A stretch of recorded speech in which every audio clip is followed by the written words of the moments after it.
Hey everybody, getting ready to do another stream. We're going to be doing more GB Studio development for the game we're making in VJam. I think we're calling it VTubers Please.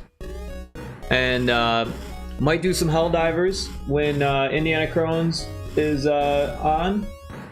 That's up in the air. Not sure what time. And then we'll go back to GB Studio, and I'm going to be going all night until the wee hours of the morning. Because my sleep schedule is pretty flipped. I woke up at like frickin' 5 or 6 p.m. 5:30, 6 p.m.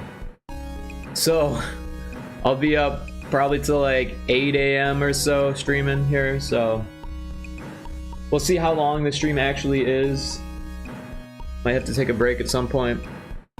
But yeah, the game is coming along. We got really far last night. It's getting to the point where we can put art in it. It's gonna feel like an actual game pretty soon here. And it's exciting, so yeah. There is an ad starting in about 1 minute and 30 seconds. After that, we'll be jumping right into GB Studio. And VTubers Please for the VJam. The art is made by Taco Crepe and Ayas. And I am doing all of the GB Studio programming and stuff. So yeah, should be a good time.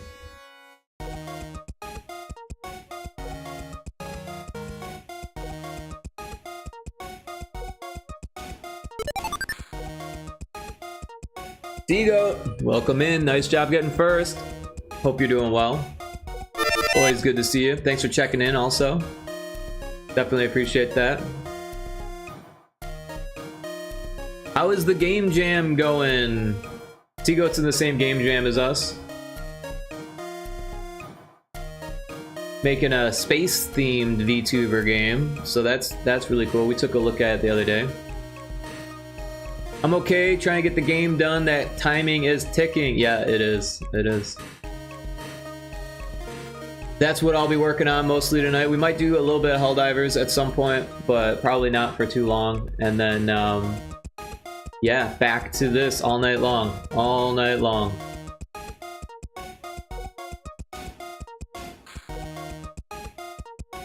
But I hope your project is coming along nicely. I'm hoping that it's fun for you to make and hopefully fun to play. I know the one that we're making here is not yet playable yet, so that's a little bit disconcerting, a little bit scary.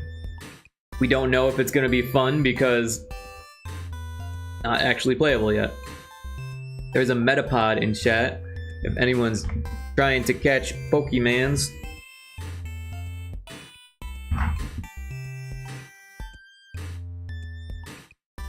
Meta.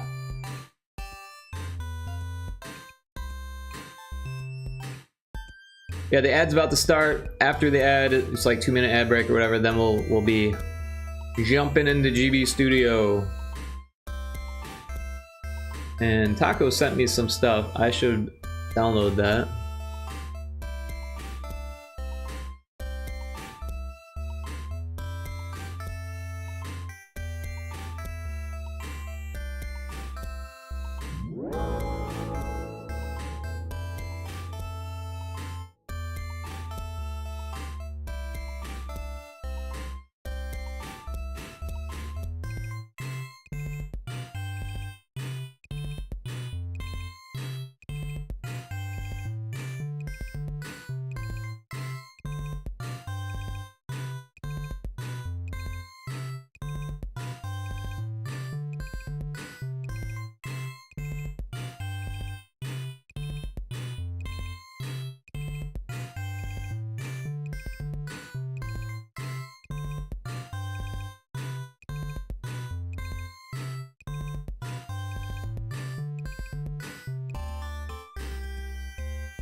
Hey, I cut the Metapod.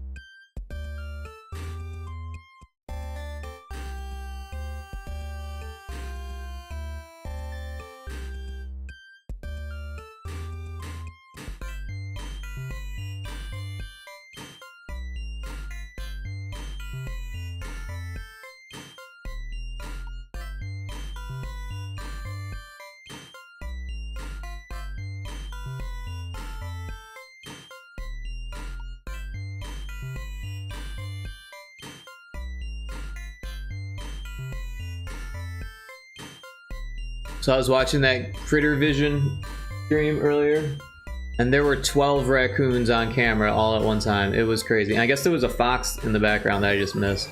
Someone was talking about in chat. But yeah, 12 raccoons on camera at the same time. It's like, hey, that's a lot of raccoons.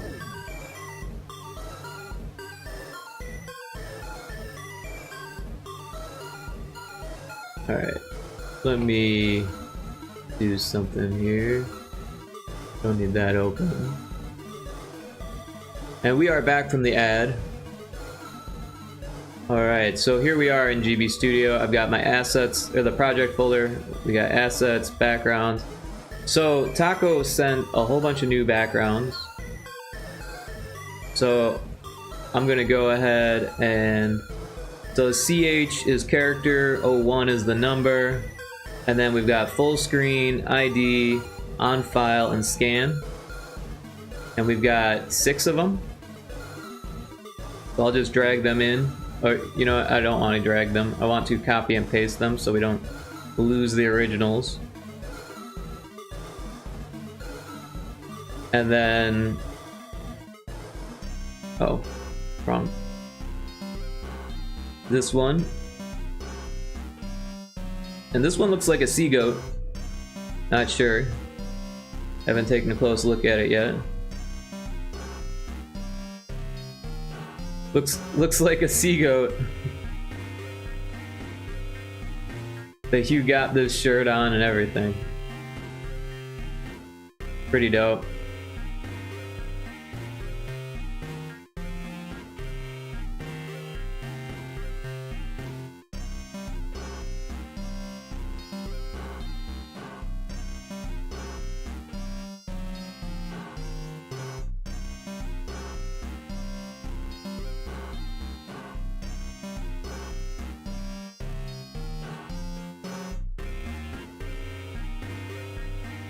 But yeah, these characters look great.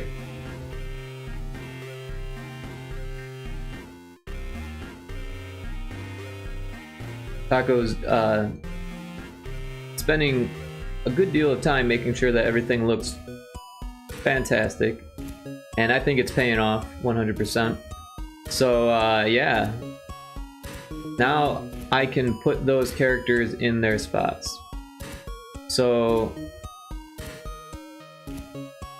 where it says GTuber full screen, I'll just go character 1 full screen, and then we'll set it to auto color. And then this one is NPC 1 document, so that's going to be on file. And this one's ID.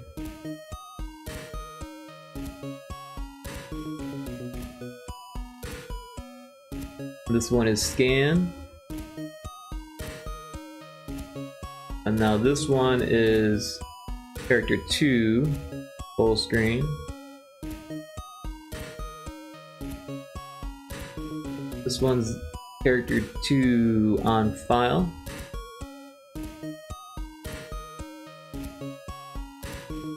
Character 2 ID. Character 2 scan.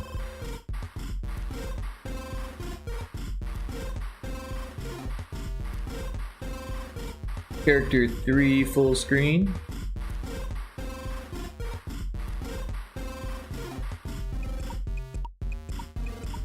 Character 3 on file.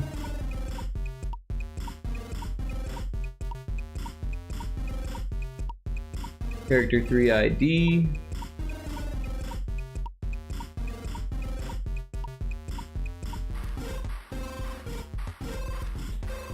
Character 3 scan.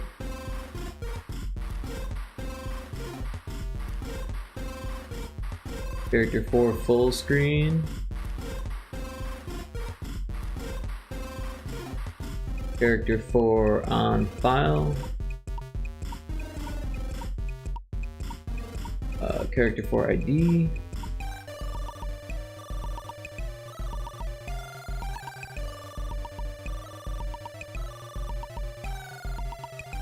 Character 4 scan.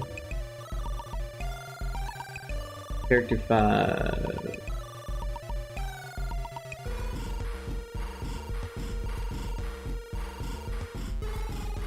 And then character 5 on file.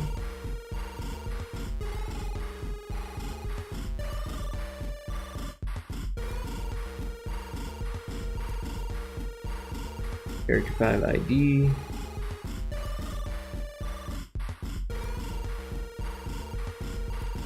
Character 5 scan.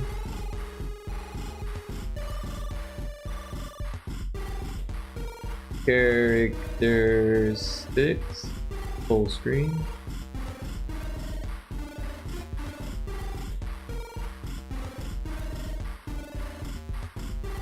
Character 6 on file.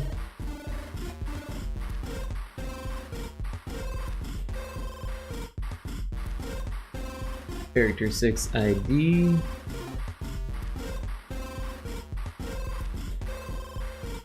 Character 6 scan. Alright, so now we've got the new characters in there. We don't have a failure, we don't have it checking to see how many successes you've done.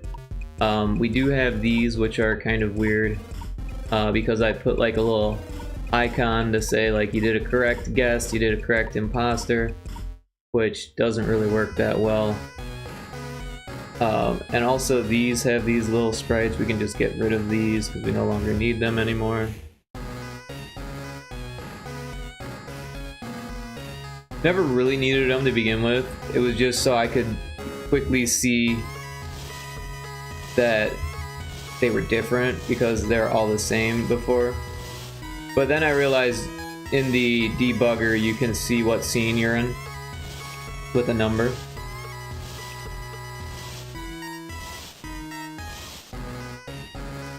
So there's quite a few things that still aren't finished, which is a little bit scary because there's not a whole lot of time left in the jam. We've got until Sunday at 2 p.m. my time.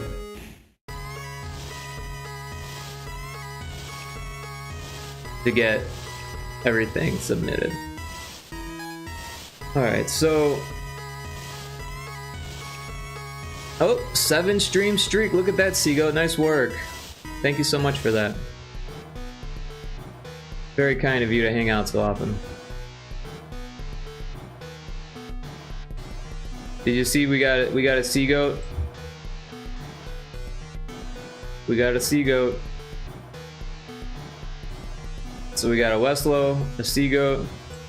I don't know who this is. I don't know who that is. I don't know if they're made up or not, but they look cool as hell. So that's really exciting.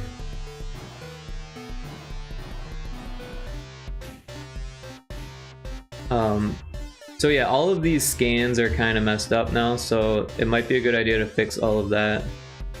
So you can move this over, change the heights, move that over, change the heights.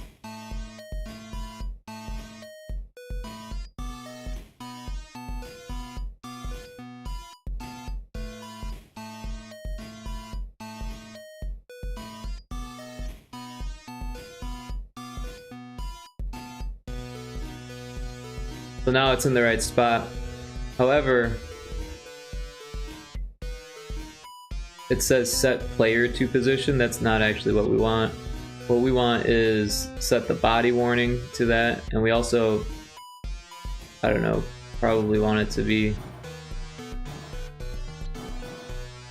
I don't know, there's not really a good spot for it, unfortunately, because it's in the middle. Yeah, I don't really know what to do about that.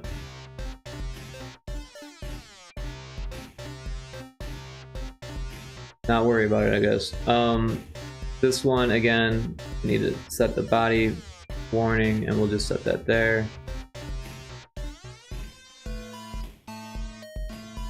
And that one's got a weird thing going on with it too. We'll just put it there, I guess. I don't know.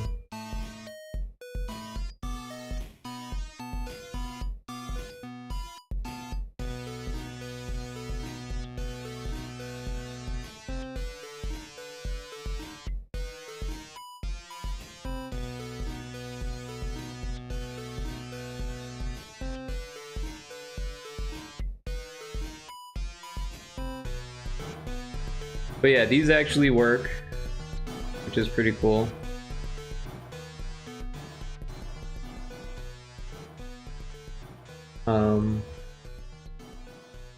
Yeah. This should be wider.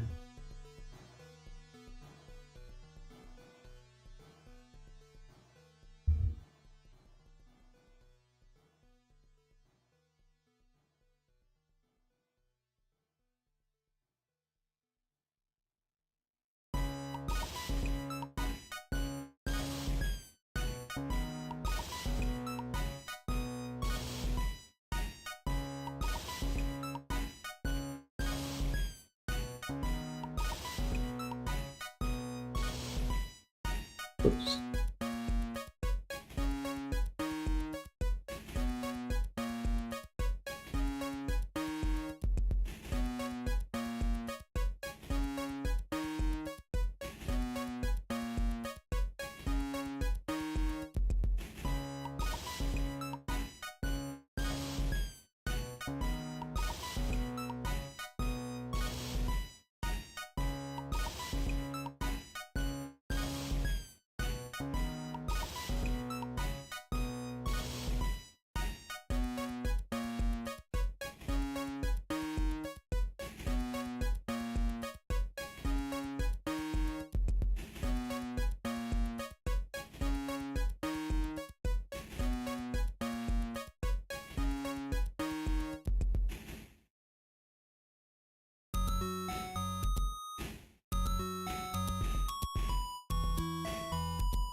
Oh, I was forgetting something.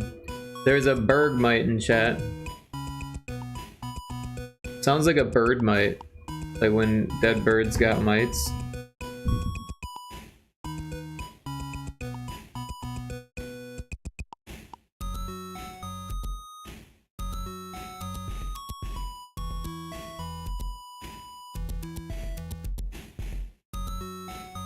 I'm sipping this Earl Grey tea. It tastes so good.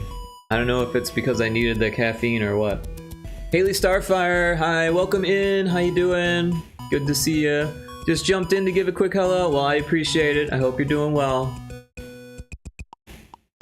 Hope you enjoy the rest of your evening.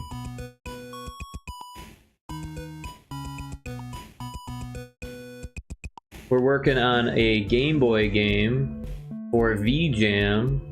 It's called VTubers Please. And it is Papers, Please, but with VTubers on the Game Boy.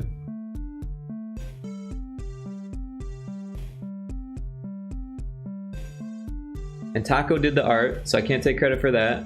Ias is working on it as well. I don't currently have any of Ias's art for the project yet.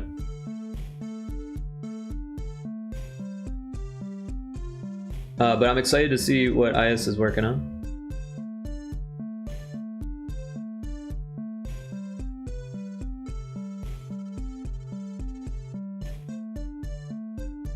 And like I mentioned earlier, Seagoat is also working on this game jam, which is really cool.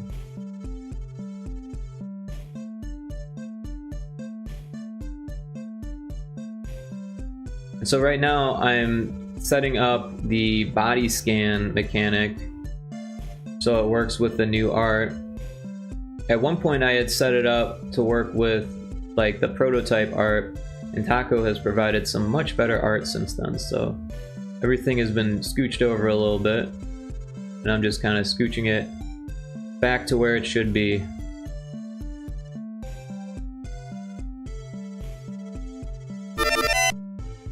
Lot Lizard, welcome in. Thanks for checking in. Hope you're doing well. How are you this fine evening?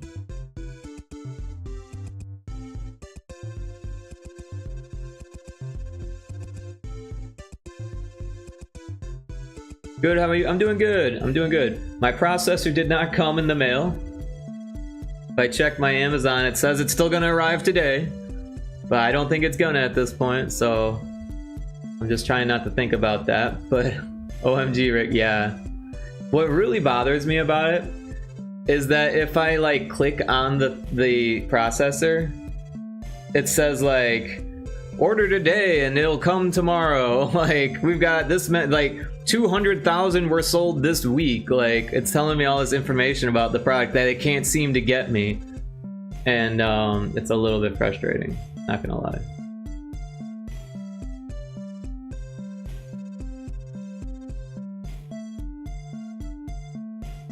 But yeah, I'm thinking that, well, that sucks. It does suck. This is true. I'm thinking that I just, you know, ordered it from the wrong person apparently, and they ran out of stock, and these other people probably have it in stock.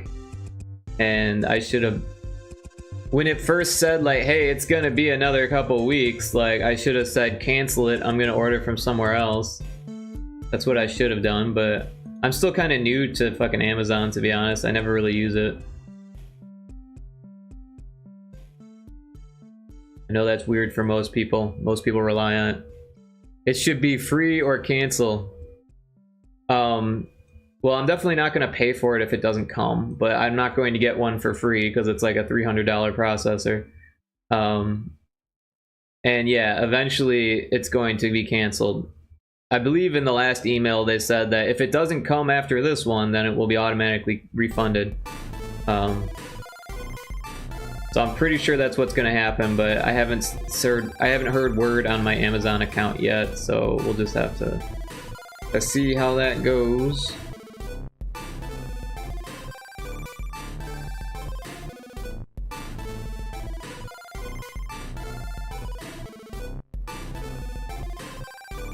But what are you gonna do, you know?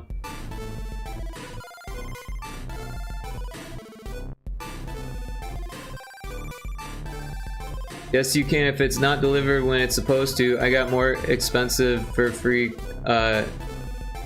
more expensive stuff for free because they fucked up.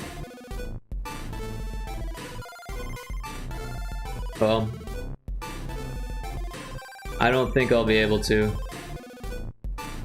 You're just too nice. What am I supposed to do? Yell at them and be like, hey, I paid for this and it never came and then you refunded me. I want it still. So just be like, buy it again. It's not like they're gonna charge me for it. If they charged me for it, I'd be fucking livid. You know?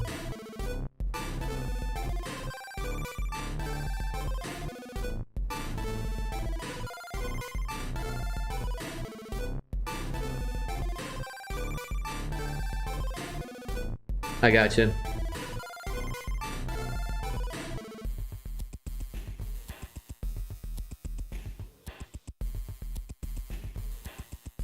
But yeah, what are you up to tonight, Lot Lizard? You gonna play some Helldivers with the crew?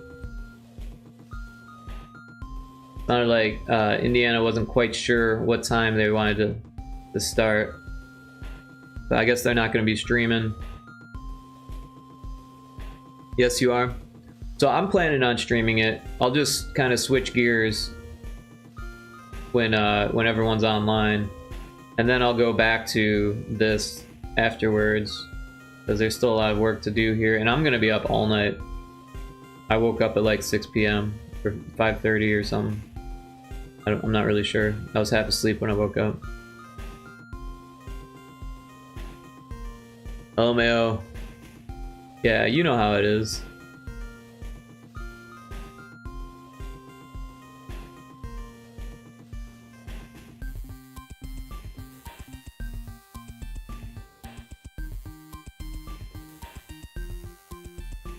Read above that last message. Oh, I can't wait for you to yell at me. Ah.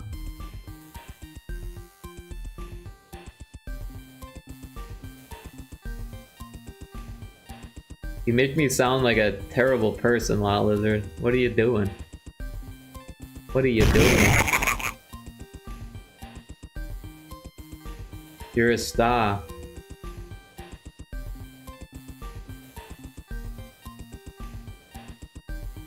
Last time you were yelling at me.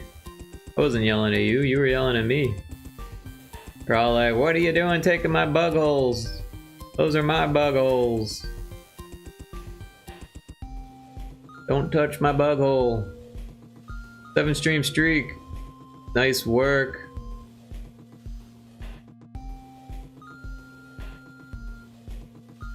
Oh no, I wanted to try the leveler.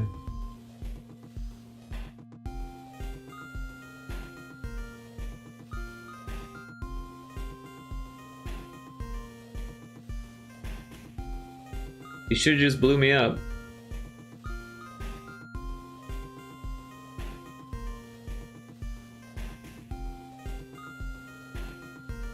Not never. Oh yeah, that never happens.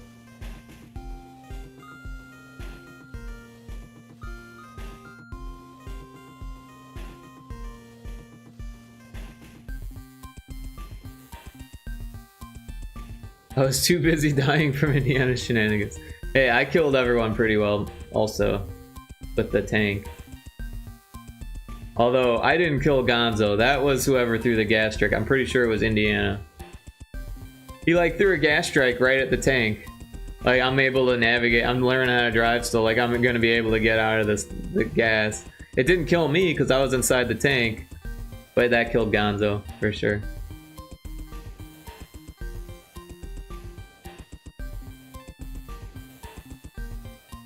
But you gotta learn somehow, right? Right? Right?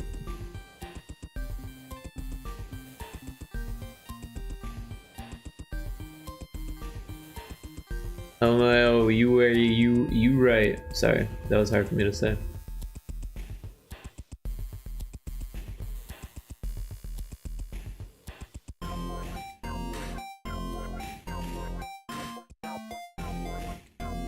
Who is my daddy and what does he do?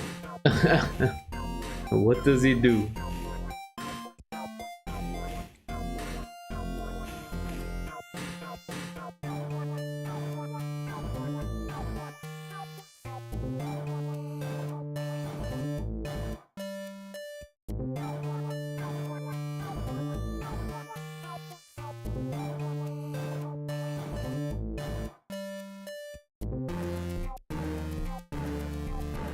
But yeah, this game jam's going pretty well. I mean, it's a little scary because we can't really play the game yet, but I'm working on that as we speak. The art's looking great.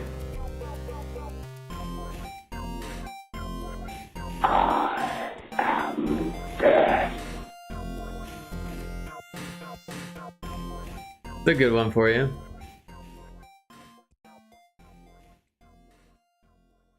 Mr. Death here about the reaping or something.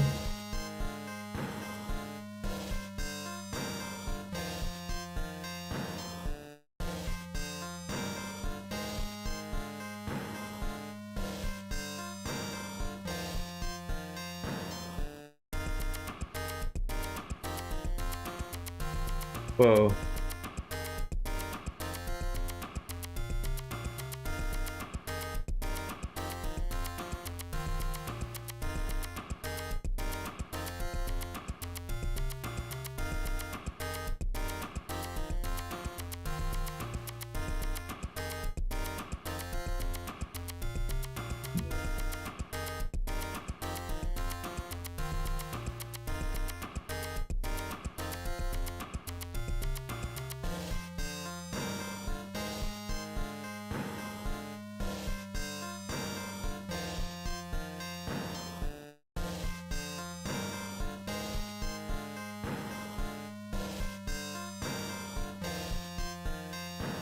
I see you smiling over there.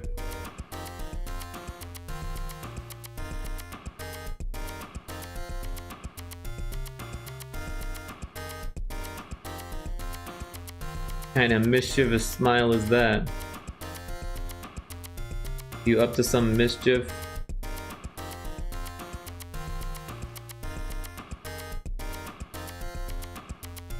Stealing parking cones and stuff? No? We'll have to prove it. Need receipts.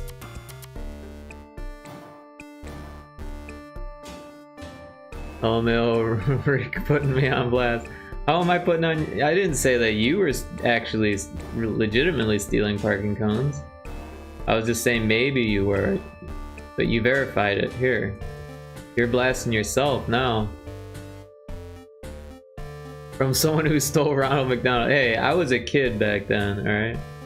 I was an adolescent. Actually, I think I was an adult. But I was like 19. Alright? Give me a break. Didn't know any better. Also, it seemed like, you know, a protest or a work of art or something like that.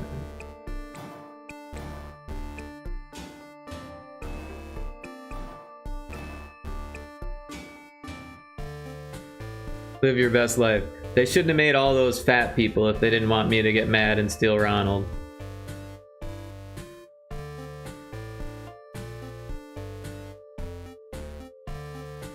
Oof. LOL. Hey, I know the world is kind of like everyone's okay with fat people now, but like the reality is that like a lot of people are overweight and it's unhealthy. And fast food is banking off of everyone being like, yeah, it's okay to be overweight. Like, your heart doesn't think so. Your heart doesn't think it's okay. Just because people still get laid when they're fat now doesn't mean that their heart thinks it's okay. Could be a hot take here. How you know I'm not fat? I don't know you're not fat.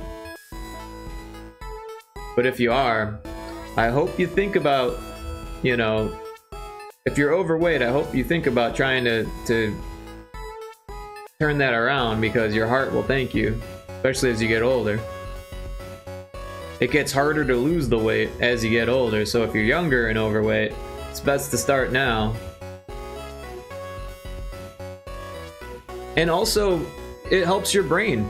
You know, when you're like eating junk food and overeating, it actually has an effect on your psychology. When you're exercising and eating healthy, you're less likely to be depressed or like, you know, have psychological issues, and it's a lot easier to deal with the psychological issues you already have if you're not depressed from overeating and being overweight. Anyways, that's my hot take for the day. I'm sure some people might be upset to hear that, but that's how I feel. I just think everyone should help take care of each other and take care of themselves. And I don't think McDonald's pulling their weight. I don't think McDonald's cares at all about your health. Sure, they have a salad on the menu, but it's a shitty salad. Doesn't make you want to eat it.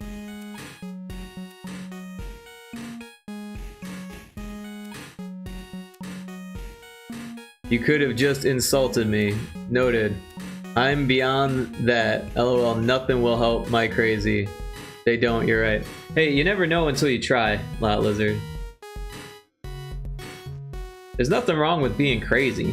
I mean, we're all crazy, right? Indiana Crows, ayo! How you doing, Indiana? Everyone should check out Indiana. Give Indiana a follow if you haven't yet. But what are you up to, Indiana? I hope you're having a lovely evening. We're talking about McDonald's making people overweight. My hot take for the evening. That fast food is unhealthy.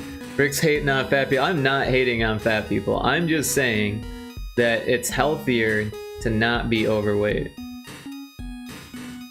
I have lots of family and friends that are overweight, and I don't treat them any differently. But I do care, and I think that everyone should try their best to be healthy. It's better for everyone. Less expensive to live if you're healthy. Also, it's less expensive for like cost of food if you're not overeating. And yeah, people will say, well, McDonald's is so cheap. But you gotta factor in all of the costs that are associated with being unhealthy. Now he's hating on chronically ill people. That's not true either.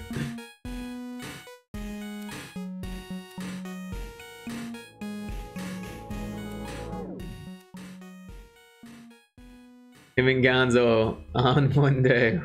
On one today. Oh, was Gonzo on something today too? Really, right in front of my Crohn's? Hey, I never said anything about people with chronic illness.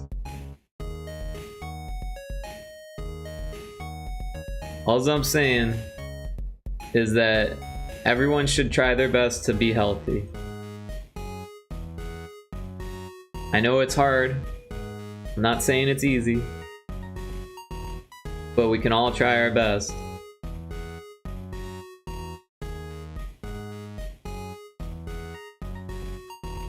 And like I said, I have family that's overweight. I don't think any differently about them. I have friends that are overweight. I don't think any differently about it. If I meet someone that's overweight, I don't think differently about them for being overweight. But I do, you know, worry about people's health, especially my family as they get older. You know, both my grandparents on my mom's side were obese when they died, and my grandma was so obese that her obesity basically killed her. So I'm just saying, it gets harder as you get older. Red Bull is so bad for you, it thickens your blood, can make you have stroke, heart attack. It's true. I mean, I don't know about thickening your blood, but it definitely can make you have a heart attack. I know that for sure.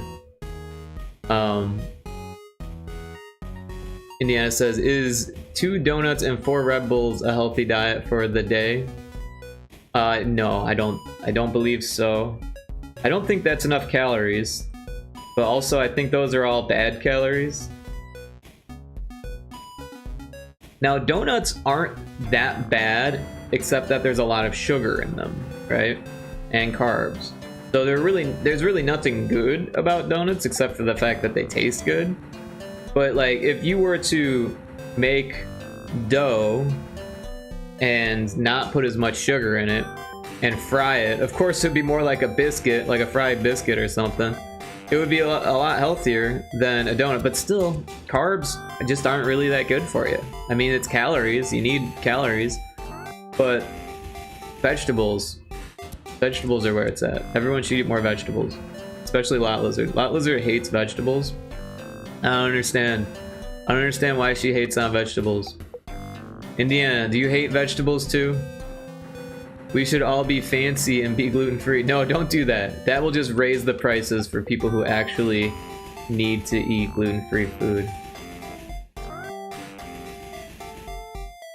Because then the shelves would be empty and be like, oh, this gluten-free stuff selling like hotcakes. Let's raise the price. I could just see them doing it. Those jerks. No, there's nothing wrong with gluten. Unless you can't eat gluten. Alright? If your body has a, like, you know, an autoimmune disease preventing you from eating gluten, then you shouldn't eat gluten. So there should be gluten-free options for people who have, you know, allergies or autoimmune diseases that prevent you from eating gluten. Like celiac disease or wheat allergy or gluten allergy, right? There should be options for those people, and they shouldn't cost an arm and a leg. They do, unfortunately. But that doesn't mean that gluten's bad by any means. Gluten tastes great. Gluten is fantastic for baking and for cooking stuff. It's like one of the best proteins to cook with there is, right?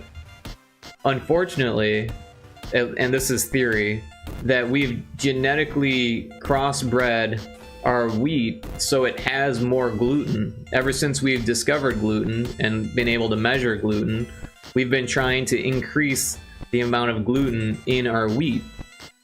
And it's inadvertently causing people to have allergies and autoimmune diseases that prevent you from eating it. Or at least that's the theory. That's the theory. I'm not the only one who holds this theory.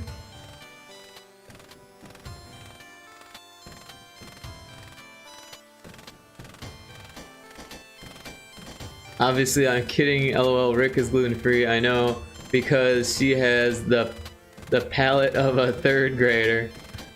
You will never understand me. I need to be studied. That doesn't sound right. I can't even say you wrong. When they ask if she wants to go out to eat, she asked if they can have chicken tendies. Yeah, like dinosaur-shaped ones. I ate them at a hibachi place once. LMAO. Oh geez, I didn't even know they had chicken tenders at a hibachi place.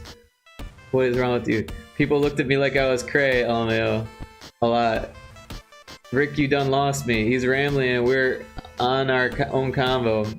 LMAO, typical Rick. Well, I appreciate all the support, everyone.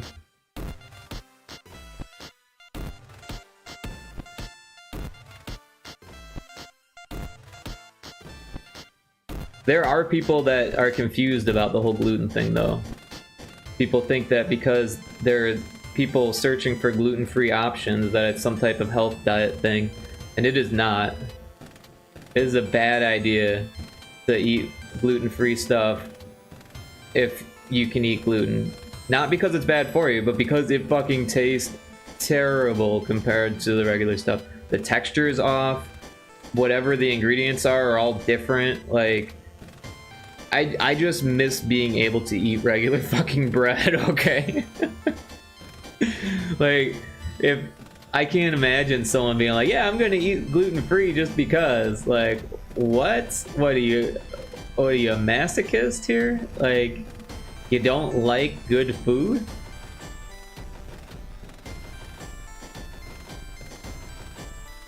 There's a reason why we use gluten in fucking everything. Because it's fucking awesome. And having to live gluten-free just makes it that much more apparent. I never thought about how awesome gluten was until I couldn't eat it.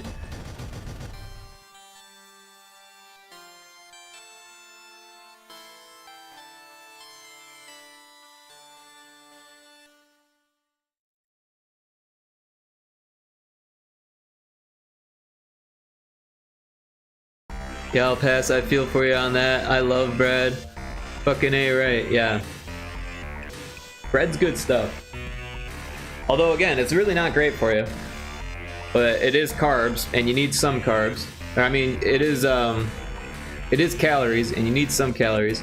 You don't actually need carbs. Your body can provide energy, even if you don't eat carbs. Everyone says, like, oh, carbs give you energy. They do. But your body can make that energy on its own.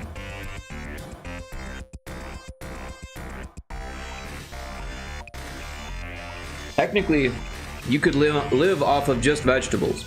You'd have to like eat a lot of vegetables, and you'd have to like kind of eat vegetables that have protein, or you know, legumes. I guess they're not really a vegetable, but they're vegetation, right? But yeah, you could be vegan and still live a healthy lifestyle. People do that. However, it's a lot easier if you just eat lots of vegetables and eat protein and animal fats.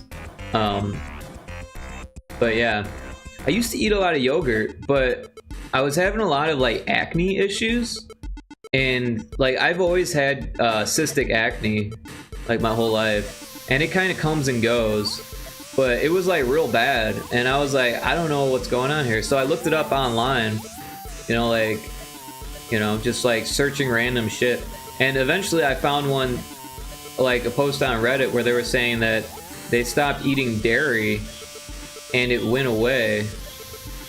And so I was like, well shit, I haven't eaten a lot of fucking yogurt and cottage cheese, so I stopped eating yogurt and cottage cheese, which kind of is expensive stuff, so you know, my wallet was happier that I wasn't spending fucking, I don't know, $10 on cottage cheese every week or whatever.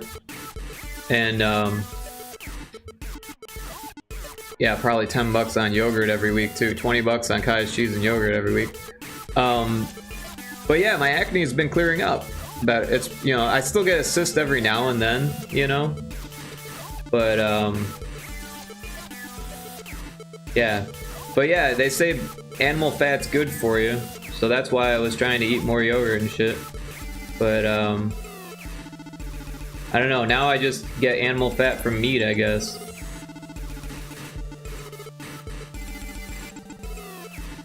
I eat a lot of salami. which is probably not great for you, but I really enjoy it. It is really good. And it doesn't seem to be affecting me in like a negative way. People might say like, oh, there's too much salt in that or something, but like I don't get a lot of salt in other parts of my diet. And the last time I went to the doctor, they said I had low blood pressure and that I should eat more salt and sugar and stuff like that. So I put sugar in my tea. That's the only sugar I really get. Unless I'm making like waffles or something like that, I'll put fucking sugar in that. I put a little bit of sugar in my pizza dough, right? But mostly just so the yeast has something to eat.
There's a Vullaby in chat.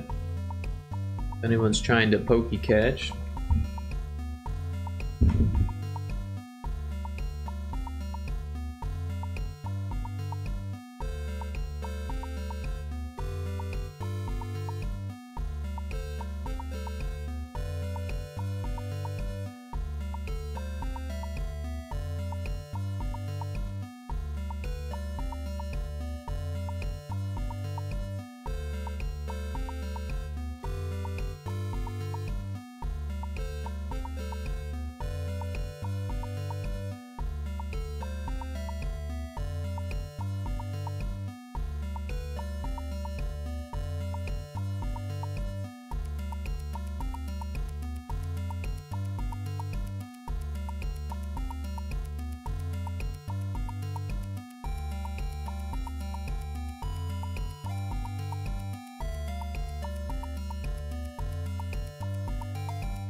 I caught the Vullaby.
Chipping away here, we're at 16 of 24. Then we can move on to something else.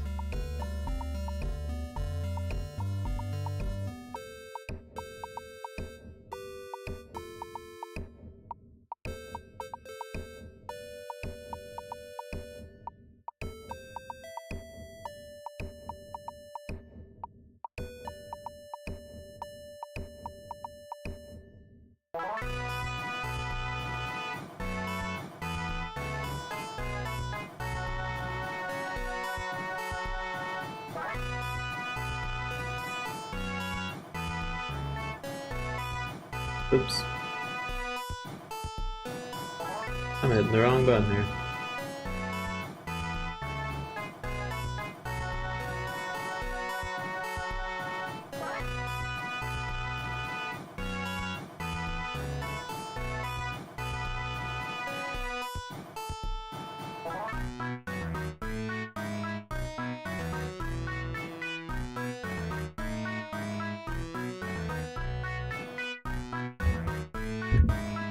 Alright, I think this one's good. On to 17. Yeah,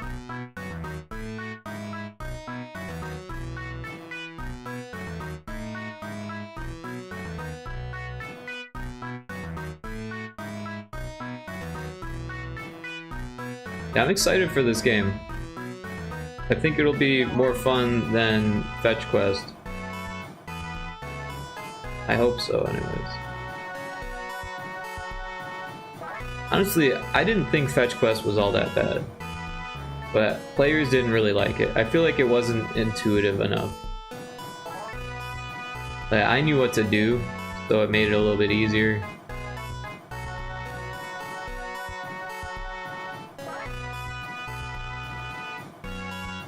I think players were a little left in the dark.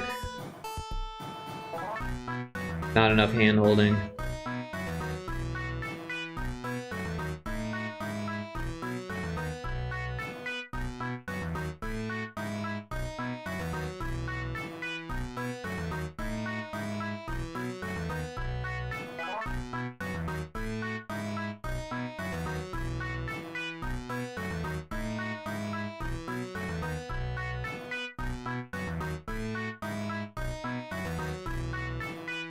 The game had some, you know, instructions and information and stuff like that, but it was kind of not readily apparent, and it took a little bit of patience to understand what's going on.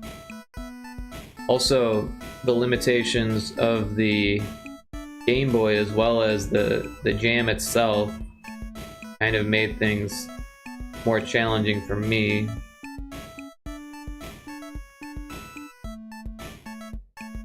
For instance, I wanted it to perform like an idle game while you were playing the mini game, as well as managing your pets, but it was slowing down the mini game too much to have that process in the background, so I had to turn it off while you were in the mini game. So all of the pet management stuff only occurred while you were looking at the pet management screen, which is a little unfortunate. Oh, I'm hitting the wrong button.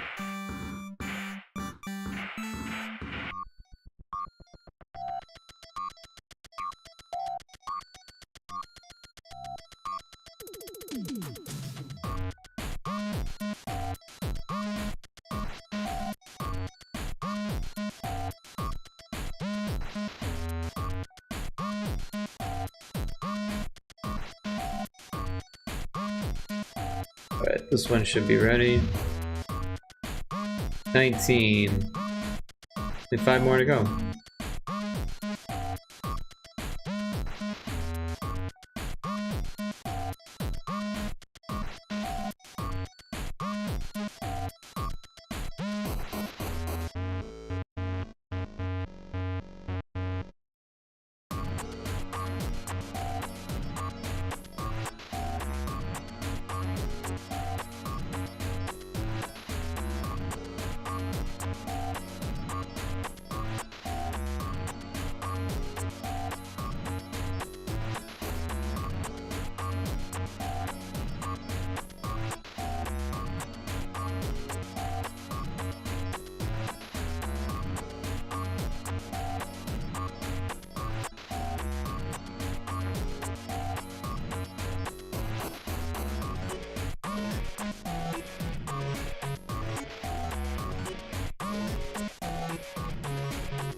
Alright, I need to sip my tea for a second. We've got 4 left.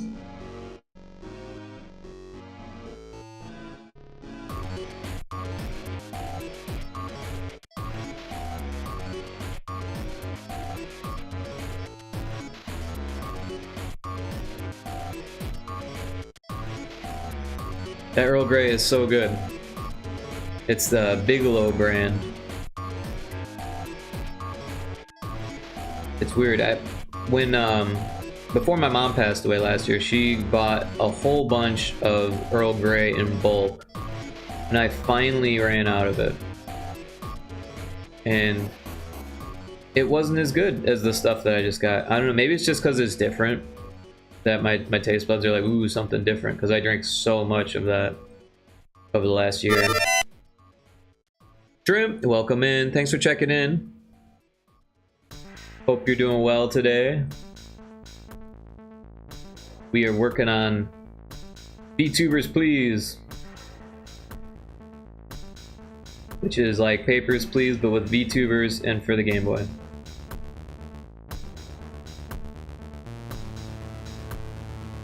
Doing well, how are you today? I'm doing good. I slept in super late because I was up super late. So I think I went to bed around like 10 a.m.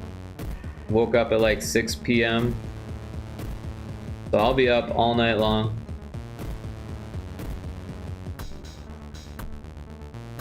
But yeah, yesterday I got groceries, so my fridge is stocked. I had a nice meal for dinner. Had a frozen gluten-free pizza, just loaded up with all these good toppings, vegetables and stuff, carrots and broccoli and salami. And there's pepperoni on the pizza, so that's always nice. Spinach. There's like a greens mix of spinach, chard, and kale. And garlic, lots of garlic. Love garlic. A big old serrano pepper.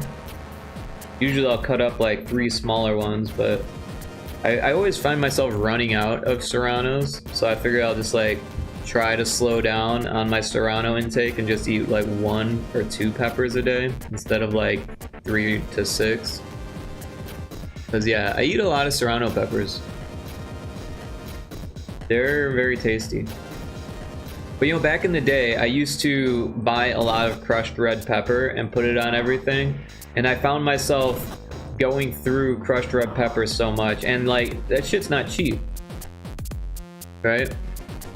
Hey, thanks for the 5 stream streak. Very cool. Everyone's got their streaks today. I really appreciate it.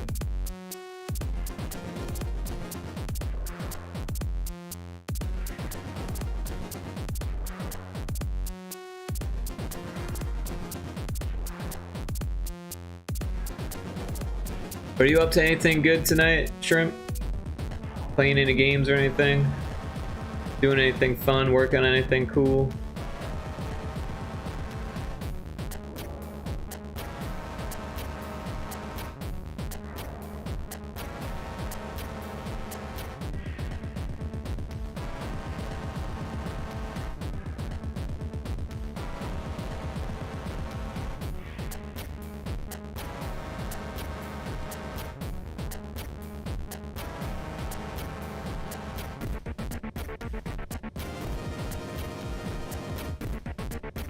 It's morning to me. I just got home from uni, about to make some balls. Oh, cool. Yeah, that looks interesting.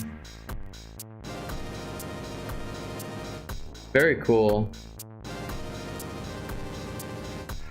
Well, I hope you have a lovely morning.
Do you have other drawings of you on screen right now, or that's all you have? I'm not sure what you mean. As far as like my my little PNG tuber person. I do have other PNG tuber people.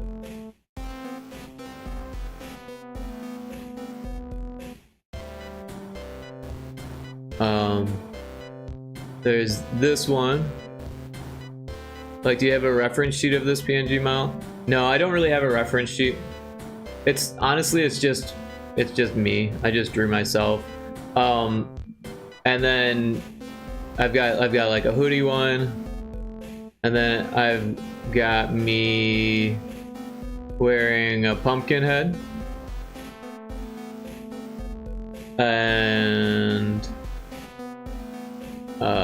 and then I've got ones that aren't me, that are characters from games that I've made. So there's this one, which is Pyro Toad. So I can be Pyro Toad for my game Pyro Toad, and there's the link to Steam and Itch that popped up. Okay, that's good enough. And then where's the other one? Demon Fish Dead Ahead. Which that has the itch link, but there's actually a Steam link for that, which is there. But yeah, outside of that, I did make one other drawing of this, of me, for a group collab. I don't remember where I saved it to.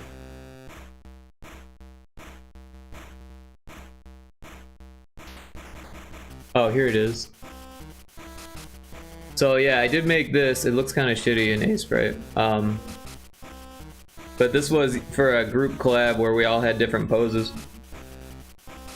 Hey yo, you still want to dive a little or chilling? Yeah, I'm down to dive. Are you finally ready to play? Is that what you're saying? You ready to switch it up? Yes, you're on PC right now. Okay, cool. Yeah, I'll switch to Helldivers for a bit. Get some Helldivers in for an hour or two. 2 or 3 hours or whatever. However long you guys want to play. Lad Lizard, you in? But yeah, Shrimp, this is the only other drawing that I've done of that character, in case you needed a reference or something. Are you making a ball of me? Because that's super kind of you if you are.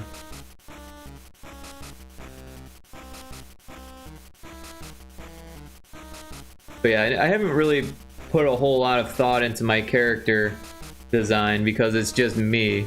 Is that you, Rick? Yeah, that's me. It was part of a bigger image. I don't know if I have that. Where did I put that? I think I put it in random.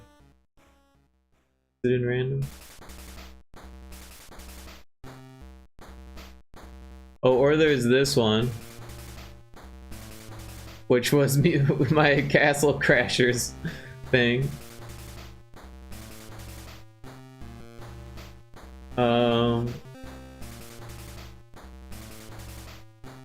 I don't know where the whole group drawing is, to be honest. I had it, I don't know where it went.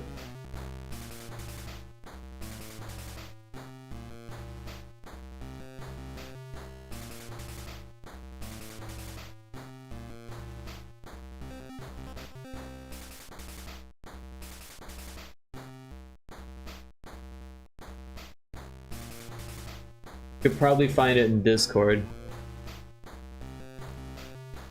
Anyway, I'll work with the original one. The blue hair one is pretty good to me. Right on, yeah.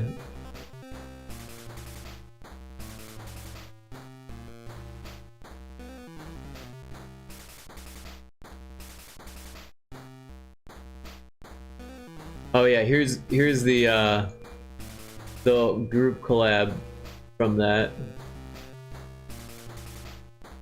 I don't know if everyone saw this, but yeah, So I'm here, and then this is Weslow, this is Krim, and I can't remember everyone else's name. Sadie, I think, or Sadie, or something. I can't remember all the names. But yeah, here's my little Squidge character from Retro Spaceball, and here's Pyrotoad. And everyone else added their own little stickers on there for the jail. But yeah, we had a lot of fun making this. Might have to do another one with Weslow before too long. Yeah, I'm gonna set up Helldivers now and switch gears real quick. Oh, just in time for the ad break.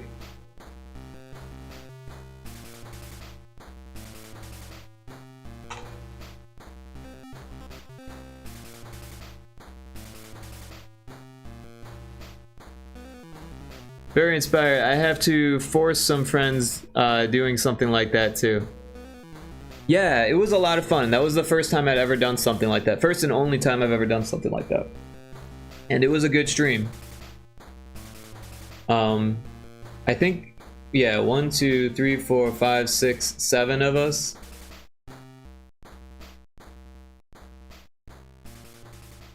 So yeah, it was I didn't have to say much because everyone was talking. So that was kind of nice. But it gave me a chance to start learning Clip Studio Paint, because I've owned that for a while now and just haven't really sat down and learned it yet. So slowly but surely I've been just putting some time together and learning Clip Studio Paint now and then. But mostly I do pixel art these days.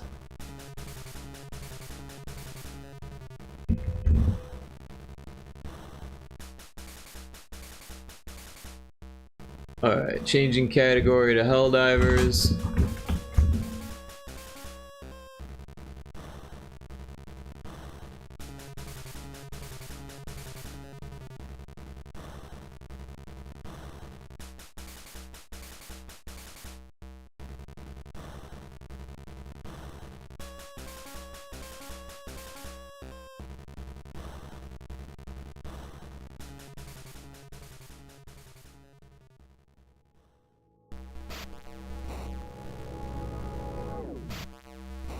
All right.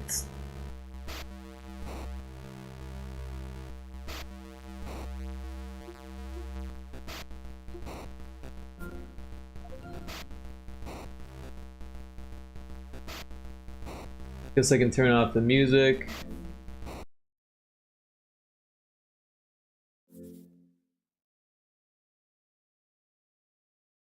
But yeah, Shrimp, I'm glad to hear you're inspired by that.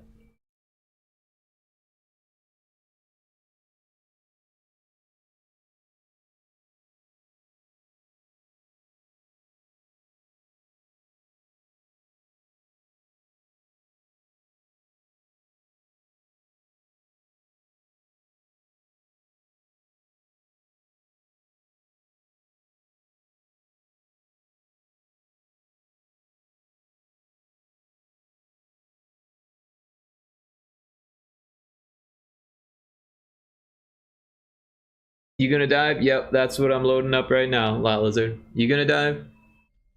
You're probably already there, huh?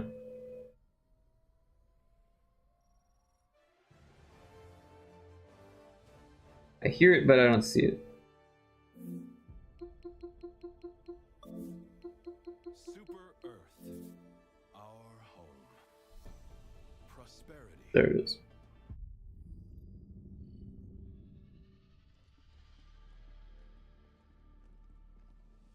Let's turn up the volume for me. Alright, looks like everything's loaded good.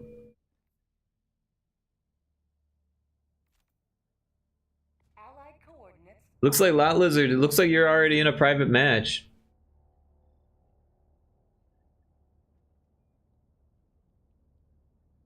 You've already got friends. Allied destroyer has joined squadron. Yo.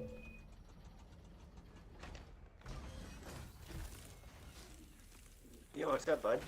How you doing? Good, yourself? Doing good. Ready to kill some bugs or bots or illuminates or whatever.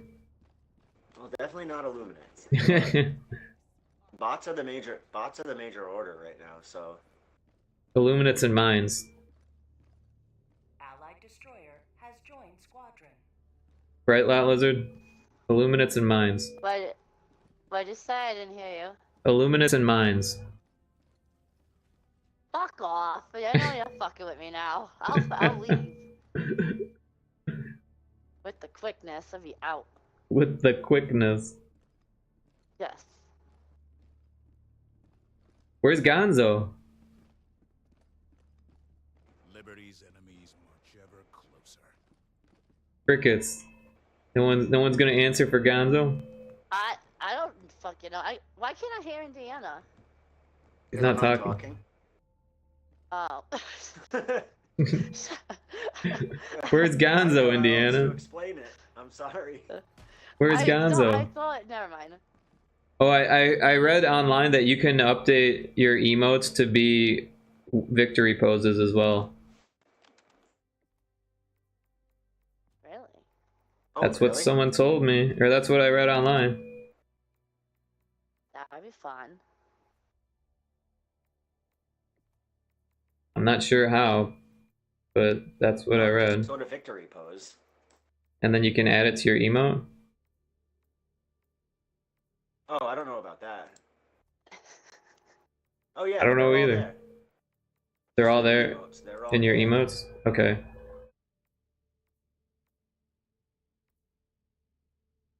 Oh yeah, they are. Look at that.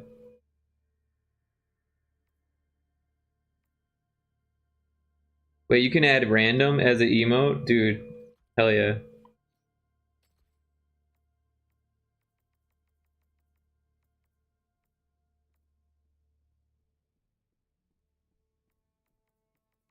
I don't know which other ones to choose. I'm just gonna have random. Random's Forget. good. Forget how to emote. There we go.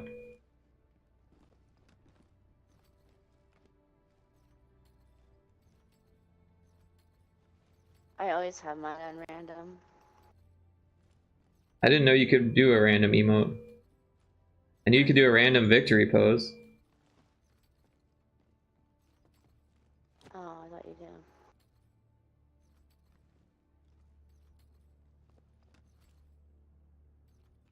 I kind of wish that you could just like access like multiple wheels, right? And like have like, I don't know, 12 different fucking emotes. Or just put more on the wheel, like have a bigger wheel, you know? Liberty's enemies march Like why only 4? Yes. Like clearly you can have all of them at once with the random. Yeah, it'd be one at a time though, but I get what you're saying. There should be definitely more circles to choose from. Are you guys Yeah. trying on me? Yeah. Did I You guys wanna what? Fight? Trying to fight what you want to fight. Illuminates with mines. I'm just kidding. Wowzers, don't leave yet. Just fucking I'm with just me. joking. I'm just joking. I was about to. You're lucky. 85,000 people. They need help. I feel bad. I heard they made 9 and 10 harder too for bots. Also, I saw a new bot. A new unit They type. have jump packs. Cyborgs are coming, bro. The ones today have jump packs, and I don't like it. I'm not a fan. chance for freedom to ring. Incineration. Yeah, well, I'm also not a fan of Predator Strain right now. Yeah, fuck Predator Stream. Although it's better than the Hive Strain or whatever, the, you know, the diggers. Behind enemy lines. Oh, that's a commando one? Have the support of the super destroyer. Only your superior wits, No, we're not your doing that thorough right now. training, and your trusted rifle.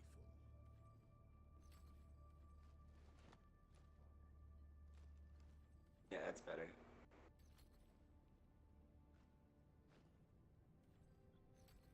Initiating Yeah, we can do a nice Delta defense. 2, the Aurora Bay system.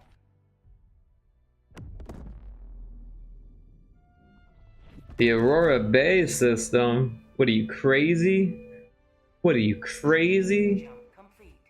Have you not been here before? I'm just playing. Mission coordinates locked. Hellpods primed.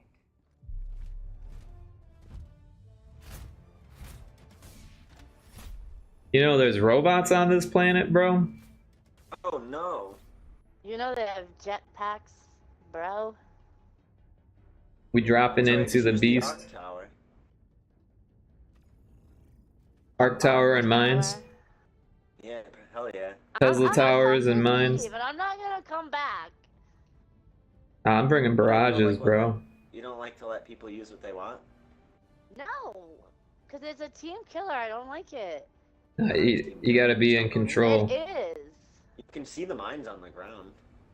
But Not fuck, we when don't you're need. We don't running want from bugs and napalm. headed to extraction and they're there, Napalm and then nobody sucks. tells you. I want. Should I bring a tank? What I is it? know. I'm gonna bring an EMS mortar Bring a tank, hell yeah. for a tiny mission like this. I'll bring it. If not, fuck it. It'll be fun. Do it. I'm not, Do it to I'm it. not driving it though. I'm not driving it. No one's gonna be driving Just sit it. in the gunner seat. And just hope that they walk in front of you and not behind you. But yeah, I brought EMS mortars, so I hope everyone loves that. No, actually EMS mortars are pretty safe because they don't hurt us. This is good. But also I brought 2 barrages. You're bringing napalm? Napalm doesn't work great against the bots, but I mean you bring what you want, obviously. I'm not sure. I haven't fought bots in so long. Napalm is great against the bugs, but the bots can kind of walk through the fire.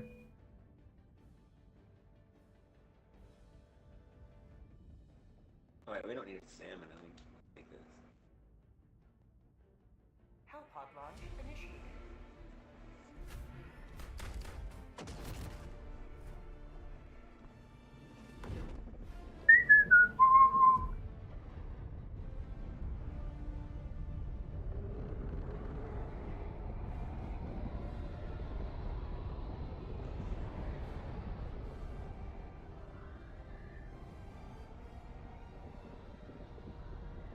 Not gonna lie, I'm a little excited about the Helldivers movie. Like, I'm not gonna go to the theaters to see it or anything like that, but like, I just kind of want to see who they cast for it.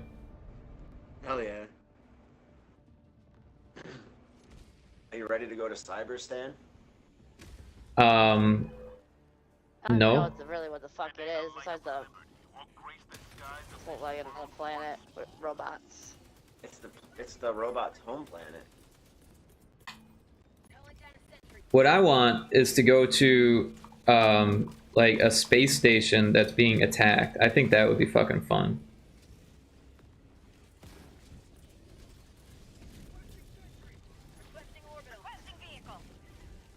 Did you Laser. bring the tank?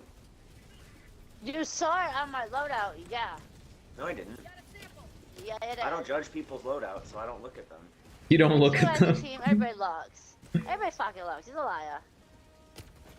Oh, look at that jetpack one. Oh, I don't like. Who is shooting me? What just shot me? Oh shit. I'm Get outta blaming here, you, robots. Don't blame me, Rick. It was you, obviously. Ugh. I'm not even at you. 380 coming in. Threw it right at Lot Lizard. Yeah. Well, I threw it in there too, so. I'm just kidding. Oh, there's a Oh big- shit, there's I got some blown big up. guys coming up.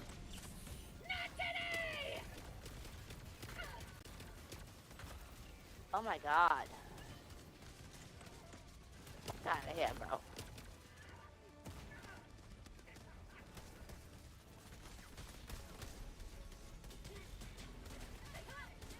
Oh, get that resupply going. Oh my god. That was a bad decision. Oh, I stim too. There's a War Strider up there. Yeah, there is. Oh shit. I got killed by a high my explosive grenade. That fucking War Strider got me. Land on it. What the fuck is it? I couldn't reach it. Oh my god, I just ran into something bad. I couldn't see it either. I was gonna send? Oh, there's two of them over here. Shit. Oh, Well, I'm no. gonna throw a barrage at one of them. How did that not kill him? That barrage might be kind of close to you. Watch out. You hear me, Indiana? There's a barrage coming. I just eated one.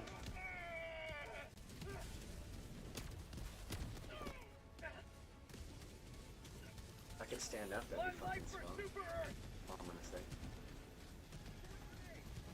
Man, I got kicked out of the place.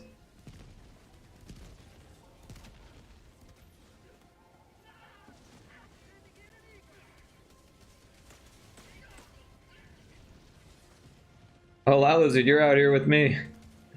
I've been out here the whole time. How did we get back in? I haven't even tried. I'm running out of ammo. I have none.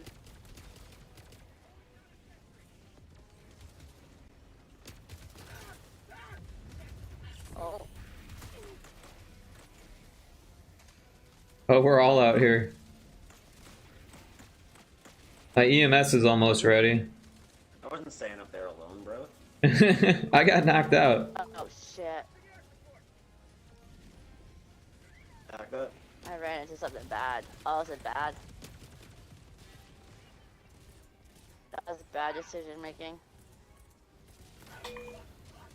Oh no. I threw my EMS, so that should help us. Whose rocket sentry is this? Yours. Could be anybody's. I don't know. I don't think Did you even bring sentries, Lot Lizard? Yes. Yes, You did? I did. You brought rocket sentries? I did. I didn't even realize Yes. it. Oh, fuck. I died. Oh. I was lit on fire. Oh, my God. Oh, we lost a Lot Lizard. We did. It was bad. It was ugly. You didn't want to see it. Yeah, bad. I'm dead as fuck. I had no stamina.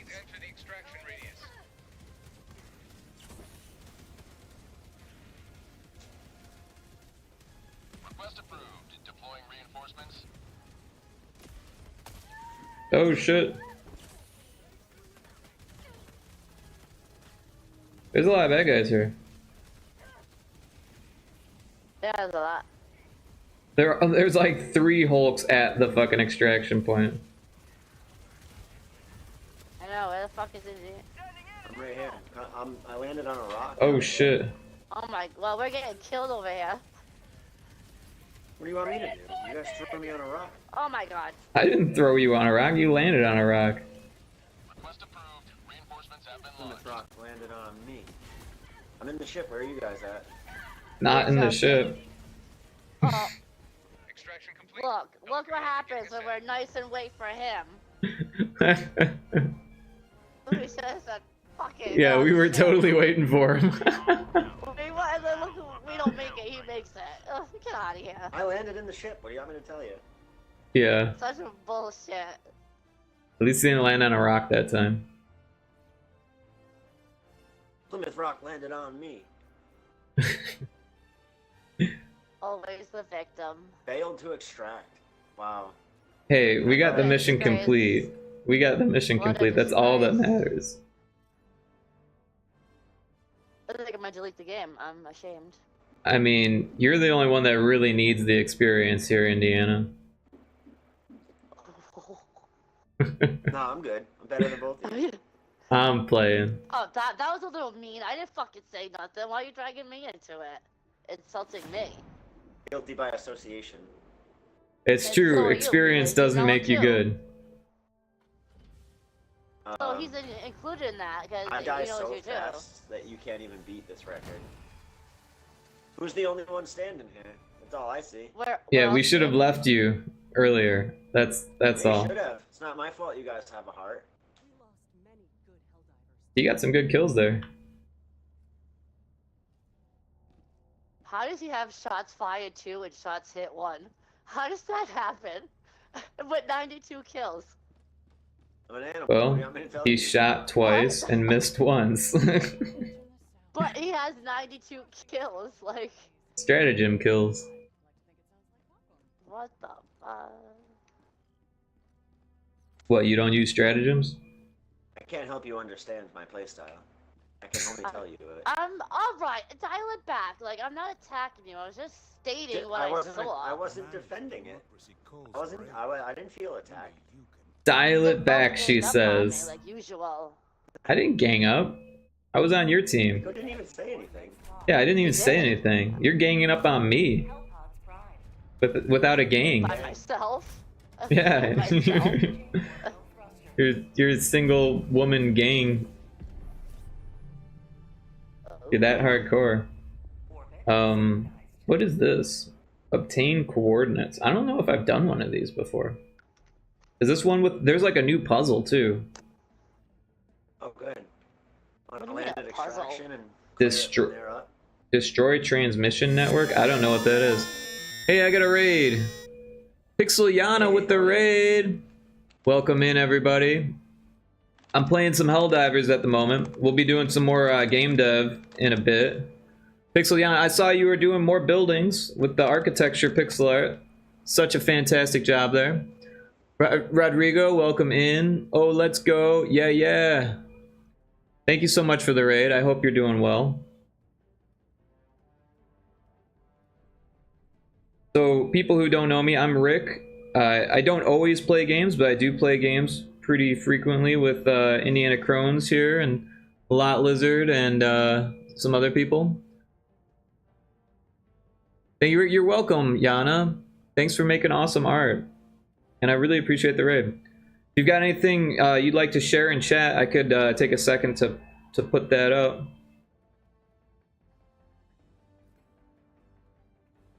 I'm just choosing my loadout here.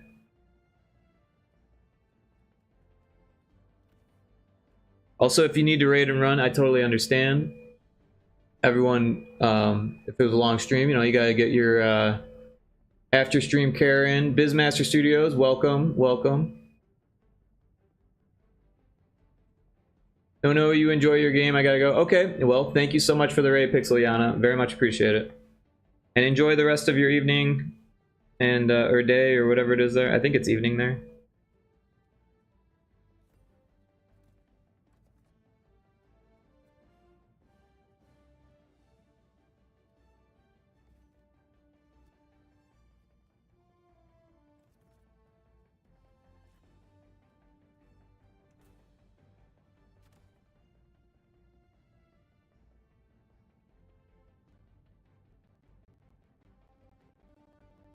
You guys waiting on me?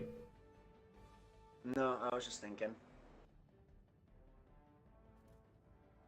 Gonna reassess your loadout? Yeah.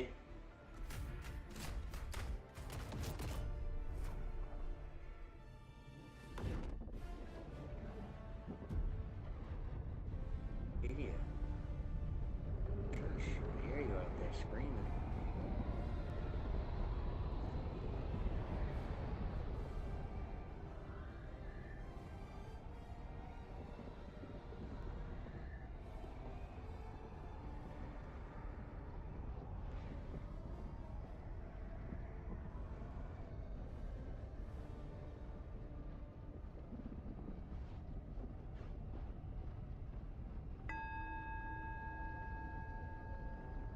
It seems like it's taking a really long time to drop in. Okay, there we go. Sometimes that happens. That's like the loading screen. Really? Yep. That's what that is? Mm-hmm. This whole time I didn't know. Oh, You yeah, didn't. Right on a jammer. Oh.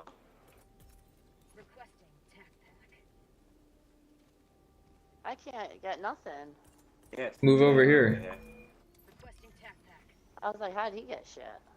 Oh, there we go. Oh. Alright, thank you. So apparently, if there's a fabricator attached to the jammer, then blowing up the fabricator can blow up the jammer. Oh. Yeah, I saw someone do that. I was like, how did they blow up a jammer from far away? And it was because they blew up the fabricator. Oh, the fab. Nice.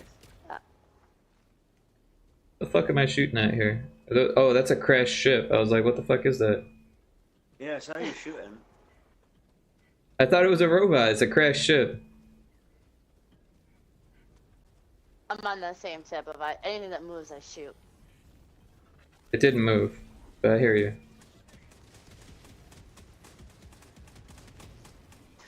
So you, Rick, don't run right in front of me like that. I didn't. I had to run around the rock. I ran around the rock. Enemy tactical asset within range. I got a shield. Don't worry about me. Quit yelling at me. Okay. Oh, that's not good.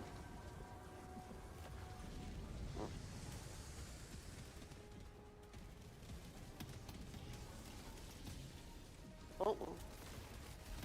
I can't. Oh, I just got hit by like 12 grenades. Oh shit. Oh my god, it's jammed! I blew up What too. the fuck?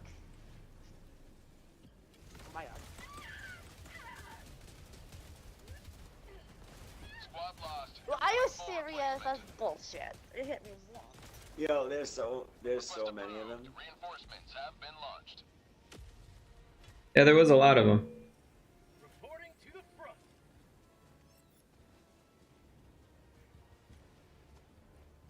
Well, if I die, I get these samples. Gotta get the samples. Samples are important. They are.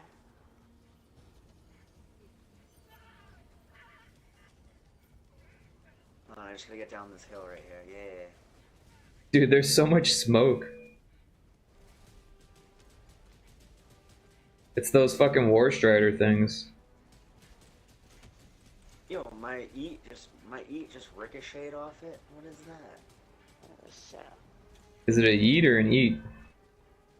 It yeeted. It yeeted your eat? Yeeted my eat. Yeah.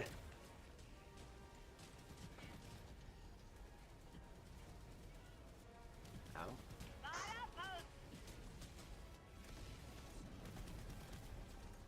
I can't do anything over here.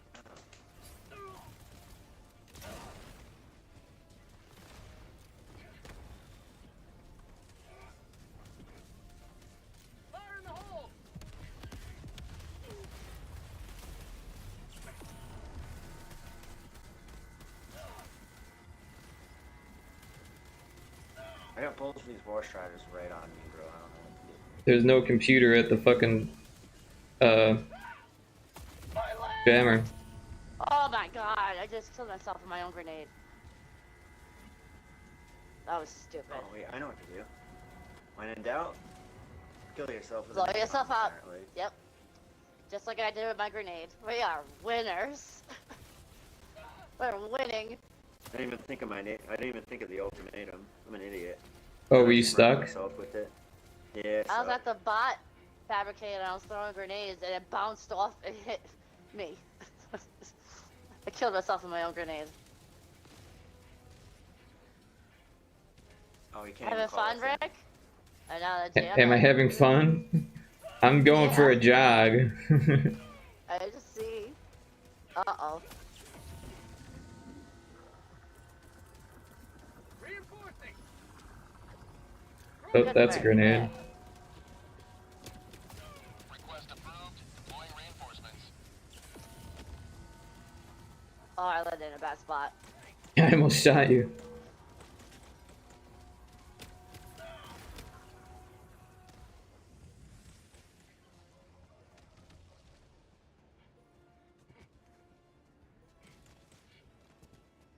Motherfuckers. Coming back. Gotta get my samples. I dropped them.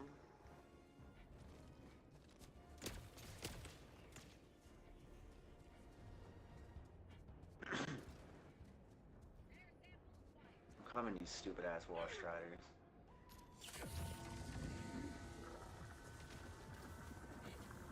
Sample collected.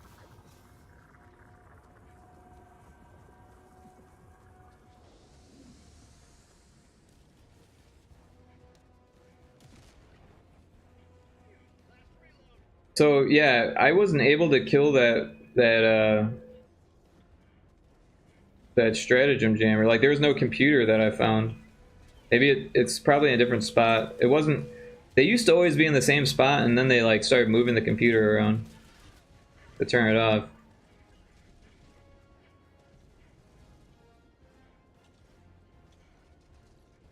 Oh shit.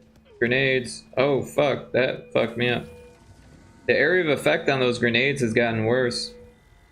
Oh, we lost a lot, Lizard. I do not like the jetpacks on these fucking bots. I don't like it. I don't like it.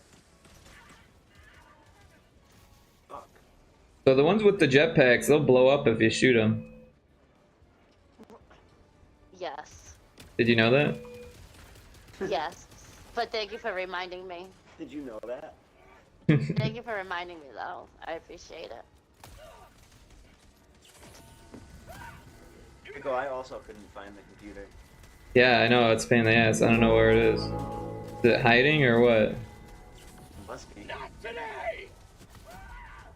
Get out of here.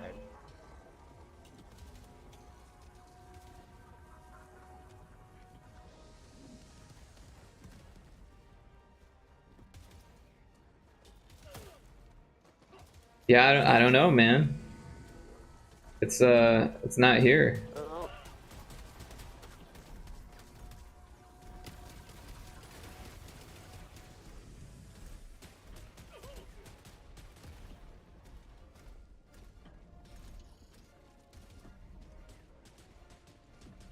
Yeah, this is where I was. Get some! Get some! It says activate jammer terminal, but I don't see no terminal. Where the hell are all these fucking war striders coming from? One's at the bug fabricator I died at. Fuck. Deploying full replacement. Well, I almost got away. You did good. Didn't do much. Launched.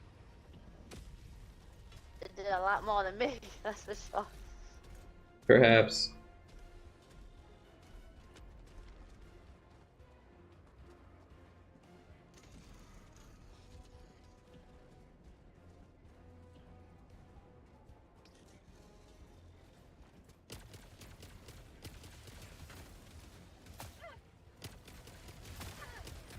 Fuck, they called in a bot drop again. Oh great, it's like right on top of me.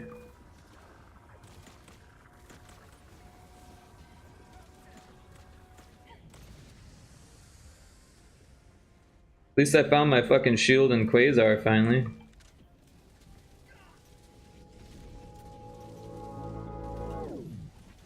Yeah, you can jetpack whenever you want. Yes. I'll skeet shoot you all.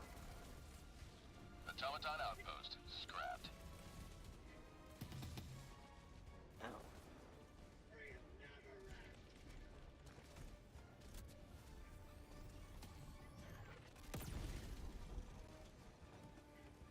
I killed a war strider finally. Nice.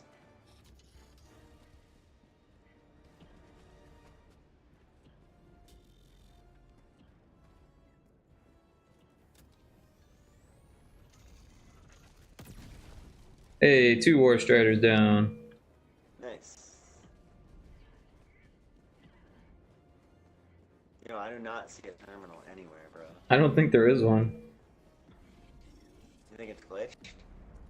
Yeah, I mean there's a spot for one, but it's empty. There's nothing there.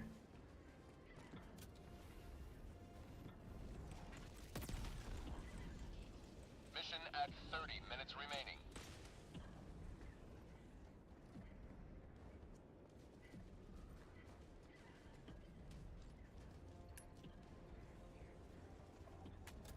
I heard that if you trick a... Oh, it's right here, bro. Oh shit, look at that. It was hidden. It's all fucking red and shit. It's supposed to be yellow. Engaging terminal. Nice work finding it. Couldn't have done it without you. Quite literally. I would have gave up. I do what I can. But if you trick an automaton factory strider into blowing it up, you can stop it that way. You can also get the turrets. If, there's one of those big turrets. Yeah, that would make sense. Alright, I'm gonna arm the hell bomb. Everybody evacuate. Careful on the way out. There's a whatever, a patrol.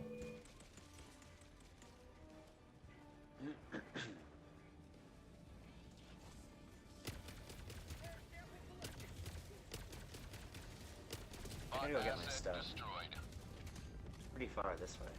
Probably just pull it all back in.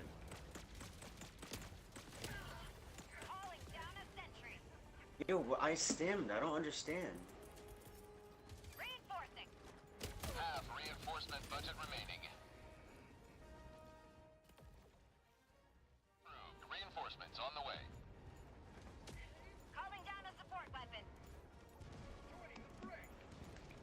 Requesting advanced weaponry. Marking location. Cancel that.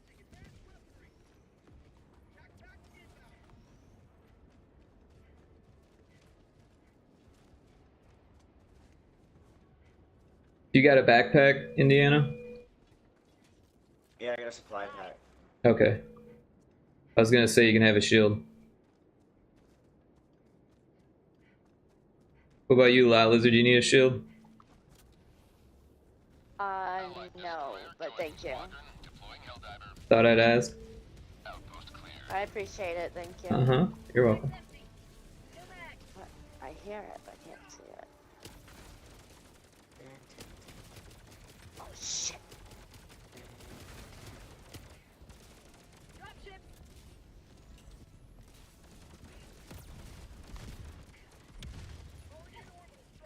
New mag.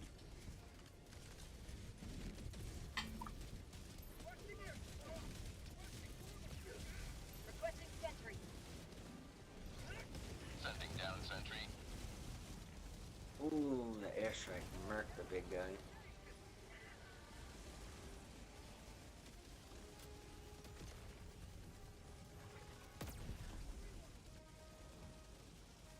Requesting advanced weaponry. Who threw the laser? I think Lot Lizard did. Not me. Oh, No, that must have I been didn't bring must have been it. the other person. No, I didn't bring it. Yeah, Madcap said me. Yo, hell yeah, Madcap. Up, dog.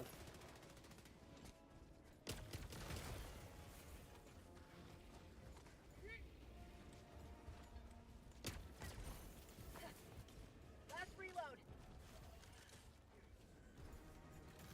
Requesting air support.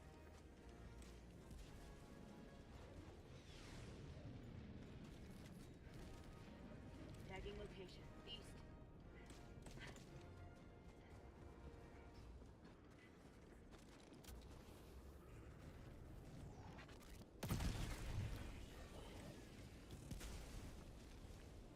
Sending an enable. Found something. Oh, I have to do that. Automaton outpost destroyed. There we go. Got that one. Nice.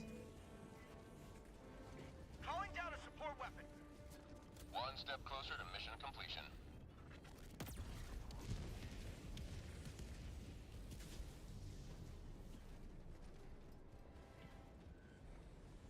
Objective located. Northeast. Tagging map. Northwest. 300 meters. Out of ammo. Objective located. North. It's funny watching them bounce. Requesting sentry. I want to skeet shoot some of them out of the air.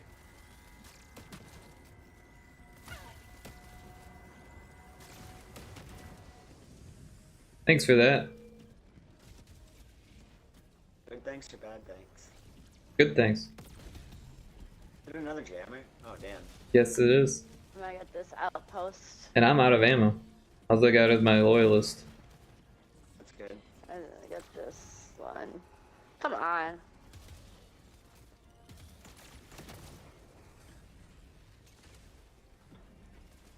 I should got it now. Outpost destroyed. There we go.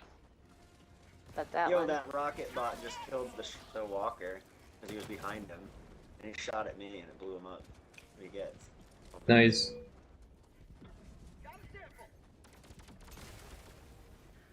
Well, I think I got all of the bot fabricators. Oh, what the fuck is that? I dropped the Certain samples death. again. Why are you always dying?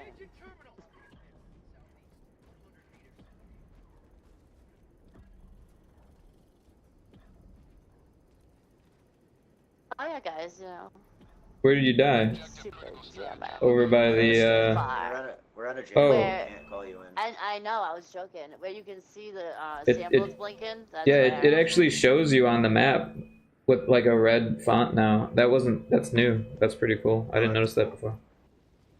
Package acquired. Dropping package. I got the terminal. Run away. Clear the area. Package acquired. Dropping package. Wait, Rico, come here. Why? No, This is for you. give you ammo. Oh, thank you. Asset destroyed. I was gonna go looking for ammo, so that I appreciate that. I found some. It's on my backpack. Look, here, I have some more. Come here. Fill up. Well, now I'm full. I've got 4 out of 5. Now I'm 5 out of 5. Anyone else need ammo? No, thank you. I need my samples I dropped. I need my cat to stop screaming at the fucking door. You hear? No, Sometimes I you can't. I've heard her before. She likes to scream. That's 4.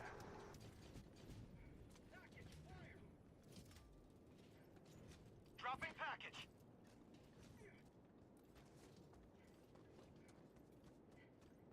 Package acquired. What do you have? It's all done. Uh-oh. Idiot.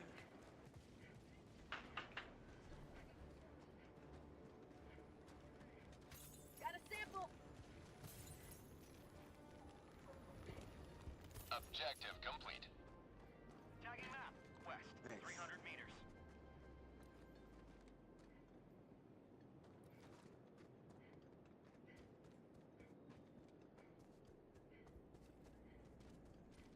I need to get the space heater.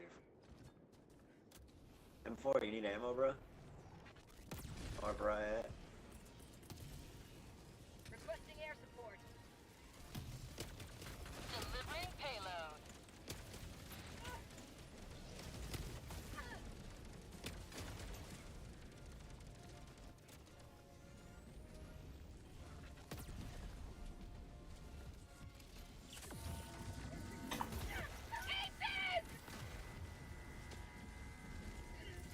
Requesting advanced weaponry.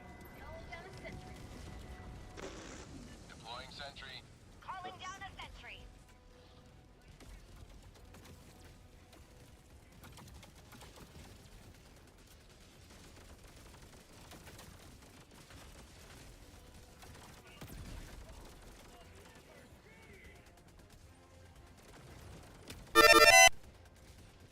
Hey, Indie Maniac, welcome in. Thanks for checking in. Hope you're doing well.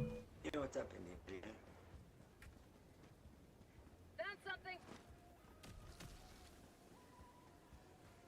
What do we have to do here? I don't know. I've never done one of these before. Sending in an eagle.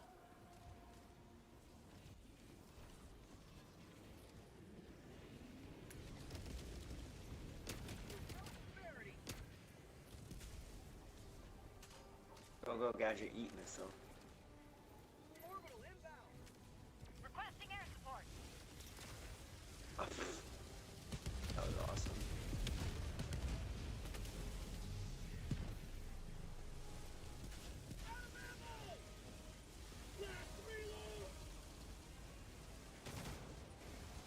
Sending in an eagle. Yo, Taco Cream, what up, dude? Taco, welcome in. Got that one. That one's done. But I'm gonna die. You're not gonna Oh. die. For You never die. democracy. Ooh. Calling down a support weapon. I know, it's pretty bad. I got myself into a bad fucking spot. Yo, Taco Crib, I added those new arts to the game, so that's real cool. Did I get my computer today? No, I did not. Why do I keep finding something? It was the processor was supposed to come in the mail today, and Amazon still says it's arriving today, but I don't think it's going to at this point. Oh, Took his arm. I think I killed the other one. Whoa. No, that one's dead. He just jumped in the air. That was crazy. map was a lot bigger than I thought.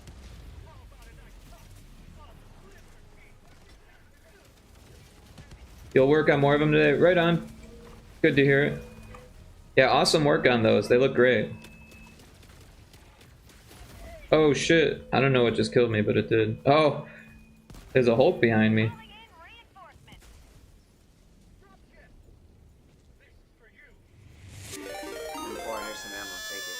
Hey, got a raid from RSVP ASAP. Thank you so much for the raid. Hope you're doing well.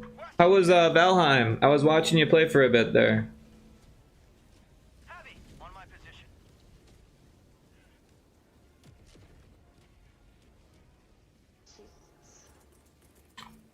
Requesting sentry. Deploying sentry. Oh.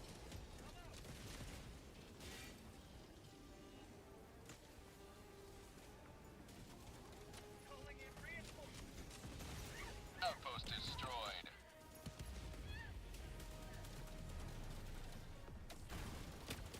That kid's bubble saved my life, and then I killed the war strat, the big guy. Oh, it's always a treat. Good to hear it, RSVP. Madcap, I'm sorry, bro. I don't know what got you.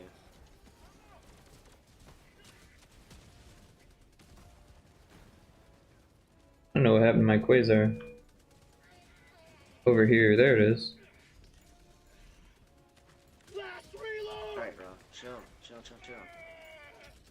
Watch out, Indiana. Run. Why? Run. I was throwing a thing at. Yeah, that's a baby bomb.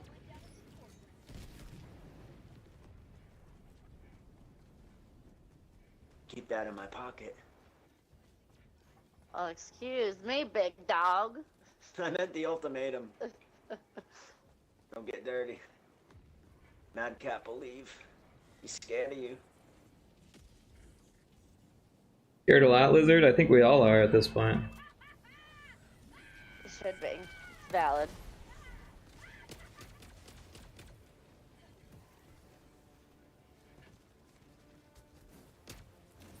Y'all hate, but I took out like four bot fabricators. Who was hating? You. How did I hate? Yeah, quit hating, Indiana. What the hell? Quit being a hater. Sorry. What I do best. Haters gotta hate. Haters gonna hate.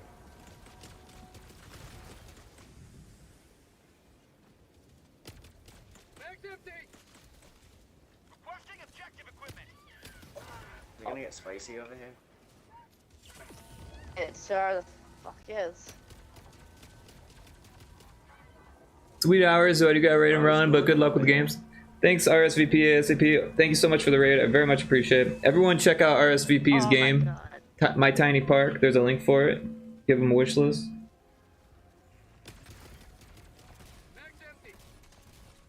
Oh, I'm where fuck. My samples are super far. Your super samples are super far. Yeah. See what I did there? See what I did there. I did. Liberty save me! Sending in an eagle. Attack underway. Fucking mad dog. A madcap, I don't know. Whatever M4, bro. Mad dog. Hysterical. Bad talk. I remember when we just were lame. young and stupid, the shit we drank. Ugh. Ugh. Ugh. Bro, my Oh, uncle. throw up. My uncle used to drink Mad. Why? Mad dog. How come when I dive and stim, it's still not doing anything when they get me with the fire? You're too burnt. Too crispy. Down. On my position. I am. That's bullshit. Reinforcement. Don't be so crispy.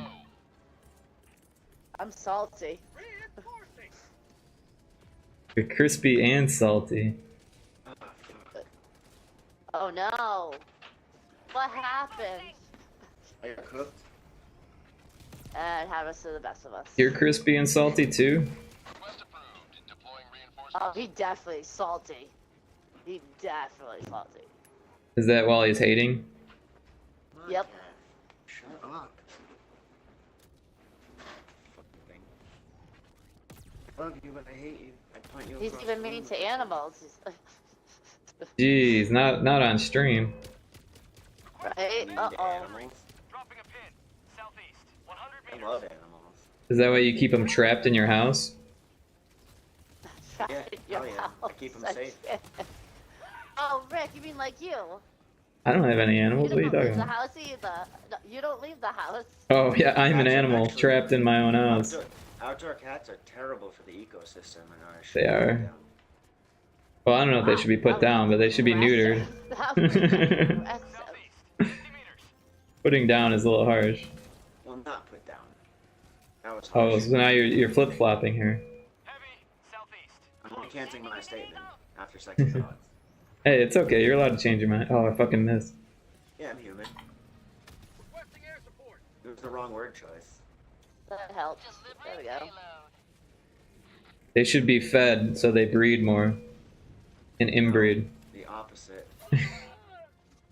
Arcadia, get out of here. Ah! Was that really? Calling What? down a support weapon. You Wait, yelling did at she your yell? animal? Yeah. Yeah, yeah. I She was always cute. Jeez. I heard- Yeah, she's right here. Arcadia. I know you can't see her, but she's on my lap. No, I just heard the little. It was Yeah, cute. I picked her up off the front of my monitor. Oh, is that her again? Yeah. That was me. That's so cute. Oh.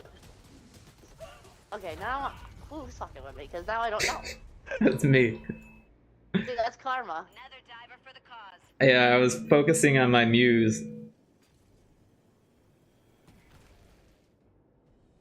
Calling down fortifications. Reporting to the front. Requesting sentry. Dropship. Get out of here. What the fuck is going on? Ooh. Why is there so much fire? Holy shit. Freedom never.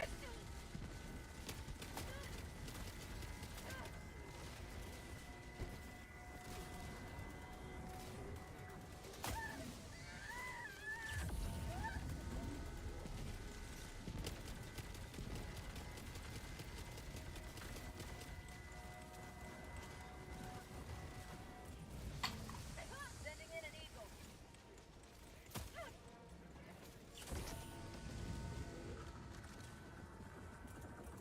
Calling down a sentry. Attack that inbound. Requesting advanced weaponry. Yeah, how long does this shit take?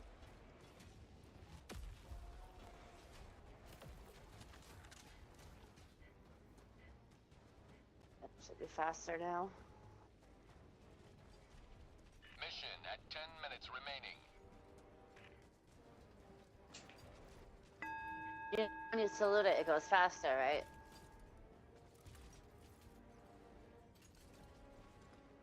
If you do a big stretch. Engaging terminal. Democracy delivered. What are you doing? Who, me? Indiana. He's like. Like having a seizure on the ground. Like, what is he doing? He's fishing out. Like, what is happening? Maybe if we kick him. Tagging map. Southwest. Far. Oh, he's just wasting all that time, bro. All that precious time. Oh, he inside. Oh.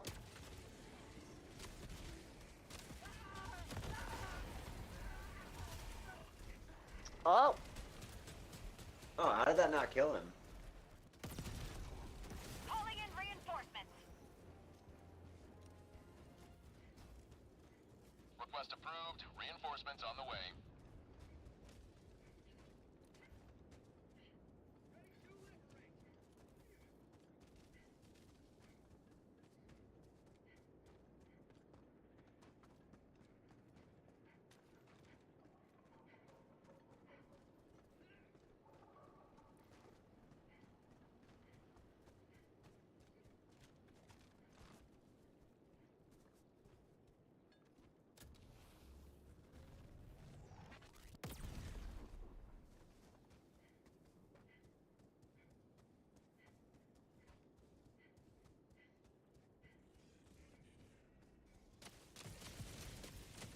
Requesting air support. Unleashing democracy. Requesting sentry. Deploying sentry.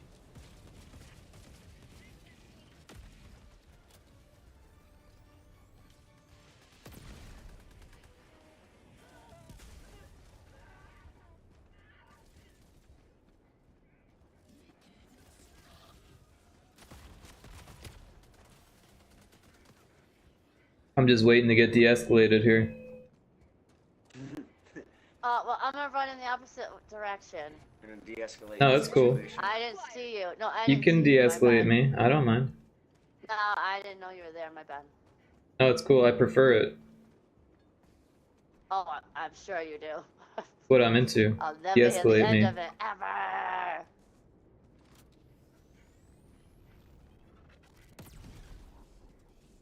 Main objective near your position. Southwest. Close. Sending in an eagle. Here comes the cavalry. Oh my god, that was not good.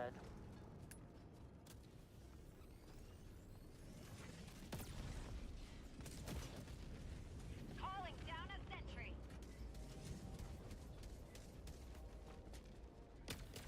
Affirmative. Calling down objective equipment.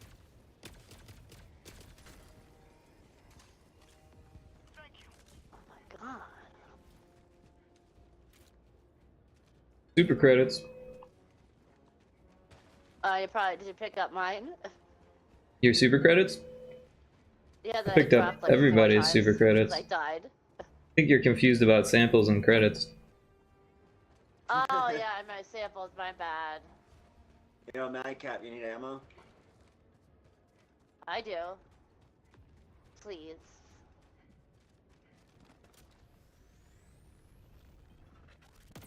Automaton outpost scrapped. Oh, you have none left? Fuck. But I gave it to you. No. I gave you some. Oh, okay, it just went out. Found something. Tagging location. Cancel that. Heavy. Northeast. Oh, I almost had the terminal. Calling Oh, down fortification. it still went. Oh, that's not Sample good. acquired. Shit. I almost got him.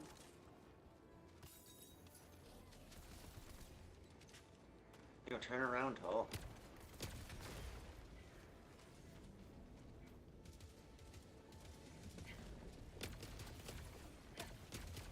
Dropship.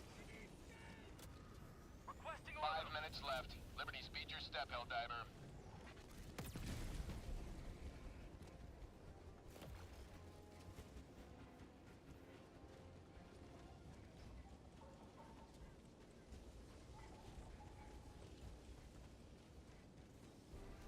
You know, this motherfucker's still coming at me with his shield and his head and arm blowing off. Like, chill.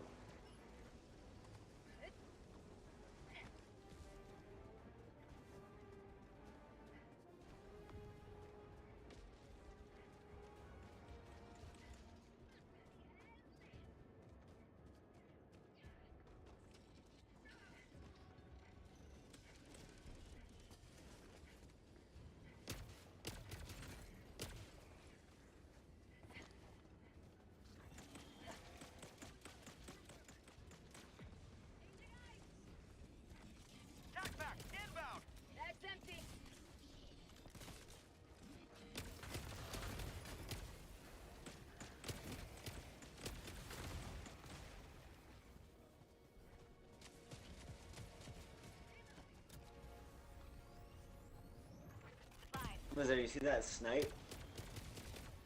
Snipe that hole. Oh, there's a big war strider right there. Flatten.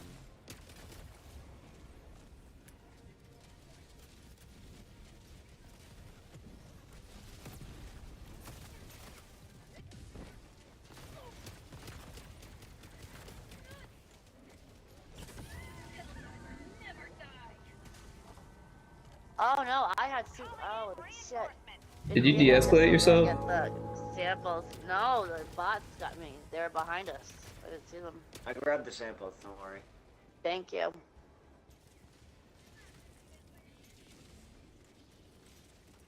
That was our last reinforcement, I think. Oh, we got one more. We wasted the good surprise on you. Marking location. That's my raid. That's my raid thing. Oh, is it? Yeah. I just remember it from the movie.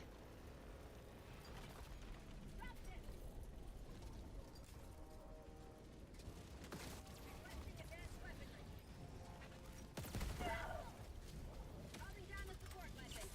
Not today!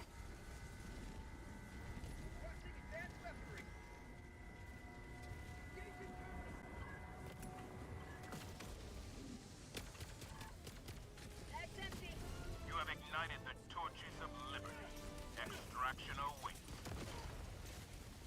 Oh. How that ultimatum didn't kill me, I'll never know. Did not even mean to shoot it. I hate how it swaps to my sidearm.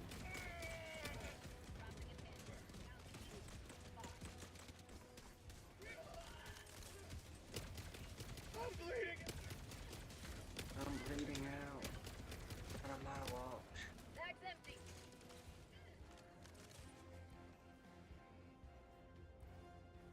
Alright, we gotta hit extraction now.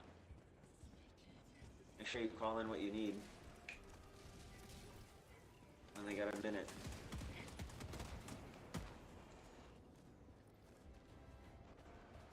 Definitely don't stay close to me. I have the grenade launcher. Requesting air support. The belt fed one? Yeah. Calling down a sentry. Oh, do you like it or no? I do, but and I don't. It depends on the mission and what I'm killing. Like, it's good for far away shit, but up close, no. 1 minute remains. Destroyer departure imminent.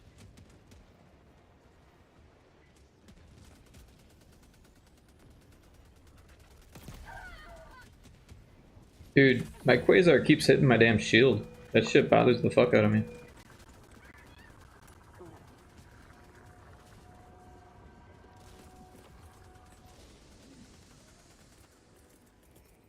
Calling in reinforcements. Reinforcement budget depleted. Automaton outpost destroyed.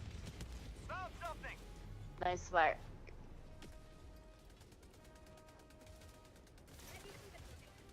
Freedom forever! Well, don't die. That's the last of I'm it. trying to get my thing. Oh, there's no ammo in it. Oh, yes.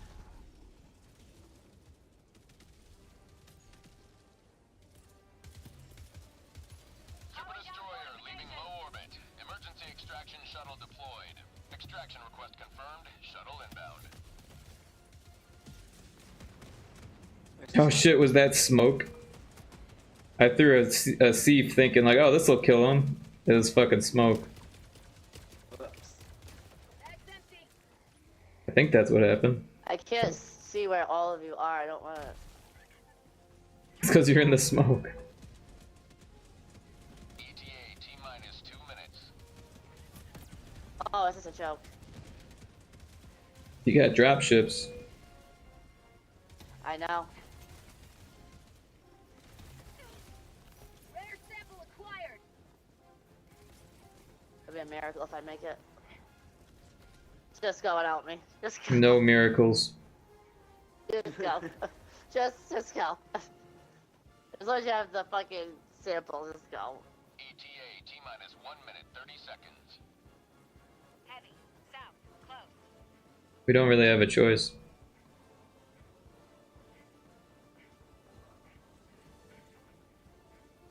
Oh, another you rocket over here? Lit. I love throwing them everywhere. There's mad patrols coming. Good, let them. You this kid are just gooning. Oh my T god. minus 1 minute.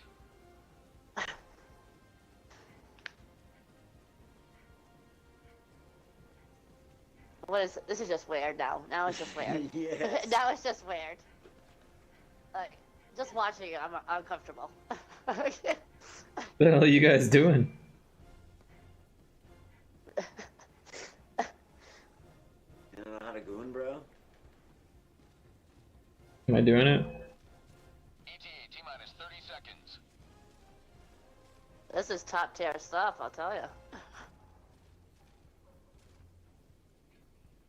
ETA T minus 20 seconds.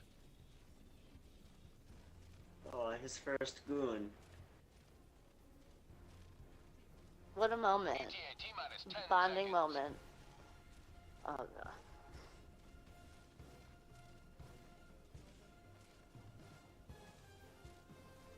Pelican 1 approaching pickup.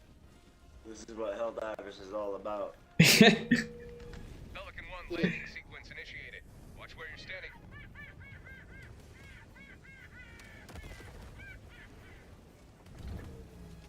Pelican 1 preparing to depart.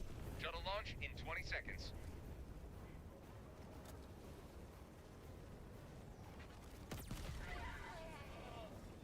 What? Extraction complete. Pelican 1 beginning I ascent.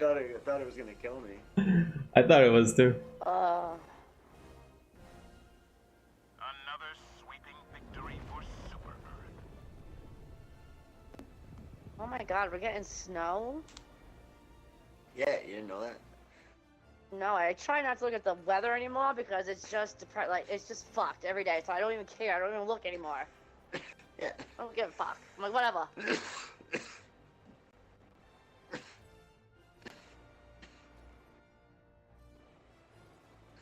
It's snowing all day tomorrow. Oh, great, wonderful. Dude, it was like 65 degrees here yesterday. Hell yeah.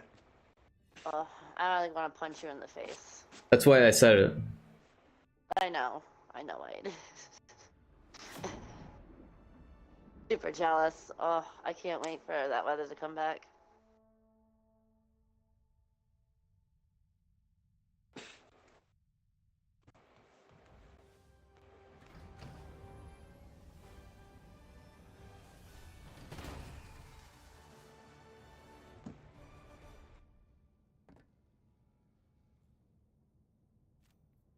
Oh yeah, my dude's doing fucking push-ups.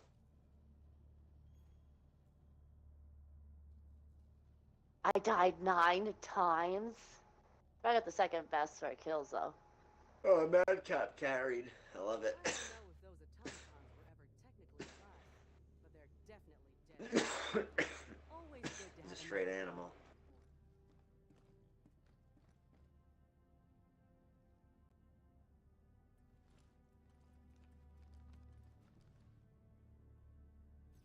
Good luck out there, Helldiver. Oh, Rick, did you change your ship's name? This isn't my ship. This is the Whisper of Oh, what is it? Audacity. Yeah, it's my shit. Oh, it's yours. Oh, okay. So it says operated by Indiana Crones. No, it doesn't say by anybody for me. It just says operated by and it's blank. Oh, interesting. Must be some type of PlayStation glitch. The galactic war Probably, waits yeah. for no one. Are you ready, Helldiver?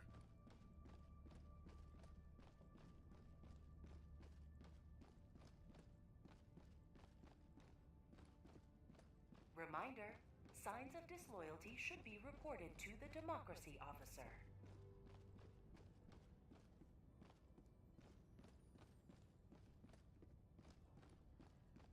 I hate this Zen lady. She freaks me the fuck out.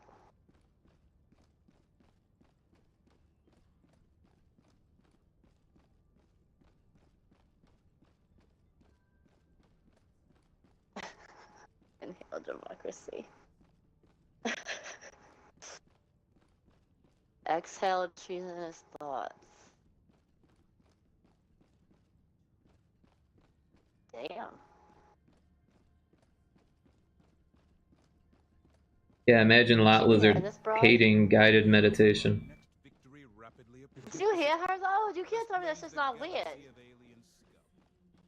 It's only weird if you don't like to meditate.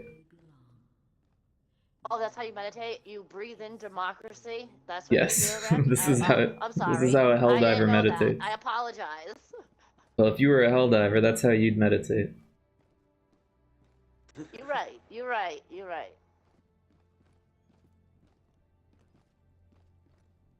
Yep, the government works for those who work for it. Rick's on that ship all day. It's authorized meditation, approved by the Ministry of Truth. Hellpods Prime. Engaging orbital Knockout thrusters. crate. Pretty rich. How rich are you guys in this game? As far as super credits go, I've only got 760.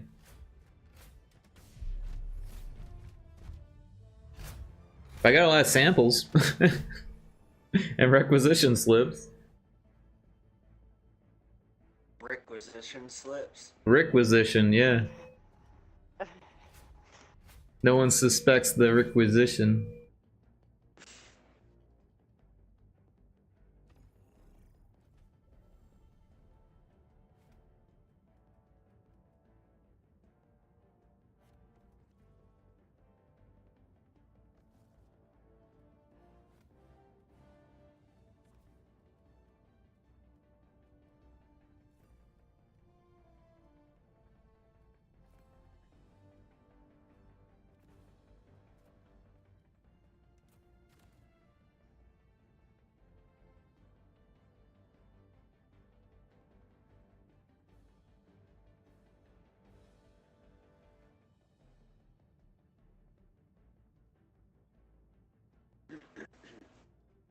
Mm-mm.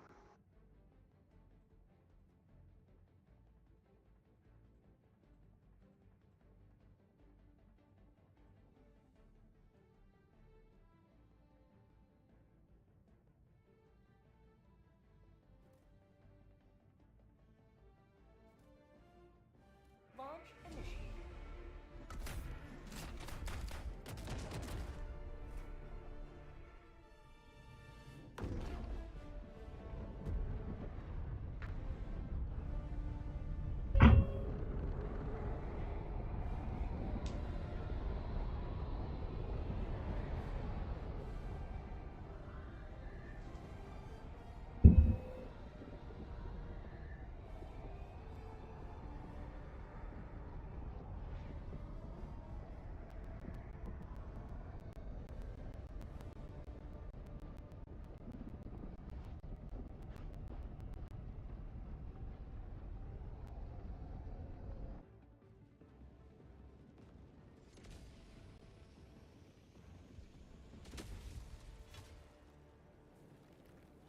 History will remember your deeds this day.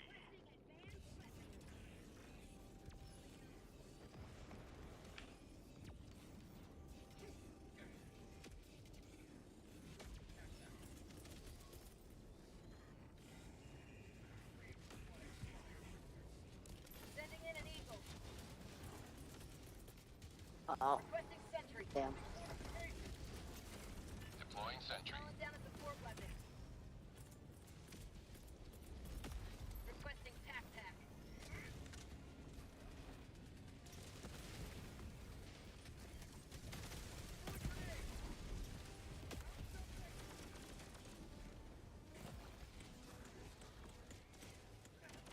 You know what? Requesting air support. Reinforcing.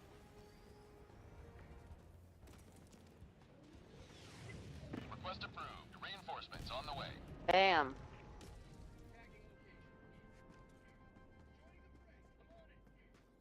Got that. Got him. Fuck that. Lock it.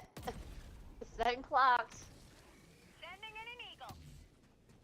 You got a bunker? I'm headed there. Why the fuck didn't it fall? Requesting air support. What the fuck?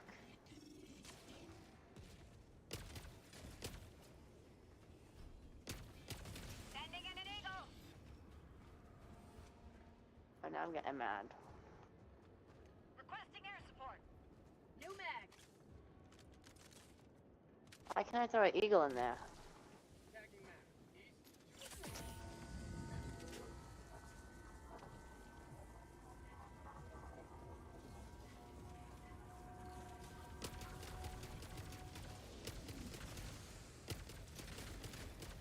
Mag's empty. Democracy delivered. Got him.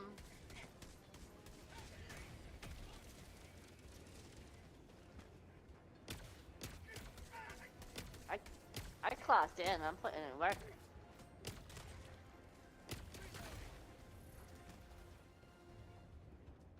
Yep, someone's got to take care of the illegal broadcast, right?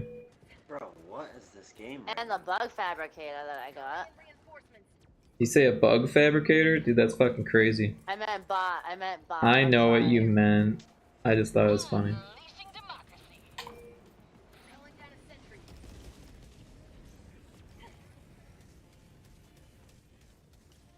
Oh, Nothing that's- like a good bug fabrication. You know, I'm just saying. Could be the next brilliant idea. Enemy tactical Or illuminate fabrication. If you're lucky. No, now you're pushing it too far. Now you went too far. Mine fabricator. Got this one. What the fuck? It blew up, but bot outpost destroyed. Sometimes Oh, you there gotta we blow go. shit up. I did. I fucking blew that shit up.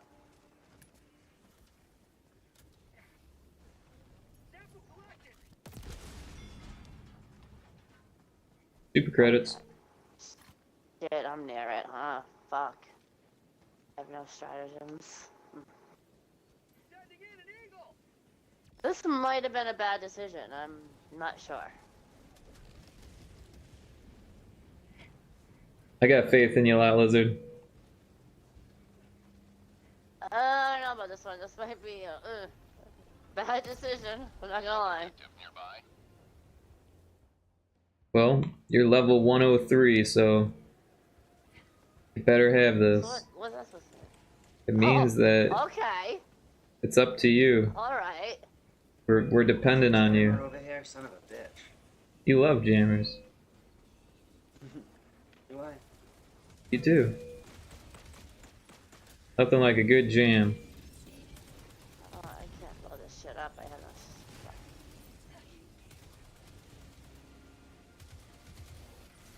Oh shit. Fuck. Bunch of fucking guys landed on top of me. Fucking killed me. Oh, these guys are jetpacks and fuck off.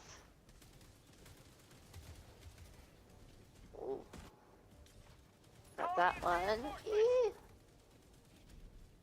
Requesting air support. Oh my god.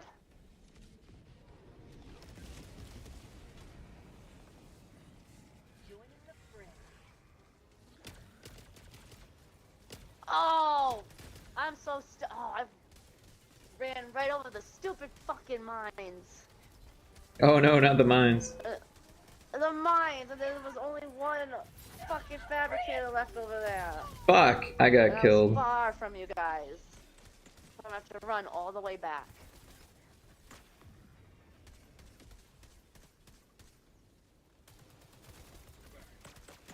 Calling in reinforcements. Yeah, I'm going mad for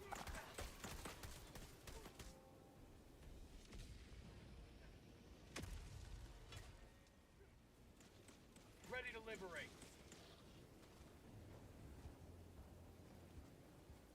Oh, watch out. You're welcome.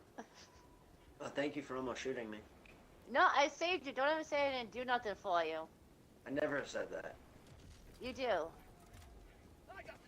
Don't put words in my mouth. I only said what you said, so What did you I say? didn't. Hey, my stuff. Nice.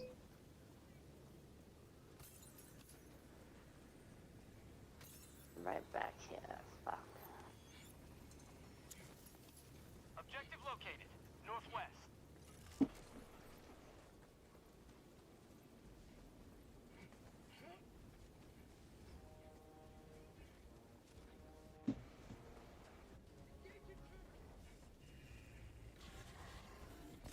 Oh shit, there's a bunch of guys here.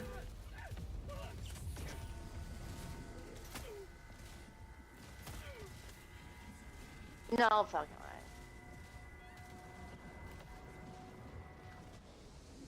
Marking location. Northeast.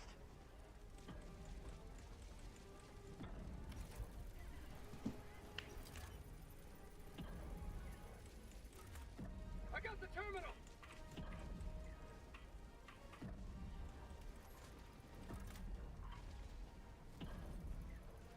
Wow. Alright, this jammer's down. Package acquired. 3, 2, 1. Objective critical I stratagem gotta available. transport this shit. Yo, Medcap. I only got an ultimatum. You're gonna have to help me on this shit.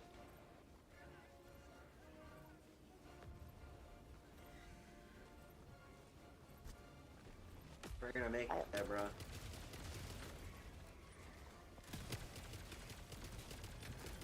Bag's empty. Alright, Engaging terminal. on me.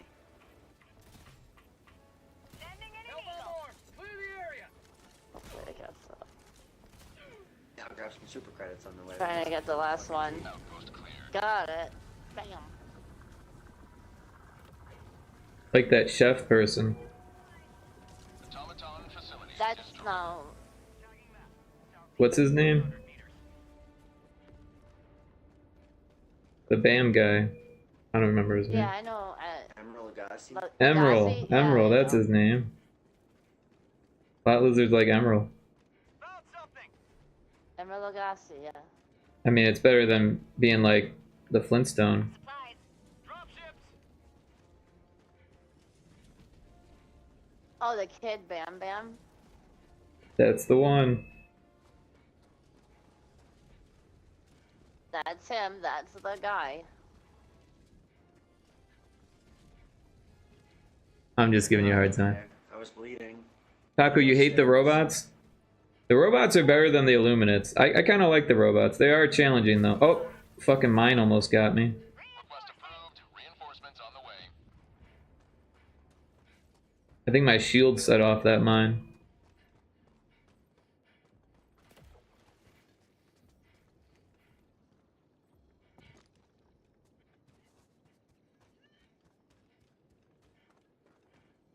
Where'd the package go?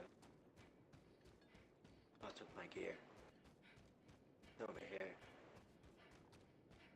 Oh, this is not a good place to be.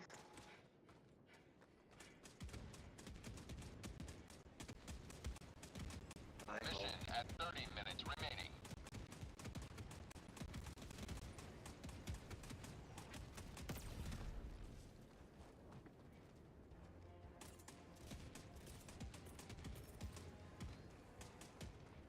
That didn't kill it. Calling down a support weapon. Requesting advanced weaponry.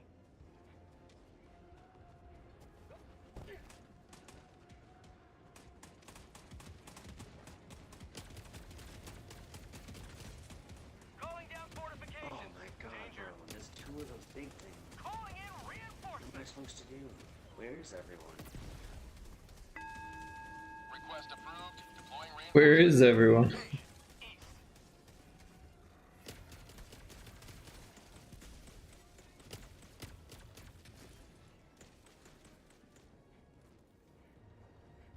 Changing eyes.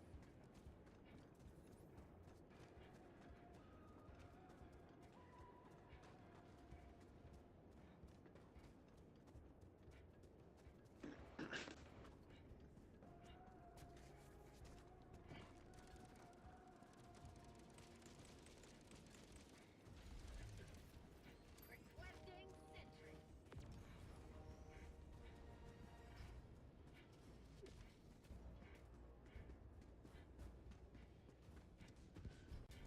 Sending in an eagle. Package acquired.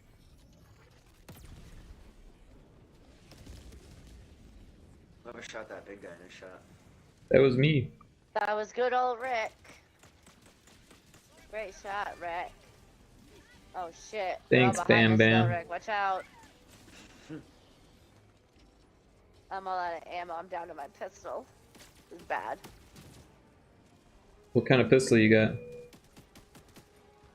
Oh, your The SMG? name of it. I think it's the Halo one. Is it SMG? No. Like a Uzi? No. That's not good.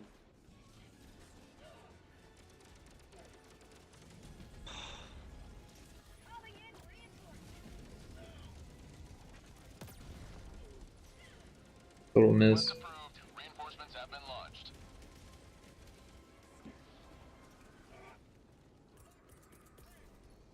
Sending in an eagle. Requesting sentry. Automaton outpost destroyed. Calling down a support weapon. Reinforcing.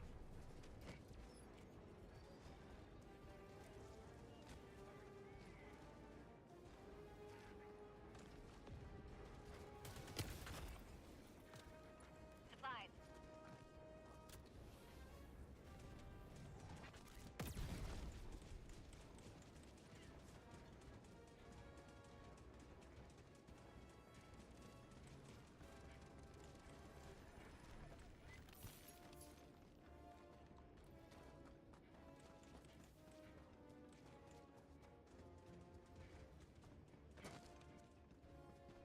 Requesting fortification. Another one of those big guys.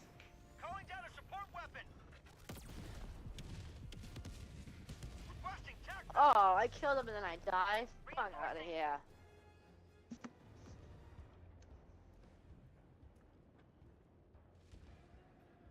Can't win out all the time, you know? Can't win them all. No, but I killed that big like fucking Hulk thing and I died. It's bullshit.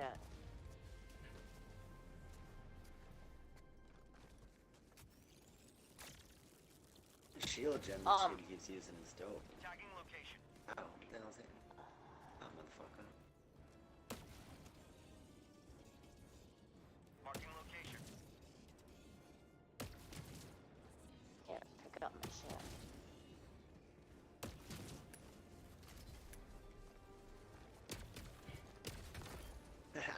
I blew that one out of the air. That was sick.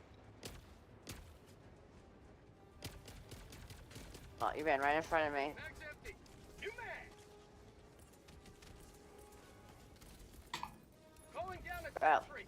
Mag's Yeah. empty. Sucks. No. I just put like half a mag into that guy. Oh, you're using that grenade launcher thing? Yeah.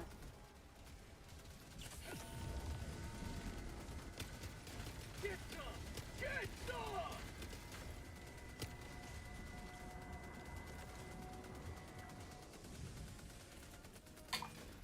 We still haven't made it to the other objective. Like, holy shit. Oh, jeez.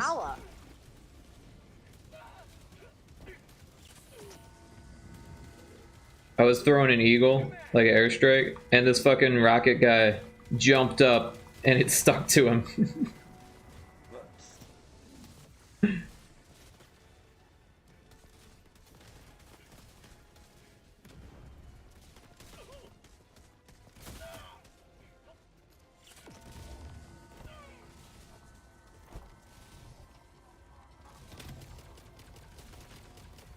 How much faster it goes when you salute it. Don't fucking hit me with that hammer, I swear to fucking god. I'll grenade launch you right in the face. If you survive. Bro, you really want to try that? Like, really? Do it, I dare you. I dare you. Oh. I thought I saw something behind us.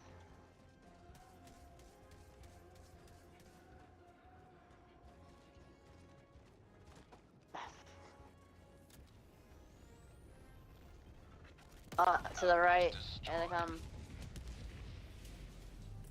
Requesting air support. Oh, that was so good. Requesting sentry. It's flattened that whole squad out of midair. I see it. Eagle 1 returning to destroyer for resupply.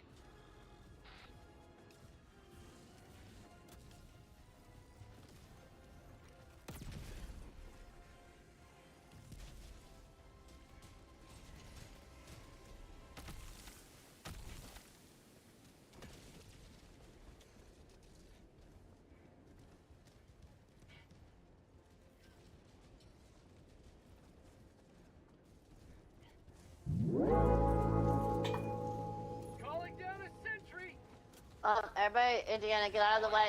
Or not. You see That was that? fun. I did. That was cool. It was pretty sick. I wish I landed on his head, but that works. It was pretty sick. Oh, there's a hole. Let me get him. Okay, I'll stand right here. I'll wait. Take your time. Oh, homeboy killed it. Apparently he not listened. It's okay. There's another one out there. I'm just waiting for my jetpack to be ready. How the fuck did Extraction is available. Mag's empty. Okay. That was amazing.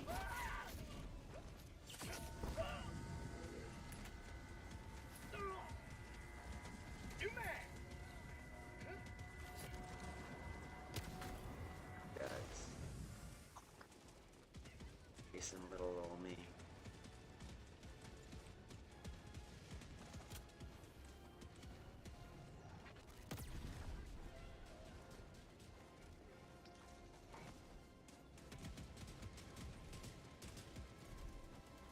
I thin out the herd a little bit. I can get Yeah, you took the heat there.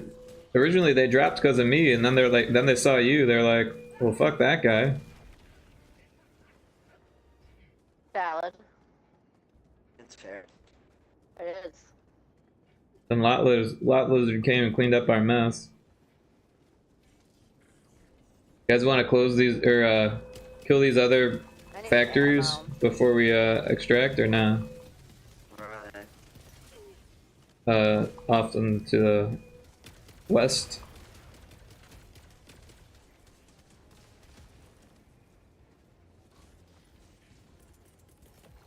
Sending in an eagle. Requesting sentry. Requesting air support.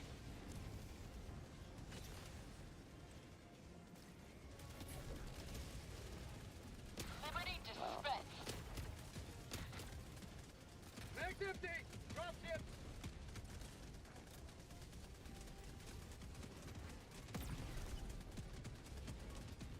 Get some. Get some. Dude, my sentry's fucking cleaning up over here. Damn. Oh, mine I killed didn't me. see them right there. Reinforcing.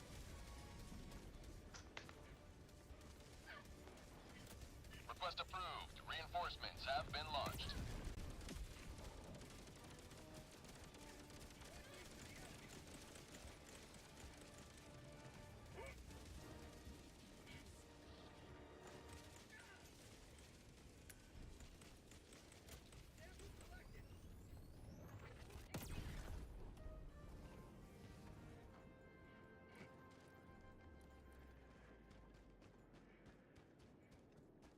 Requesting advanced weaponry.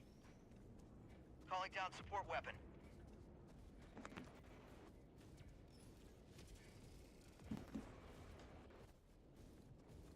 Oh shit, my camera's broken. There's something here. Oh, I fixed it.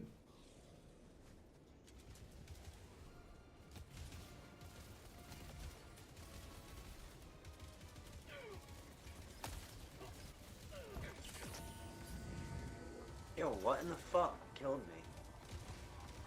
Probably a bad guy. I've died like 100 times today. No, it wasn't. I was running. And I was just following M4. Like, in his footsteps. Request approved. Reinforcements have been launched. Is that a mine? New mag. Better be a mine. Probably because I fucking died from one earlier. I ran right into it like an idiot. It won't let me pick up the stims. Oh, now it will. That was weird.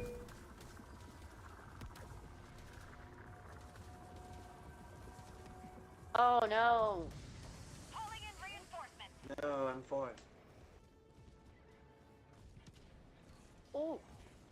Yeah, same thing with me, bud. Whoa. You aiming for me?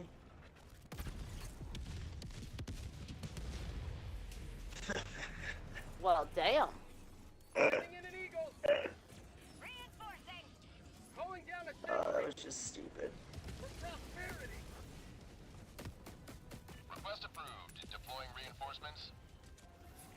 Eagle 1 rearming. Be back shortly. Shit! They blew me up. Reinforcing.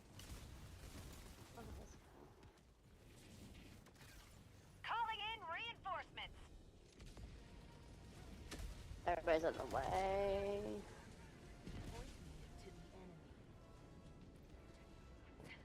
Yeah, this way. Info, watch out, bud.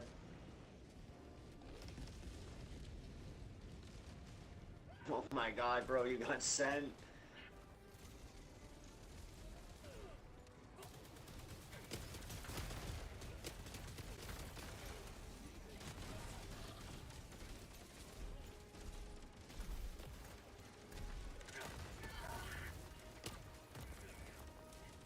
Of course he dies on top of my samples.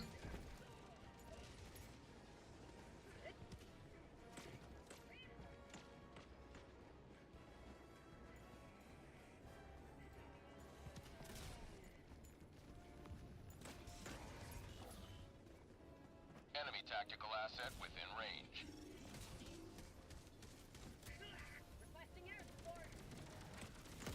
Run, Indiana, run. What? I was in there first. Okay, I'm sorry. I tried to help. How are you helping by telling me to leave? Because I threw a bomb in there. So you're more important than me. I was in there doing No, work. I was trying to help. My bad. Help me by jumping in the frick. Aw, fucking mine.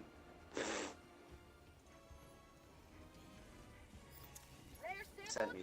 Oh, fuck. Sent me into another one. Tactical asset nearby. I hate this game. I found a SAM site. Request approved. Reinforcements on the way.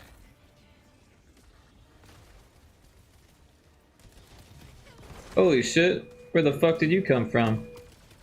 Hello. You may proceed to extraction when ready.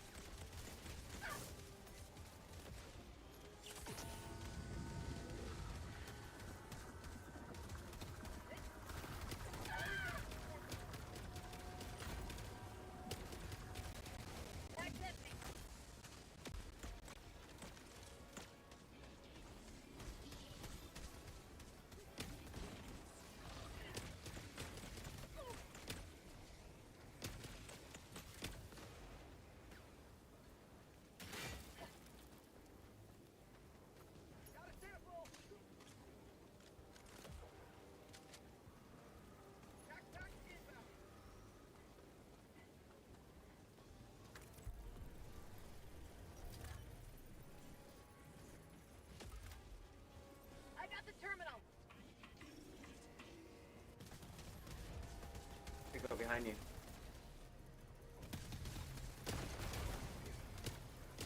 Thank you. There's still some, but I cleared most of them. It's all good.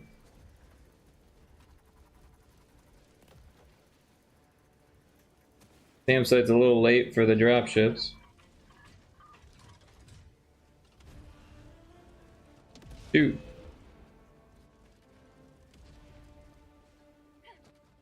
I think it's all clear now. Hot Lizard's like, fuck this, let's get out of here. I got a boogie after this one. Word. Requesting air support. Delivering Requesting payload. sentry. Sending down sentry. Bag's empty.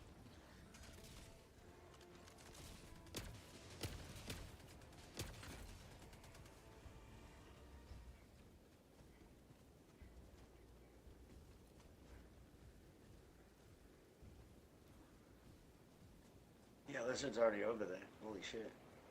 He sent it. He's had enough of this map. I got the fuck out of the way.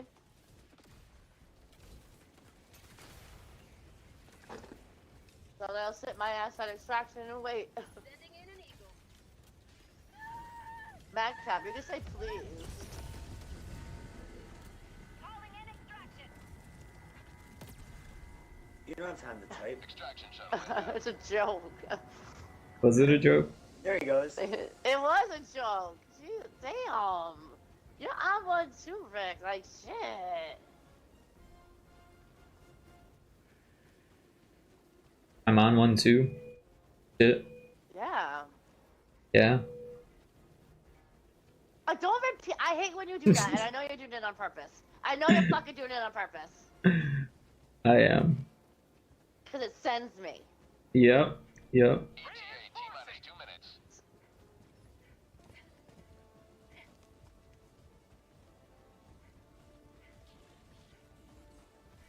Shit, there's bad guys here. Oh shit. I died. Why did you think I died? The bad guys? Yeah. The same bad guys that killed me? It's the right extraction, bro. Nah, I was still pretty far from extraction. Oh my god. Oh, that's a lot of guys.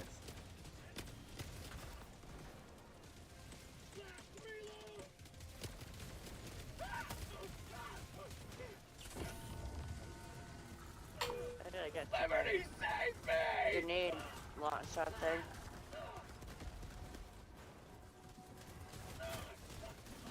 Shit! Oh, what the fuck? Something just lit me the fuck up.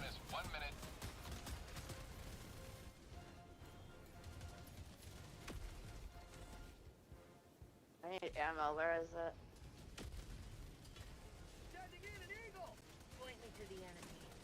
There's a resupply ready.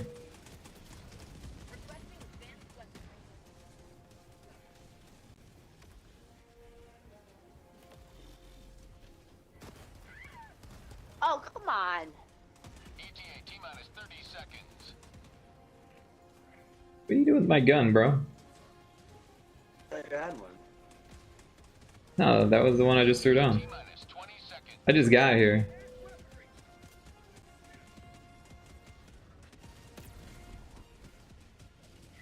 Uh-oh. I'm out of ammo. There's a big guy coming. How big? Mad Cap's mad far away. Really? I didn't know you were over Thank there, you. man. Oh! Pelican 1 approaching pickup. Oh, no. Eagle 1, leaving combat zone to resupply.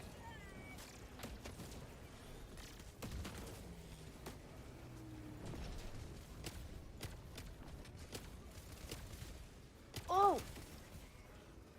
Saved you, Rick. You're welcome. What'd you save me from? All these grenades? No, there was a bot literally right behind you. And I shot him. Well, thank you. There's a big fucker coming. Yeah. Where are the other two? I have died. no ammo. I got the We big threw guy. you in. You're Yeah, alive. I landed off of it. I had to run around. I'm coming up. Oh my god.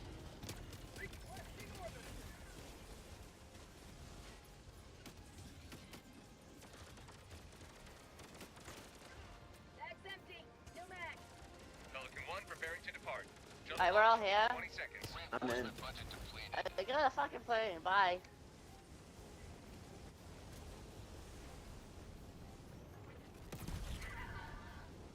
Extraction complete. Pelican 1 beginning ascent. Such a dick. Low key though. Low key, always low key. Heavy on that. Heavy on the low key. Yes, you are a low key dick.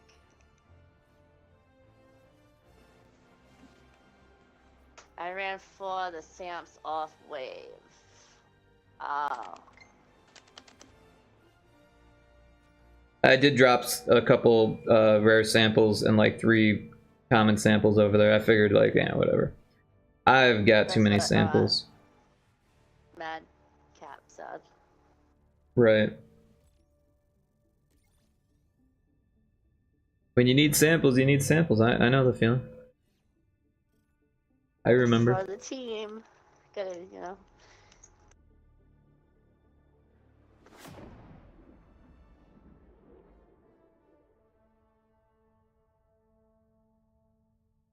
Ship ain't gonna upgrade itself, right? Right?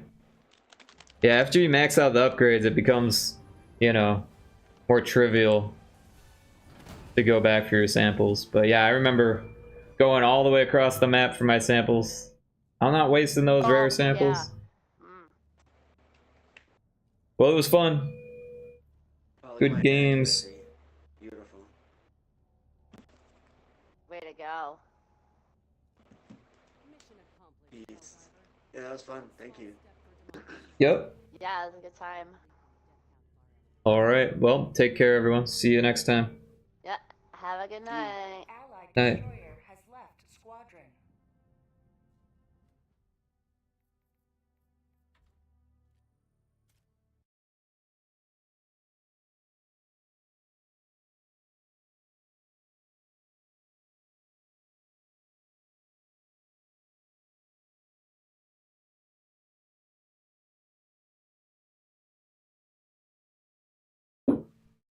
All right. Back to the game dev. Oh, I should turn this down now.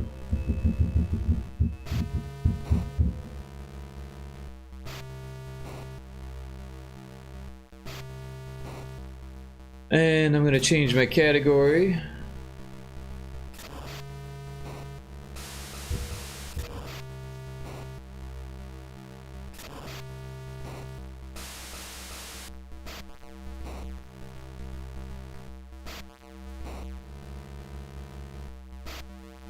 All right. Well, that was fun. I like playing Helldivers with people. It's definitely more fun with like friends and stuff than with randos. Like sometimes I'll play by myself and that can be fun, but it's pretty challenging by yourself. It's definitely the most fun with a close-knit crew on open mic and just chat it up. But yeah, where we left off, I was fixing all of these body scan scenes.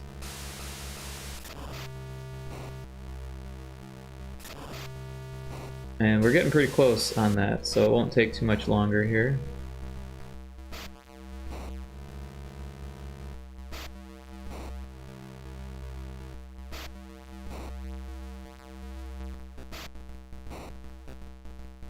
Yeah, for some reason when you copy and paste a scene that has a like a set position with an actor, it just defaults to the player, which is kind of bogus.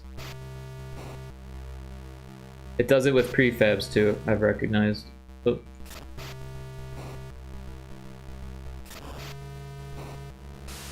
So this one should be all set. Double check. That looks good.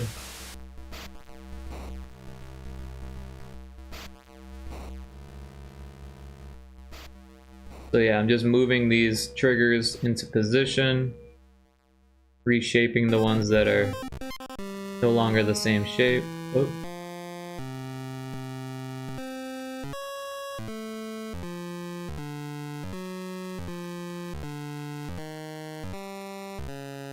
And then now that they're the correct shape, I'm going in, making sure that it's moving the body warning actor rather than the player. And then in some situations, I'm moving it so it's actually within the space that it's supposed to be.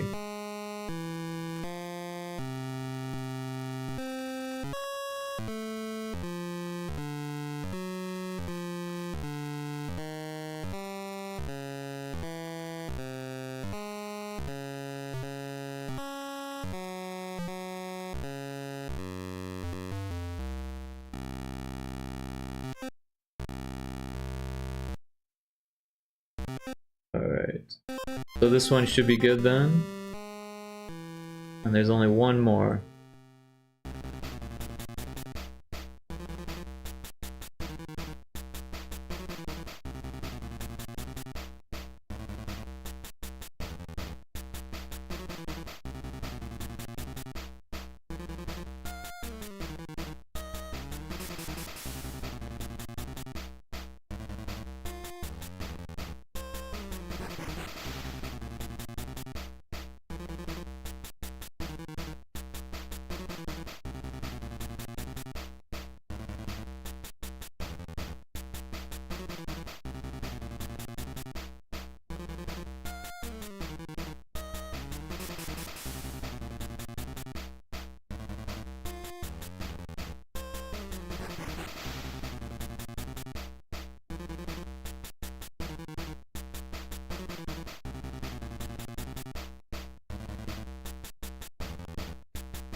Alright. Pretty sure this one's all set.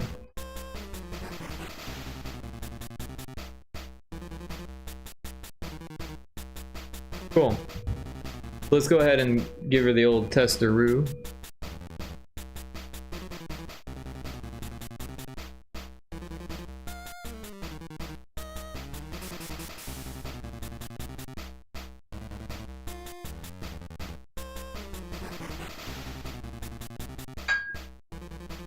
Gotta slam the rest of my tea here.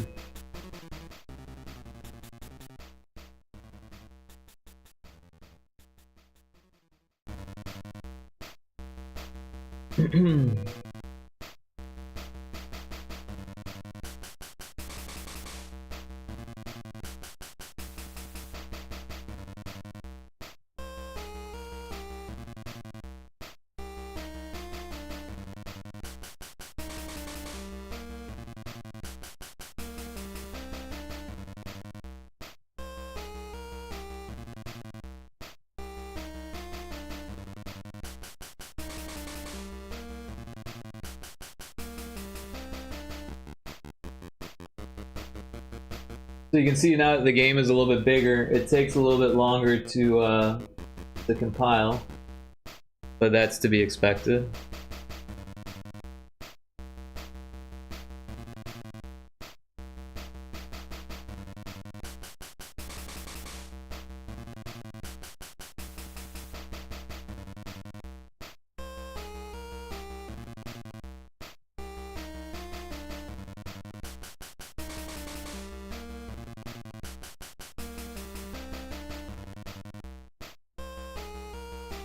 It's linking now, so that's the last step.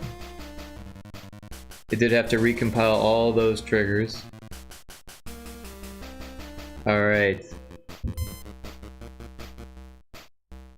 Day 1, 3 guests line up outside. And you can see it just randomly selected one, so that's cool. This one, I know because I've played, or because I loaded it, that this is a legit one, but it might have a bad scan, so we do have to, at the very least, check the scan, but we should check these other things too. So we've got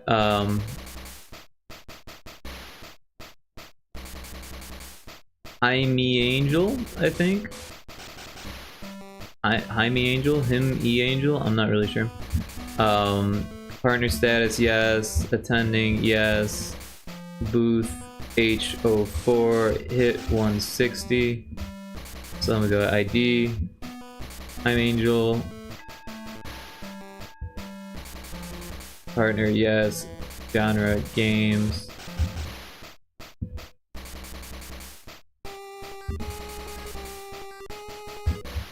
So here we have the scan.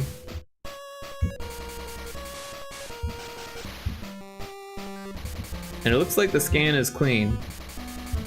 Nothing is popping up.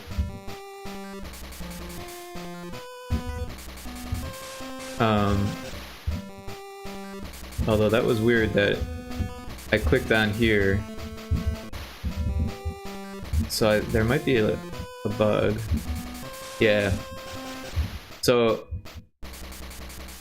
because I went into that and then exited, it should prevent you from just being able to click the button. Anyways, we know this one's good.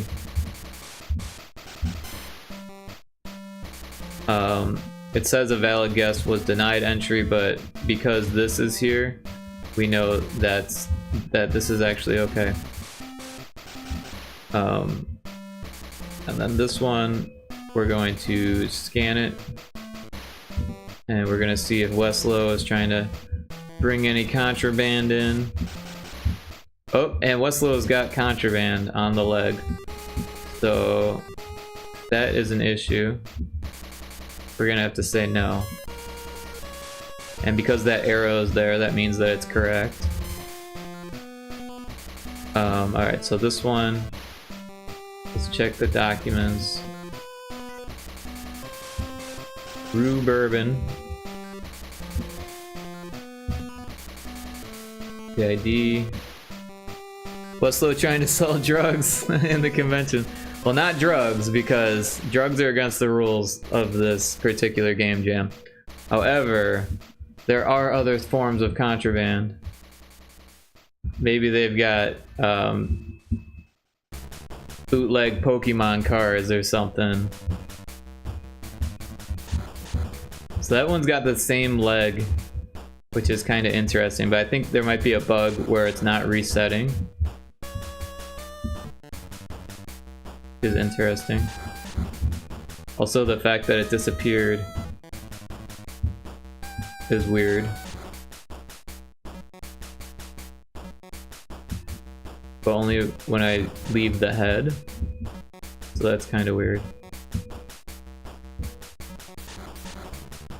Watch, I'll leave the head and bam, it goes away. So yeah, interesting. But we'll have to turn them away until they get rid of their contraband. This one says a valid guess was denied entry. So I think there's a bug there. I think the leg thing is sticking. And yeah, we're not gaining any money. It's not counting our mistakes yet. It's we don't have the quota set.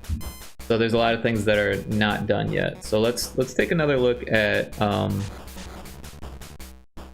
how the scanning is working and making sure that it's resetting those variables.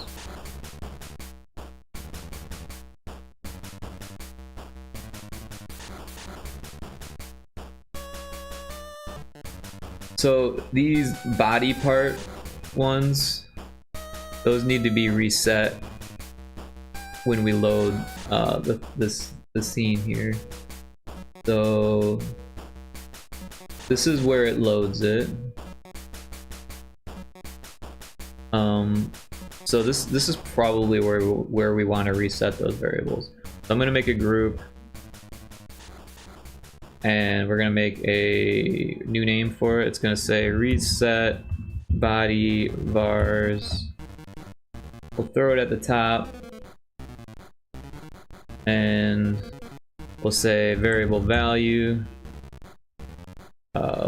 So variable value, we'll just go body parts head equals 0. We'll copy this, paste it, body part arm, paste, body part chest, paste, body part arm, L, body part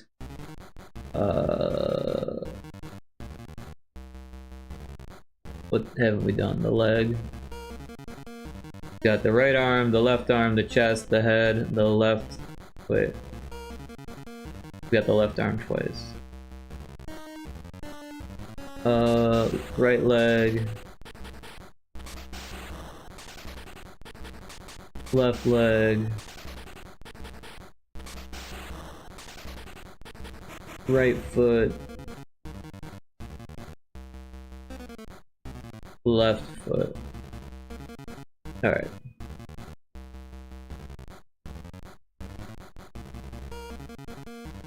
And this other one, which probably doesn't really matter, but we're gonna set this to 0 also, just because. And that way, every time we load a new NPC, the body variables will be reset, just so we make sure that it doesn't stay like it was doing that. Alright, so the next thing is we want to count our successes, which I believe we are doing. We've got our mistakes, we've got our mistake and imposter, we've got our correct choices and our correct choices. So yeah.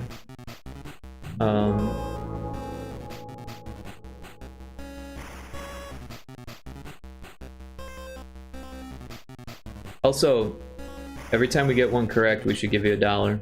So that's easy. So we'll just increment variable by 1, cache, ones, and then we'll do a little bit of math here. So math, if cache ones,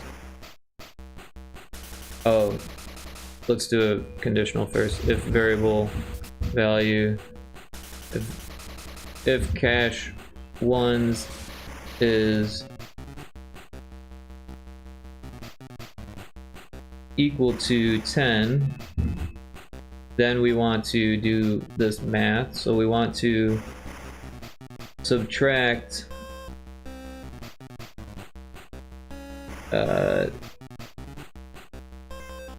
or I guess we want to set it to 0. So variable value cache ones equals 0, and then cache or variable value cache tens gets incremented actually, so that's not what we want. Let's get rid of that. And then we increment cache tens. Cache tens. Also, we'll do something similar here. Copy, paste, if cache tens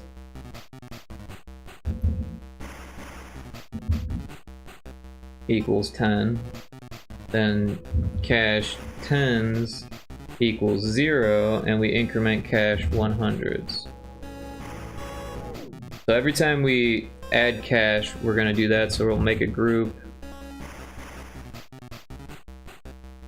We'll rename it increment cache, and we'll throw all 3 of these events into that. And so every time we increment a correct choice, we'll increment the cache. So we'll do that in both of these scenes.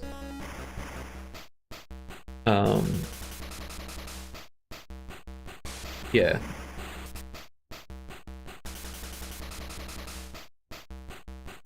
And so the cache should actually automatically work then. Cosmo the Shadow, welcome in. How you doing? Everyone should check out Cosmo's stream. I was playing Osu. I thought you gave up. I thought you were taking a break from Osu. Are you getting back into it? Karipu, welcome in. How you doing? Are you still watching Peanut? I was lurking in Peanut stream. Good to see you though. Thanks for checking in, Karipu. That is a cute emote you got there. Who's this?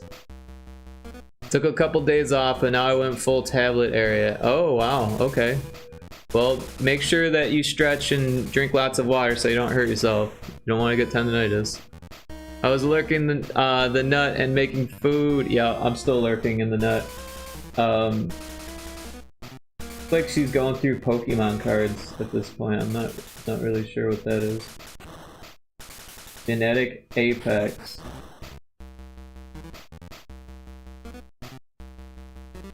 So I'm moving my arm a lot and keeping hydrated. That should help. I hope it helps. When I was in rehab, well, not rehab, when I was in here, this is what I'm trying to say. I shattered my wrist and I was supposed to go to what do they call that, therapy or whatever.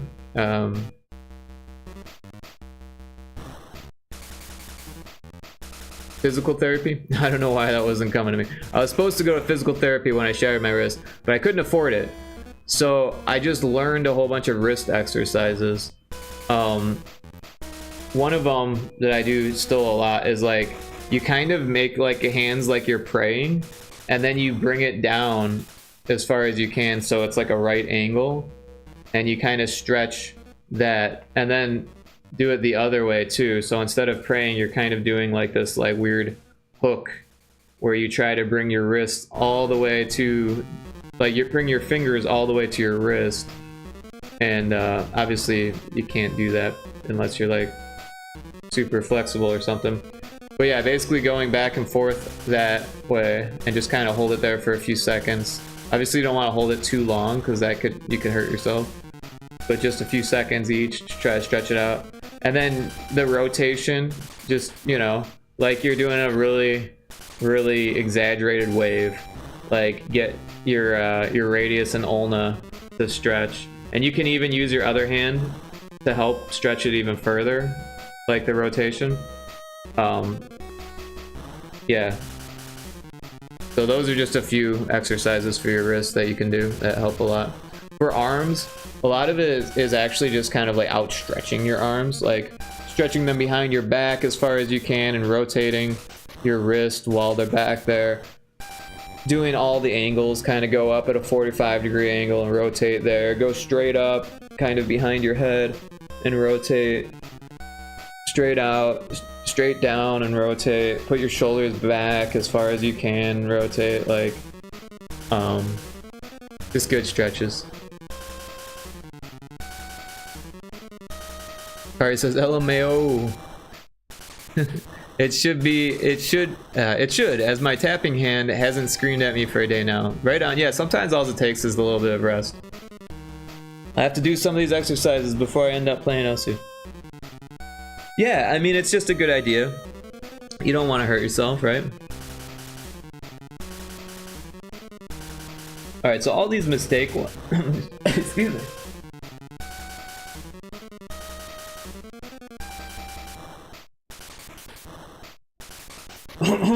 Whoa. All of a sudden, my throat got really dry. I don't know what happened there. It still sounds funny. Hold on.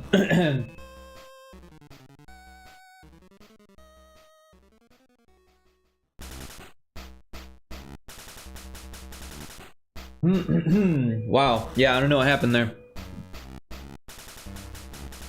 But all of these should have transparent actors so the screen, the thing's not moving around when you, like the player's not moving around as an arrow.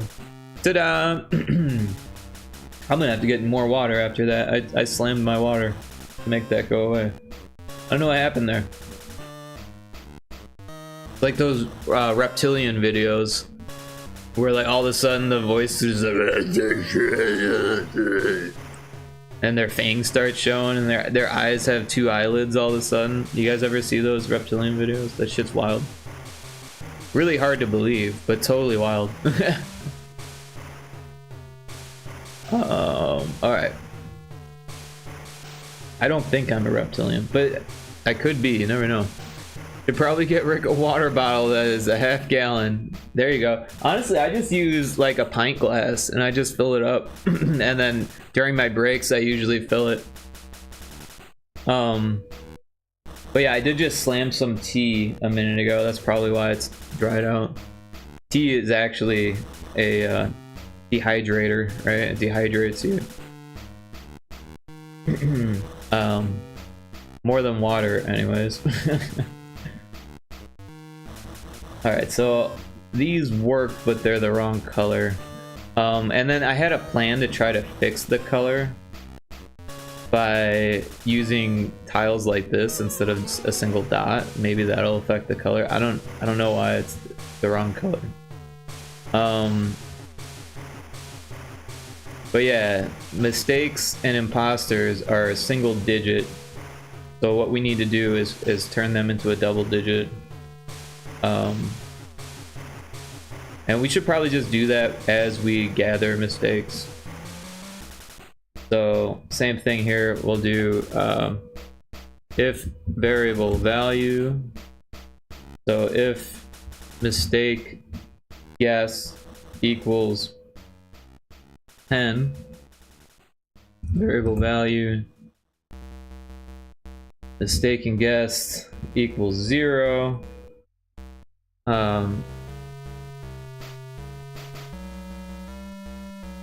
Actually,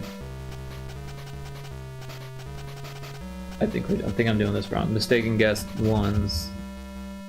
Oh, yeah. We'll just all right. Yeah. So we need to increment mistakes. Increment mistakes ones. We do that if you've mistaken a guess or if you've mistaken an imposter. Were you able to import the correct screens? I forgot if I was able to tell you. I'm not sure what you mean, Taco.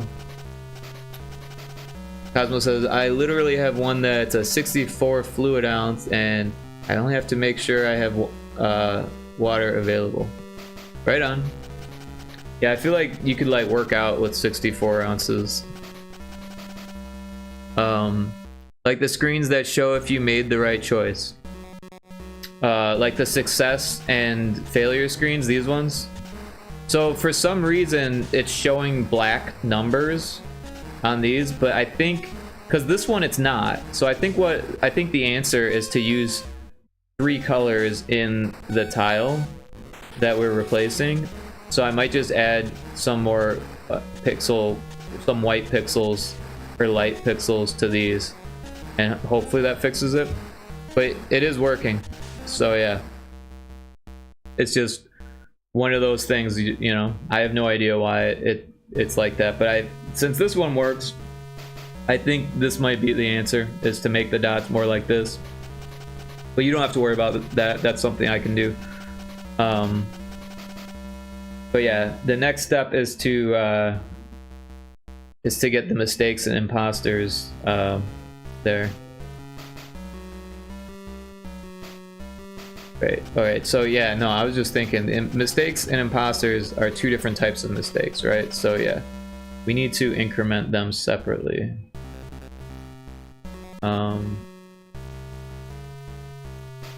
Yeah, so we increment the mistakes here.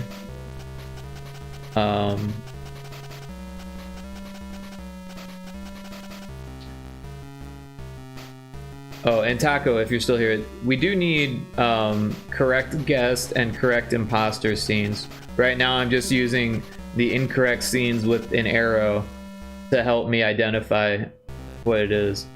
But yeah, one that says like correct, a valid guest was allowed entry, and correct an imposter was denied entry, kind of thing.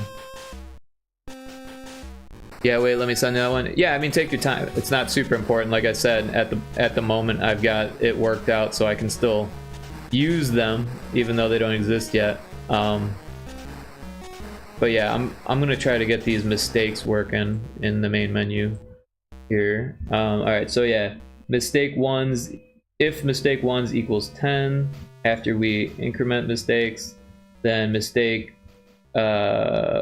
ones, I have it ready. That was what I was referring to earlier actually, but didn't know how to word it. Oh, right on. Yeah, no worries. It's a little confusing at this point. There's a lot going on. Alright, so mistakes ones equals 0 and variable value, or no, we need increment. That's what we need. Increment variable by 1, mistakes tens.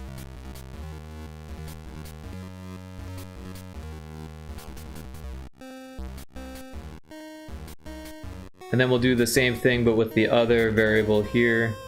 So increment mistakes imposter, so we'll increment variable by 1, mistakes. Do we have imposter?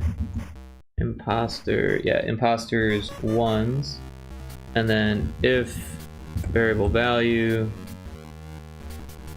imposters ones equals 10, variable value, set variable value imposter ones to 0, and then increment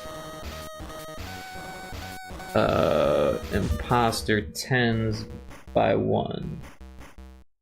Alright, so that should take care of that.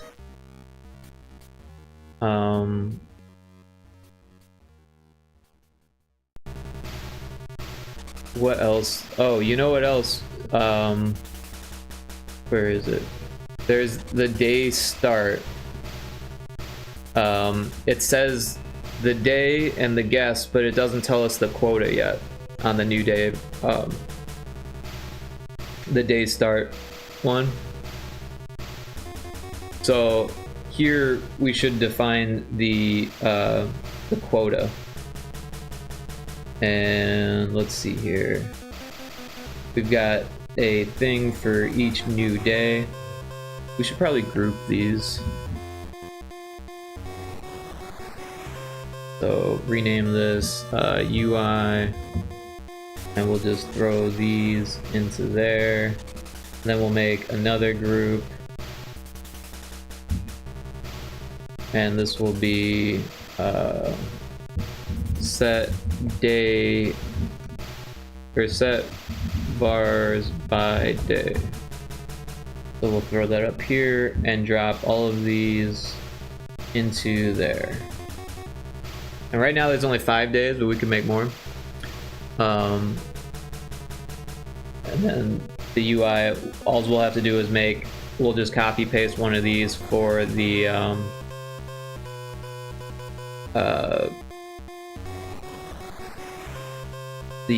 quota. I don't know why that it took a second there. But yeah, we have the quota here at the end, but it would be good to know before what the quota is. I guess it's not that important, but it would be helpful, I guess. So that way people could at least like count how many they've gotten wrong and say like, oh, I've only got one left that I can get wrong, or whatever. Or I can't get any more wrong. But yeah, these should work now, I believe. Yeah. It's on the file in Discord. The start day also has quota. Okay, okay, cool. I will grab those now.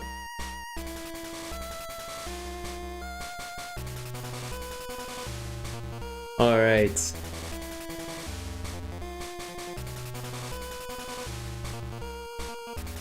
Thank you so much, Taco. Appreciate that. I'm gonna download the spray file now. And then I'll grab these screens also.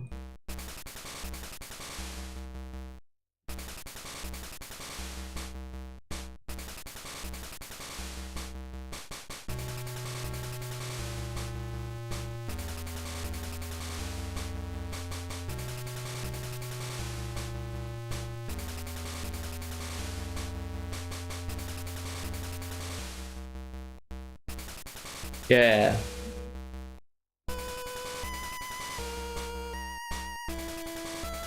Alright, that new one was called B5_4. So this one here.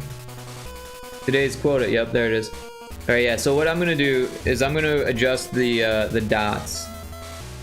So I'll go to this layer and we'll just add a another color underneath, and that should fix the colors not working. So I will export this. Lot Lizard blowing shit up and laughing. That sounded like Shredder. I think that was a Shredder laugh. So day start, here we are. Export over that one, and yeah.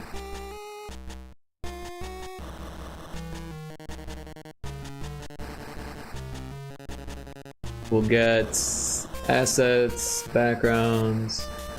So yeah, I've got the backgrounds here, and then I'll just go into Sprite and right click and open in folder. And we've got our day starts and our, I think these ones are the new ones, right? Yeah. So I'm gonna copy these and go back to our one of these folders. Yeah, so this is the correct folder, but I want to make sure that the names are the same so we can just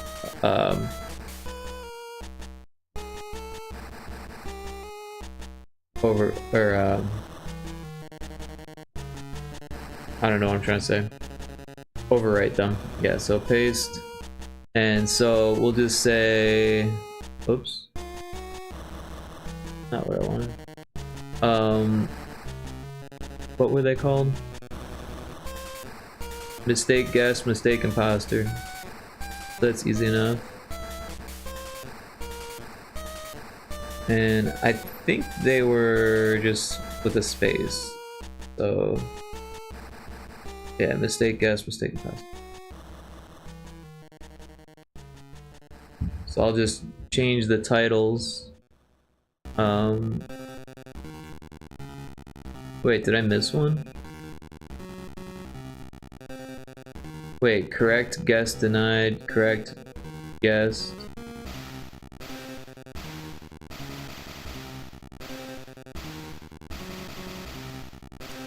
Should that be mistake guess denied? Yeah, okay.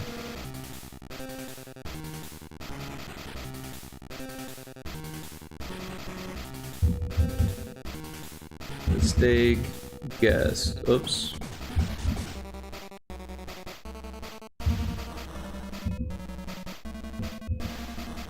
Alright, so these two,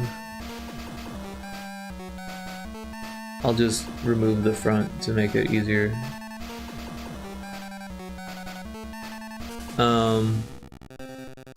So correct, day start, yeah, so these are all good. So now I can just drag them into the backgrounds folder. We'll replace the two files. Wait, only two files are the same? There should have been three.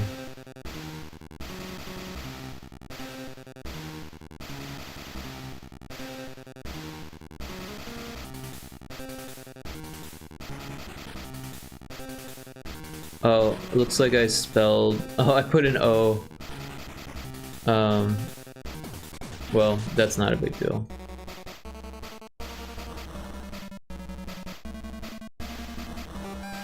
Alright, so new day is done. We've got mistake guessed, mistake imposter, and then we need correct guessed. And correct imposter.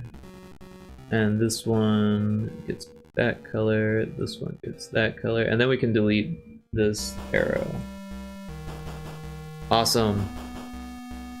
And then I'm going to fix the success and failure also while we're here. So this one, we've got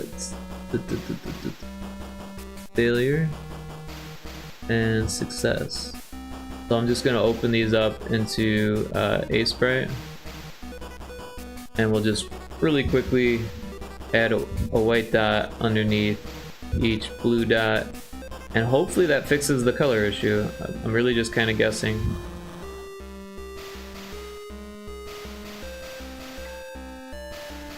I'm gonna save that, go to this one. And I guess I should be making sure that we're sticking to the same tile, but I think we're good. Yep. Oop. And there, save that one. So those should automatically be updated here. Yep, they are. Alright. So the next thing we should probably do is make sure that the quotas are set per day. So if there's 3 guests on the first day, the quota should be, what, 2 probably, right? So variable value, oops. And we can make a new group here so we know. And just call this rename and then do set quota. Quota equals 2, and then we need to know what the 1s and 10s are, so we'll set both of those. Variable value quota 1 or quota 10s equals 0. Copy, paste. Quota 1s equals 2.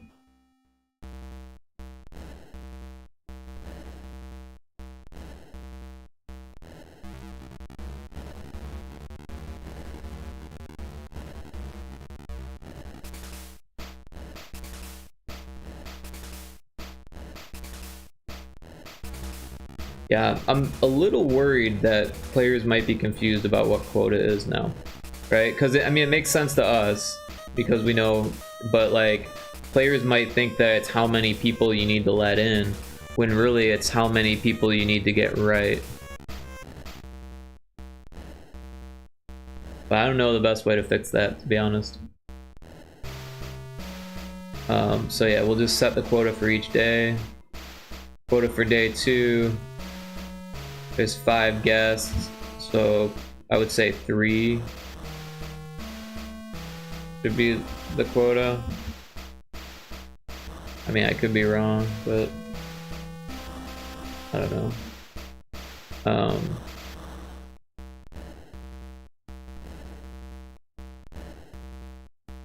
I don't know. These numbers are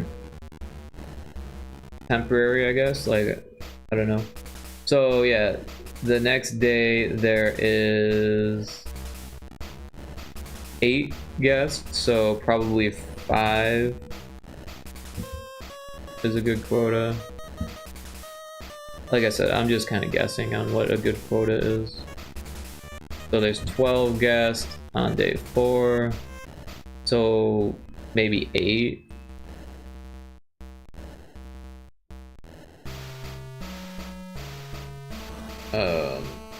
I did that last one wrong. I said 35. We'll never reach 35.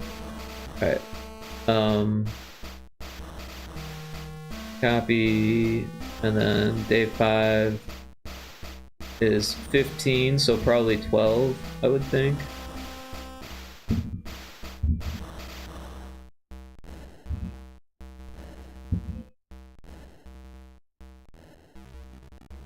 And we can definitely do more than 5 days.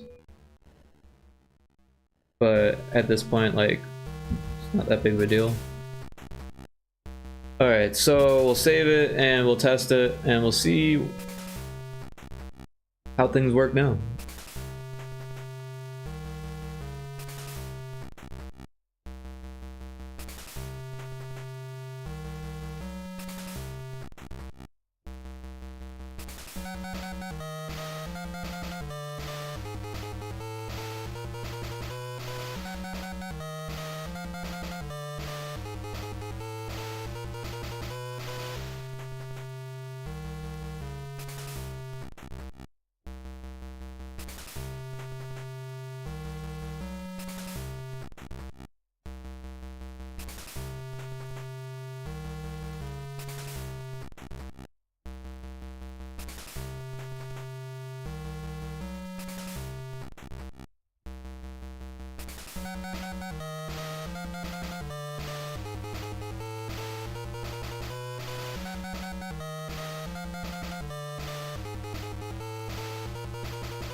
Alright, looks like it loaded.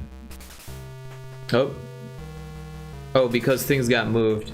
Also, the quota was never done. So, yeah.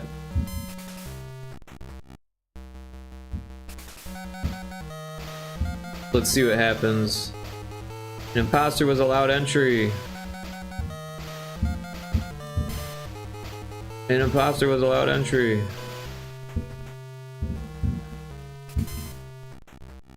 An imposter was allowed entry. So we got 3 imposter mistakes. We made no money. The quota was still met because I haven't set it up to either be not met or met. It just you always win right now. So let's fix this because the UI tile swap is off now. So let's see, the number of days is going to be 10-5. So instead of 10-7, we want 10-5. And then the ones is gonna be 11-5. And then we've got guests. Got 7-8 and 8-8. So 7-8 and 8-8. Alright, so now we need the quota. So I'll rename this to, oh, that's not what I wanted.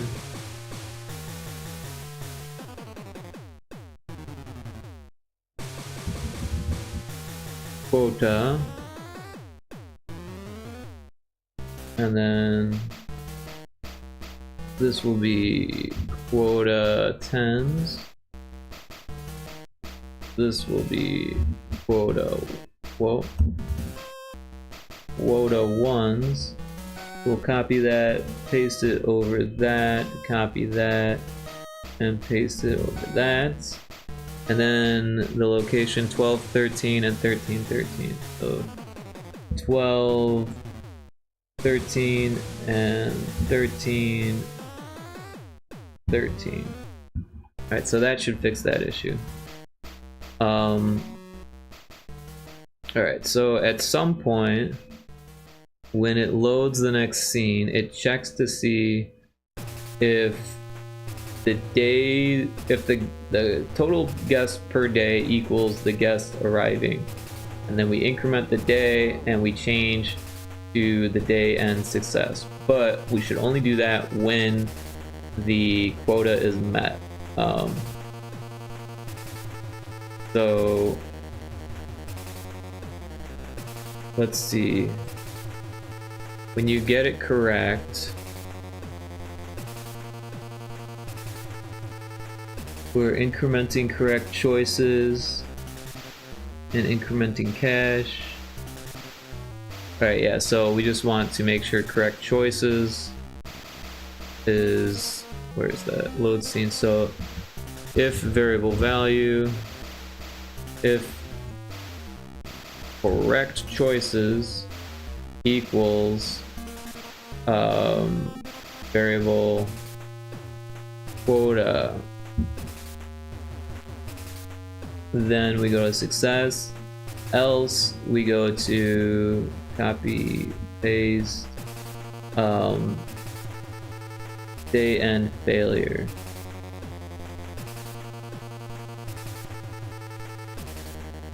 Yeah. And another thing we should do is set the player position, otherwise it'll go to the corner. Where does that happen here? I guess it happens here.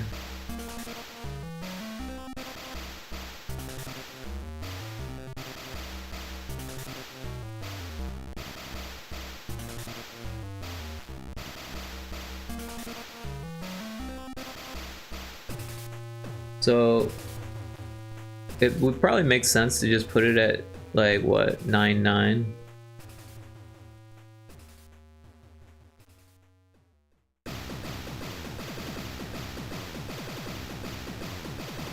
So that way it starts in the middle every new day. And we can do that for both success and failure. And then also on new day.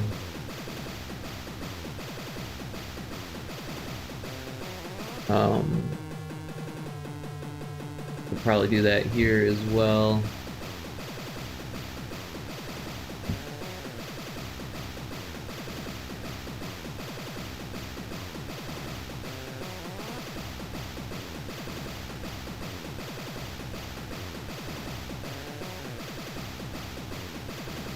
Hey, Rick and Taco, IS, welcome in.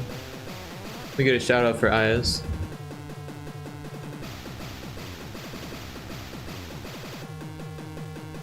Everyone should check out IS's stream. Very cool person. I'm going to a cafe later to smash some portraits out. Very cool.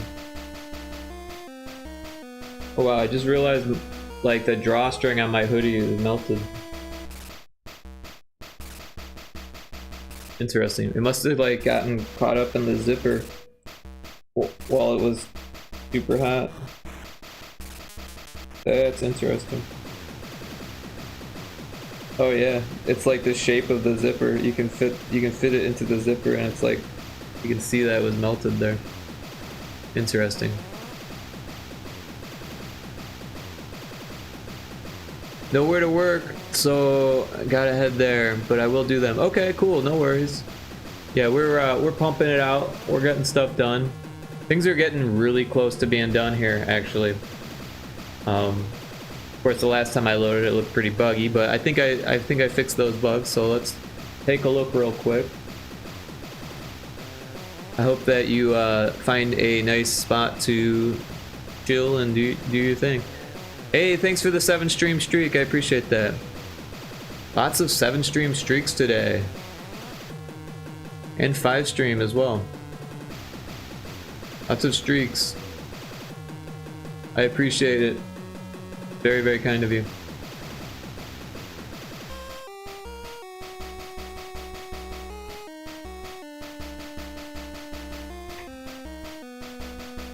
Also, while I'm thinking about it, I should set up an auto shout out for Ayaz. I always think about it, and then after stream I'm always tired, so I like jump off the computer. I might as well do it during stream. I want to say Streamlabs handles it. It's confusing because I use Streamlabs and Stream Elements, and I don't remember which one does what. You can do that. I need to set mine up too then. So yeah, I use Streamlabs to do it, but I also use Mix It Up. You use Elements and Bot and still get confused. Yeah.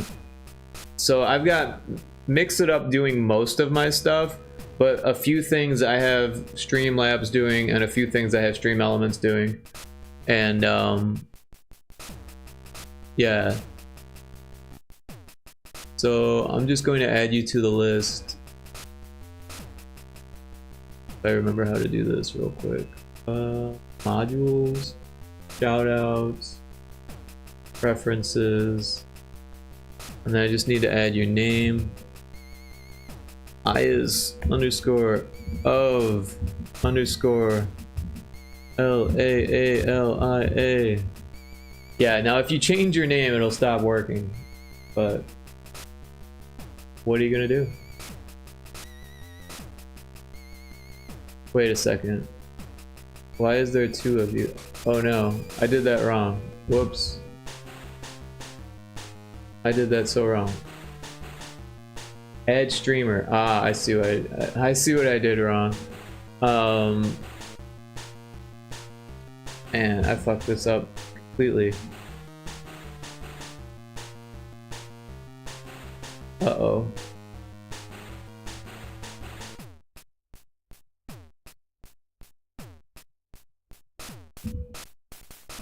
I'll get it. Alright, so username.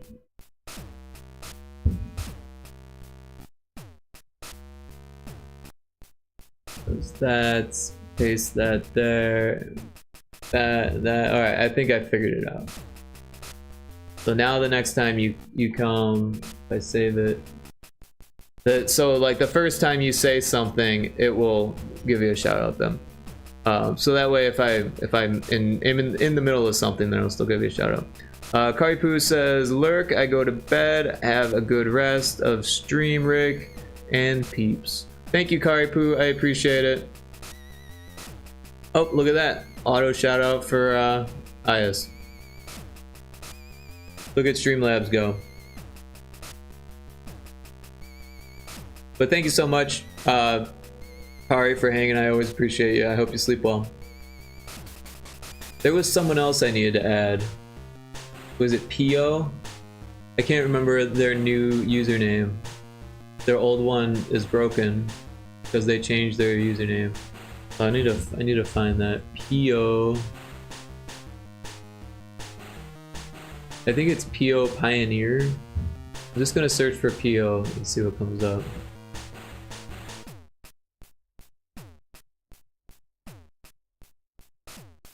Pio Pioneer. Man, I cannot find them. It's so hard to find people that you follow. I don't understand why it's like that. They like push people you don't follow over people you follow. It's kind of like X. X has a problem with that too.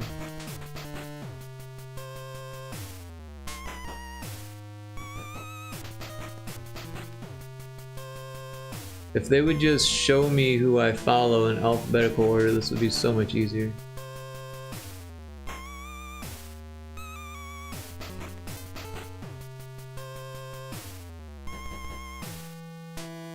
I don't know. I'll deal with it later.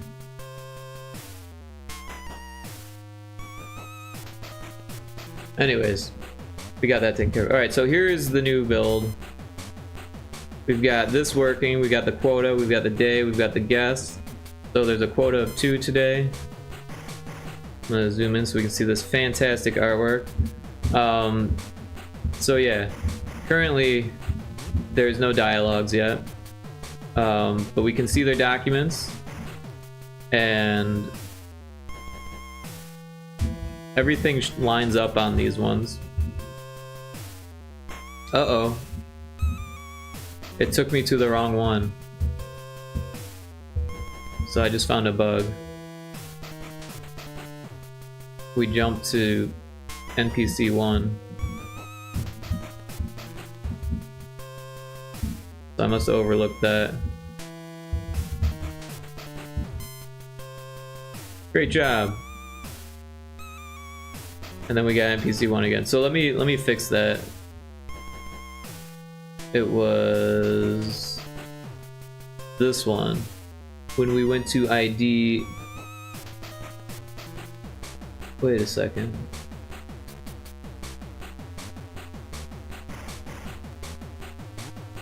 It looks fine here. Oh no, because we went to this one first and then we clicked that. Yeah, this is the one that's broken. NPC 3 ID. This one's broken too.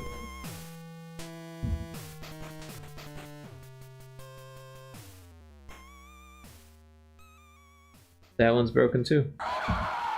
NPC 3. So I think I just overlooked this one.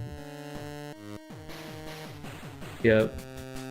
NPC 3 doc. NPC 3. NPC 3 and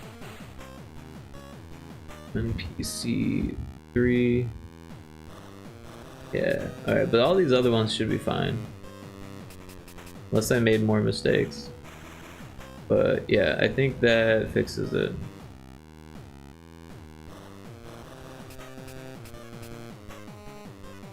So yeah, I feel like the dialogues are gonna be difficult, like to come up with interesting dialogues that are meaningful, that like pertain to each document.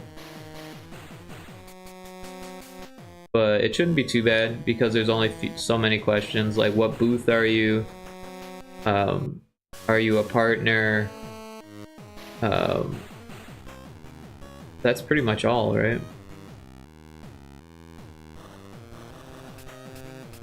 Because obviously they're attending.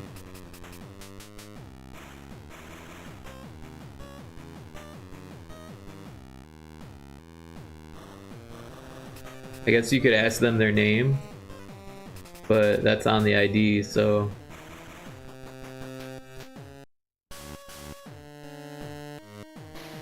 Booth and partner, yeah. Okay, well that does make it easier.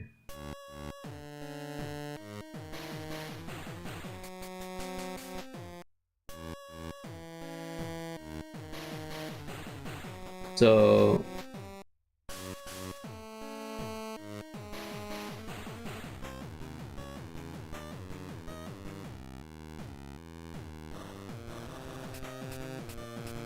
I feel like before you ask them a question, it should just have like a dialogue, like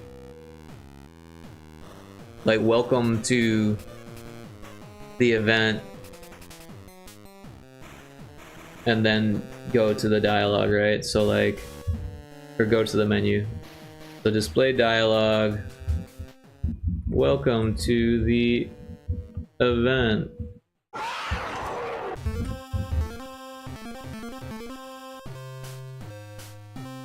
IDs please, that's a good one. VTubers please. Maybe VTuber ID, please.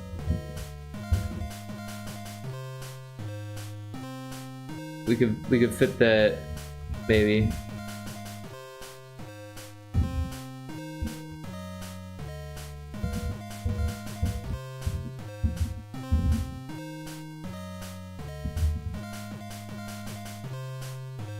Welcome to the event. VTuber ID, please. I don't know, maybe that would look better on a separate dialogue, but I feel like if you have to do that for every one, you would probably just prefer it to be on one dialogue, even though it looks kind of ugly. Welcome to the event. VTuber ID, please. I guess that would be a question, right? VTuber ID, please? Or no? Would that be a statement? VTuber ID, please. No, I guess it doesn't really matter. And then the questions would be like,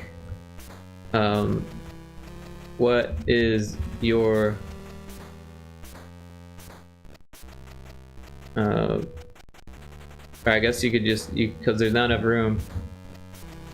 Booth number.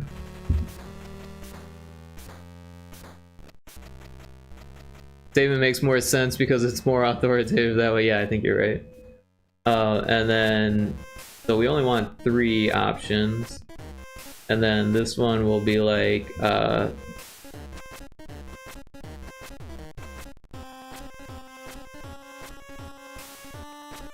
partner status.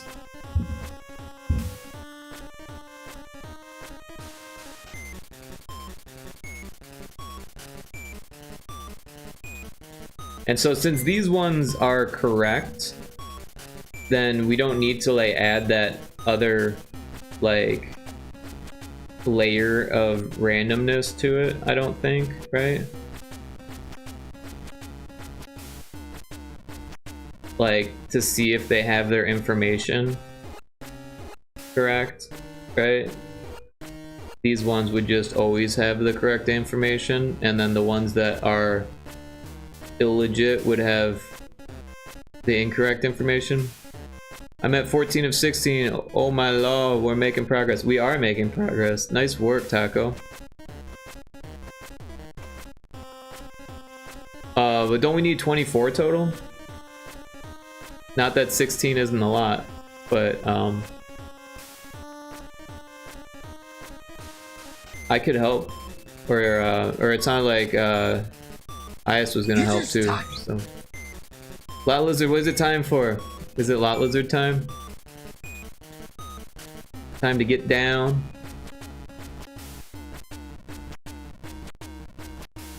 LMAO, sure. It's Lot Lizard time. It's Hack the Planet time. It's show up and get in the car time.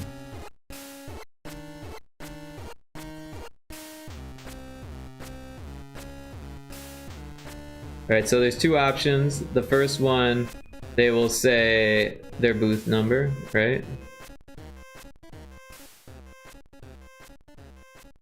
W booth W I'll be back. Dash. Is that a 3? I think that's a 3. 03. Booth 03.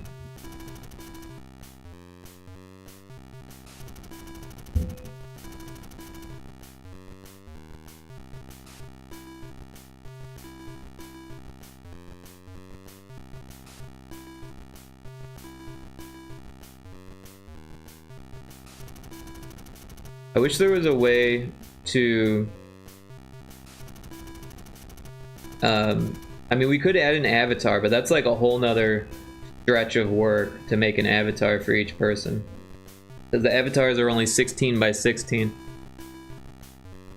We could just take like these tiles, but like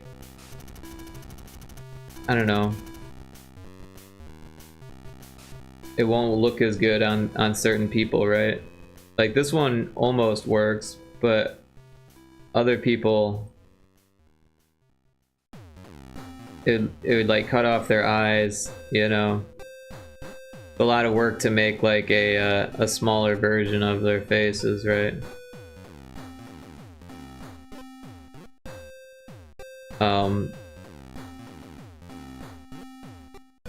what we could do is just say VTuber colon like that. Maybe that's the best way to do it. Oh, to be clicked. No, I'm actually thinking so we know who's talking, right? Because when it's just the dialogue and that, then it says like, you know, or it's obvious that you're the one saying that, right? But now I guess the best way to do it is just to write VTuber above it, because they're short answers anyway.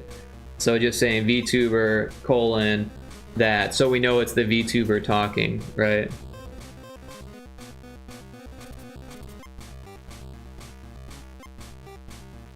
Kind of like how they would do in Final Fantasy games back in the day, like when someone said something. Yeah, that works. Okay, yeah, I think this is the way to do it. All right, so copy paste. VTuber says partner status.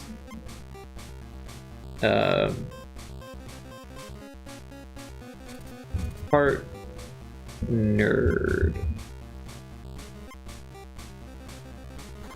Yeah. And then it would just start over. Well, I guess you wouldn't want to ask them that twice. So what we can do is make a variable that checks to see if you've talked to them. It would just be like a nice little touch. So greeted will be the variable. It'll just be a Boolean, and if you haven't greeted them, so if variable value, if greeted equals 0, then we display that one, and then we also say variable value, variable set to value, and then greeted equals 1, right? And we'll throw that there. And then whenever we do a new NPC, we'll reset the greeted value. Variable value greeted equals 0. So we'll just throw this at the top with the reset body bars. So that way it only greets them once, because that would be kind of weird to greet them every time you click on them. But you can ask them the same questions over and over again. So yeah, I think this is good. And then we can just copy and paste this trigger for each of these. Well, that's a lot easier than I thought it was gonna be. I thought it was gonna be a big pain in the ass. It's actually much easier.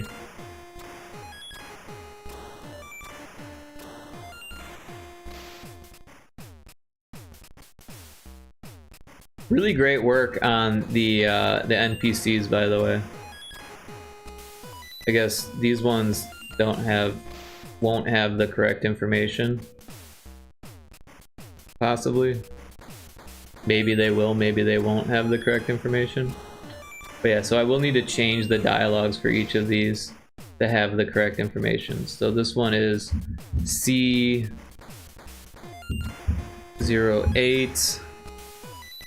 And then partnered, we'll say not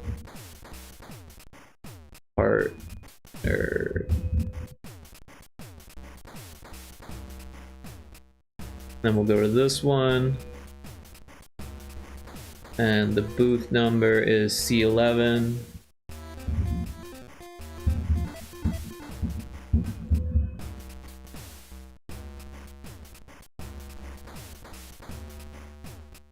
And they are partnered. I guess there should be a period there.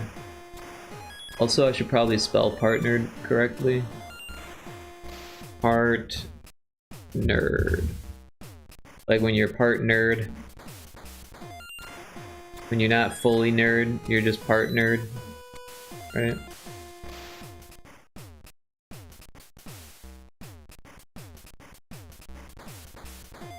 I'm definitely at least part nerd.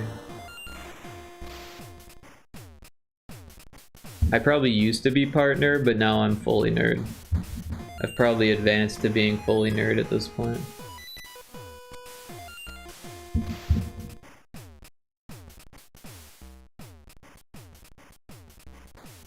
Partnered.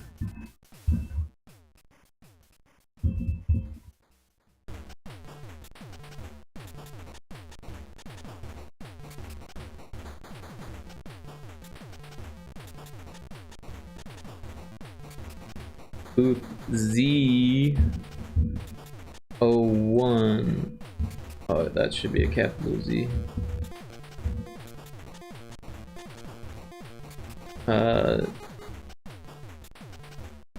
Not part nerd. Am I spelling partnered right?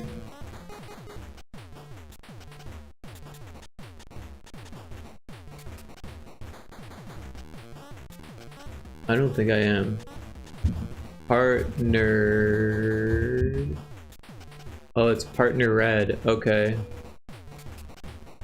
Partner red.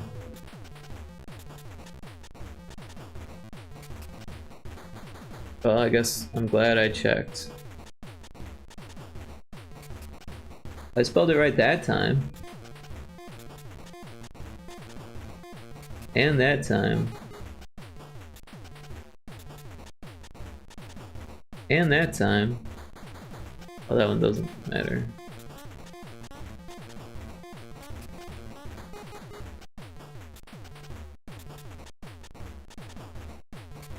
Alright, we got booth S05.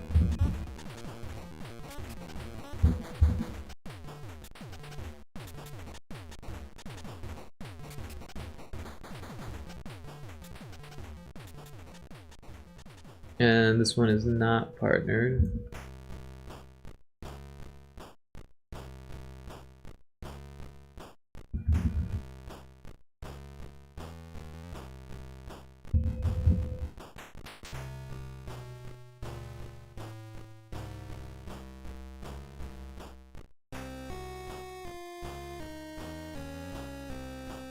Alright, that one we have correct. Okay. Alright, so now there should be dialogues at least for the first 6.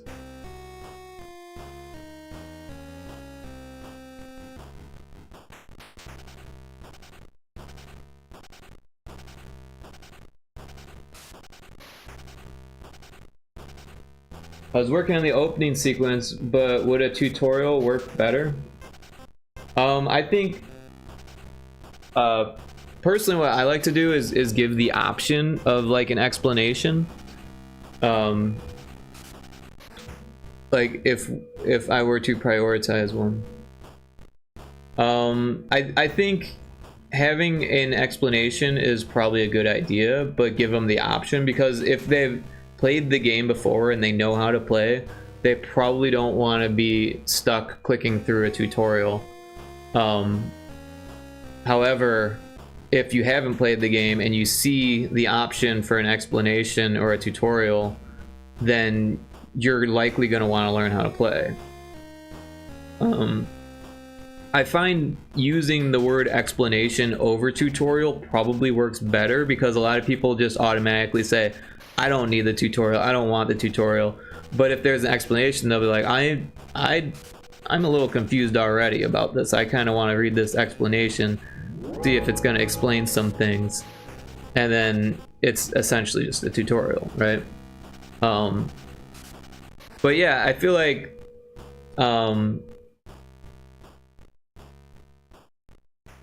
the tutorial is going to be difficult, because you have to, it's mostly just going to be words, right? Unless you give them like a really elaborate tutorial, which I guess we could do if we gave them like a random VTuber and then like moved the cursor for them to the different things that they can click on and then change scenes. I was thinking we work with diagrams. So yeah, I mean, there's not a whole lot of space on this. Not really an interactive one, but more of a slideshow. Right on. So Yeah, I mean, honestly, we could make something that is like it controls the cursor, right? And shows you what things you can click on, and basically just go to these things and say, like, you know, with a little dialogue on each one that says, like, you know, click here to talk to them, and then have it like automatically choose the dialogue kind of thing, and then you know, move the cursor here, click here to see the documents and go there, click here to see ID and go there, and then click here to scan, and then, you know, move cursor over here to see if there's a thing. Though putting it on the itch description is also an option. Well, yeah, we should probably do both, to be honest. Because, yeah, most people are going to play it on itch, but also most people don't read the descriptions on itch. So putting it in the game is a good idea. Also, there will be people who download the ROM to play on their handheld device or whatever, and forget about the fact that it came from an itch page that probably has instructions, so that they won't have the instructions when they actually get to play if they download it and put it on their handheld, which actually happens a lot more often than you would think with ROMs on itch, because what people do is they search for the tag ROM or GB ROM or Game Boy, and they find games that have ROMs and they just download a whole bunch at once and throw them on their handheld, and then play them when they're out and about or whatever, on vacation, on the train or whatever, you know.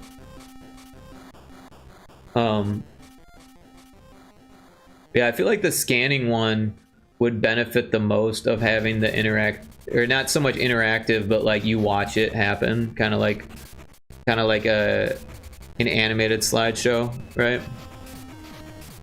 Probably best to have it for both. Yeah, I think so. But yeah, honestly, I could probably manage the tutorial aspect of it, because we could just use what we have and just automate a level, right? And then show like one of these scenes, like, you know, great job, a valid guest has entered, kind of thing. That way you get the idea of what is right. And we probably only need one of them, so we probably don't even need to show you getting it wrong.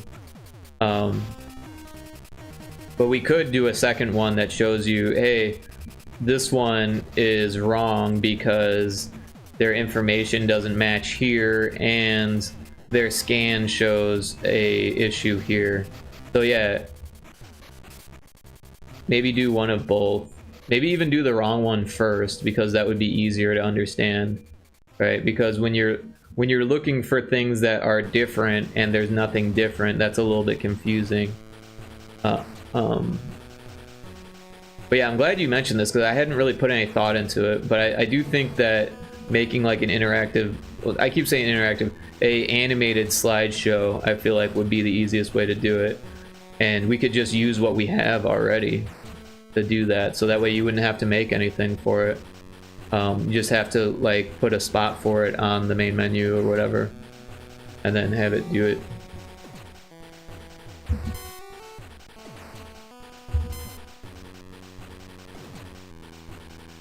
Yeah, only thought about it while brainstorming the opening sequence. Yeah, sometimes that's the way that it works. What kind of thoughts do you have for the opening sequence? Because I was just kind of thinking a title screen, but if you've got like a opening sequence in mind, I think that might be cool.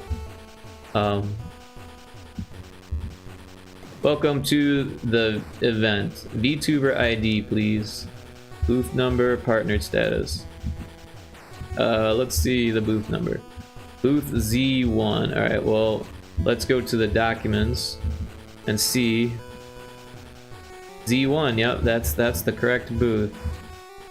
So then we can go back and say, partner status. Not partnered. Alright, we can go back to the documents. And nope, they're not partner status, so they're correct. They've got all the answers here. So we could go straight to the ID and see if their picture matches. Looks like their picture matches. And then we can scan them and see if they've got any illegal contraband. Oh, and they do. They've got something in their leg. So, sorry, lady, we can't let you come in with a gun. Alright, next person. We can check their... Oh, we can talk to them. This one still has the old dialogue. That's interesting. Say nothing. So this must be one of the false ones. So even though all of their information checks out, and even if they pass the scan, they're still technically false. Or illegit. Yeah, their scan checks out, but if we go to the build log, or turn off the build log and look at the current state, this is 14, and we know that only 1 through 10 are correct right now, and everything after that right now is or 11 through 16 is incorrect. So we're gonna say no. Great job, an imposter was denied. Alright, so now this one we know is correct. And we've got $2 here. Let's see, their partner status is yes, and their booth is C11. Welcome to the VTuber, or to the event. VTuber ID, please. C11. And they're partnered. And I already forget, was that correct? C11 partnered, yes. Okay. And we can check their picture. Their picture looks fine. It matches what we've got on file, and it looks like them. And then we'll scan them.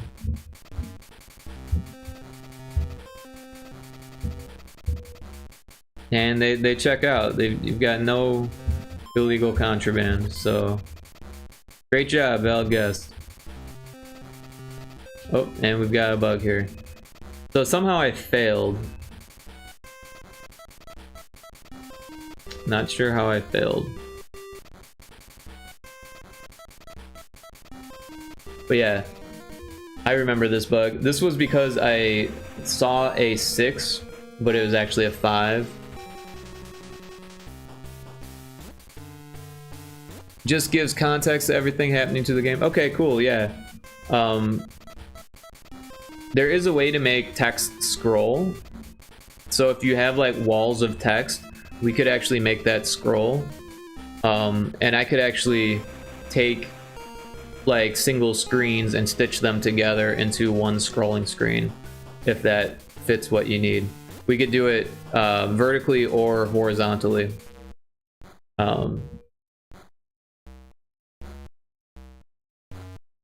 Kind of like what I did with Pyrotoad and Demon Fish Dead Ahead, the cutscenes for both of them. Pyrotoad has vertical scrolling cutscenes, and Demon Fish Dead Ahead has horizontal scrolling cutscenes. So whatever we think would look best, we could do either. But yeah, basically I just took, like, let's say you had 3 different screens of text. What I would do is I would stitch them together in Sprite, and then in GB Studio bring them in and tell the camera to move based on how many times you've clicked the button to do it vertically. And then to do it horizontally, what I did was I actually used the parallax scrolling to scroll part of the screen, and you can choose if to scroll the whole screen if you want. So that's how I did that. You could use the camera horizontally as well. Backstory, Kate keeps being too polite about me not needing to clean up. Well, be sure to keep cleaning after yourself. I took advantage of her being asleep and did all the dishes and cleaned the kitchen. There you go, exactly. Make sure that you're not a nuisance. anyone who you spend, you know, that you like, you know, that lets you stay there is going to be overly nice and treat you as like a guest and stuff, and it's kind of your job to be like, yeah, you know, but I'm also going to clean up after myself and even clean up around the house and, you know, do some chores for you to help. I want to be helpful to you, you're being helpful to me, kind of thing. And I'm sure you're totally aware of that. She has a lot of old memories and objects in this house, and she needs help sorting through it. I've been fetching milk and bread, etc. And given her a date, I can pay her for sure. Well, that's cool. I'm sure she appreciates that. It's awesome that you found someone that could help you. I'm very grateful for you. Or very grateful that worked for you. It's not weird the first time I said it. Yeah, so I'm gonna fix this bug here. I don't know why it said that I failed. But first, let's fix the UI. So guests was the bug. So yeah, these are 6.5 and 7.5. So 6.5 and 7.5. Oh wait, that's correct. Oh, this is the success one. We need to go to failure. So UI, we've got yes. Yeah, so here this is supposed to be a 5, but my eyes are shit. So when I looked at this, I didn't like push my glasses up to see that it said 6.5 in the corner here. It looked like 6.6, so I wrote the wrong number there. And does this one have the quota 11.13 and 12.13? Yeah, okay, so that looks fine. Yeah, she's great, understands the arts and stuff too. Lots of good contacts for me with my dressmaking alteration stuff. Oh, that's cool. I didn't know you did like fashion design stuff. That's cool. I just gotta take advantage in the kindest way possible. Right on.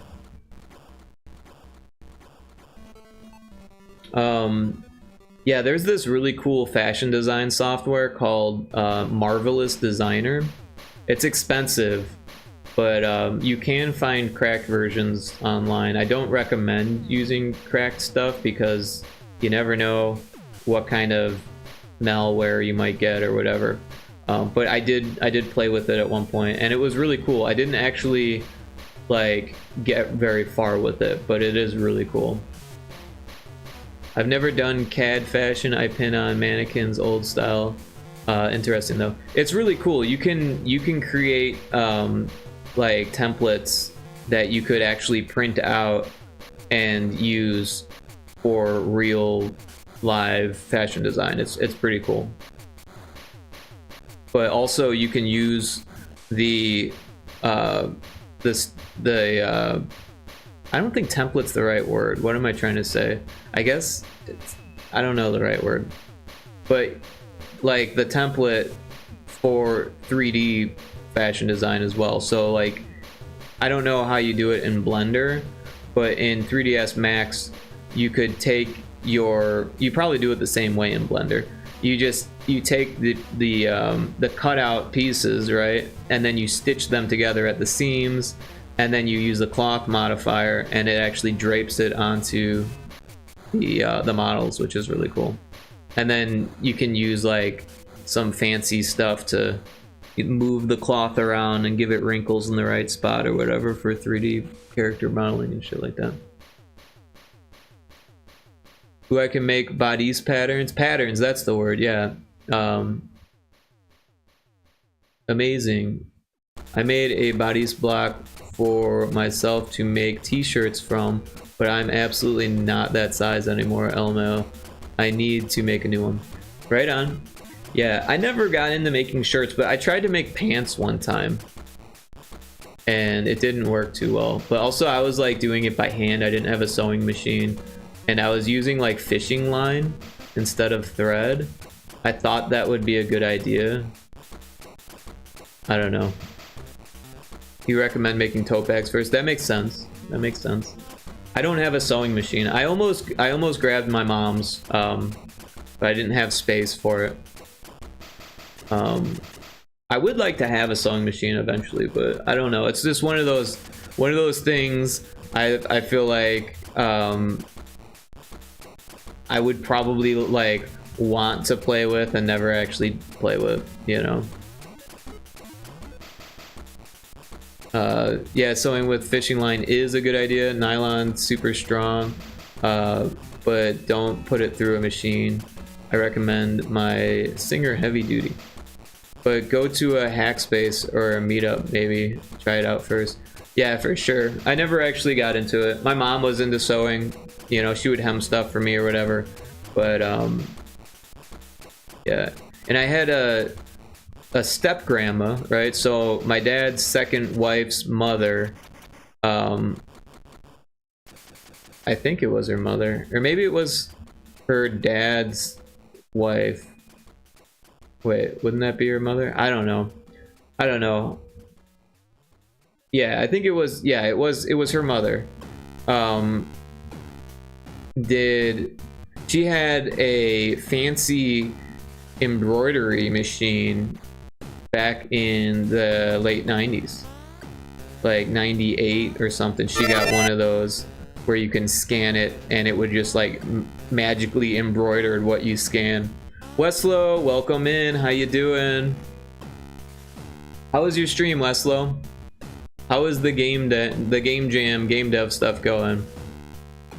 Everyone should check out Weslow. Awesome streamer, awesome artist, and a game dev now. I says, I love sewing, learned to hand sew, stitch first, but once I got on a machine in high school, I never went back. I've only done hand sewing. I want to bash my skull through a wall. Still? I thought you were going good before. The collision isn't colliding. Oh no. Is it a 3D game or a 2D game, Weslow?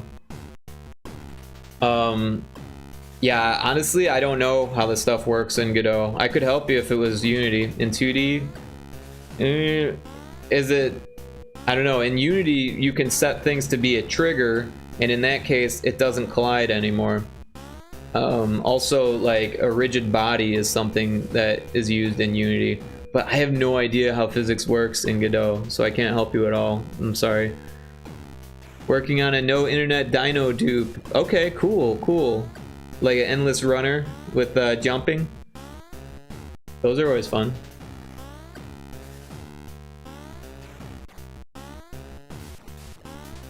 We've got a little papers please. We got VTubers please going here.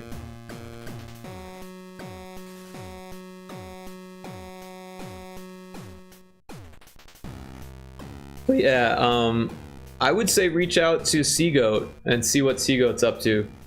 Maybe they could help you with that, because honestly, I really know nothing about Godot when it comes to that. Like, I could tell you how most game engines do it, but I don't know if that'll help you because I really don't know the ins and outs of Godot. Honestly, I want to learn more about Godot just so I can help all of these Godot devs. Because yeah, my understanding is mostly in Unity at this point. I was poking Kai and smirking already because I know Seagoat is hella busy with their game jam. Or their game. Aya says, I'm Godot dev, but also rammed right now, sorry. In the future though.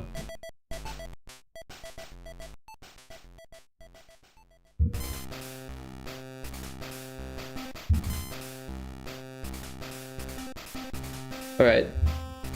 So if I pull up this up, we can see that this is NPC 13. So Weslow, we're using you as the default scene. So any scene that doesn't have a character yet just has you. And I know that 11 through 16 are all imposters. So this one is an imposter. But what we can do is scan, or we can check their documents. We can go to their ID. We can scan them. And we scan each of their body parts. It looks like they're bringing in some type of contraband. So we're gonna say no. And then it says, great job, an imposter was denied entry. And then we've got Seagoat here. So Seagoat I know is actually not an imposter, but what we can do with Seagoat, because we've done a little bit more with the non-imposters, is we can talk to them. We can say, welcome to the event, VTuber ID please. And then we ask them their booth number and their partner status. So we say booth is S05, and then we can go to our documents and we can see the booth is S05, so they're telling the truth. And then we can go back. Oh, it went to the wrong person. So there's a bug there. So yeah, it's got some bugs that need debugging for sure. Westlow bringing a knife to the convention. You guys should be so proud of yourselves, for real. Yeah, I'm so happy to see it all coming together. It is coming together. It's still got some bugs. Let me fix that bug before I forget about it. So when we clicked on this one, it sent us to 3, but it should be sending us to 2. NPC 2. There we go. What about this one? This one's sending us to NPC 3 too. NPC 2. What about this one? Ah, that's sending us the wrong one too. So I must have been tired, because this is all sending us to NPC 3 stuff.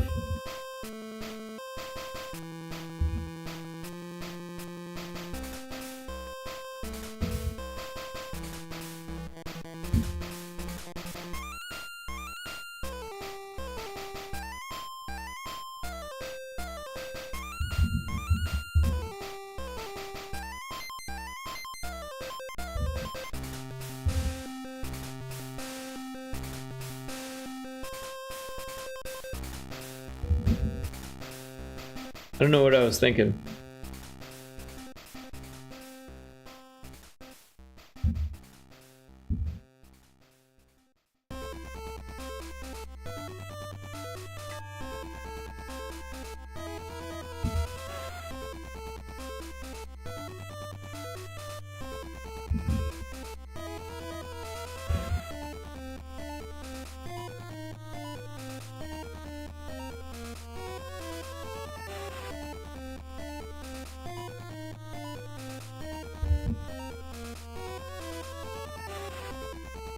Alright, so now it's taking us to the right place. And then this one's not taking us to the right place either.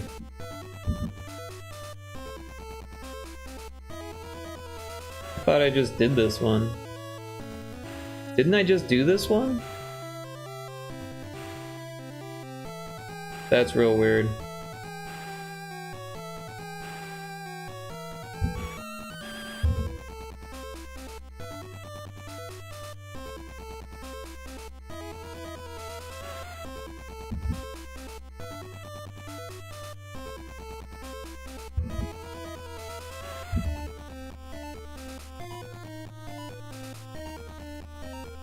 Okay, this one's correct. That one's correct. Now I'm worried about all the other ones. NPC 4. Maybe it was just a 2-off thing. Alright, let's try this again. Oh, and also I never fixed if it was gonna send us to the right scene or not.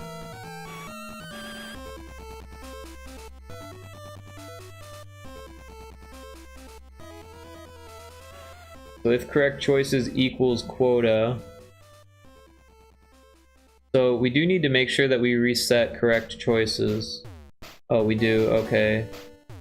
And then the quota gets set per day. So it should work.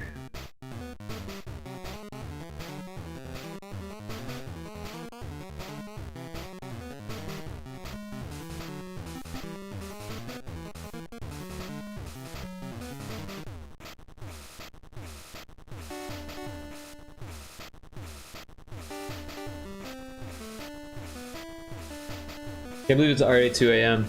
But yeah, I woke up super late today, so I'm gonna be up all night long anyways. I'll probably make some tea in a little bit. we do have an ad starting in about 3 minutes, so I'll probably make some tea, and then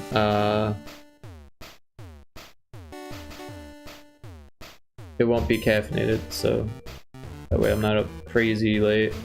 But honestly, I might as well drink caffeinated tea because I plan on pulling an all-nighter on Saturday, so that way I can be up for D&D on Sunday morning. Because yeah, we better finish this before D&D on Sunday morning, because otherwise I'll be working through D&D. I don't think Cryptic would be a fan of that.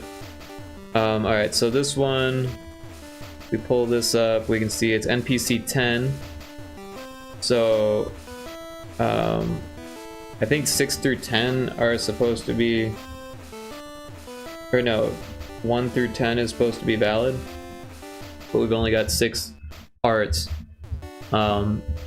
So this one is valid, but we need to make sure that they scan okay, because there's always a chance that they might be bringing something in. Oh, and they do. They've got something in their head that shouldn't be. So we gotta say no. Great job. An imposter was denied entry. Alright, so now we've got 2 out of 3. This is NPC 8, so same thing.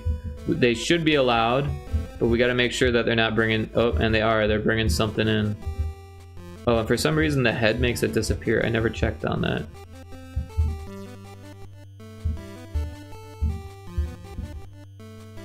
It's supposed to disappear as soon as you exit that one, but it only does it when you exit that one. Alright, so we'll go with no. Great job. And here we've got NPC 11. So this is an imposter, so we don't even need to scan them. Great job. Imposter was denied. And it still says failure. Quota of 2 was not met.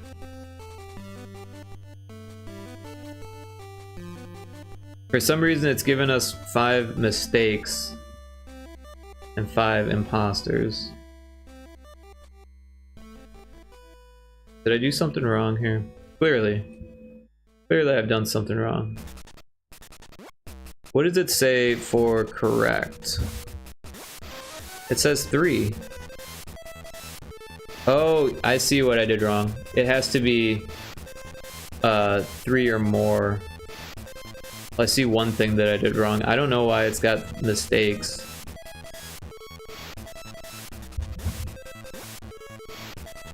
We don't have any mistakes, but it's telling us that we do.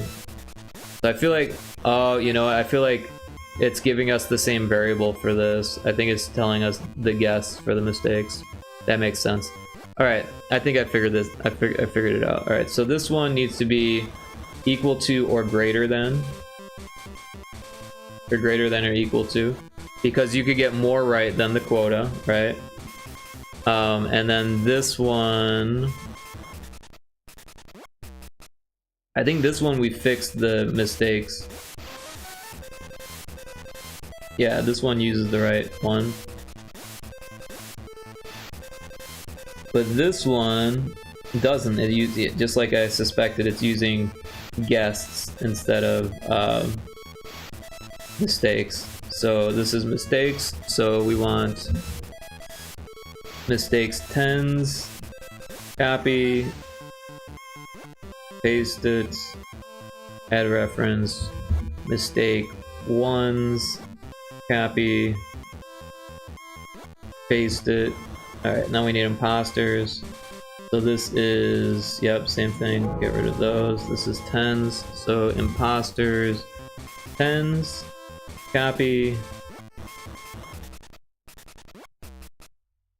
Paste. And then we've got this one. Imposters 1s. Copy. Paste.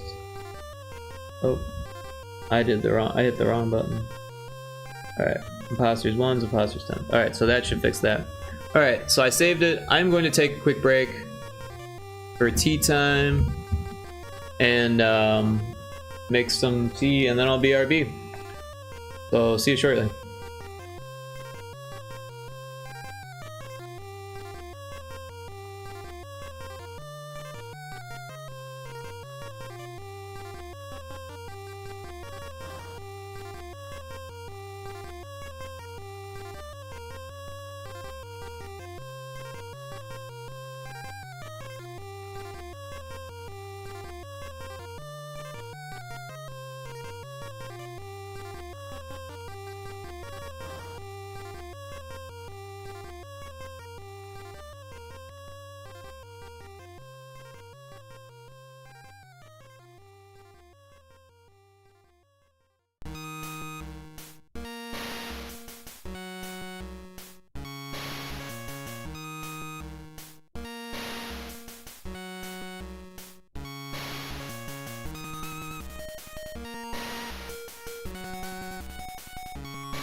Alright, I am back. Sorry for the delay there. I set my water glass down and I wasn't quite sure where I put it. I did find it, but took me a minute.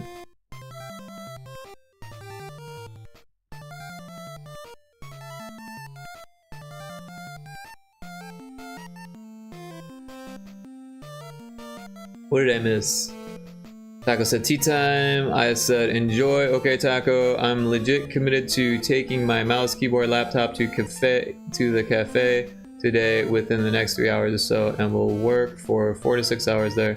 So I will get stuff done. Once I'm in the flow, I'll drop a message in Discord, and you can request anything you still need, Taco Crave. Oh yeah, wait. Let me send you the updated files. Okay, cool. And there's an Eevee in chat. I don't know how many seconds we have left. Alright, so I fixed that stuff. It should work now. We should get the successes and failures. Hey, we just caught that Eevee. Nice, we got the Eevee. Everyone likes Eevee, right? Also, offer extends to you, Rick. You were just AFK. Anything you still need? We're pretty much covered except for characters at this point. But like I said in Discord, if you guys go over on characters, that's not a big deal. We can always add stuff. Well, we do need the start screen, but I think Taco said that they were working on that, the start menu. And I think everything else is pretty much covered. We were talking about the possibility of changing up palettes and stuff like that. It sounds like we will have time to do stuff like that. But yeah, it would be easiest to stick with 4 colors per background. If we wanted to do extra colors, we could, but it does take extra effort and work. And it can be kind of convoluted and a pain in the butt to make multi-paletted backgrounds. Because every tile can only have 4 colors, and every palette is like a per tile thing, right? So you can't mix palettes between tiles. Each tile has to have a deliberate palette assigned to it, and you only get 8 palettes, and that bites into your UI and actor palettes as well. The actors is like the cursor. You need icons or itch page stuff, like an app icon, I mean. So GB Studio doesn't allow you to do an app icon, but if we make a Windows version in Godot, which I usually do, then that will need an app icon. I usually just use the Wave Games icon, but since this is like a group project, then yeah, we could use an icon for the Godot version, for the Windows version. I figure not a lot of people are going to download that version, but if we ever wanted to put the game on Steam, that would be for that. But honestly, it's $100 to put the game on Steam, so it's probably not worth it. Also, splitting the money between us would be a big pain in the ass, so probably easiest to just keep it free and then not put it on Steam. But yeah, we could use an icon, And all the itch page stuff, yeah, as well. If you're good at making itch pages, totally make the itch page. That would be very helpful. Well, I wouldn't want money out of this. LOL. I didn't do anything. But IGWYM. I get what you mean. It took me a second. I get what you mean. Yeah. Taco Crick, you still want to do that custom Game Boy frame thing for the itch page?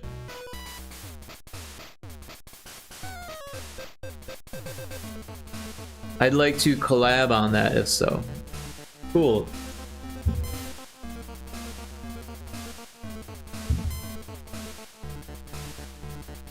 Alright, so again, we're gonna drag this up so we can see this is NPC 8. So NPC 8 is legit, but they might have a bad scan. Oh, I never fixed the scan, that's right. But their scan's clean, so we'll hit yes. Great job, a valid guest has entered. And we've got $1 now. Look at that, we've gained $1. Alright, so this one is NPC 8. Wait, wasn't that the same one as last time? Oh, but now they've got contraband, so we can't bring them in. Great job, an imposter was denied. And now we've got 2.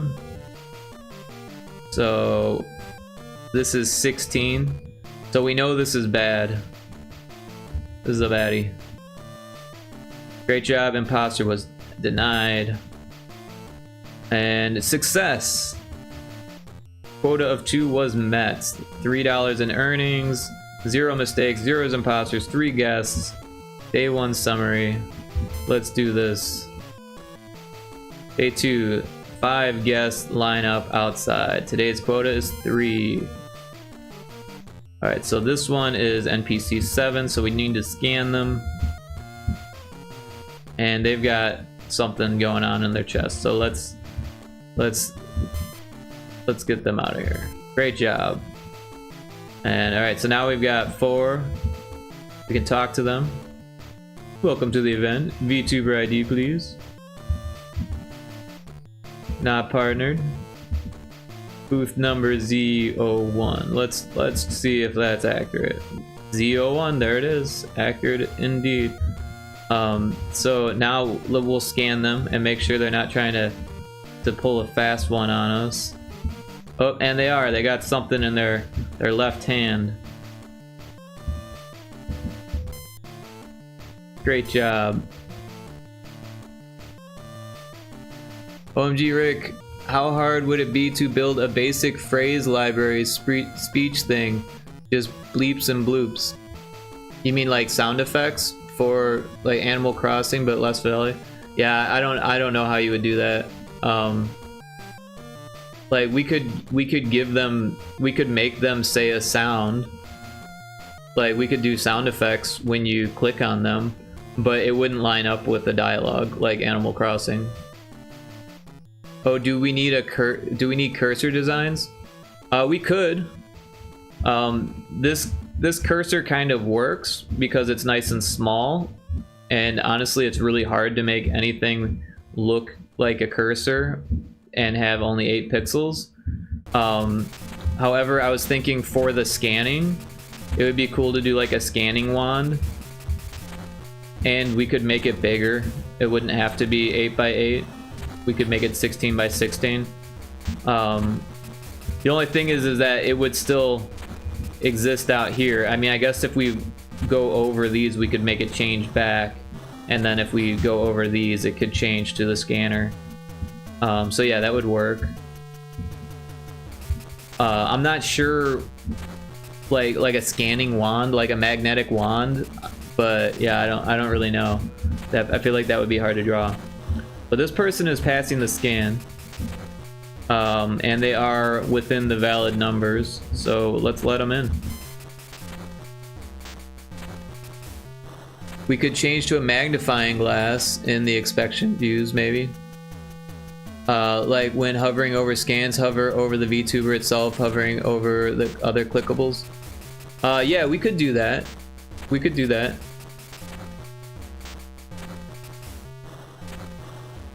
It would take a lot of setup, but that's okay. I'd be up for it.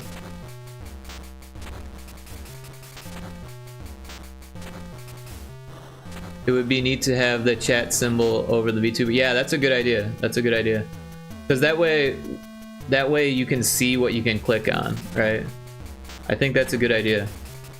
And we were talking about sound effects. We could give them sound effects. But yeah, I feel like it would be difficult to do individual sound effects. So I guess we could do like a masculine and a feminine voice, and then like kind of randomize them.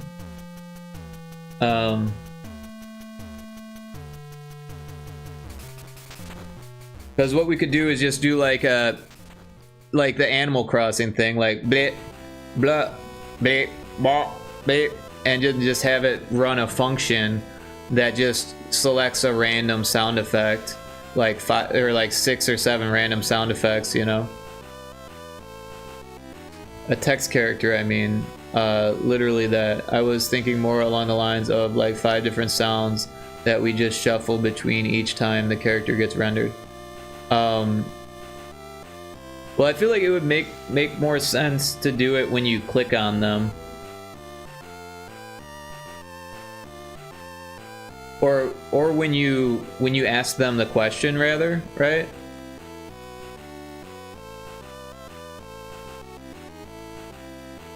Yeah, we can literally grab those sound effects on Spider's Resource, though I don't know if that's legal. That wouldn't be legal. But we could probably get away with it, but it's much more fun to just do it ourselves. And I could do the sound effects if you guys aren't up for it. Yeah, I mean the text character, a symbol, if we render the text word by word, 1 sound per word, they can be flat waves. I'm not sure what you're talking about at this point, Ayaz. We're using the built-in UI system, so it doesn't give us the option to do it character by character. Or at least not to do the sound effect with the characters, right? So if I choose this and we've got the dialogue that comes up, we could make it oh, this is just the speed that it moves up and down.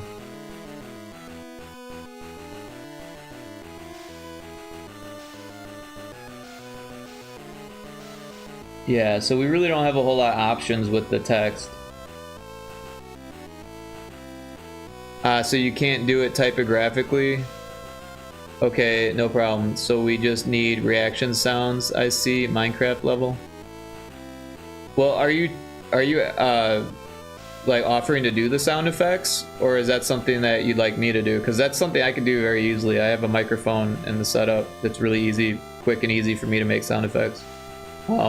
Also I can implement them, but what you could do is maybe come up with a list of sound effects, unless you want to do the sound effects yourself. But yeah, I feel like if you're going to be working from a cafe or something, that would be probably difficult. It's more your forte. I would just go on and pull them from royalty-free library. Yeah, I don't think we should do the royalty-free sounds, because we gotta edit them for GB Studio anyways. Right, and they can only be like 3.7 seconds or 3.6 seconds long or something like that, and they have to be 8-bit and they have to be wave. So like, it just makes more sense to just do it. It wouldn't be that hard to generate them, but it'd be even easier to just make the sounds with your mouth. Right? We can just bit crunch voice recordings, right? Well, we don't need to bit crunch it because they have to be 8-bit, so that will bit crunch it in itself, right? Like, not sound 8-bit, but be 8-bit, right? So when you convert a sound effect to 8-bit, it crunches it for you, right? And then using it through the game engine is like even more crunchy. So yeah, but there are special things that you kind of have to do to make the sound effects work with GB Studio properly, as far as like getting them to be loud enough, and so it minimizes the buzz that comes through on the built-in emulator and the web emulator, because unfortunately sound effects don't sound great on the emulator, which is just an unfortunate thing.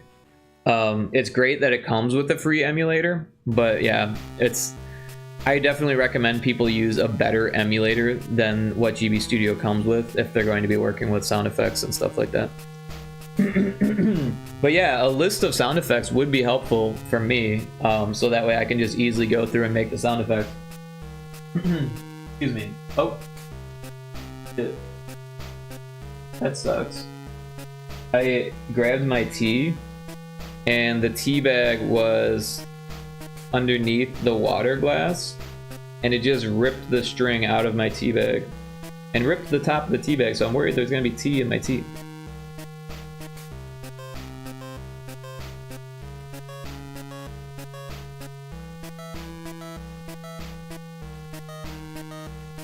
I've got a compromised tea bag.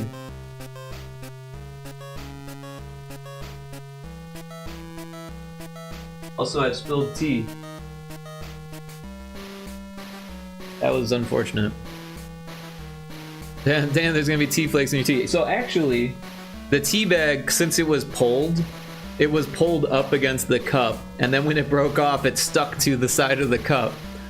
So it's stuck to the side of the mug. So I'm just gonna leave it there and hope that I don't get tea flakes in my tea. I mean, worst case scenario, I could put it in a tea ball. But I'm not too worried about it. Alright, so this one is 12, so this one is no good. I've got $7. This one is 10, so we gotta scan it.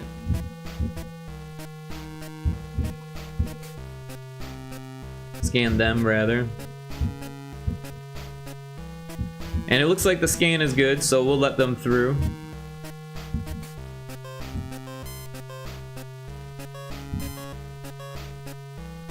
Alright, we got $8. The quota of 3 was met with 5 guests. Now it's 8 guests, quota of 5. Alright, so this one is NPC 8, so we gotta scan them.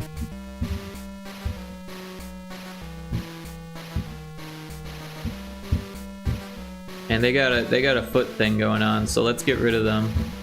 Sorry. People with foot things cannot come in. Alright, now this one is 10, so we gotta scan them as well.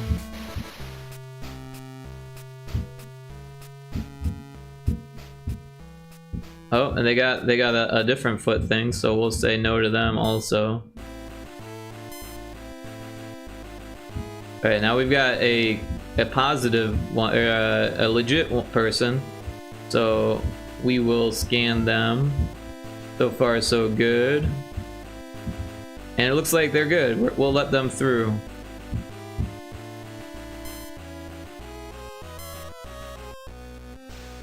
Alright, now we've got 15, so we know this one's no good. We'll just say no right off the bat to make things quicker here. Alright, now this one we gotta scan again. We've got $12. We're making bank here today.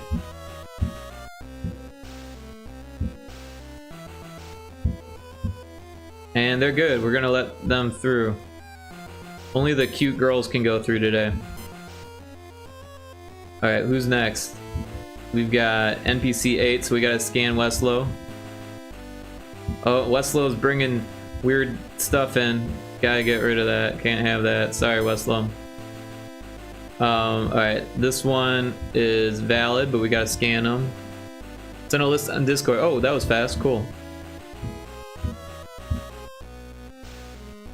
Oh, and this person's bringing in something on their leg. Could be a gun. Alright. Imposter denied. I work fast when I'm locked in. Today is game jam day. Right on. We already let this person in, but they're back. Maybe they left something in their car. So we gotta scan them, make sure they're not bringing anything weird in. Now that they're going back in. And they're good. They know the rules. They've been here before. And we've got success. Day 4, 12 guests line up outside, the quota of 8. Alright, this one is NPC 1, Westlow. Let's see if Westlow learned their lesson. And oh, nope, they've got something else. They've got something else. We can't let them in. Trying to hide something in your ear. Taco has done amazing job of the backgrounds in UI. Absolutely. Yeah, awesome work, Taco. Alright, we're gonna scan 13. Oh wait, no, we know 13's no good. We don't even need to scan him. Sorry, 13. Alright, and this one's 10, so we do need to scan them. Westlow always trying to bring something in. Well, that time he didn't, but there's also 2 Westlows. Actually, there's infinite Westlows that are... There's a lot of Westlows that are bad, and 2 that are possibly good. We've got $20. Which one is this? 7? So we got... Oh no, there's more than 2. There's 4 that might be good, and like... I don't even know how many that are bad. Possibly that are definitely bad. There's a lot of Westlows. Alright, this one's good. Scan is clean. Got another cutie. 6, NPC 6. Where is... Oh, we gotta scan. My brain was farting for a second. Alright. Scanning.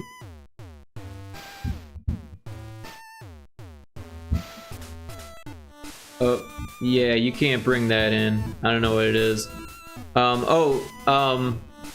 another thing. Ias, you were saying that you wanted to make, the contraband. If you wanted to do that, we could... Like, that little warning symbol was just meant to be a placeholder. If you wanted to make contraband, we could put contraband in place of that warning symbol, and then just have it, randomly select. I'm gonna do you guys characters first, so I at least fulfill that promise. Oh, oh, that's arguably more important. Please, I love that kind of work so much. Yeah, if you want to do that, that's cool. I mean, do whatever you want to do, you know? Like I said, I kind of set it up in a way so, like, worst case scenario, we have something. But the idea was that it would be a placeholder for actual contraband. But yeah, we'll probably just randomly select one, so, you know, for whatever reason, they'll have something in their head. And also, we got to make sure that we abide by the rules of the game jam, so no sexual content, you know. I don't think there's anything against guns or violence or anything like that, so could probably get away with weapons. Yeah, for sure. But yeah, just take another look at the rules and make sure we're not breaking any with the contraband. No drugs, obviously. That's definitely a rule. No alcohol. Yeah. There'll be dumb stuff like energy drink holsters. Well, I don't understand why we wouldn't allow an energy drink holster in. You know what I mean? Because this is like reasons that we're not letting them in.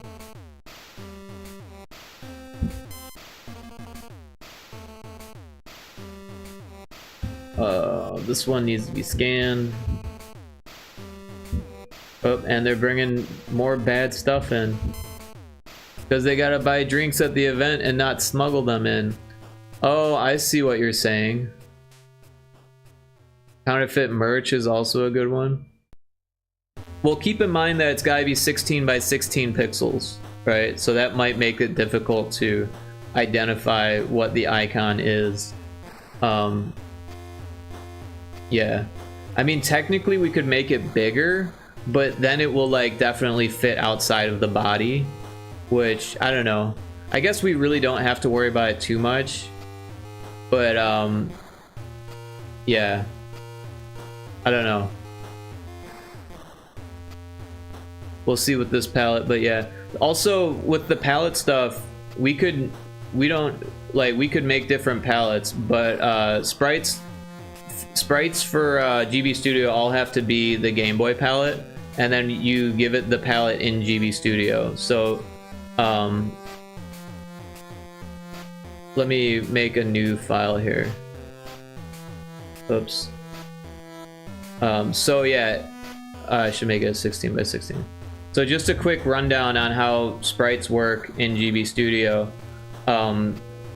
What I do is I make the first layer this transparent green color. Like this is the color that GB Studio uses for transparency, and then on top of that, you can use this color, and this color, right? But you cannot use this color. That color, it won't work. You can only have 3 colors, and it's got to be these 3 colors. And then in the engine, we can give these 3 colors different colors, if that makes sense, right? But when we make the files, they should all just be, well, these 4 colors. So this bright green is transparent. The black is, you know, the dark color. The white is like, and it's got to be these actual hex codes, which I did drop in the Discord at some point. I don't know if that got pinned or not. It was a while ago.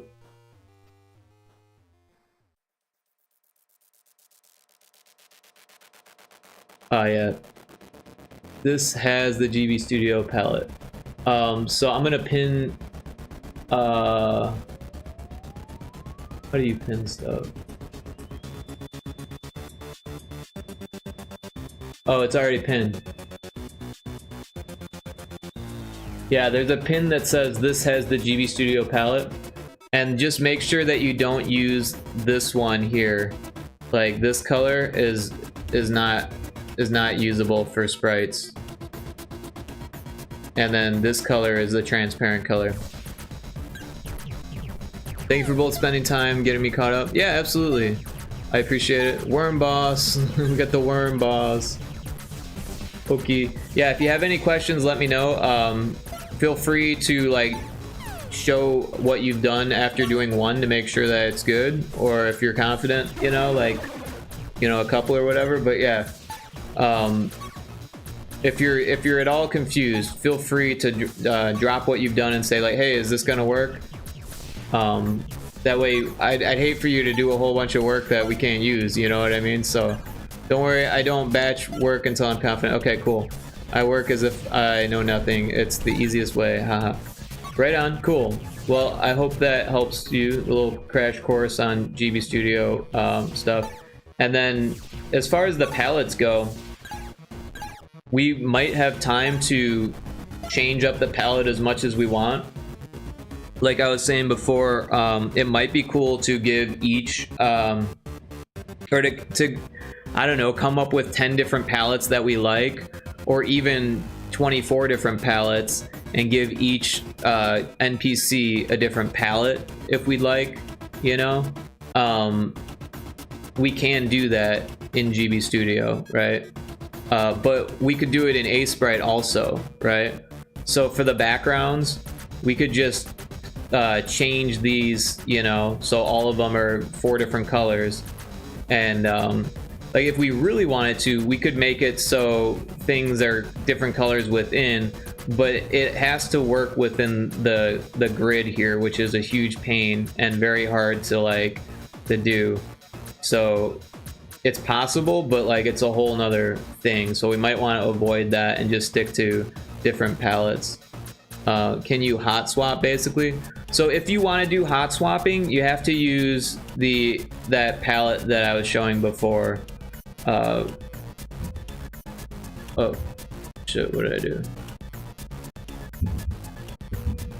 So if you're planning on hot swapping a palette, then first of all you want to make sure you're using the grid, and the second of all you would use these 4 colors, right? So like this and this and this and this, and then what you would do is set up different palettes to swap these with different colors.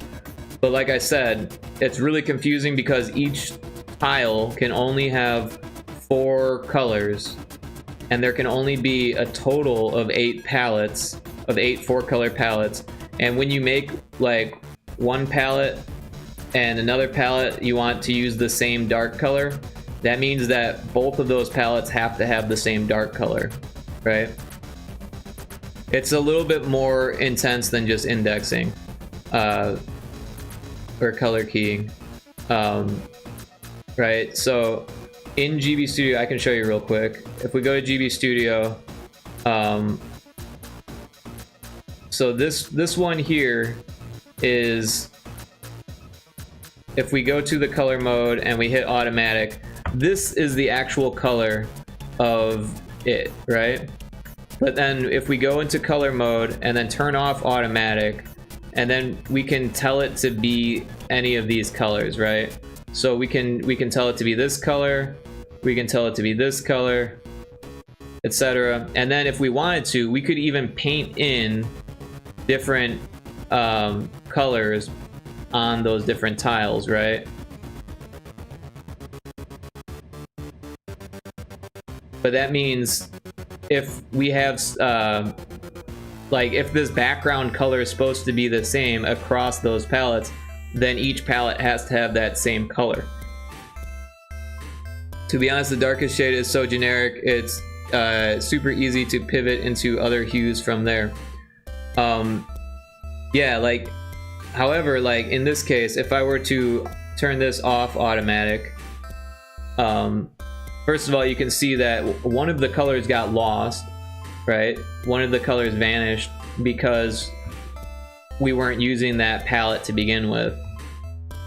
Second of all, if I wanted to like make this one color, like, do you see what's going on there? Right? It's hitting the edge of it because it's not lined up to the grid, right? And then if we wanted to do like this to be another color, same thing would happen, right? Of course, we could do this, but then it would be the same thing, right? All right, I guess it's this one. You know, because the art's not made to line up to the grid. So, to be honest, it looks nice with the bleed, in my opinion, stylized. Yeah, well, I mean, it depends on what you're looking at, but it can be very annoying if you're trying to do something particular, and the art's not made for color in advance, right? Like, see how the dark colors are different, right?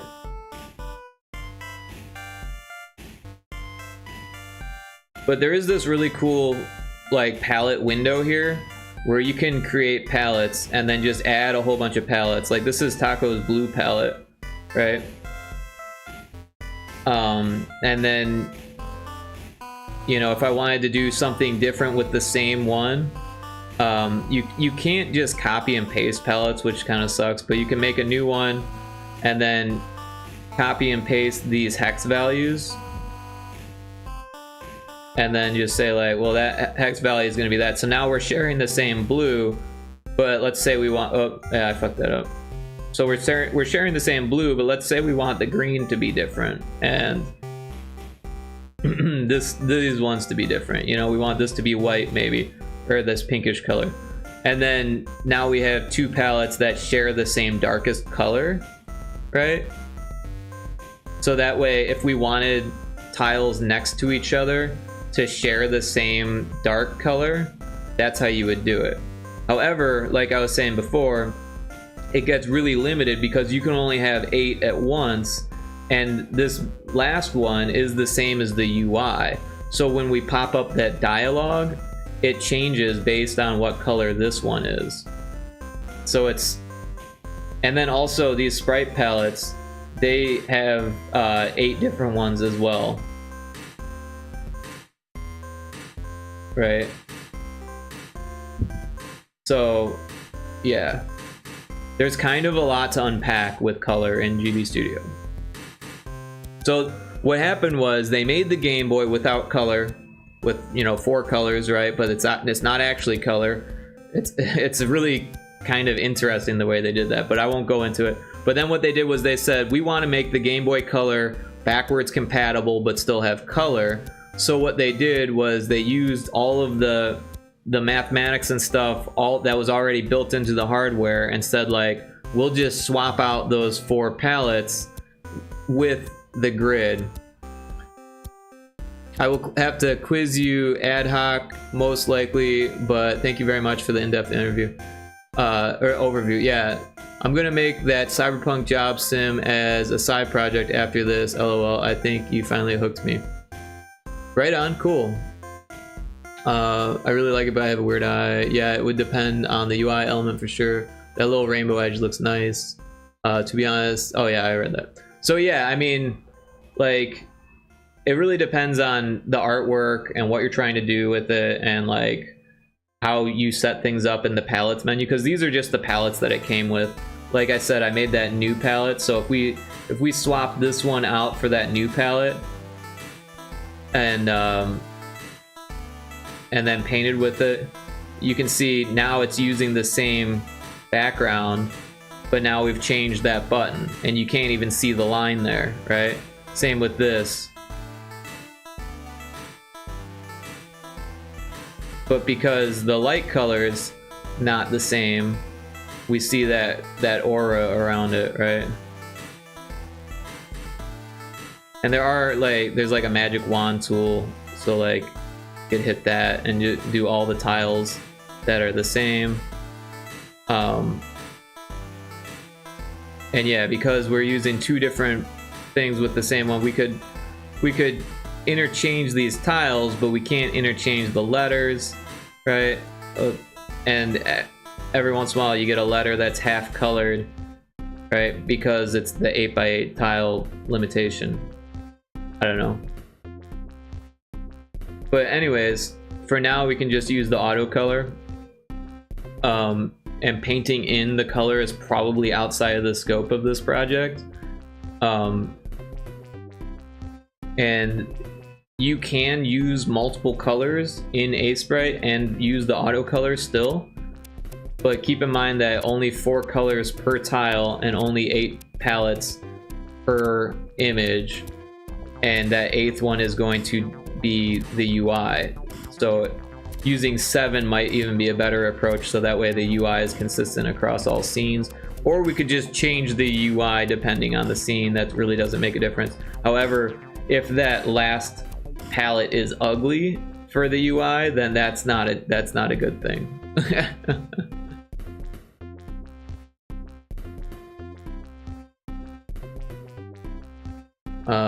I started a 16x16 icon challenge the other week, by the way.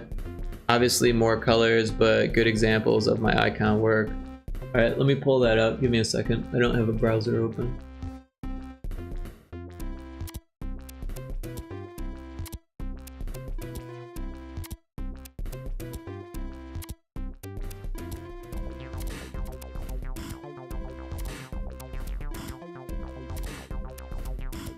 Here's the link that Ice just shared with us. Cool, yeah.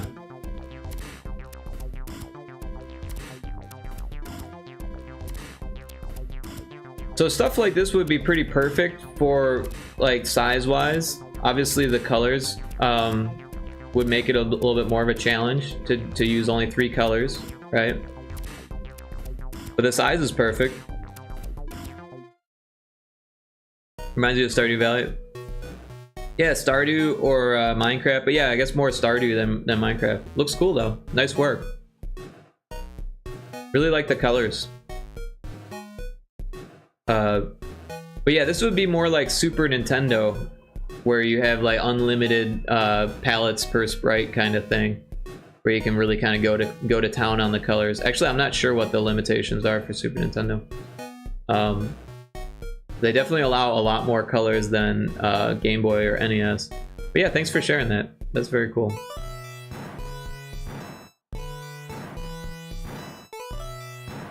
So yeah, the game is kind of working at this point. Once we have more characters, it'll definitely feel more intuitive. You know, once we have the documents that don't match, right? Then they'll, because like right now the ID and the documents feel kind of you know, pointless. But once we have that stuff that doesn't match, like that will be good. The dialogues that don't match, again, that will be good. And yeah, adding the icons to the scan might be like another little thing that would help it be cool. Kind of make, you know, hopefully it's a little funny, you know, make people laugh, be like, oh my god, why does this person have that thing? We can't let him in with that kind of thing, you know.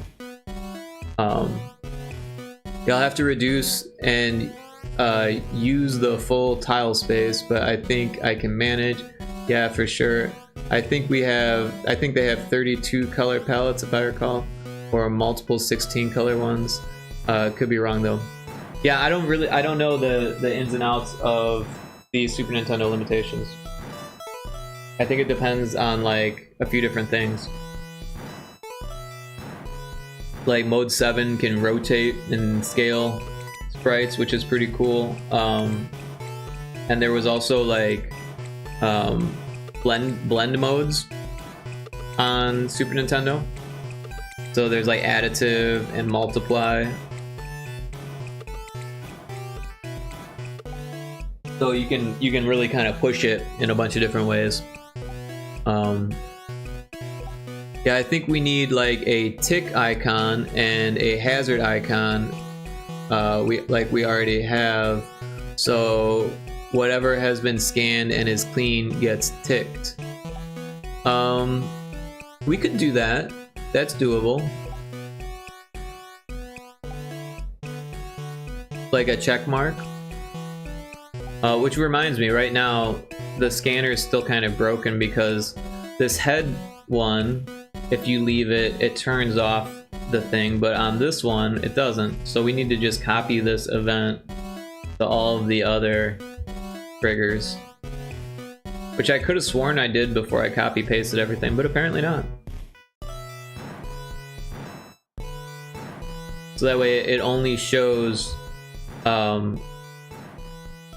what you've done, or like, oh, that one's there twice. So that way it only shows the warning if you're scanning over it, right?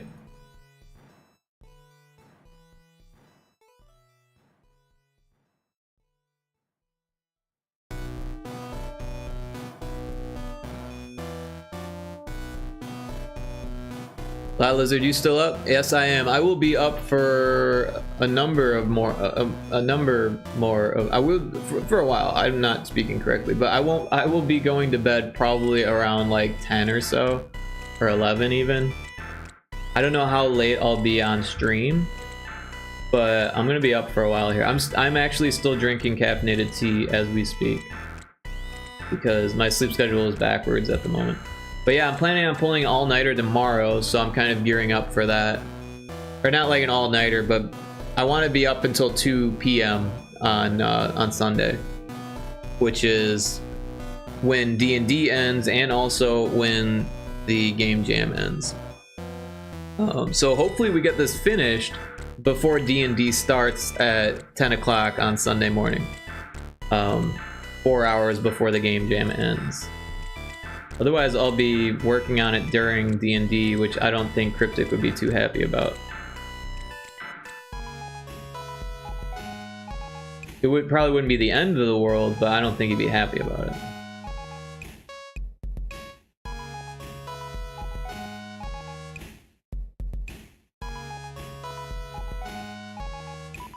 But you, Lot Lizard, you're still up?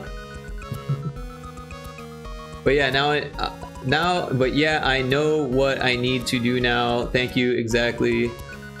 Right, I'm gonna get ready and try to get to the cafe before you're gone. Working in isolation isn't the easiest for me, so yeah. Right on. Yeah, I'll be up for a while here. So no rush on that, but I totally understand.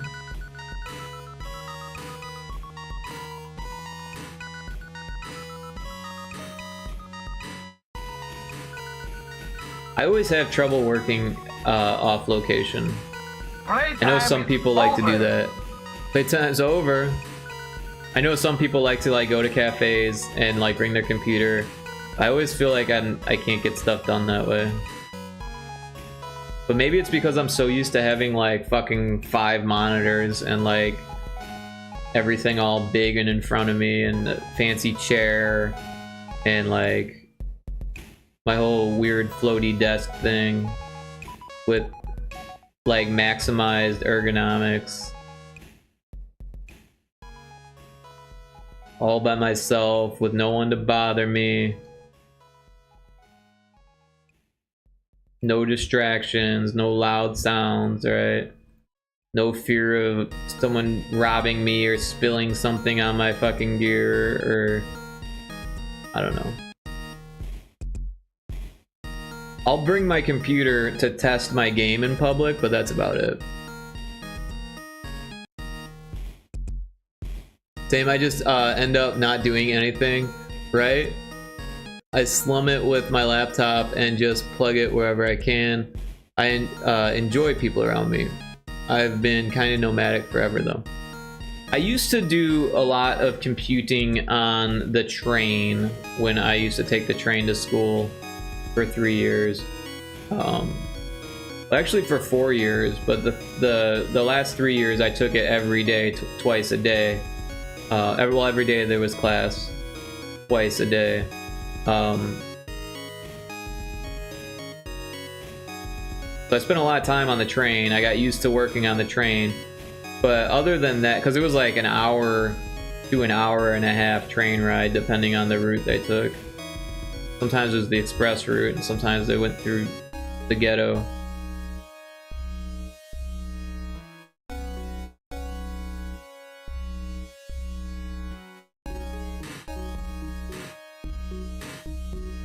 Train makes you sick, can't do that. Jealous. The Manchester to London journey absolutely requires entertainment, but I can't read screens while moving. Ah, yeah, that would be rough. I guess maybe like an audiobook would be a good solution to that. Yeah, I used to make music on the train. I did a lot of that. I read a lot on the train. I would play computer games on the train. I would bring my controller and an emulator and just like, you know, play games.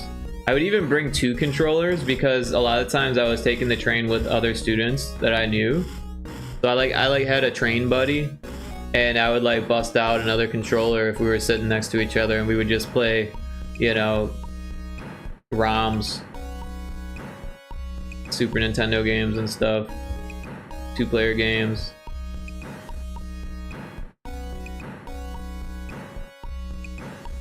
Oops. Good stuff though.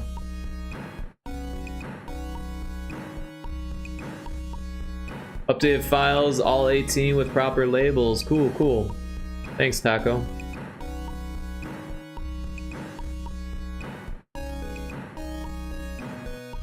After I get all of these events pasted into the scanner, I will jump on that.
So something I just thought of, for the tick mark, it might be wise to just use a 8x8 tile.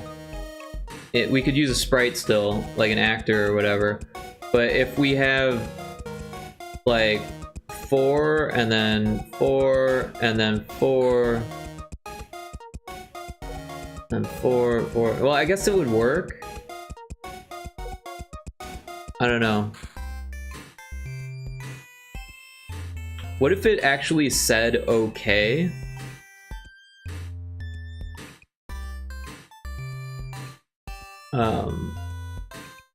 Because now I'm worried that like the fact that there's a change they might not understand the difference between the tick mark and the thing that is like the warning or whatever, right? I don't know. We might be overthinking it with the tick mark. Or maybe I'm just overthinking it. I'm really not sure.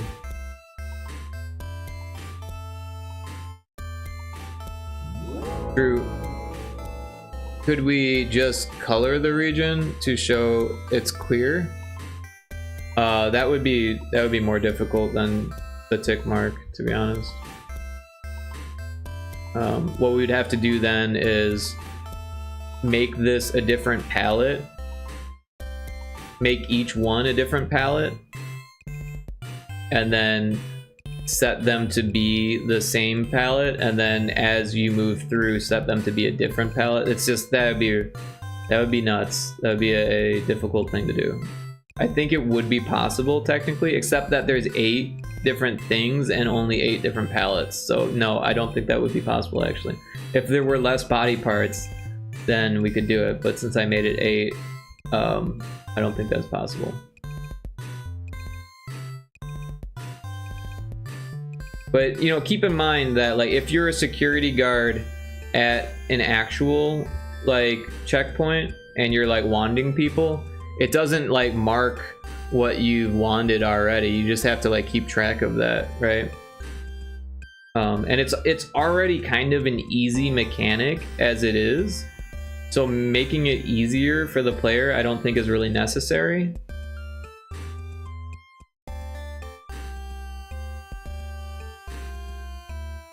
Because it is very like low skill, right? You just drag the cursor over it.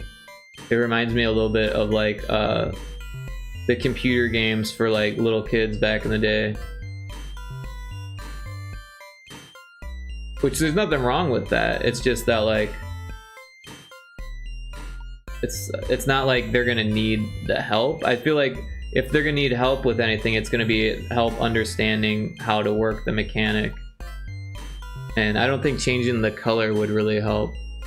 I just realized something. Since we kept the characters just 3 colors, we can change the main blue greenish color to any color we want.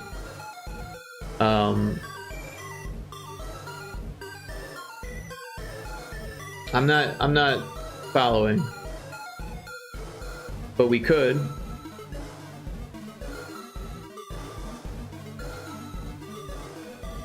You're saying make different palettes with the blue-green color a different color and just use the rest of them, and it'll still retain the 4 color count per tile.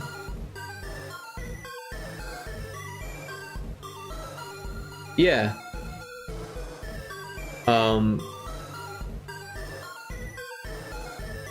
For sure. But we could also change this light blue color too, right?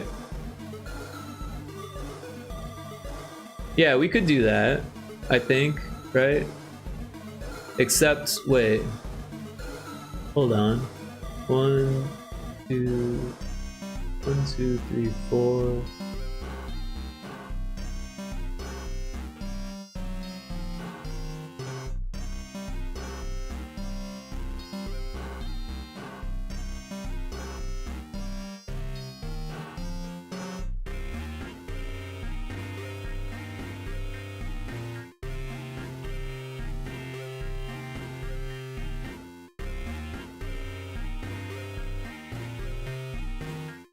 Wait, what happened there? Oh, copy image. Oh, what am I doing?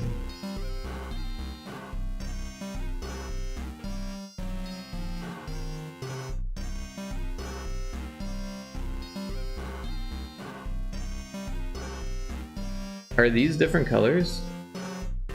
No, they just look different.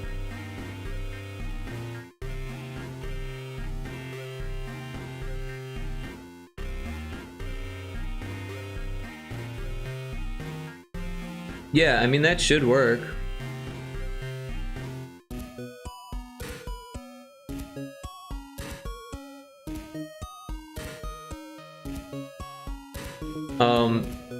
So, yeah.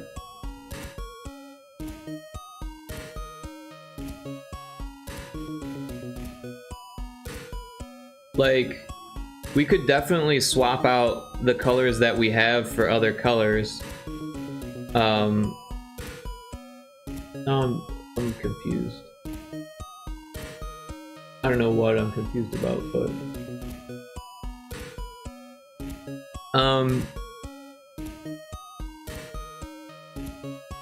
yeah, you're right. We could, if you wanted to have the background color be different than the foreground color of that, we could, because these tiles aren't using this color.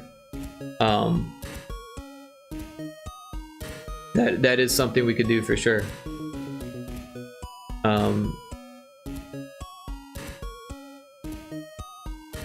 Yep. 100%. But yeah, if you wanted to go through and decide a different palette for each one, we could do that too. Or if you wanted to just change one color for each one, that's fine too. Either way would work, yeah.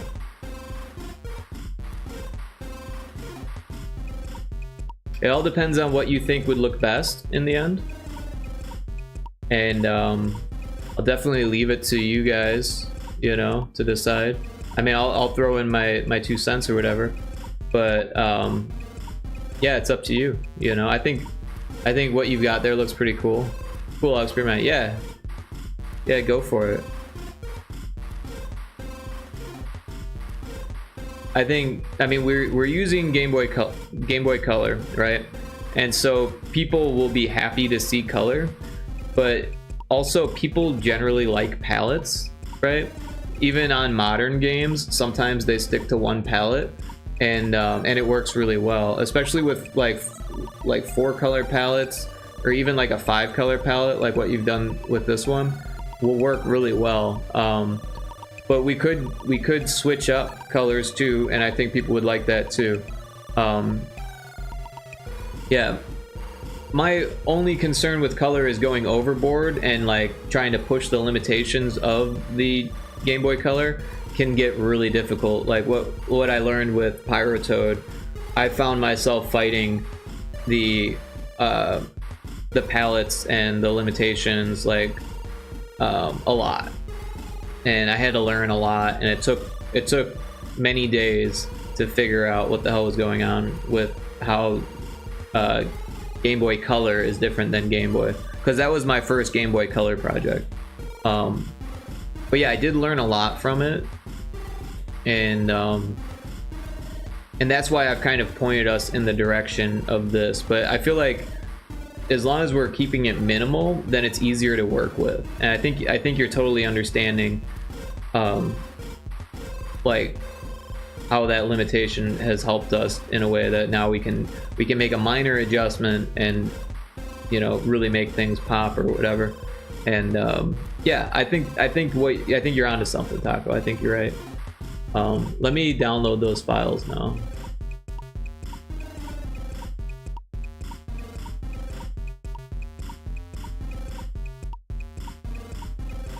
Alright, so I'm going to export this, and we'll just export it here.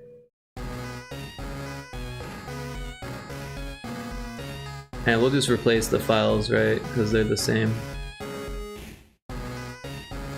And yeah, just to be clear, Taco, you didn't make any changes to the first 10, or the first 6, right? The first 6 are the exact same?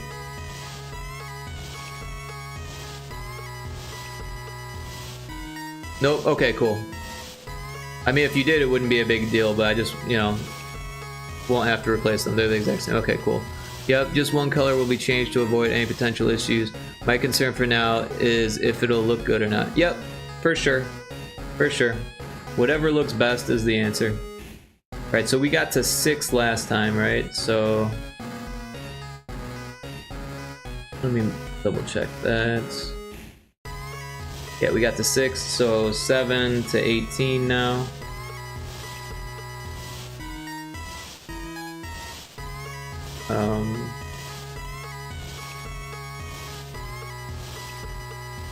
This one. This one. Here we are.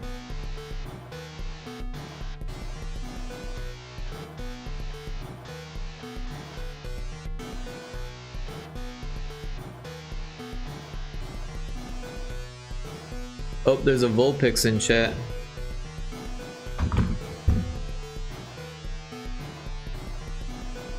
Alright, we got 7 in.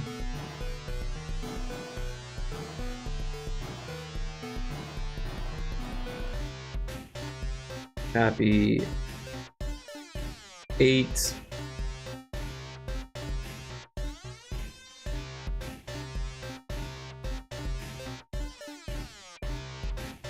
Copy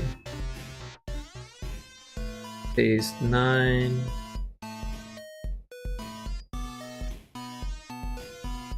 Copy paste 10.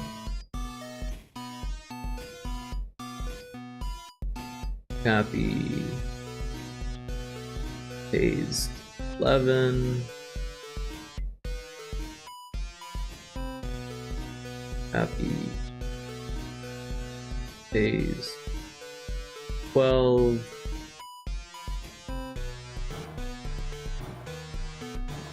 Copy paste 13.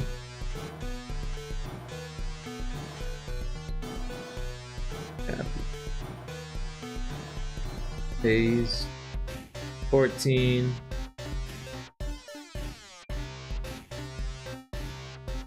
Copy paste 15.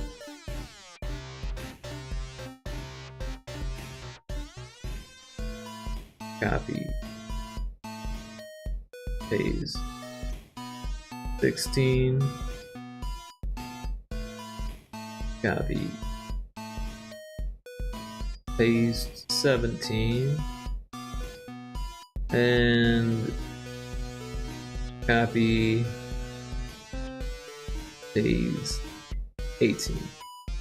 Alright, so now they're all in the assets folder for the game. So now I just need to go through and put them into the right slots. So this will be NPC 7. So we'll type 7. Oh wait.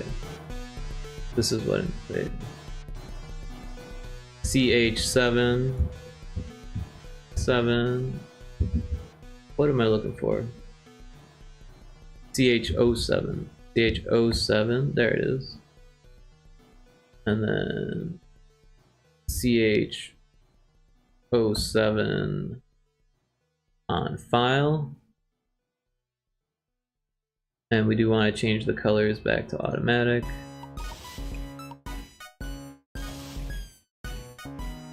CH07 ID. Oh, thank you for the lurk, Ayas. Her alias, as Indiana was calling you. Well, I found an issue with it. Once we go on the half screen mode, the HUD uses the light blue color and it sticks too close to the colors. Haha, I love India. Yeah, Indiana is awesome. I see what you're saying. I see what you're saying. Because the light blue gets used.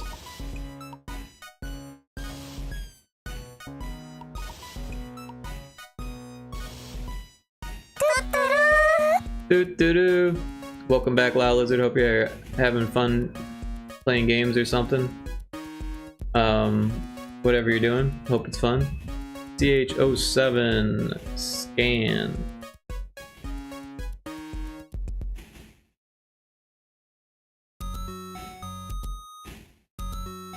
Well, if it's any consolation, Taco, I think it looks great with the white outline, and these colors being the same really doesn't make a difference.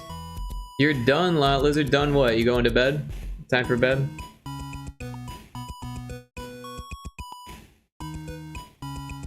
Yep, if we do want to give each character a unique color, we'd have to change the palette of the entire screen situation. Which I don't have a problem with, as long as you're okay with that. I think that might be a good idea to give each one, so just so there's more variety. People playing games tend to enjoy variety. So anywhere that you can stick in variety, people tend to like that. But yeah, coming up with the palettes might be difficult. I tend to use low spec a lot when it comes to palettes. There's a whole bunch of 4-color palettes on low spec that are really good. I actually save them whenever I find them. So if you wanted to, I could hook you up with that. Where do I keep it? GB Studio, GB palettes. So yeah, as you can see, I have all of these images. Some of them are just screenshots, which probably don't work as well. You'd have to eyedropper them to get the palettes. But other ones actually are just screenshots of low spec that have the hex values, which make it a lot easier. Or you know, you can eyedrop them as well. Yeah, I think I have yours in here too, Taco. I'm not sure. But yeah, there's a lot. So these ones are actually from DeviantArt, which is really weird. But it's got the hex value as well as the RGB value. And then it also has different screenshots of how it looks on different things. But yeah, these are all Game Boy palettes. So I can zip that up and hook you up in case you wanted to dig through that. If you want to dig through your own, of course. Oh, it's too big.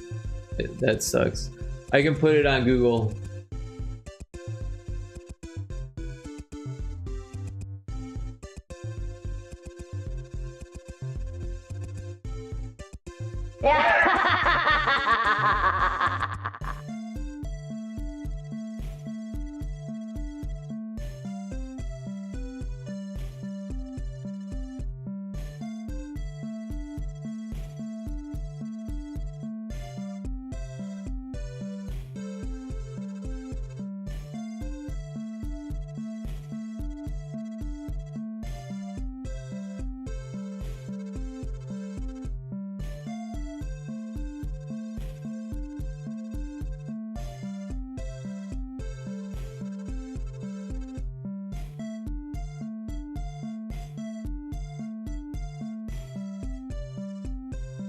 Alright, there's the link in case you want those GB palettes.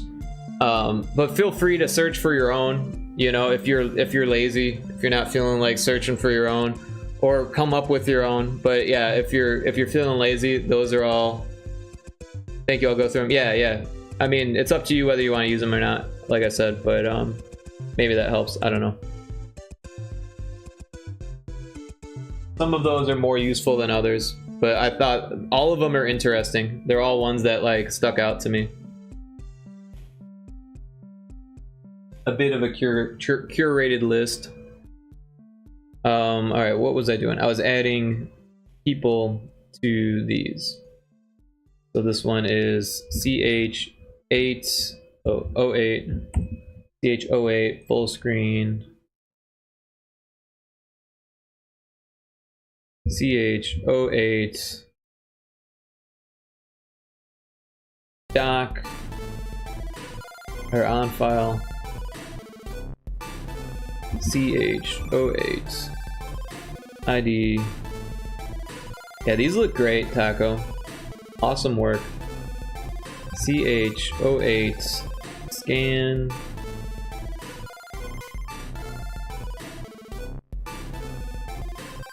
And yeah, what's cool about this is once we've got the project files backgrounds into GB Studio, if you change the palette, all we have to do is make sure they have the same name and just overwrite the files, and then they're automatically in place. I only have to do what I'm doing here once, which is cool. Alright, so this one CH09 full screen.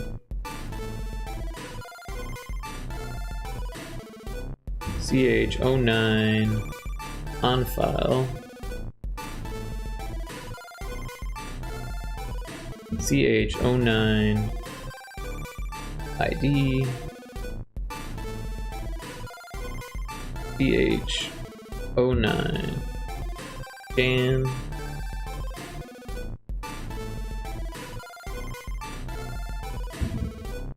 CH09 on file.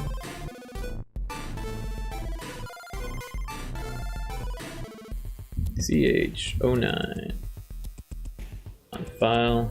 Oh, I did that with, what am I doing here? This is 10. I'm losing it already. CH0, wait, no, it doesn't need an O. CH10. Oh, I like her.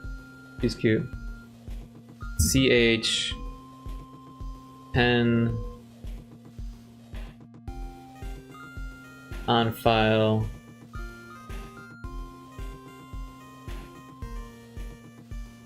CH10 ID.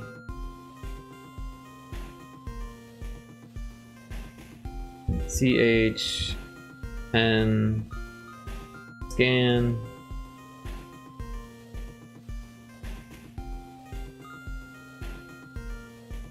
CH11 full screen.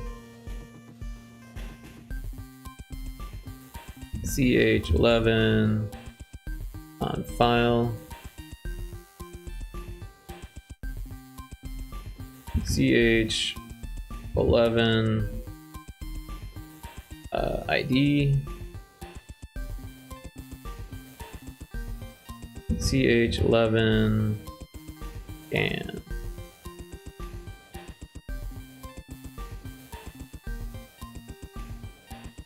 CH12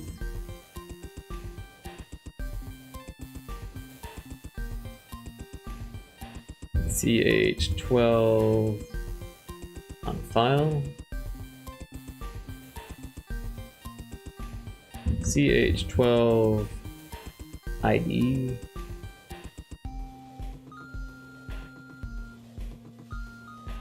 CH12 scan.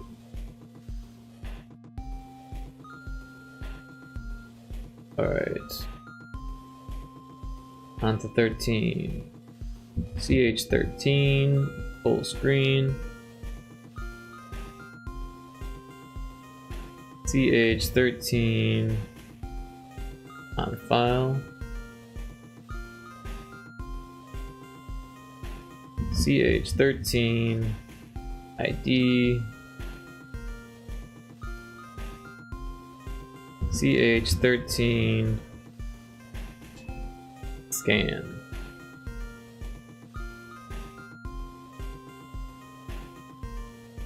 CH14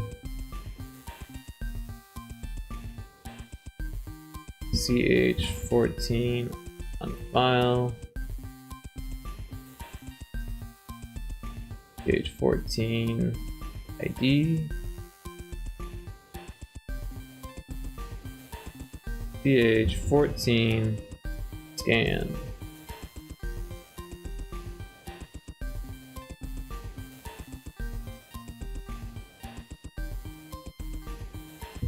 CH15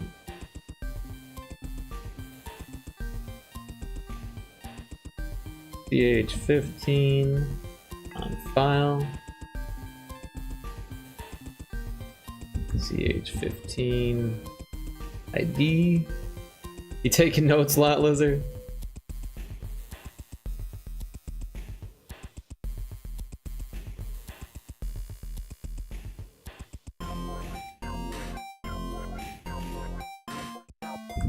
CH16.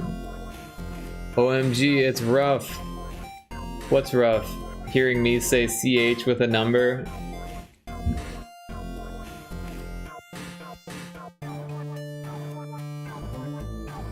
Yes. What would you rather me say?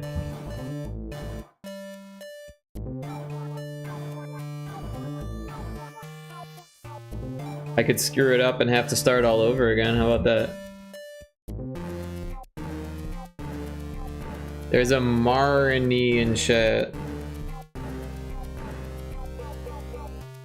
I'm just saying, jeez. I'm not complaining. How many pallets can we have in GB Studio? So it's only limited per background, right? So if you want to have a whole bunch of pallets, that's fine. You can make a different palette for each scene. However, you can only have 8 per scene, and one of those is going to be the UI as well. So it's not so much a limit of how many palettes you can have, it's how many palettes you can have per scene, or per background, if that answers your question. That's a lot. Yeah, it's up to you. We could reuse palettes between characters.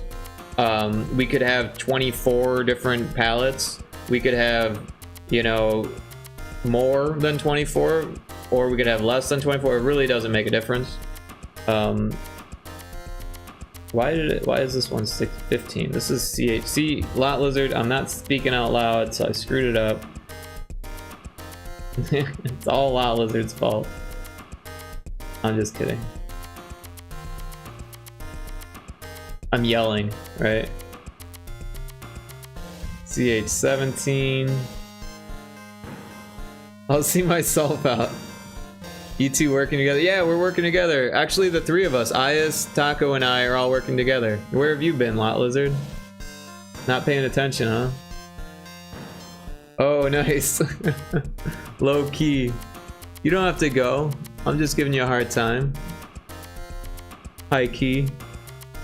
Nope, LOL. It's alright, you're not expected to pay attention. Not your job. I saw you shoot 'em robots earlier. Yeah, Lot Lizard's level 102 on Helldivers. I clocked in. She's a higher level than I am, and I've got over 400 hours on that game.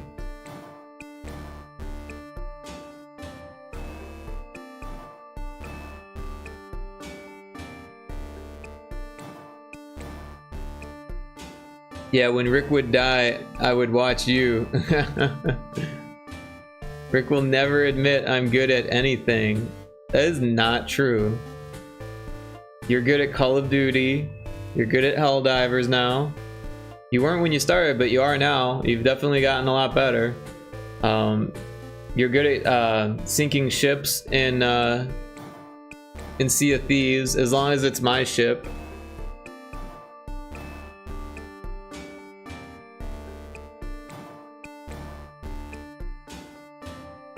I was waiting for the ship.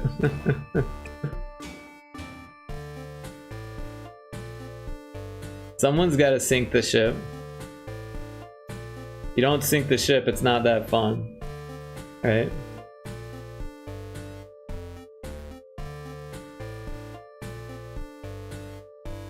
How many did we have?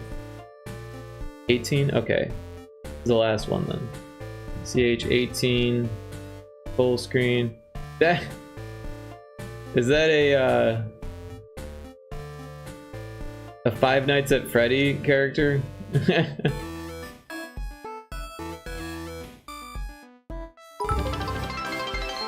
Seagoat with the bits. Thank you so much, Seagoat. Yeah, that's hilarious. CH18 on file. I want one character that's clearly sketchy. Pretty sketchy.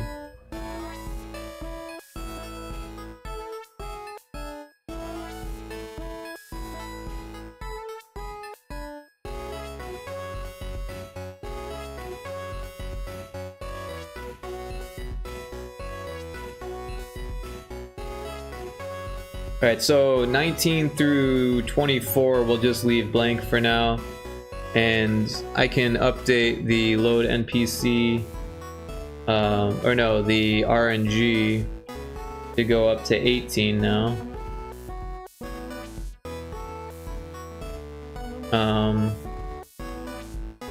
Also, I want to make sure these are correct.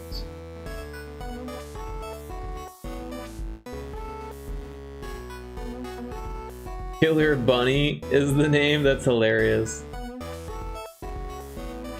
No file found on database. I love it. I love it.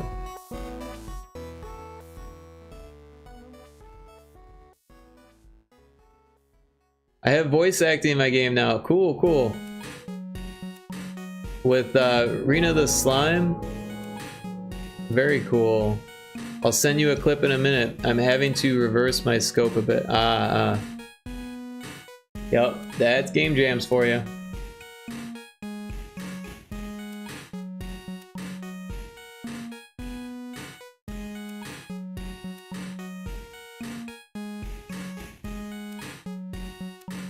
Oh yeah, these buttons are no longer good. So these are imposters, so we want to copy this, and I'll have to update these buttons here. Paste.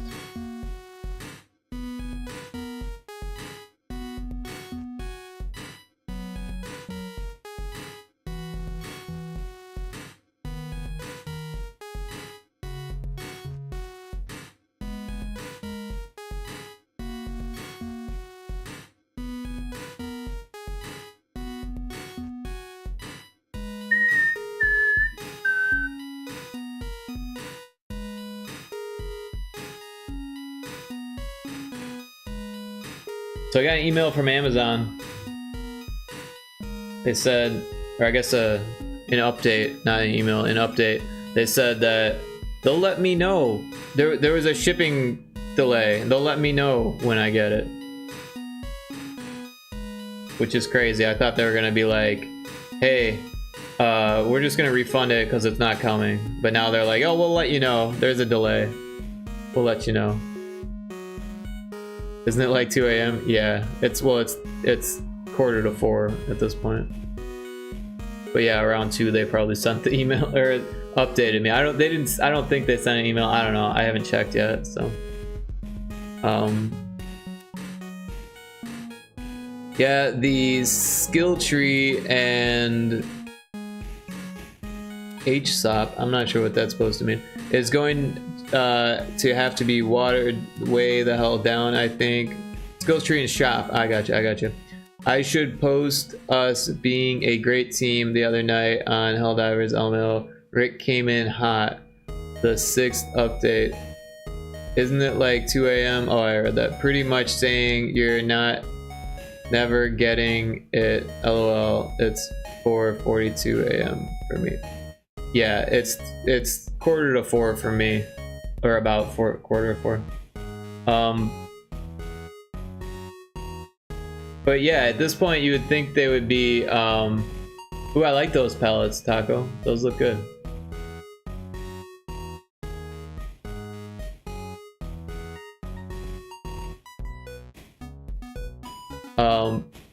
Like, I don't know, maybe it'll come, but it'd probably be faster if I just cancel that one and order from a different seller.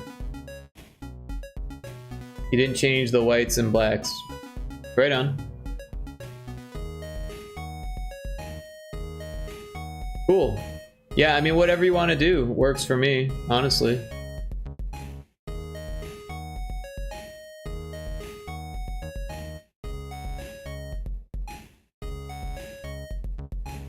Alright, so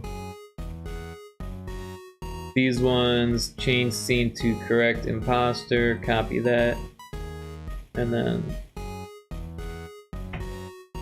erase these, paste.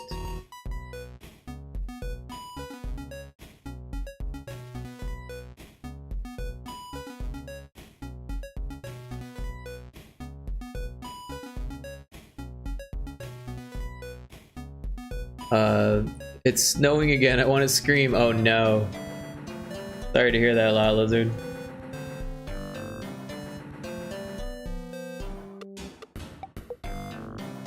You know what's crazy to me is that, like, Christmas is already past.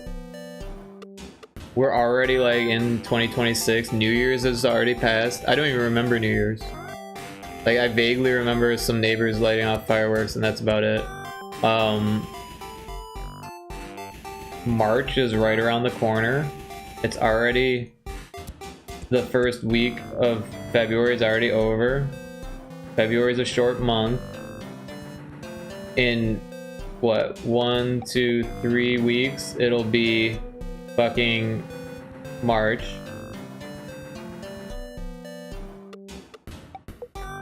Time just moves so fucking quick. And then, I mean, believe it or not, you know, March is like a quarter of the way through the fucking year, right? Because 4 times 3 is 12, and there's 12 months, right? So after, at the end of March, we'll be a quarter of the way through the fucking year already. How fucked up is that? Like, it's still registering to me that, like, Christmas is past, and we're already coming up on the finishing the first quarter of the year. I mean, unless my math is wrong, which could be a thing, but I don't think it is. It's surreal, yeah. It's not a good time, lol. I ran out of cigs. The snow has piled so high from all the days of snow. Yeah, our snow melted like after 3 days of that snow. I was kind of planning on it. I was hoping for it. I was like, I'm not even gonna fucking shovel. I don't have anywhere to go. I'll just it'll be easier if I don't like drive over it, right? It'll melt better if I don't drive over it. And sure enough, my driveway fucking melted faster than everyone who shoveled. But everyone else has fucking jobs they gotta drive to in the morning, so.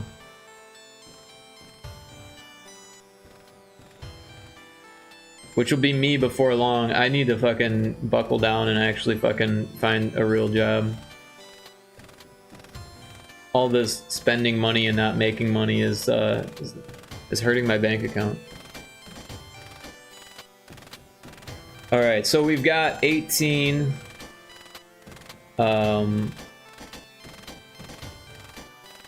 Then we got 19, 20, 21, 22, 23, 24 still up in the air. Are those ones that IS is taking care of then, I take it, Taco? Or are those ones that are still being worked on, or? I'm just curious at this point. Oh, these ones need dialogue. So we can just copy this and paste it. Yep, IS will work on the rest. Okay, cool.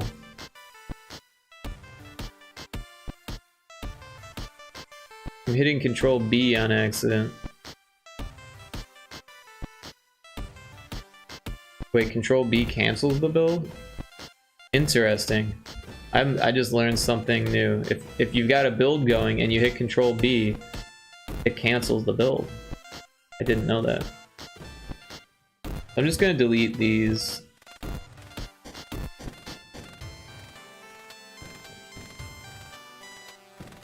Because I've made changes to it. And it'd be easier to just copy and paste the correct ones.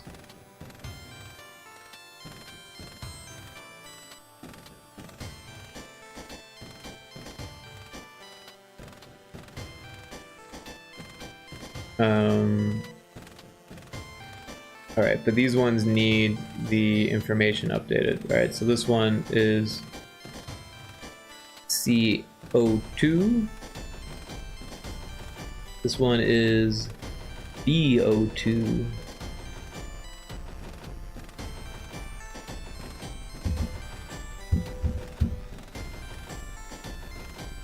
Wait, is this one right? BO8? CO8, yeah, okay. BO2, and this one is a partner. Partnered. That's not spelled right. Partnered. Is this one wrong then? No, okay. Where did I copy it from? Partnered. I don't even know what I did there. I guess from the first one?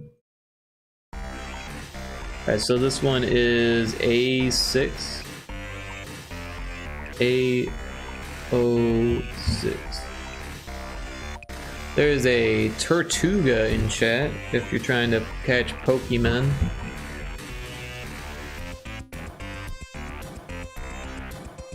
And then we need to spell partnered correctly, or no, we need not, wait, this one is, yeah, partnered. Partnered.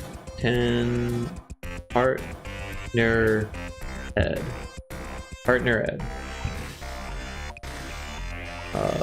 And then this one is E02. E02. And not partnered. Period. Bingo! Wait. Bingo what? Did you win? Did you get bingo? Oh, because E02. I get it. I get it. I get it. Plot Lizard got bingo. Very clever. Very clever. I don't have any prizes though.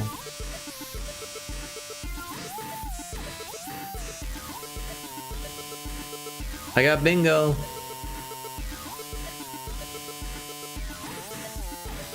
Wouldn't that be funny if we made this a bingo game? Right? If you had a bingo card and you like made all the letters B-I-N-G-O instead of like W, and then no one would actually play it, right?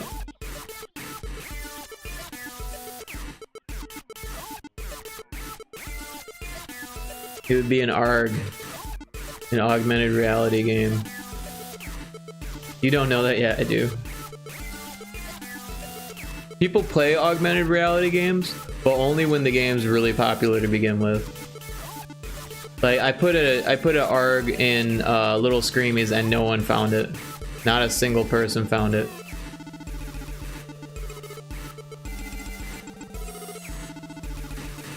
It's a pretty basic ARG, but it is an augmented reality game on the most basic level. E03 partner, yes. Partner Ed.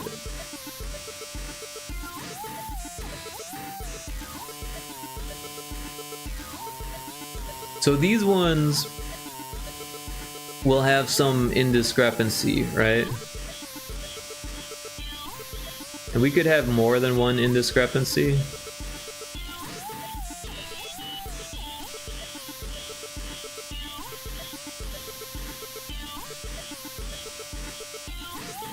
But so far I'm seeing that the picture is different.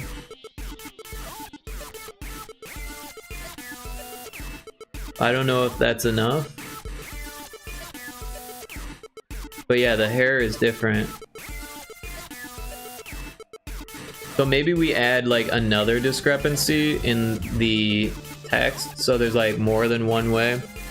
I kind of changed things around for some fakes. They have different serial number. Ah, okay, okay. That's good, I like that. Oh yeah, the serial number is different.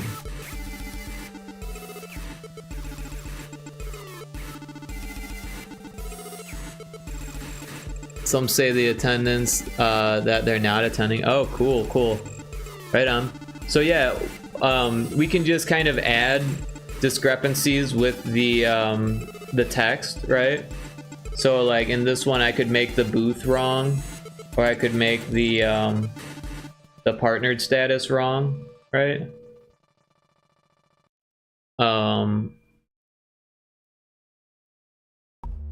I just don't know how often we should do that or which ones we should do that with, right? But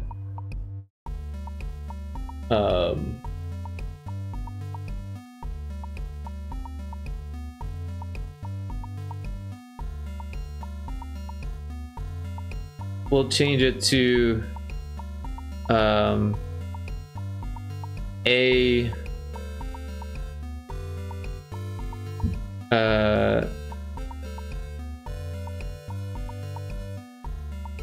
A5,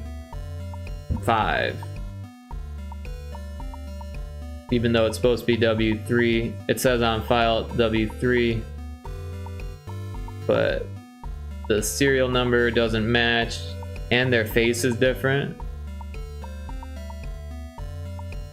Like the hair is different. Right, this one's got like a like bangs and flippies, and this one has a side part and no flippies. Oh yeah, I should tell you which characters have on their ID a wrong partner status. Well, I mean, I can figure it out, right? Because the on file is always going to be correct, right? Oh, but yeah, no, I guess you're right. You're right, because I don't know. Wait. Yeah. I don't know. I don't know anymore. But yeah, this one will say partnered, which is accurate, but we'll say, wait, is that partnered? Okay, that's, I copy and pasted the right thing. Taco, is this your job or do you have another job and do this on the side? Taco is looking all professional over here.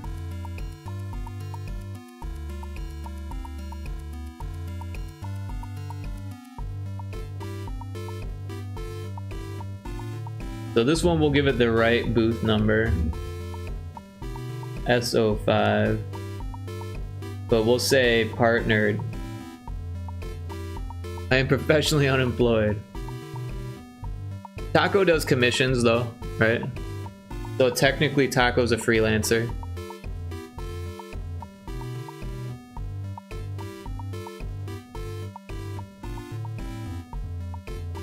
No, but I freelance from time to time. LMO, I strive to be that. Don't strive to be unemployed, Lot Lizard. It's good to make money. It's rough when you don't make money.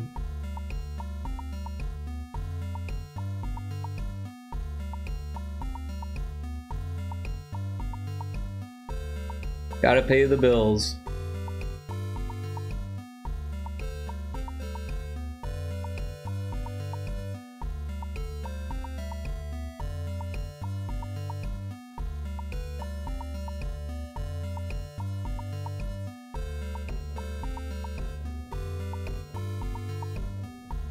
Oh yeah, because this one, it says that they're partnered on the ID, but it says they're not partnered on the thing I see. Yeah, so I will be able to figure it out.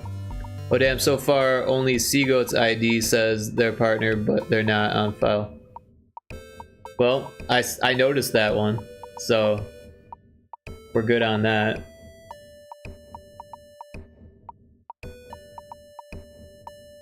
Oh yeah, we're looking at the same thing, Elmo. Yeah, we are.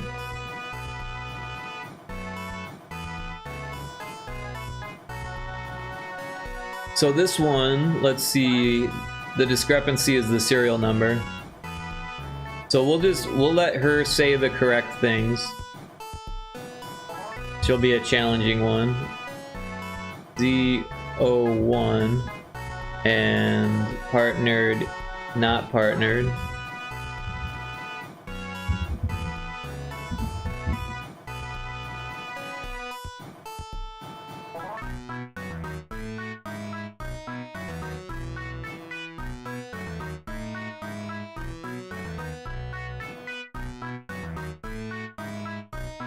So she'll say all the right things, but her serial number won't be the same. And she might be bringing contraband.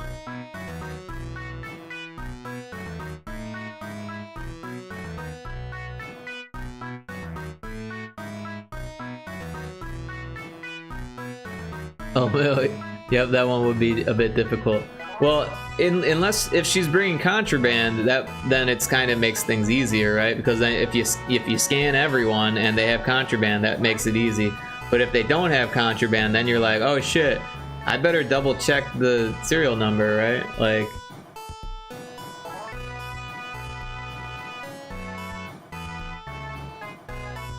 But it's good to have some challenge, you know? Otherwise the game's too easy. Is this your drug game? No, there's no drugs allowed in this game. Contraband is more than just drugs, Lot Lizard. Contraband is anything that's not allowed. But Seagoat's working on the contraband.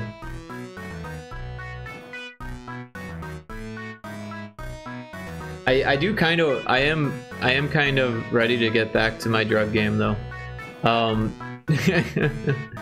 Oh, did I say Seagoat? I'm sorry, I meant Ias. My bad, Seagoat. You're not working on the contraband. You're working on your own game.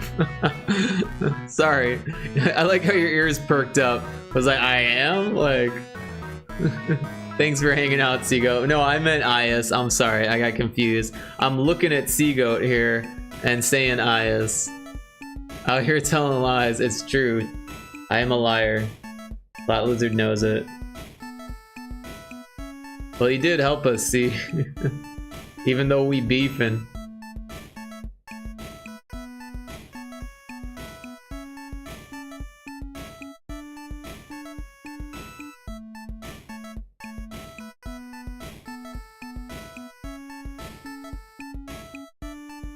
So this one's gonna say that she's not a partner, and that'll make it a little bit easier than just being the serial number discrepancy. And then the booth will get right. So the booth is H, and then 04.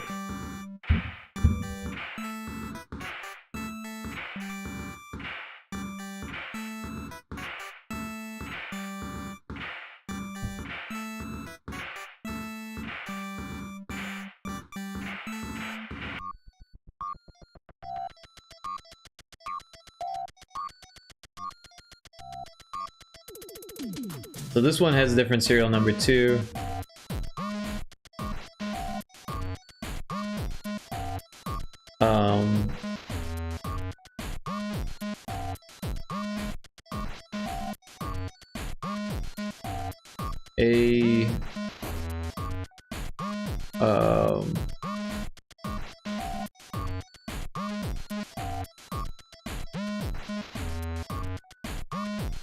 With my ADHD, I could never do this.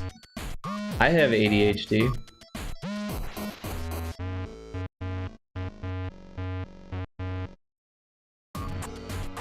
So we'll give them the wrong booth number on this one and the right partnered status. But they do have a different serial number.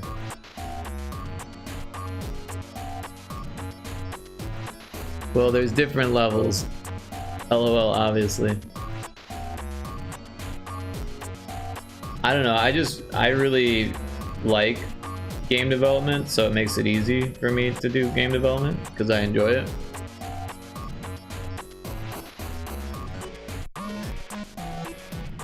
But yeah, it's not like it's easy. This one is E02. E02, and then the serial number is probably different, right?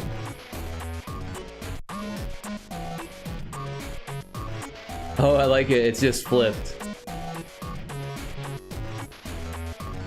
Ghost Worm. Heck of a name on that one. And this one is partner status. No.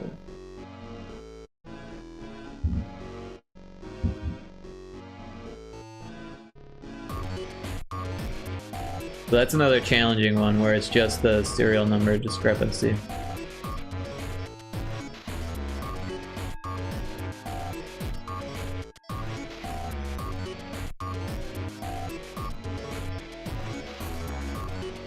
Partner yes, partner yes. So this one has the same serial number, but the picture is quite different, right? So let's give her the correct information also. EO5 and partner, yes. Partnered, yes. Also, this one didn't be capitalized there. That's weird. I had to rack my brain coming up with fake names. I have no patience. I know hard to believe, lol. I get frustrated or irritated. The last one I gave up, just reversed peanut butter. Could have Googled popular names or unique names. Well, that would be lazy, Lot Lizard. Besides, butter peanut's good. I'm lurking in Peanut Pumpsh's stream. That's kind of like peanut butter peanut. How dare I?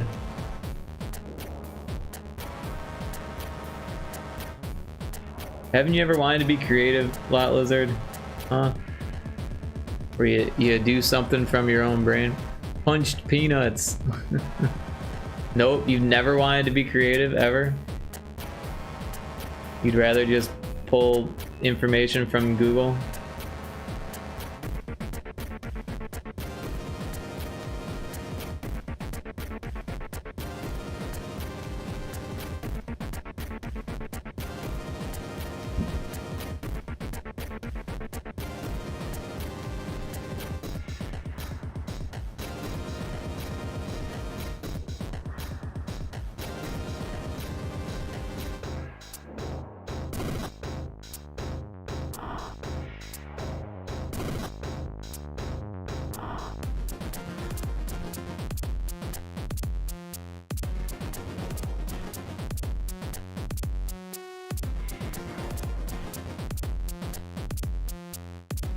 Alright. So all the dialogue's set up. This is looking good. Things are coming together.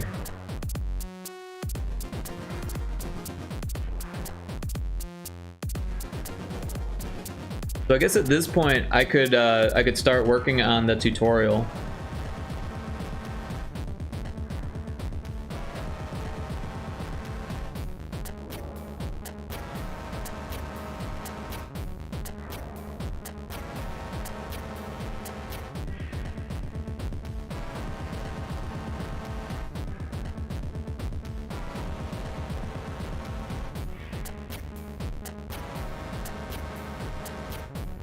So what I'll do is I'll copy this and paste it here, and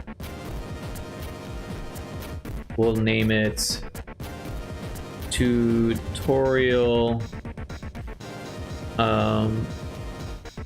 Actually, instead of this one, this will be tutorial 2.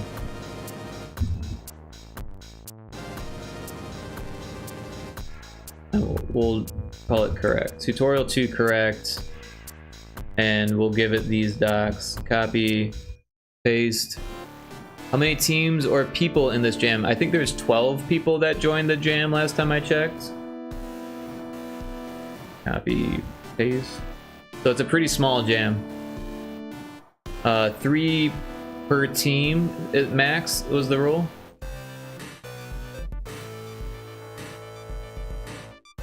Oh, 13 now? Cool, cool.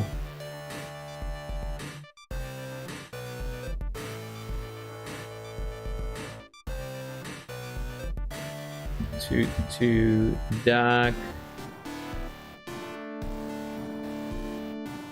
To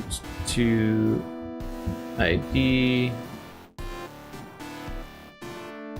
And then to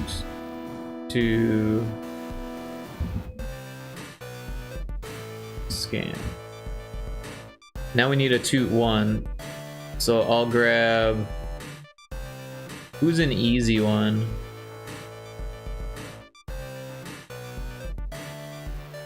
We can't really use the bunny because that one's kind of an outlier. But we do need one that's kind of an easy one.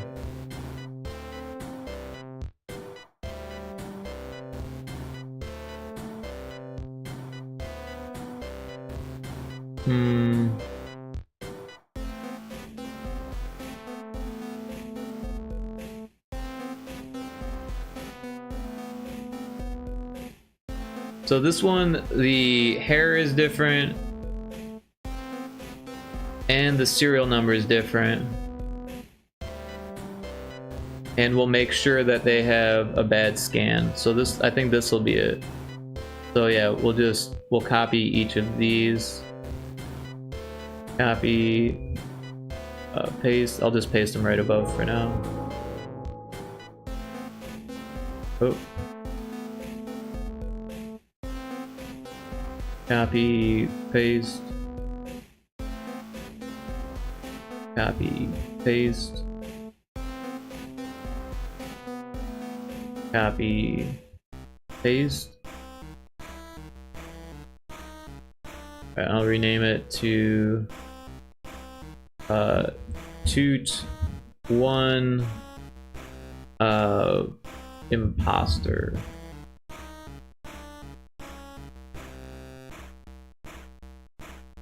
Toot 1 Doc, Toot 1 ID, Toot 1 Scan.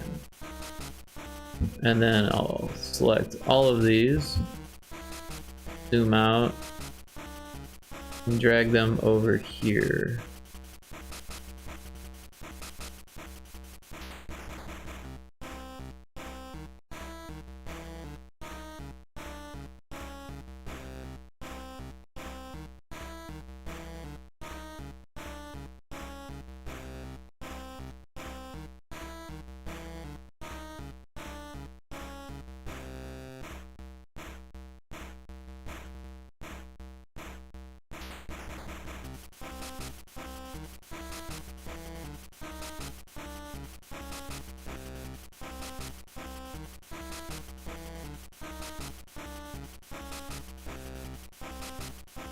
All right, so on this one, on these ones rather, we want the cursor to be transparent because we don't want the player to actually control the cursor. We're going to make an actor that is automated and acts as the cursor. So all of these will set the player to transparent. So you can still move the player, but it doesn't actually do anything.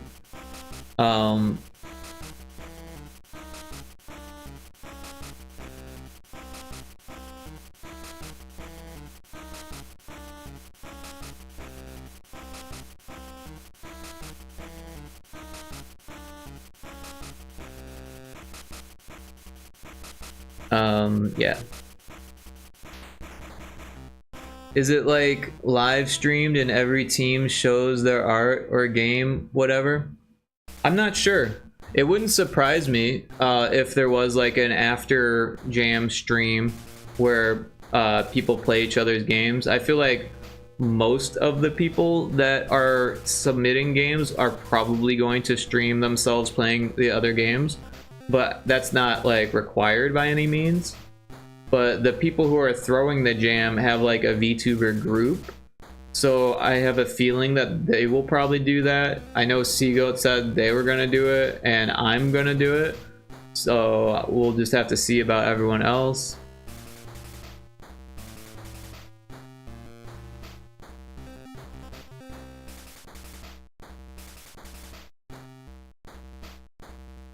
All right, so from the start scene, we've got this. We'll make another button for now that just changes it to the other thing. We'll change it later. Excuse me. This is all just kind of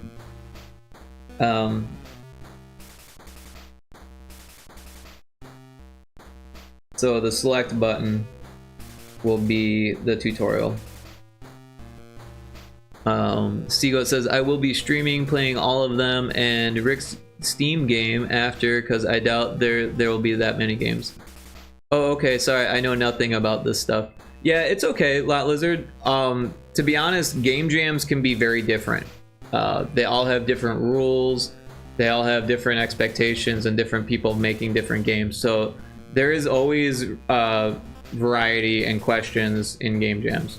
I even had questions about this game jam, and this is like the 11th game jam I've done or something like that, which is mind-blowing to me. But yeah, I've done a lot of game jams. Don't know for sure, but I bet Camper and West will, but I don't know for sure. That's what I was saying too. It would not surprise me. Alright, so this one we want to change the scene to tutorial, so I'll just type in tutorial 1 imposter.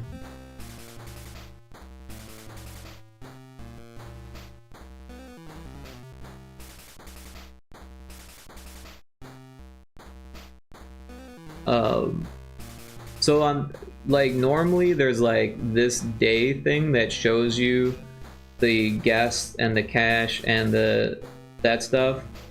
So we need to set up those variables. So variable value, we'll say guests first ones equals 1. Copy event, paste event, guest first tens equals 0, and then guest, oh, I need to copy and paste these events again. Guest second tens equals 0, paste, guest second ones equals we'll say 2, and we'll make an event here, or an event group, and rename it to set up UI bars. We'll throw these in there. The cache and the day we can leave at 0, but yeah, the guess will set that up. So day 0 being like, it's not even day 1 yet, it's day 0, right? And so it will send you to here. Once you're here,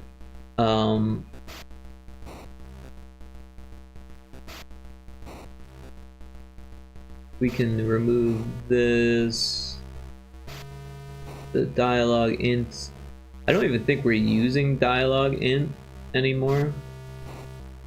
And load npc scene ran equals 0. All script reset use npcs. I don't even think we're using that shit anymore. The position of the player doesn't matter. The scan group, we want to make sure that, so instead of picking a random one, we're just going to say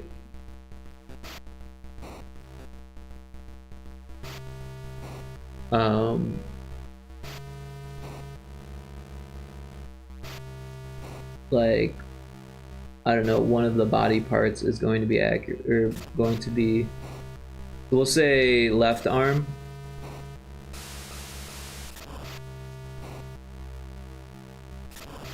So I'm just gonna copy this and close that and then paste it.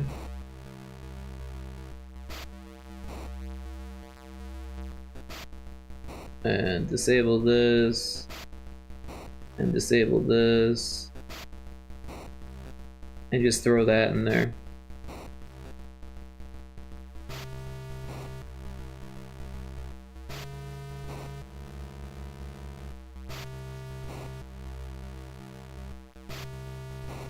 So it doesn't matter, y'all can see what each other are making. Yeah, there's no rule against that. I mean, you could be sneaky and be like, I'm gonna hide what I'm making. But yeah, you know, it's not super competitive. There are prizes, but it's not super competitive. I don't think anyone's thinking like, oh, this person's doing this, so I have to do this, or like, oh, they're doing really good, so I have to try harder, or like, oh, this one's not doing good, so I don't have to. It's not like that. People are just kind of really relaxed about it, I feel like. So I don't know, but it is technically a competition. It's just everyone's kind of chill. My goal is to beat Taco. That's it. There you go. I think Seagoat's the only one with the beef.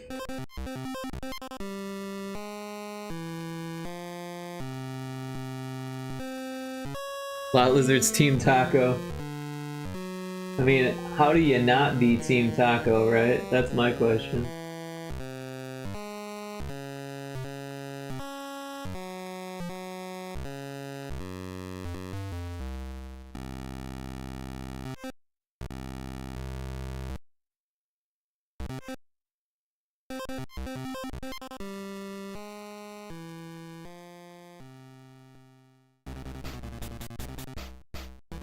Sorry, I'm just cleaning up my my lurk channels and putting up some new ones.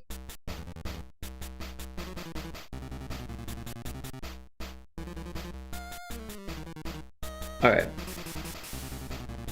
So Rick can win, but not Taco. I'm not expecting to win by any means. So we'll make a dialogue, display dialogue. It'll say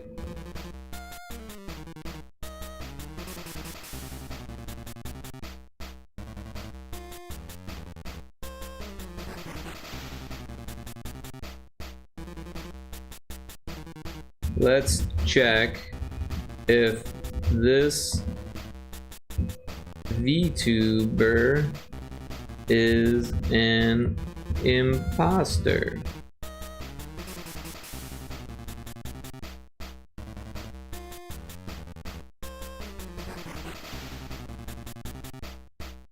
And then after that, we want a actor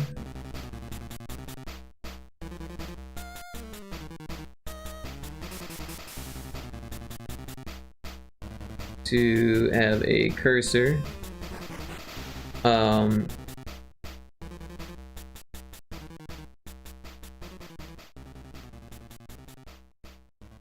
And then we want it to move.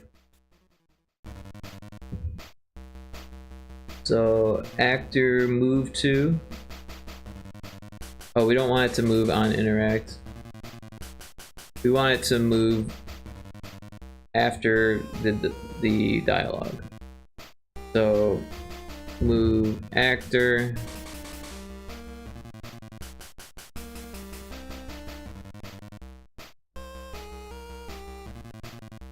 And we're gonna say actor 1. We want it to move to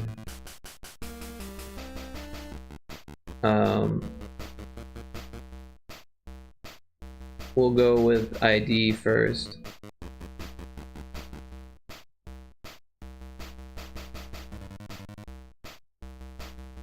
I guess we could probably use diagonals. I didn't think about that. I'd have to go through and change every scene to be adventure, but I think we could use diagonals. Might actually look and feel more like a cursor. But yeah, it's gonna move to that button, and then it's going to and then what we'll do is we'll say on the cursor we'll do update if actor at position, and then we'll say the position will be the button. Then we want it to change scene. And it's going to change scene to Toot 1 dock. Toot 1 dock.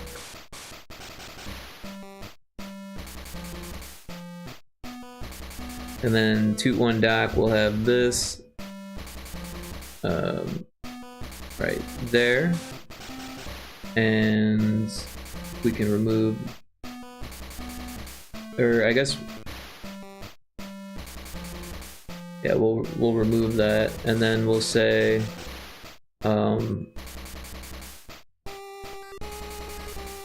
dialogue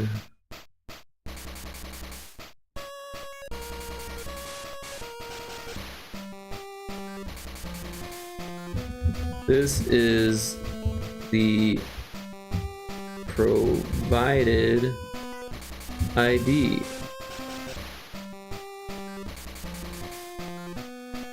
Copy, paste, and then we'll move the cursor down to the image and say the image doesn't match.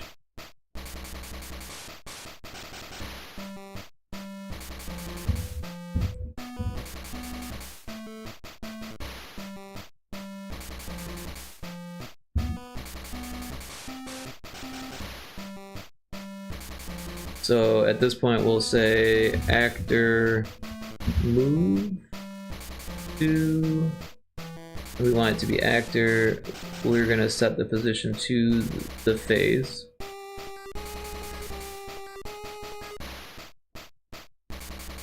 We'll just set it below the phase down there.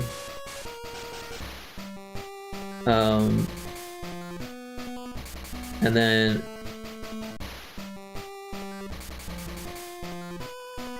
so I'm not sure if this will work properly.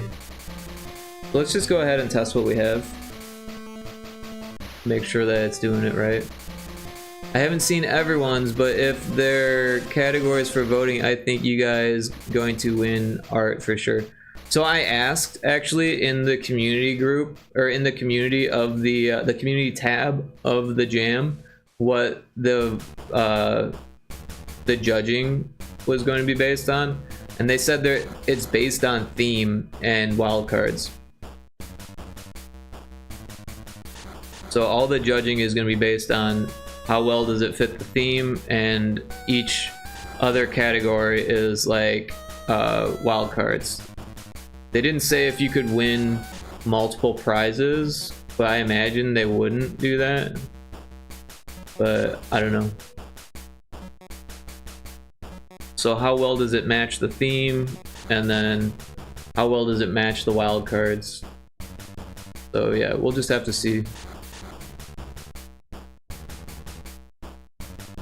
I think one of the prizes is like a VTuber software. That's kind of cool. No, I think it's first prize per team, I think is what Wes said. I don't know what you mean. Oh, one prize per team. I see what you're saying. One prize per team. Yeah, I think that's, yeah, that's what I was trying to say. Was that they probably only do one prize per team. However, the judging is like, you can see the comment they wrote in the tab on Itch.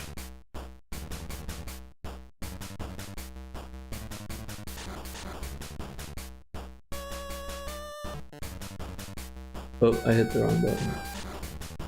Game jams. Jams join.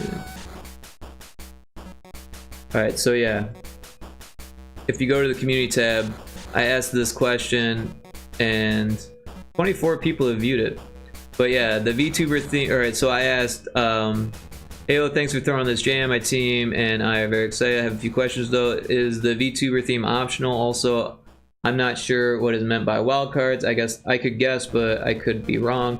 Also, just out of curiosity, are there set criteria the submissions will be judged on? Thanks. The VTuber theme is required for this jam. Interpret the theme however you see fit. In a game jam, a wild card is an optional bonus challenge for other prizes in the jam. Criteria for winner is simply best overall in theme and top games in wildcards.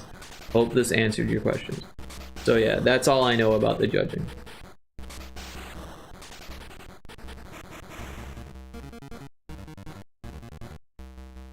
This is still packing, huh?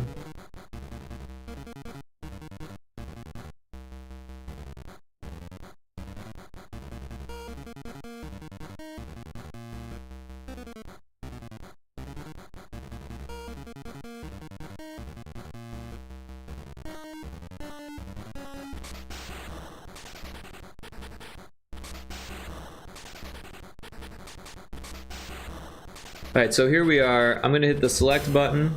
That's gonna send us to the tutorial. Let's check if this VTuber is an imposter. So we hit the button and it moves to ID. This is the provided ID. And then it moves to the face. The image doesn't match.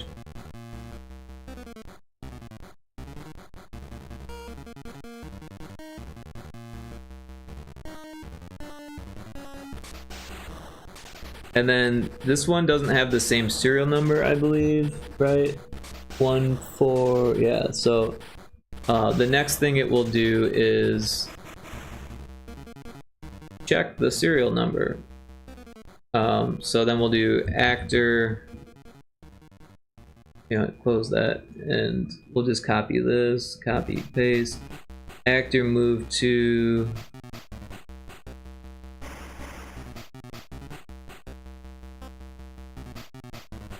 here, and then copy event, paste event, and then we'll move it over here, and then we'll say copy this, paste it,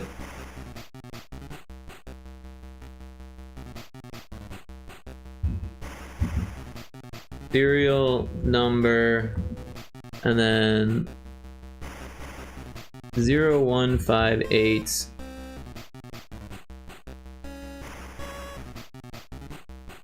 Wait a second. I went to the ID and now we're looking on file, so I screwed that up. This is the provide ID. This is the info on file.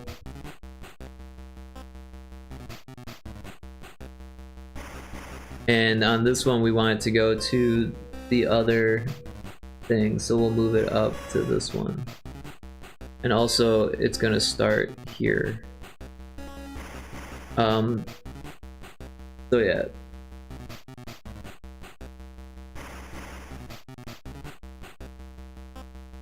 One, is that, no, that's a 3, isn't it?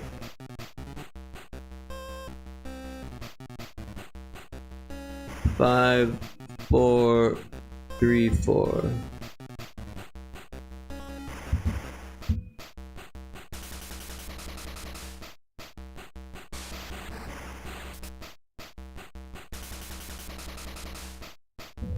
Let's check her ID.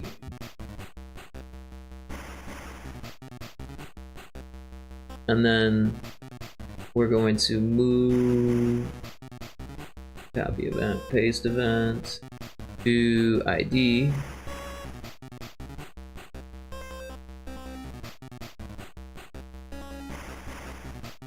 Also, this is supposed to be diagonal.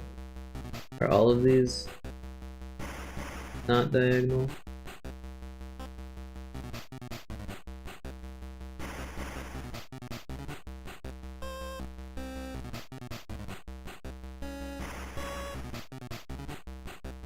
Alright.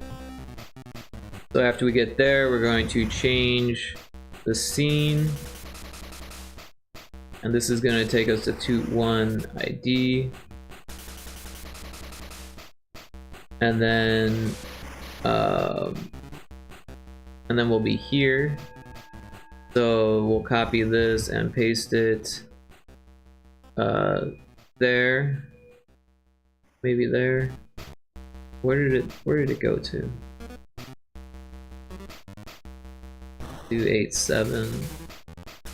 Alright, so let's move that over to there. Alright, so it's there now, and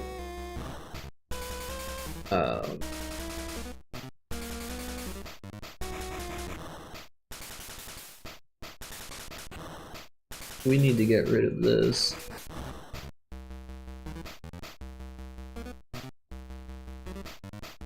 There's a Starly in chat if anyone wants to play the Pokemon game.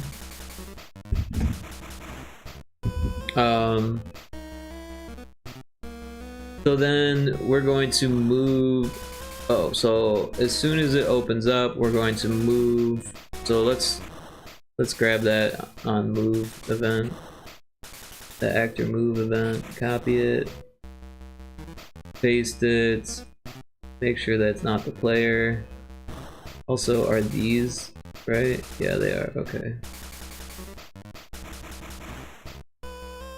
We're gonna move it to the serial number.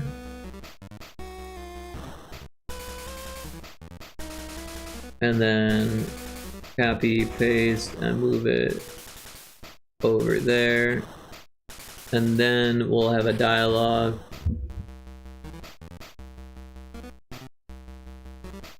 The serial number doesn't match.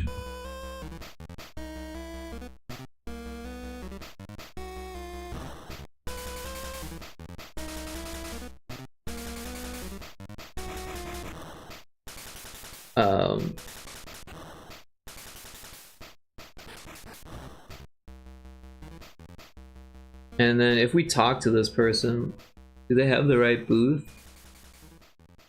Let's change it to C04.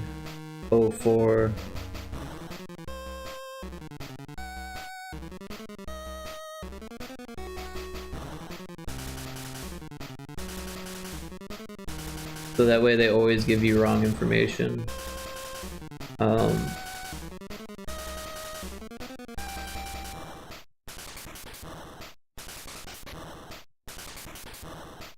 Right, so we've got the serial number doesn't match, the actor is over there, so let's we'll do another dialogue, copy event, we'll say let's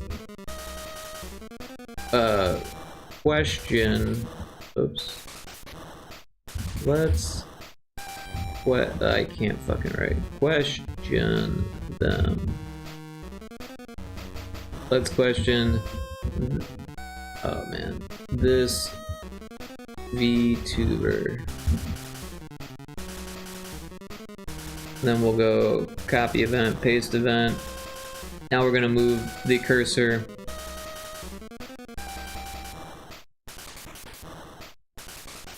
to the face.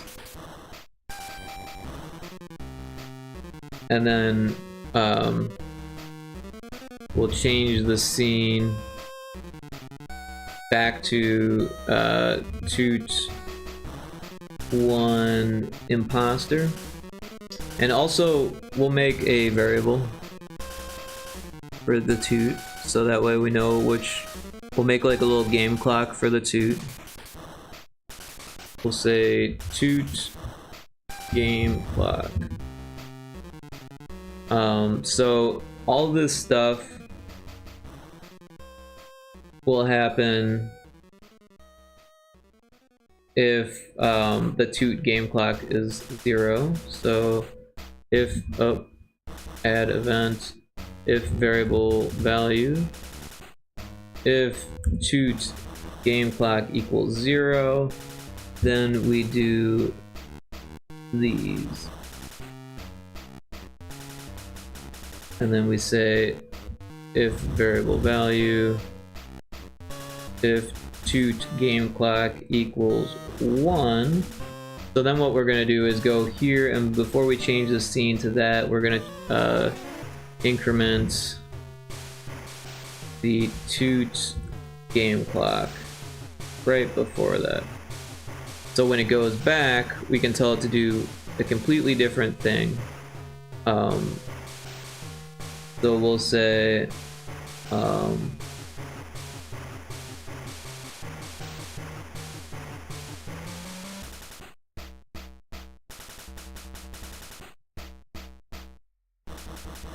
first we'll set position, so set actor position. So this way we can put this actor where it was before, so it looks a little more seamless. And it was like over here, right? What tile is that? 4-9. So we'll set it to 5-9. Because it's on the right side. So we're setting that actor there, and then we're going to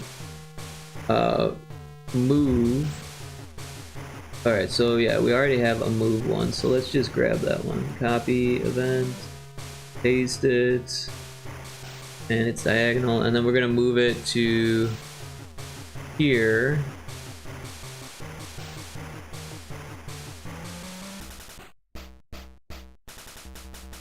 And then the dialogue is gonna pop up.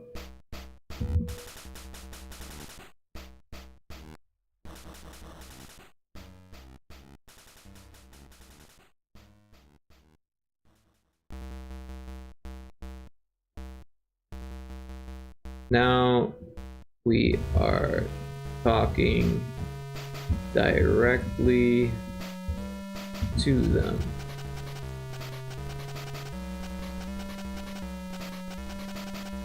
And then what we can do is copy what you say here.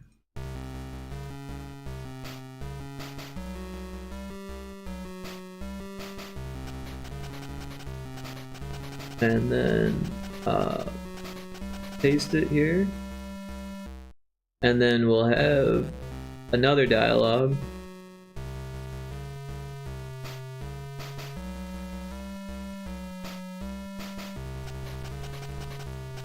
So we'll put these in parentheses so we know that we're not saying them out loud. Oops.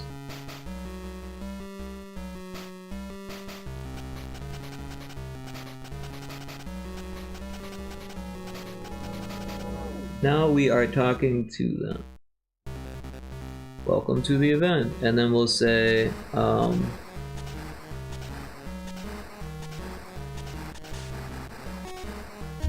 choose what to ask them.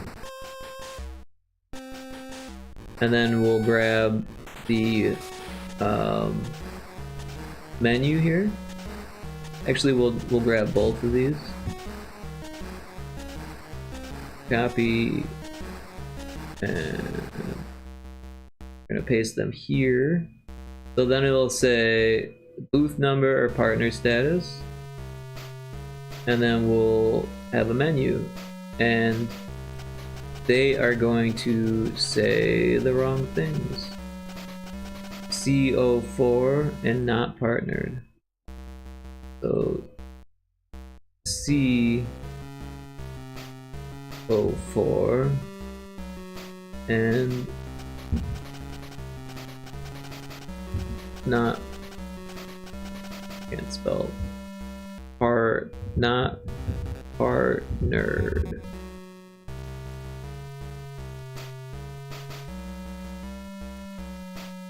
So after the switch, then it will say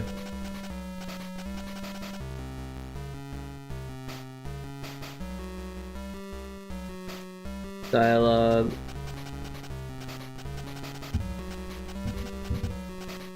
we can check on that info. Let's capitalize the W.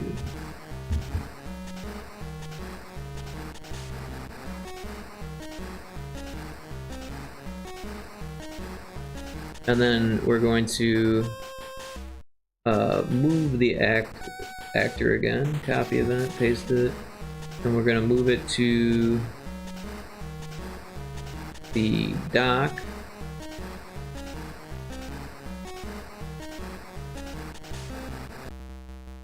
There. And we'll go back to the docks.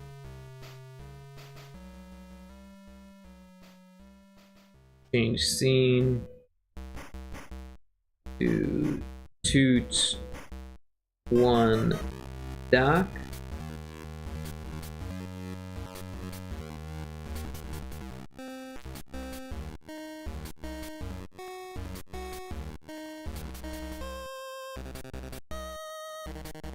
And when we get there, so we've got all of these things, we should probably make a if variable value conditional, if toot clock is 0, and then we'll put all of this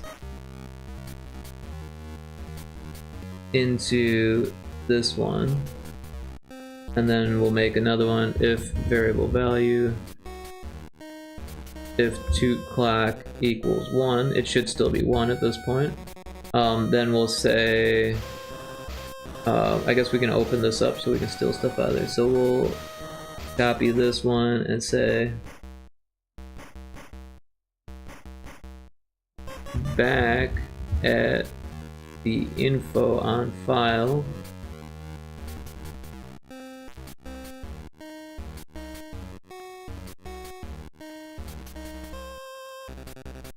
The info they gave doesn't match.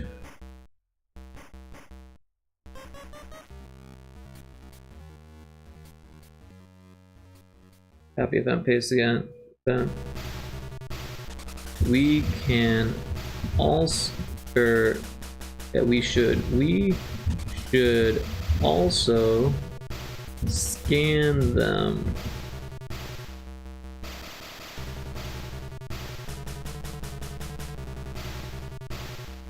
for contraband.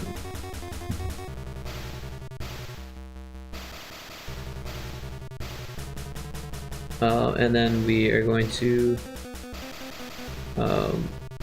oh, you know what, so we want the cursor to be, oh, it'll be in the same spot, although it should be like right there. Yeah, so we're gonna move it again, so we'll grab this, copy, paste, and then we'll move it to this one. And then we're gonna change the scene to Toot 1 scan. That's actually correct.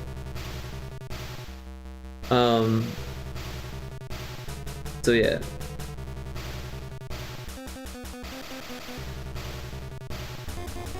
And we decided that the arm was gonna have contraband, so we can actually just move that there, and then we'll copy this and paste it here, and so we need a dialogue. This is where we scan each guest.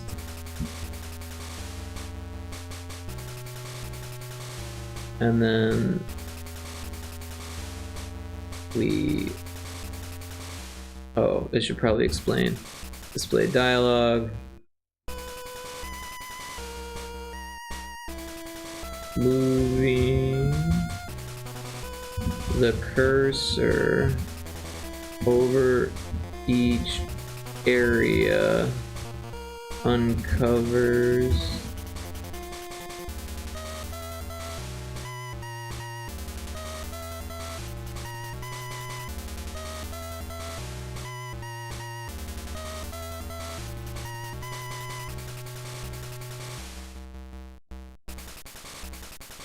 Alright,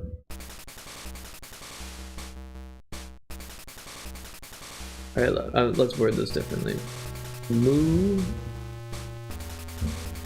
the cursor over each area, ... copy, paste, to uncover... Oh, there's a Shelmet in chat.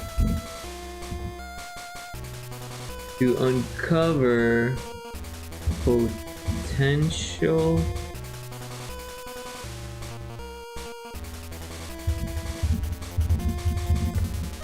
potential dangers. Alright. And then after we've done that, we are going to move the actor. So I'm just going to steal it from this scene. Copy event, paste event, and we're going to move it to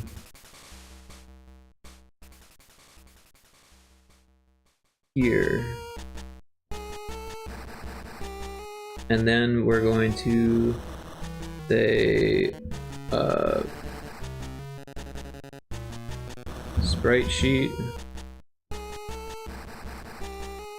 set actor sprite sheet. We're going to say body warning to warning.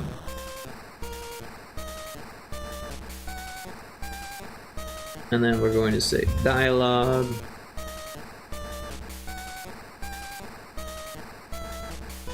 Oh no, they have contraband.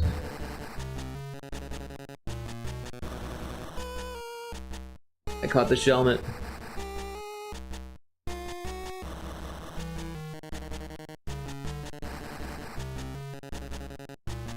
And then we're gonna explain things further. Any one discrepancy. That's not how you spell discrepancy. Discrepancy. Discrepancy. Discrepancy. Isn't that how you spell it? I need to look this up. Discrepancy.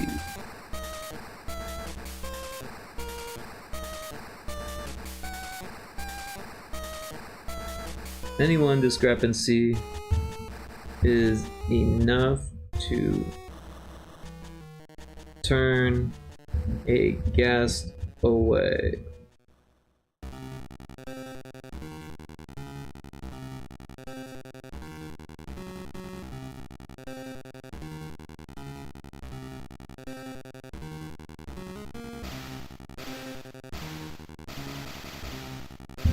We can't let them in.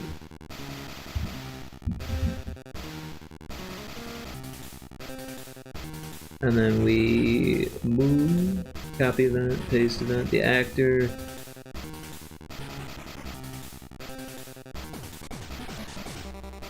You know what? Oh, because I copy pasted it, okay. To the X.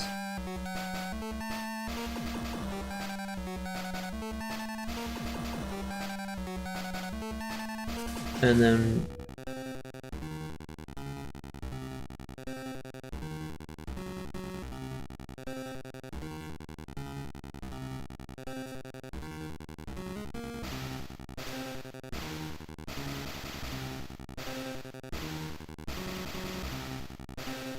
then what we can do is we'll duplicate this success scene.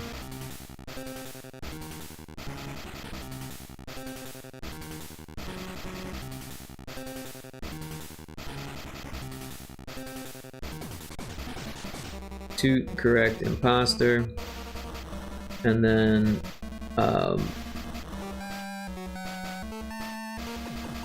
we will increment the cache, but we won't call this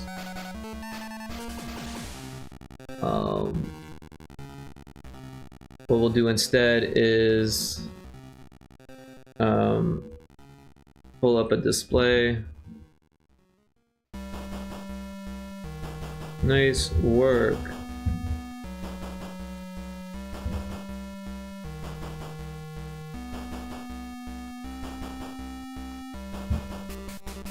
You get $1 per correct choice.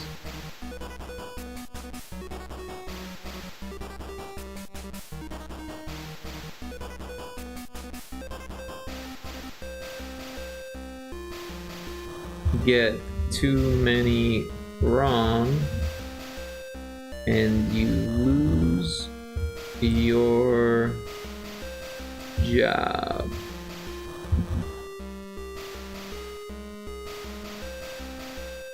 And then we'll say change scene.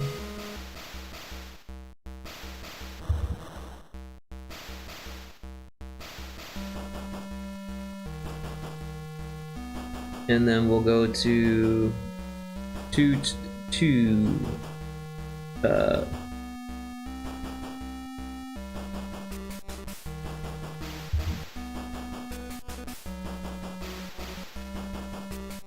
tutorial. Let's just rename that to toot. All the other ones are toot.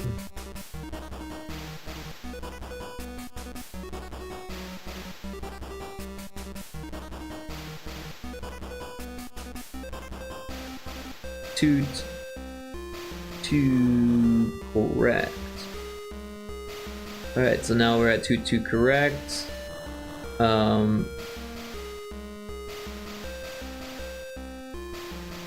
We can reset the toot variable. So variable value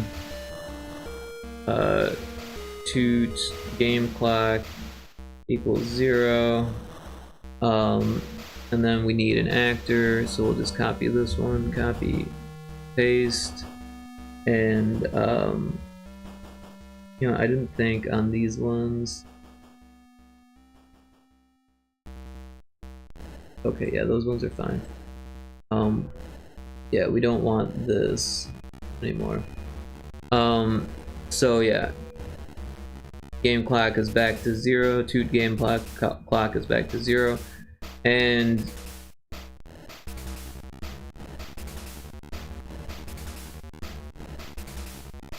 so we'll display dialogue.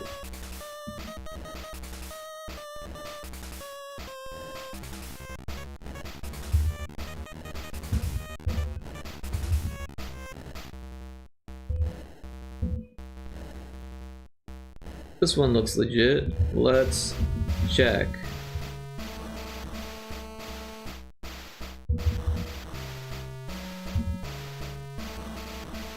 You know what? This just isn't gonna fit. Copy, paste.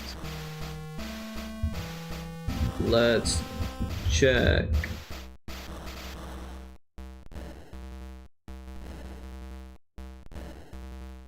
And then we're going to move. Actor move to actor diagonal. And we're gonna send it to the documents.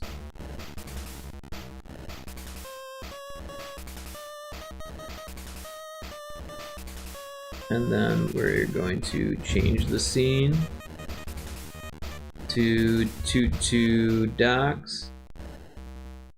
And then we'll be here. And we'll copy this and paste it over here. Oh, did we move the actor? We did, okay. There, so it should be there. 1704, 1704. Alright.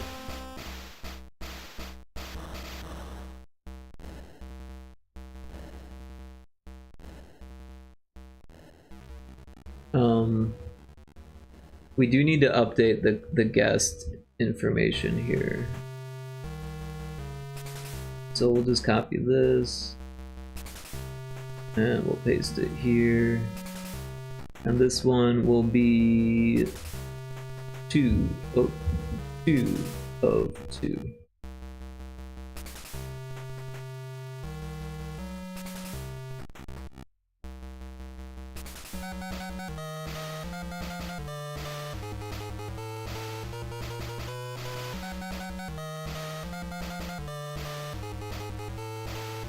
Alright, so now that we're here,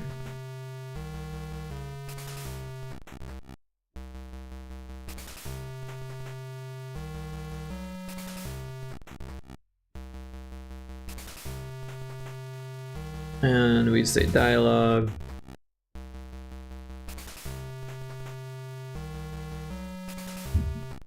Better remember this info, and then we'll go to move actor again, move to actor, and then we'll say ID.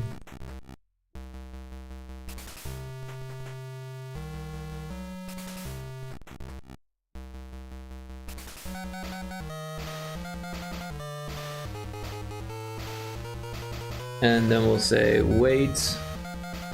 That way it gives us a second to remember. We'll say 2 seconds to remember. And then change scene to ID. And then once we're here, we need this actor, so copy, and we'll paste it there. Dialogue. The info checks out.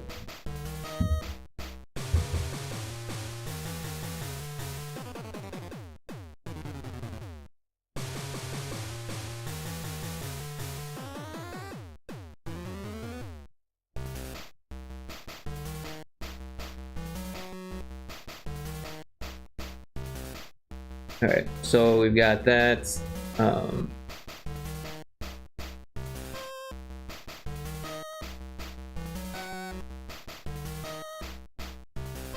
So then we want to move the actor. So move actor, move to actor, diagonal. We're gonna move it to the face.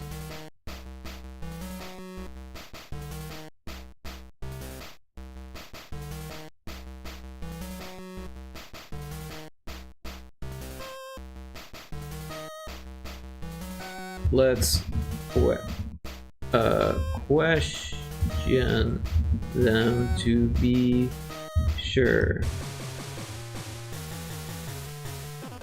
Alright, and then it's going to take us back, so we need variable value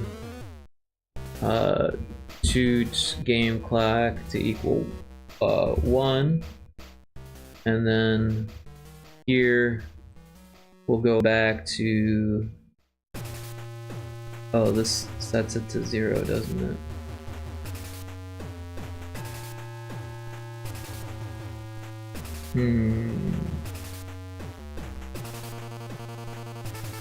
Alright, instead of setting it to 0, we'll set this to 3.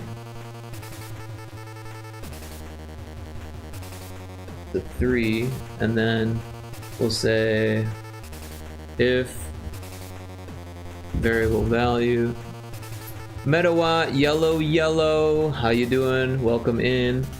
We're making a Game Boy game for a game jam where the theme is VTubers, so we're calling it VTubers Please. It's basically Papers, Please, but with VTubers. I'm actually making the tutorial right now. How are you doing?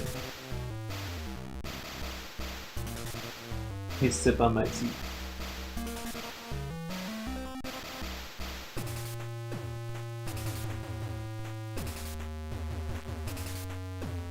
You woke up an hour ago? It's 6 a.m. Right on. Yeah, it's 5 a.m. here for me. I've been up all night, but my sleep schedule is kind of backwards.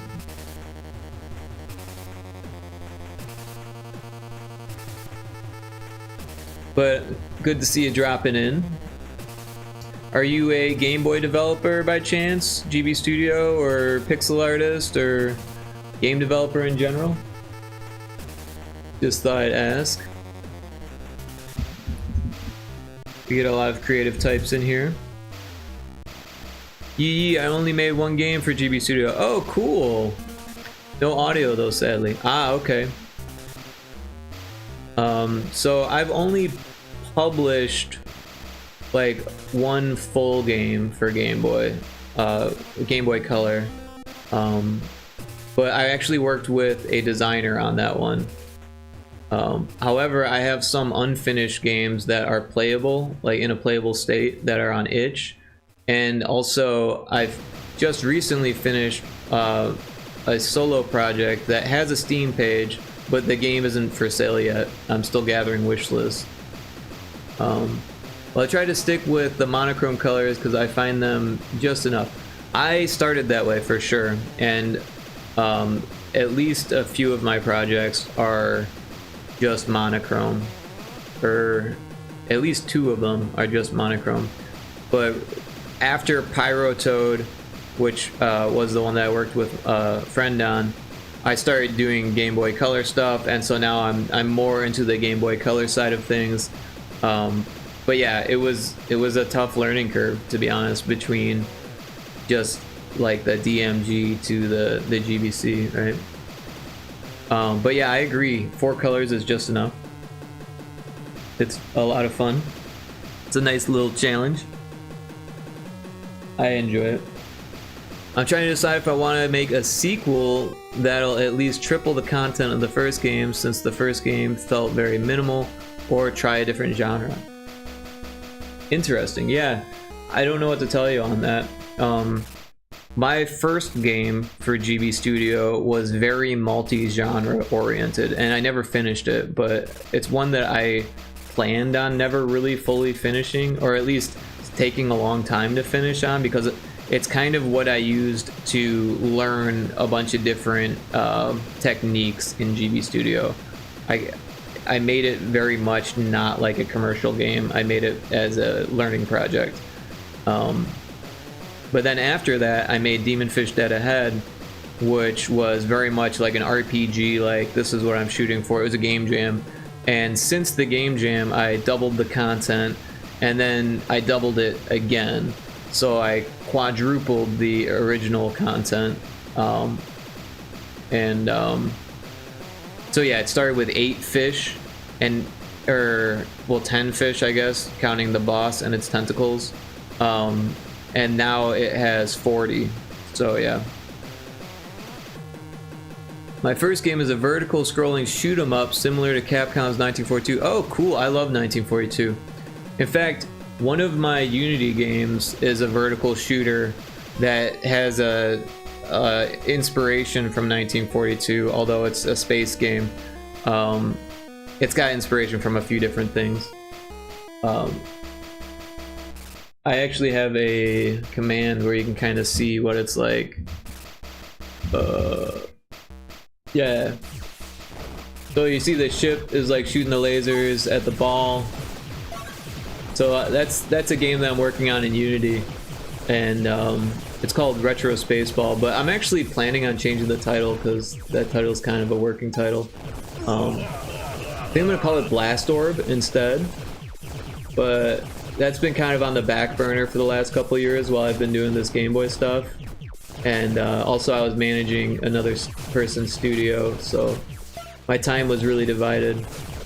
Blast Orb sounds nice. Yeah, I'm pretty sure that's where the name is gonna go. But yeah, I gotta do all the rebranding and all that stuff, so it's gonna be like a pretty big undertaking, not to mention the game's not really finished. It has some bugs. It needs some polish. But yeah, it's kind of got like vertical scrolling, it's got pinball elements, it's got brick breaker elements. There's kind of a lot going on with it. But yeah, at one point I was trying to make it for the Game Boy, and I was like, you know what, this just isn't working for me. I'm sure someone else could do it, but I'm not that well versed with Game Boy yet.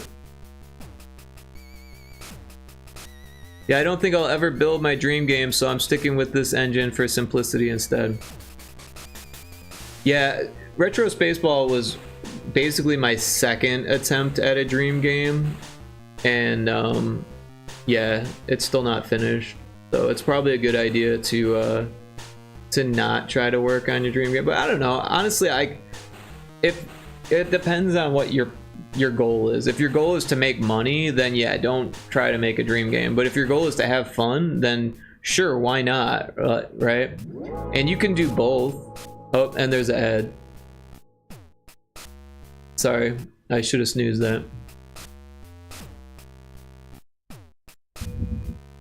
In case you get ads, I can't tell if you get ads or not.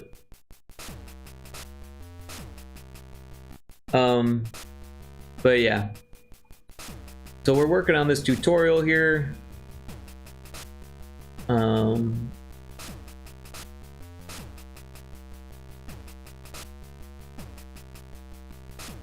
Where were we? So we go back to this one, and then so we need a if variable value, and we're gonna do 2 game clock equals 1, because that's what it'll be at when you get here.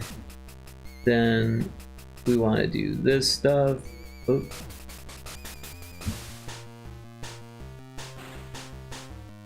And then we'll do if variable value 2 game clock equals, I guess it should be 2. I don't know why I changed it to 3. 2. Then we want to move the actor, and this time we're going to move it to the face.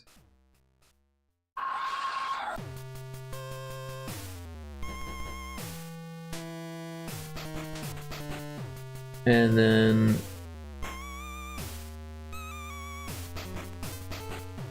we can just jump to the dialogue this time.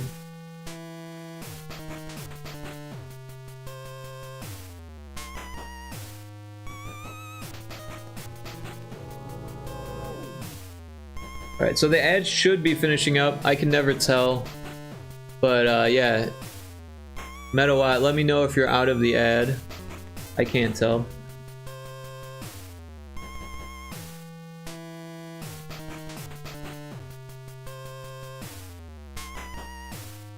You are here. Okay, cool. Nonetheless, I participated in one jam over a month ago. All I did was make 2 scripts in Unity, even though it didn't feel like I made them, since someone else told me what to do, basically. Yeah, sometimes coding is like that. Kind of standing on the shoulders of giants kind of thing. And even when you do all of your own code, a lot of the times you're just doing things that you've done before that were at one point taught to you by someone else, kind of thing. Yeah, like I'm definitely like anti-AI and stuff like that, but when I learned, I did a lot of copy pasting from scripts that I found on the internet, which isn't all that different from using AI. I do think that it's a better learning experience to actually find forums and stuff like that, rather than just hoping and praying that the AI is giving you something that's gonna work. But yeah, it's weird. I only play certain games for the most unimportant of things within said games, like Ocarina of Time. I want to go fishing. That's funny that you say that. Honestly, I haven't fished in Ocarina in a long time, but I used to play a lot of Link's Awakening on the original DMG, and I think that is one of the reasons why I became a Game Boy developer, because I fucking loved the glitches in the first DMG version of Link's Awakening. Once I found those glitches, first of all, it felt like I was the first person to find them because I didn't have the internet. So like it felt to me like I stumbled onto something that was like vastly underappreciated or unknown. And yeah. And also in Majora's Mask, I want to see the conversion between the Curiosity Shop owner and the Bomb Thief. That's all I play the game for. Oh, the conversation, sorry. Interesting, yeah. Honestly, I tried to beat Majora's Mask and I got stuck at that like tower level. And I just never went back to it. Hey, thank you for the follow, I appreciate that. But yeah, the glitches and the exploits in Link's Awakening was like a huge part of me like becoming a game dev, I think. And even more so for Game Boy, right? And it wasn't so much because I thought the game was great. The game was great, I played the crap out of it, but I played it for like a whole nother year after I found the exploit to warp through walls and how to use that in like the side-scrolling sections of the game to like completely break the game. And like, you know, I beat the game without a sword, you know, like I was just having tons of fun like collecting all of the NPCs to have them all at once, you know, like you're supposed to only have one at a time. I had all of them at once. The sprites were breaking and the collisions were breaking. Like I was doing all types of cool stuff with that. Well, I guess the triggers were breaking, but yeah, the collisions were too. So yeah. I want to figure out something reasonably nostalgic for my next GB Studio game. Can't really do that without a composer though. I do all of my own music for the most part for Game Boy. With that Pyroto project with Johnny Manjiro, he did some of the music and I did most of the music. But yeah, I've been having a blast with the music on here, but I also kind of started as a composer, to be honest. Like before I was making games, I was making music. Also, I was an artist and I went to school for 3D modeling and animation. So I was making 3D games before I was making pixel art games, and eventually I got into 2D game design and then homebrew. So yeah, I would love to do more NES stuff and N64 stuff, but like I'm kind of in over my head when it comes to that stuff. I've been low-key trying to learn assembly, like 6502 assembly a little bit, but I didn't really get very far. I made like a Hello World ROM and that was about it. And then the N64 stuff, like that is just so out of reach for me, but like I have one game dev friend who I interviewed on my podcast that does N64 stuff and Game Boy stuff in GB Studio, and they make me so jealous. I definitely want to do N64 stuff eventually, but like it's just so tough. It's like, you know, he's a programmer, like that's what he does. I'm more of an artist, music first. Like don't get me wrong, I've been programming for over 10 years, but I am not the world's greatest programmer, and I have no problem admitting that. I want to make a Sega Saturn style game since I never really played any Saturn or Dreamcast games. Interesting, yeah. So I remember, like, I do a lot of like game historian research and stuff, and I remember people saying that one of the reasons why the Saturn kind of failed in the US was because it was really hard to program for. And so when they made the Dreamcast, they kind of fixed it so it was a lot easier to develop for. And because of that, also the source code is open source now for the Dreamcast. So there is actually a pretty big homebrew scene for the Dreamcast now, which is actually really cool. But yeah, I don't have any hardware, so. I used to have like a Super Nintendo, N64. I had a couple Game Boys. The Game Boys got stolen. I had a DMG and a Game Boy Color that got stolen. That sucked. I had an NES, Super Nintendo, N64, and a whole bunch of games. And my dad threw that shit away, along with the Atari 5200. At one point I had like 3 2600s. I don't know what happened to those. Those probably got thrown away too. I know my parents used to throw shit away. Like, they wouldn't even tell me they were throwing shit away. Oh, there's a Pokemon if you play the Pokemon game. But yeah, I moved away and I couldn't fit all of my games when I moved across the country. And when I came back, it was all thrown away. So I was like, ah, that sucks.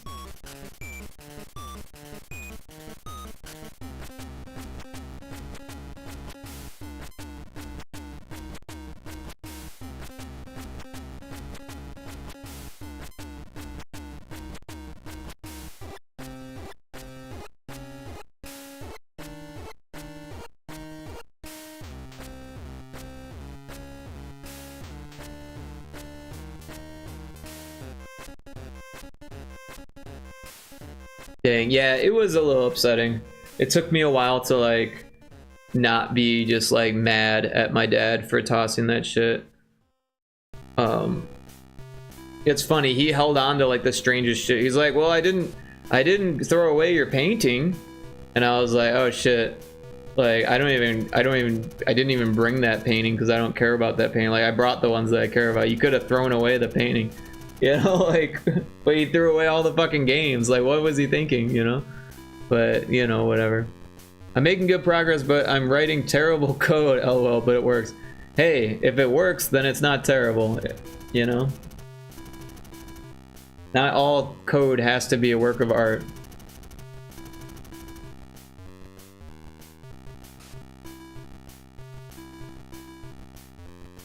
So this one needs to be W and 03, and we're gonna say partnered there.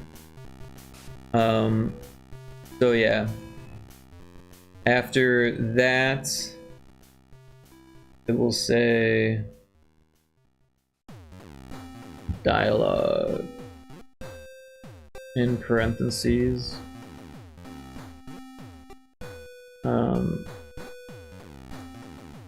Let's dig deeper,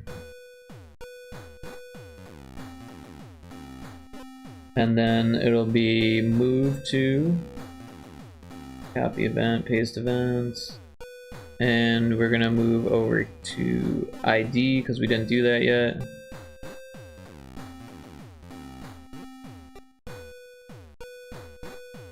And then we're gonna change the scene.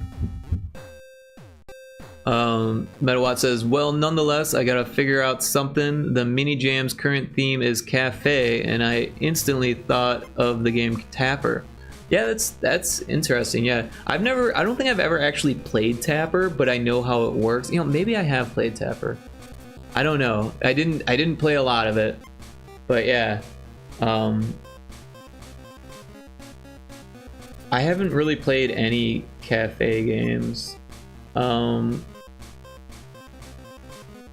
There was that job simulator module that was like at a cafe, kind of. That's kind of like what I was thinking. Or there's that game Overcooked that I haven't actually played, but people thought it was, or people liked it. It's popular. Originally, it was a game promoting Budweiser. Oh, that's interesting. I didn't know that. That's hilarious. Fucking Budweiser. So we're gonna change the scene to ID. That's why the level complete jingle sounds like catchphrase. This bud's for you. Yeah, I don't remember. I don't remember how that is. So that's funny to me.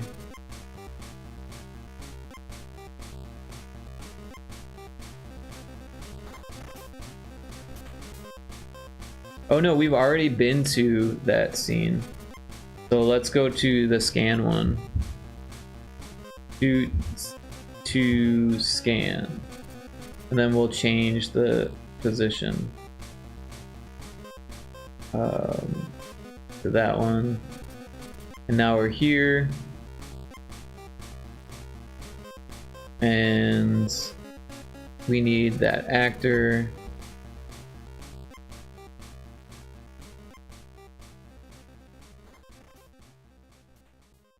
And so we'll just move the actor around, move to actor, diagonal, and we're going to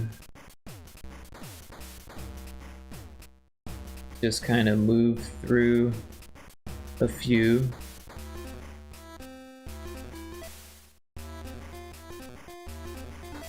And then we'll copy the event, paste it, then we'll move down. And oops, wrong way. Down there. Copy event, paste events. Now we'll move there. Copy event, paste events.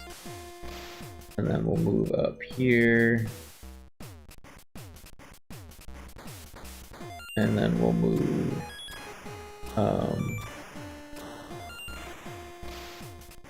all the way to this one. And we'll say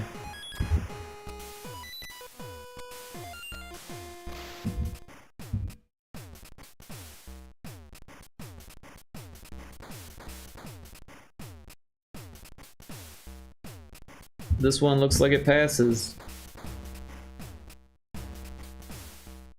And then we'll copy this other. Sad, basically no one realizes that jingle fact.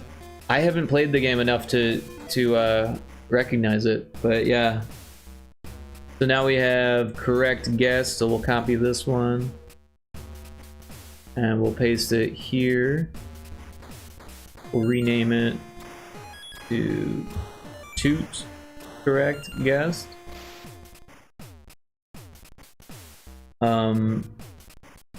We want to remove these.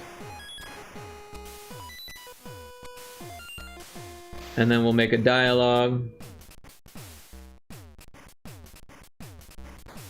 Awesome work. What did the other one say? Nice work. We'll just say awesome. Awesome.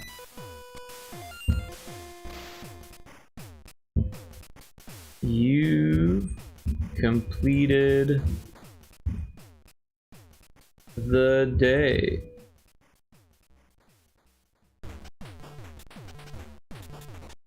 Yeah, the day.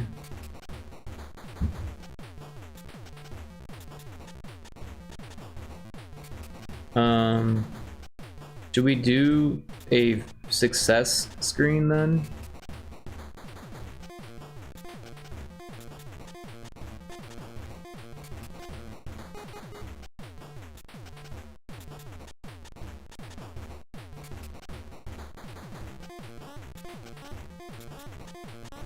Might as well, it'd be pretty easy to do. So we'll place this here, and we'll say, shoot, day end. So after this,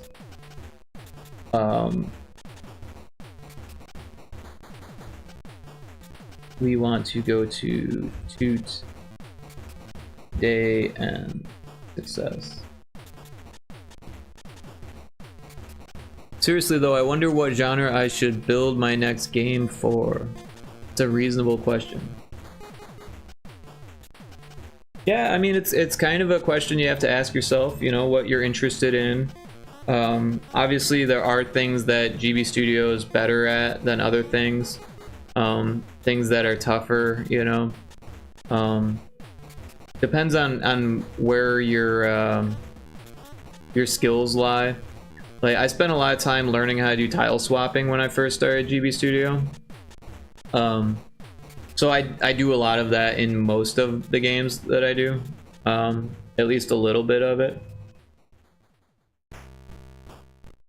But Demonfish Dead Ahead, which I can show you the link for. Demonfish Dead Ahead. So if you want to check out my my upcoming release, Demonfish Dead Ahead, there's a Steam page for it. You can actually play the demo if you'd like. But yeah, it relied heavily on tile swapping. Each fish was tile swapped in onto the different fight scenes, and yeah. Wait, bro, I'm stupid. Why? What's up?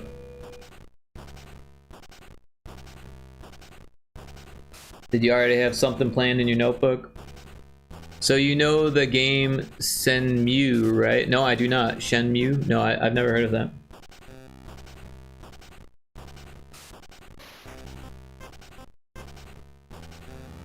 So we do need to write the quota. So for the quota, we'll say 2. So variable value, and we'll say quota. I guess we really only need these numbers. Copy event, paste event, quota 1s equals 2. We'll just throw these at the top here. And then this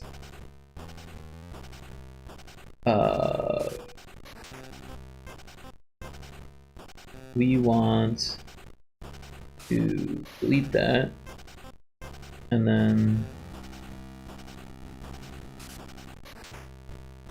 don't need that or that, and we'll say dialogue display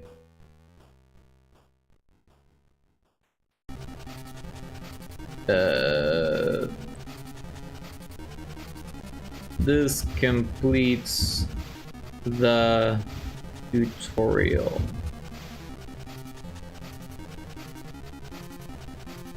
And then we'll do change scene, start menu. It's a Dreamcast game that was at the time the most expensive game ever made in 1999. That was considered one of, if not the first open world RPG. It was made by the same people who made Virtua Fighter, so it combines RPG with fighting game elements, and it's so cool. Like, oh my god. Yeah, I don't know that. I didn't have a dream. Well, you know what? My stepbrother had a Dreamcast, but we didn't really have any games for it. We had like a demo disc and like maybe 2 games for it. But yeah, you can play it on PS4. Oh, cool. Yeah, I don't have a PS4. The first and second game remastered. Oh, cool. Yeah, I only have a Switch and a Steam Deck and my laptop at the moment. I do have an older tower, and I'm waiting on a processor for a newer build that I'm trying to put together, but the processor is delayed because of shipping stuff. They're selling all the processors to fucking AI companies, and I wasn't able to get mine. So now I have to fight with fucking Amazon or something. I don't know.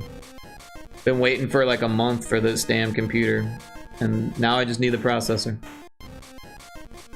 Darn. Well, my favorite part is where you fight the final boss, but not as the actual final fight, inside a literal arcade. Oh, cool, cool. And yes, in the arcade you can play Sega arcade titles from 1983 and before. Dude, that's awesome. I love that shit. Yeah, Sega had some really great arcade titles.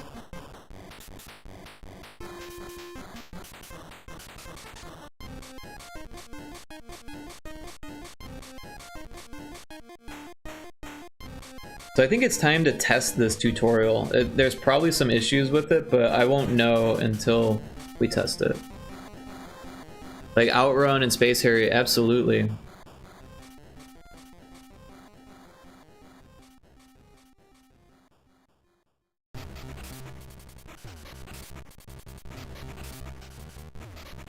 Yeah, because Sega started as a coin-op developer, I believe. And I think they ended that way too. No, I mean, they still make games. But yeah, before they were into platforms or consoles, and after consoles, they were into coin-op.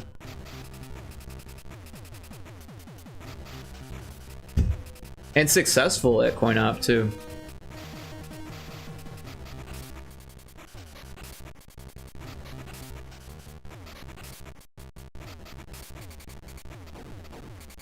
Honestly, I would love to make a coin-op game. Like, there's this game called Killer Queen that I used to be really into. And, yeah, the developers made a modern coin-op game. And it's fucking 5-on-5. It's got 2 pretty big screen TVs and as like the monitors. It basically just has a computer running inside one of the cabs. So 5 joysticks and 5 buttons on each cab, and then because it's like a 2-cab game, and yeah, $15,000 they sold each one for.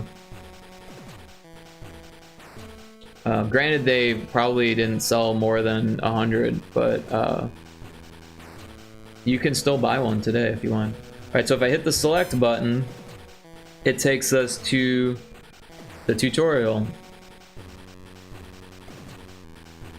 Let's check if this VTuber is an imposter. So we hit the button and it moves the cursor for us.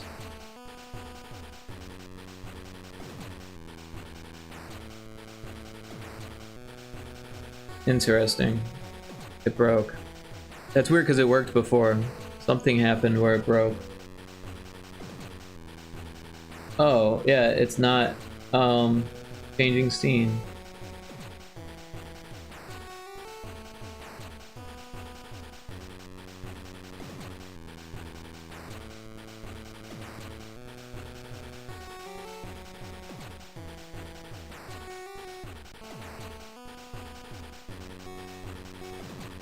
I guess we copy this and put it here. I don't know. I don't know how that got moved, but it did. But yeah, there's another Unity developer that did a coin-op thing. The fuck was that game called? I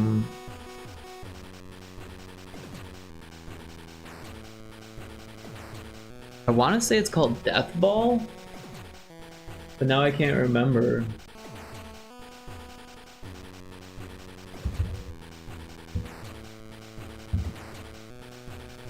Yes, Death Ball. Dude, Death Ball is so cool.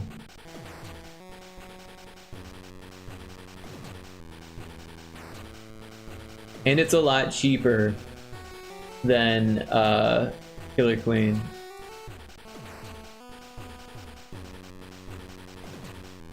Looks like it's 25% off. Once they're gone, the discount disappears. And I would love to drop $45,000. 2 of my friends in Phoenix bought this game. And there's also a screen that you can put on top. And both of them got the one with the screen. Open image. And there we go. Yeah, oh, yeah. So you can get it with the flat screen on top, which is pretty cool. But honestly, it would be cool to have even a bigger monitor on top, since monitors have gotten so big. But yeah, 1 button and 1 joystick, and it's just a fantastic game. It's basically like a dodgeball kind of game, but there's goals on each side. And when the ball gets to this like fuzzy stuff, it like enables like a slow motion. and you're like wizards, so you can like fly and make these bubbles that like block the ball. It's pretty cool. I had a lot of fun playing it. Here's a screenshot of it. So yeah, these are like the bubbles that you can make to block it. These are the goals, and there's the ball, and those are the characters. And it's like there's a few different levels, or quite a few different levels you can choose from. And the scorekeeping is really interesting. You can do like an input combination, and it saves your score based on the input combination. Yeah, pretty cool stuff. Only 25 available, 25% off.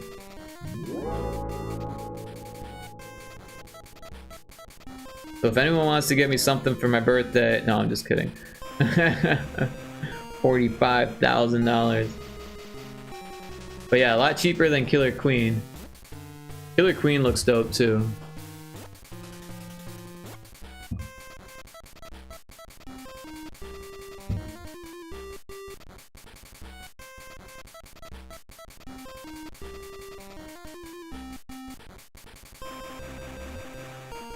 Oops.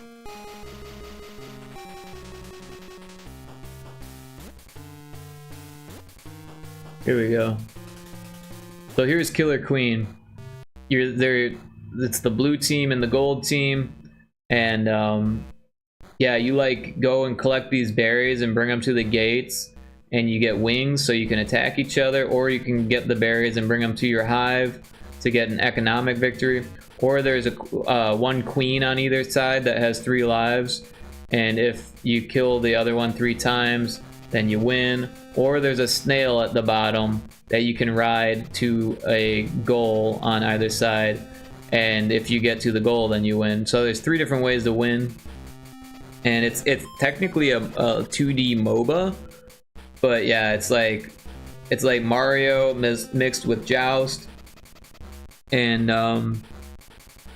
just a ton of fun. There's like 4 or 5 different levels, I think now. Or I think there's 4, and then there's a few bonus maps. 4 levels and like 3 different bonus levels, I think.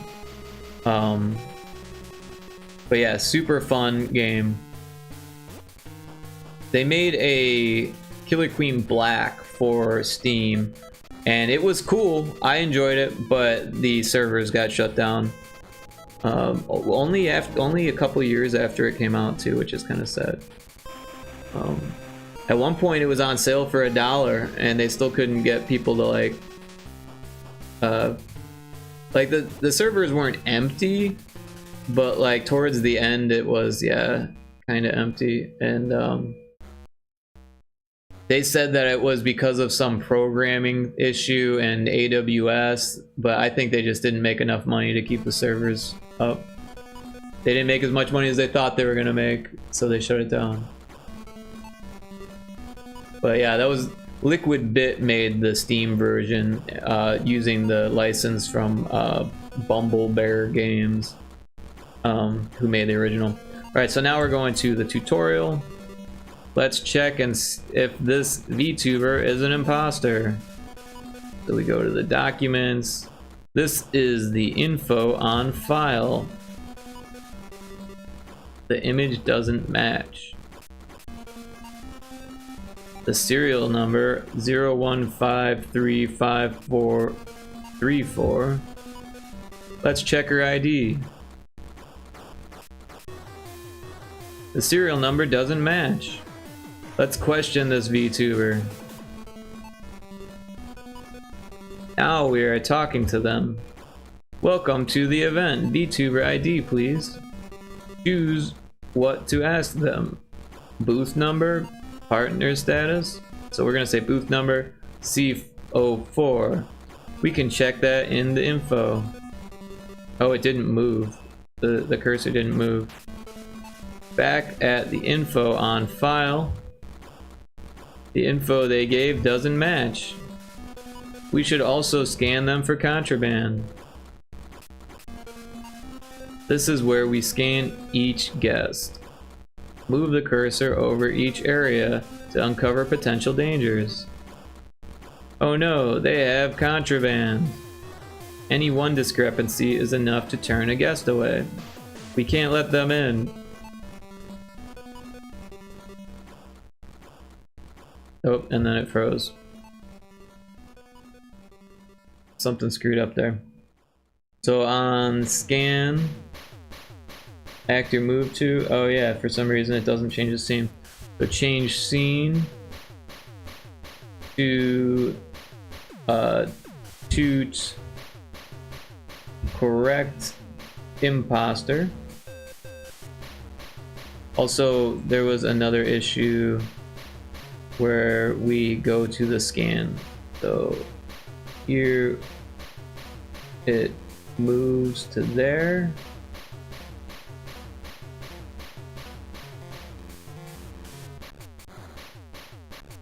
But it didn't seem to do it.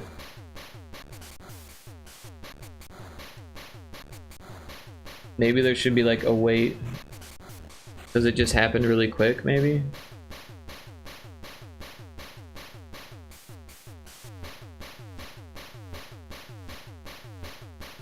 Alright, let's try it again. See if we get further. Can't have it breaking on the tutorial.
Alright, we're going to hit shift.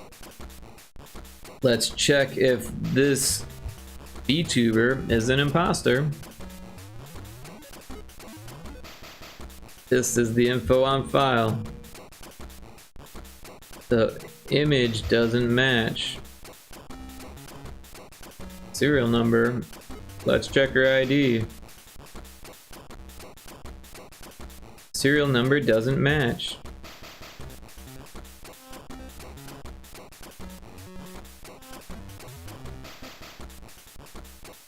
Now we are talking to them. Welcome to the event. VTuber ID, please. Choose what to ask them. Not partnered. We can check on that info. It did it again. So it's this one.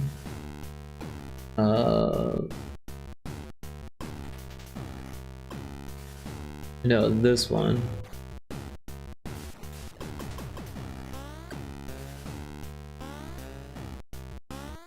Is it this one? No, it's this one. Okay. So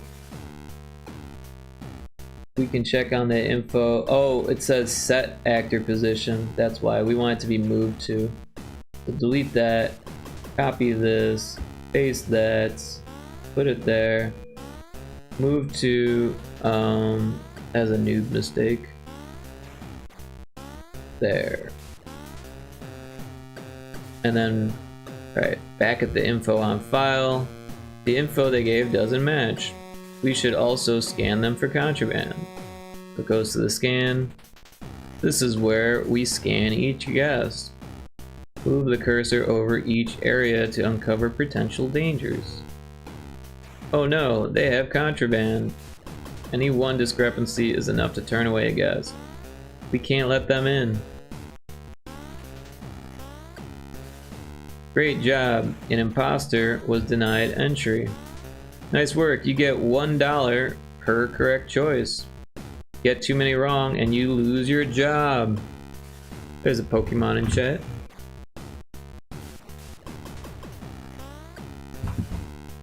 Alright, we hit the button and it says, this completes the tutorial.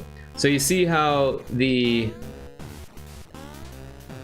UI has changed palettes?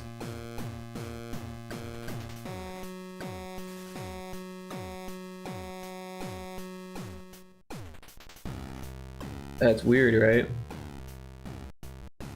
But it has something to do with how many palettes we're using here? I don't know. Let's go back to non-automatic. So this is the UI one, so that's probably why. So let's change it back to what it normally is. So if we go to this one and turn this one off.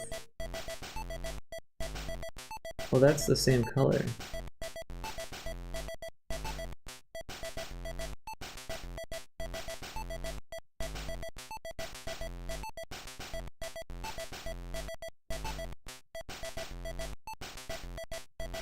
Is it the default one?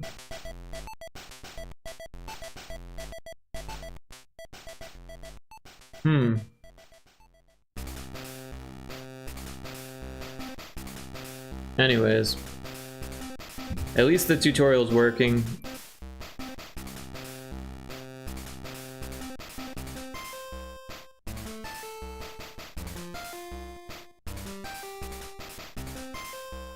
A little weird that the color changed on that one.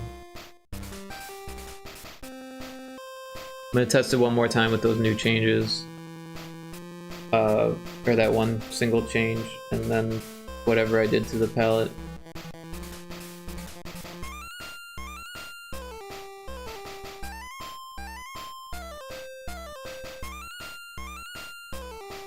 Wait, also, did it do the correct one? I feel like it just went straight to that one. Oh, because this should be down here. Yeah, because this one is supposed to go to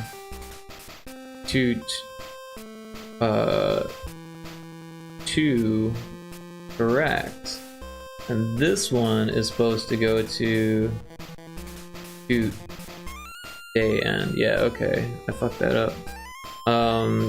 Change theme to end day success. Yep.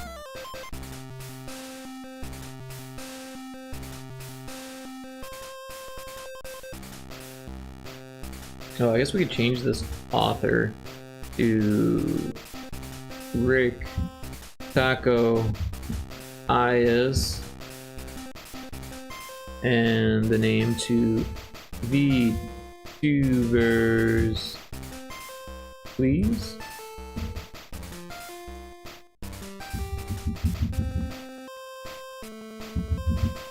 VTubers, comma, please.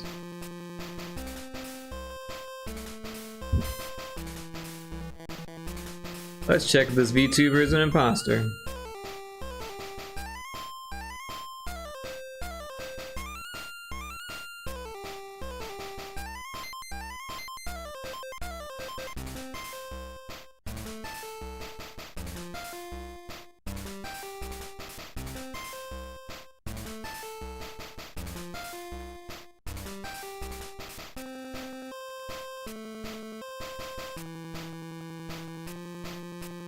It said match in capital letters.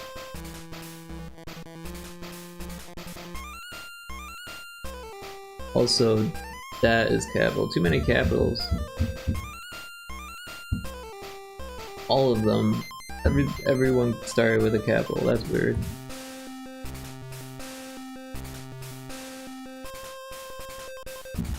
Alright, now we are talking to them. Welcome to the event. VTuber ID, please. Choose what to ask them. Booth number, partner status. Booth number, CO4. We can check on that info. Back at the info on file. The info they gave doesn't match. We should also scan them for contraband. This is where you scan each guest. Move the cursor over each area to uncover potential dangers. Oh no, they have contraband. Any one discrepancy is enough to turn away a guest. We can't let them in. Great job, an imposter was denied. Nice work, you get $1 per correct choice. Get too many wrong and you lose your job. Oh. I thought I changed that. Did I hit the button afterwards?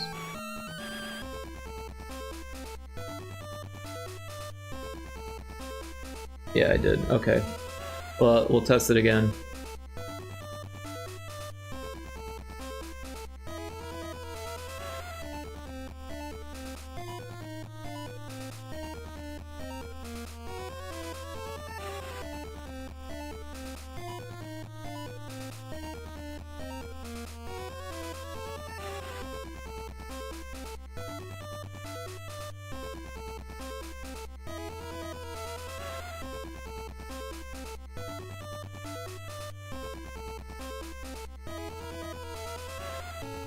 Might have to take a food break coming up here.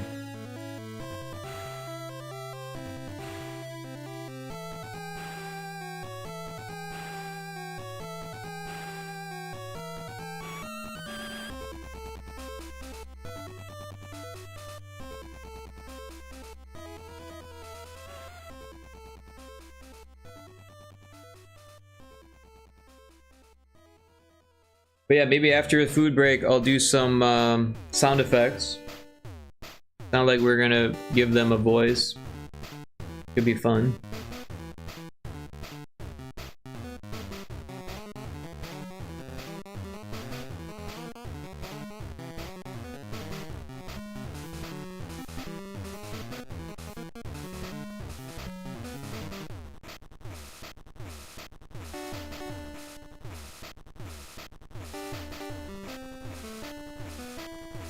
Alright, also need to make music for the game. I don't know what music would be best. I mean, we could do like lounge music or like lobby music, but also like event music might be cool too, like some drum and bass or something. Or some, what do they call it? Electro swing? I don't know if people still listen to that, to be honest. But yeah, honestly, I don't know how to make electro swing. Just a thought. Alright, so let's see if it works.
Oh, I spelled lose loose. I do that all the time.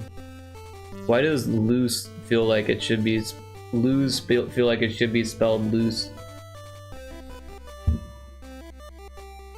Alright, so now it went to the right scene. This one looks legit. Let's check. Better remember this info.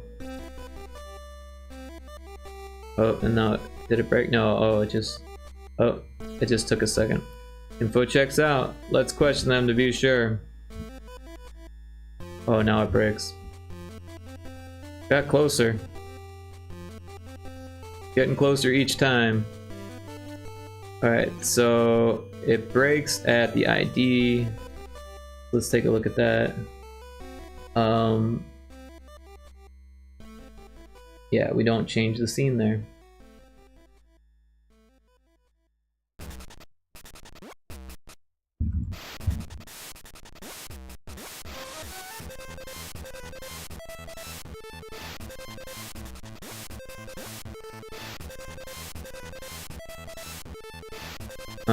Also, what was that? It like, on this one, it waited for 2 seconds, that felt off, and then this isn't diagonal.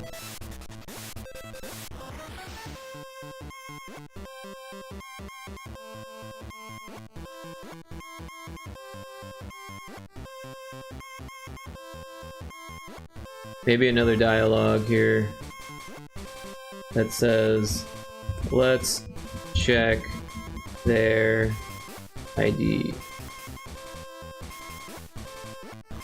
I can't spell. Their ID.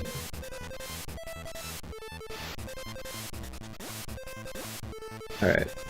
And then here,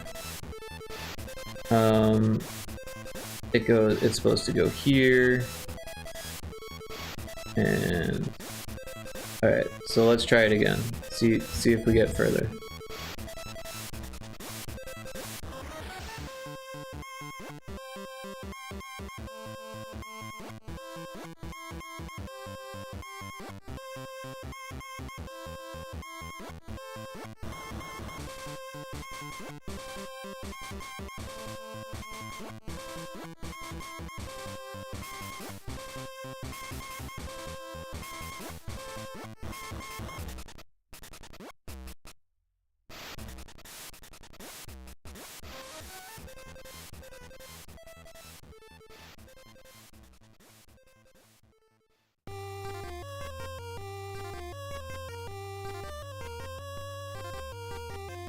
Seago says, I'm almost done setting up the shop. Nice work. I am almost done with the tutorial.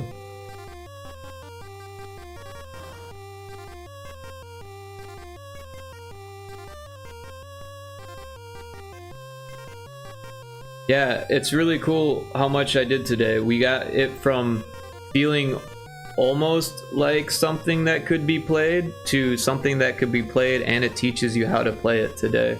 So that's pretty cool. And then we're not even done.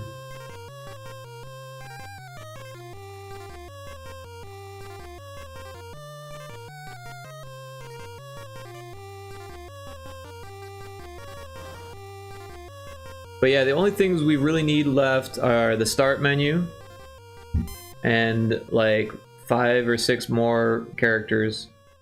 Let's see if this VTuber is an imposter. Impostor. And I think we're gonna do something with colors too to add more palettes.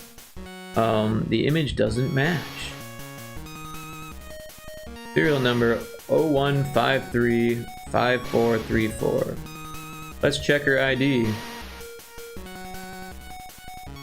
The serial number doesn't match. Let's question this VTuber. Now we are talking to them. Welcome to the event. VTuber ID, please. Choose what to ask them. Let's ask them partner status. VTuber says not partnered. We can check on that info. Back at the info on file, the info they gave doesn't match. We should also scan them for contraband. This is where we scan each guest. Move the cursor over each area to uncover potential dangers. Oh no, they have contraband. Any one discrepancy is enough to turn a guest away. We can't let them in. Great job, an imposter was denied entry. Nice work. You get $1 per correct choice. Get too many wrong and you lose your job. Spelled correctly this time.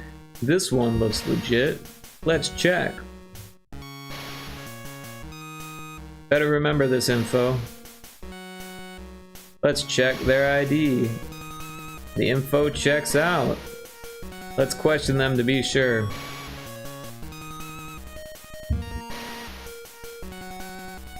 Let's dig deeper.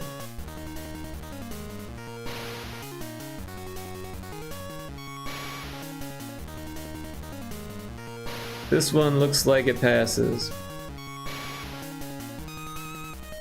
Oh, and then it breaks.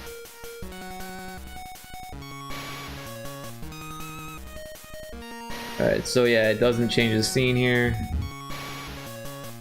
I was distracted. So this one goes to two correct. Guessed.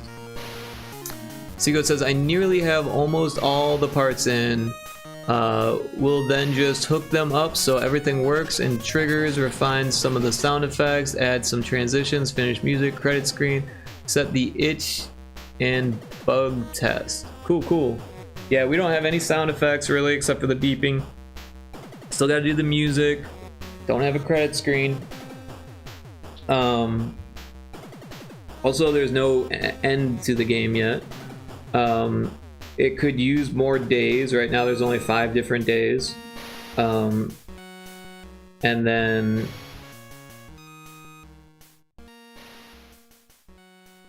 yeah. And bug testing, of course. So this one, I felt like the movements didn't move far enough over that arm. So let's make sure this one moves further. And make sure this one is like that, so it moves through this arm.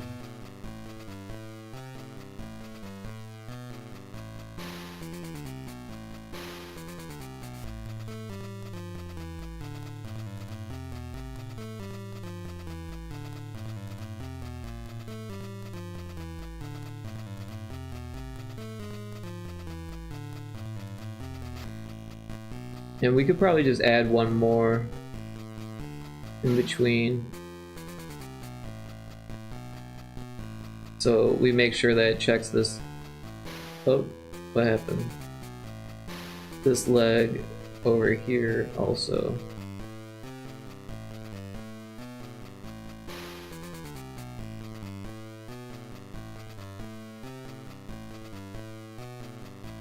And maybe this one should be higher.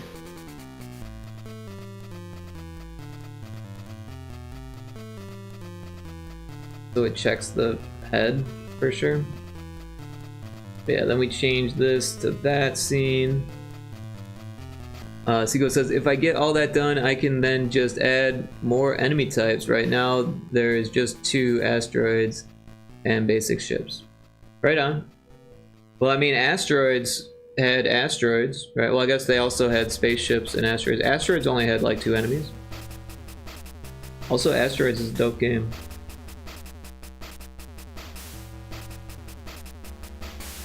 Alright, let's try this one more time.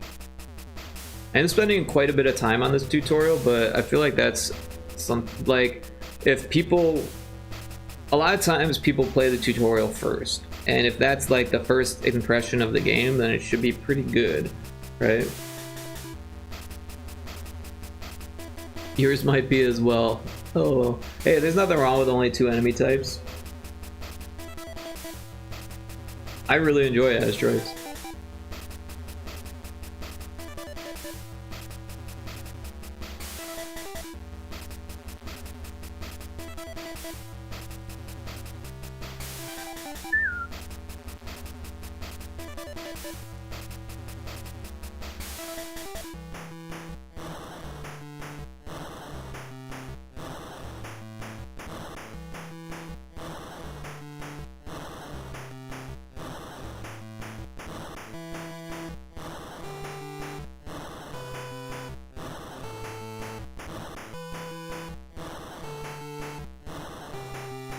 But yeah, it might be sandwich time for me after we get this tutorial working.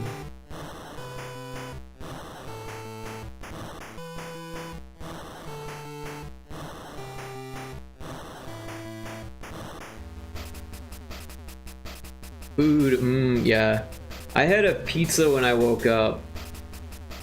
Well, I took a shower and then I had a pizza. But that was over 8 hours ago now.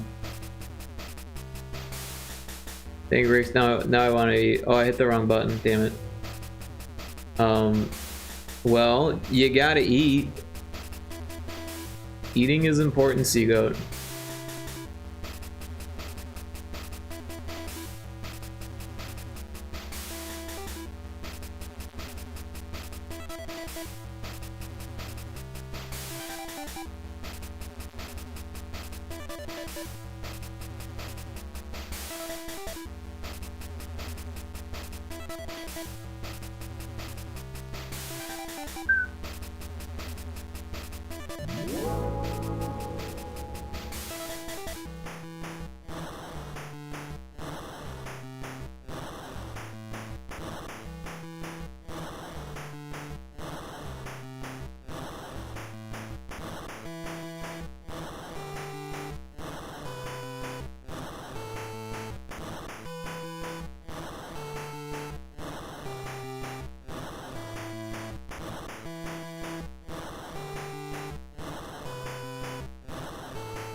Alright, now I'm gonna hit the right button this time. Let's check if this VTuber is an imposter. This is the info on file. The image doesn't match.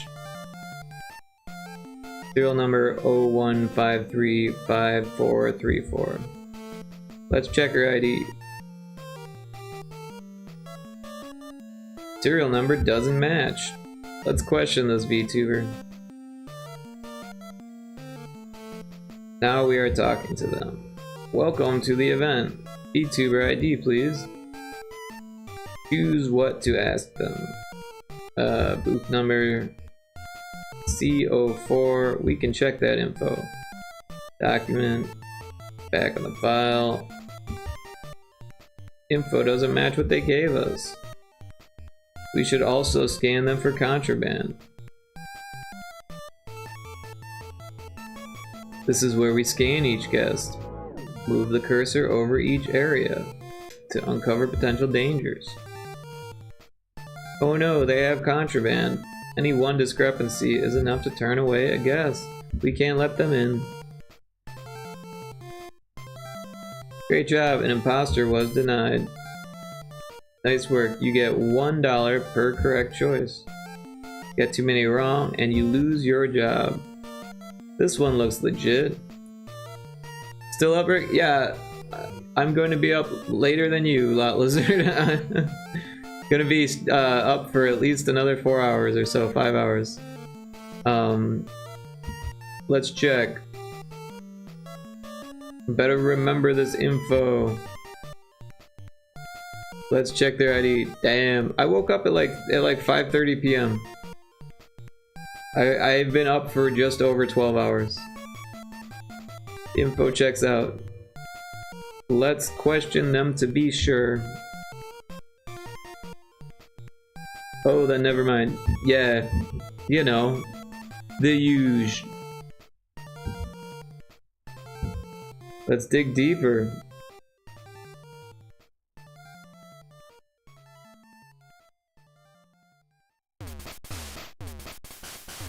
This one looks like it passes. Great job, a valid guest has entered. Awesome, you've completed the day. This completes the tutorial. So yeah, other than that UI being a different color there, It's working pretty flawlessly. I do think when we pick this person out, it should say something beforehand. Dialogue.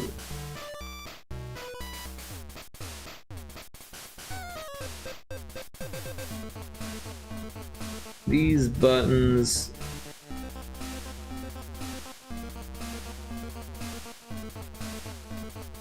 allow or deny guests.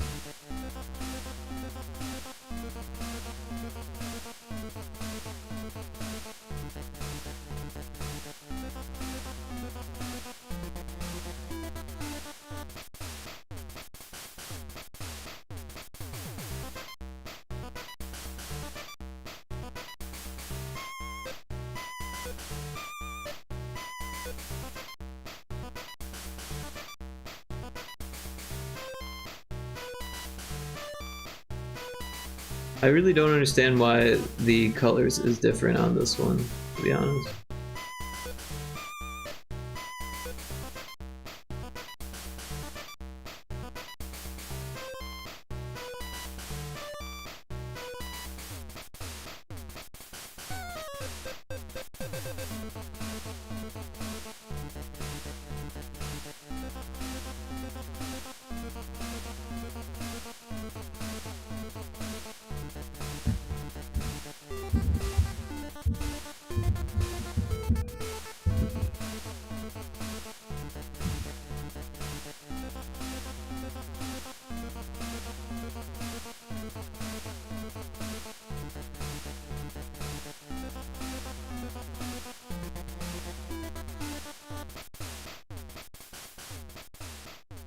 So yeah, it's this slot, but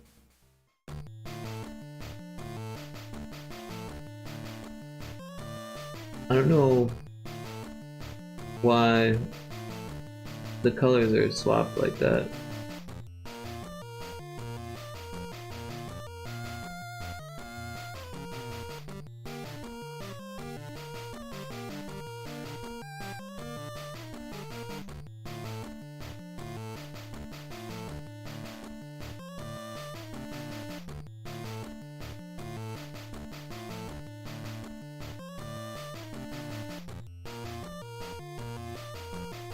The only thing I could think of is if the colors are slightly different.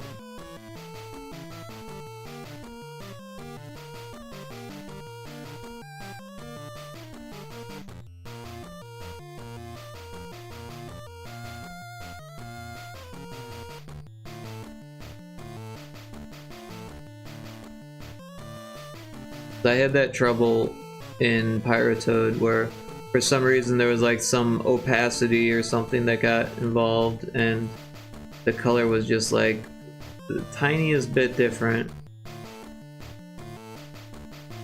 But I don't think that's an issue here.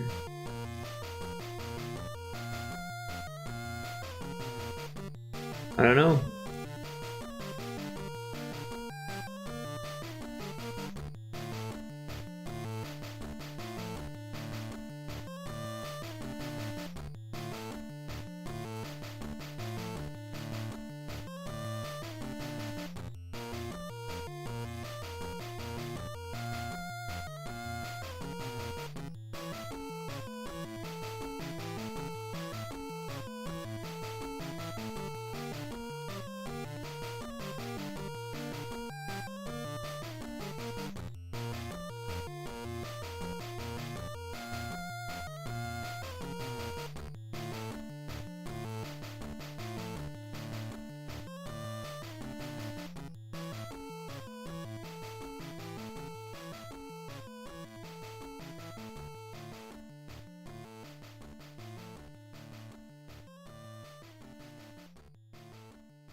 But the tutorial's working.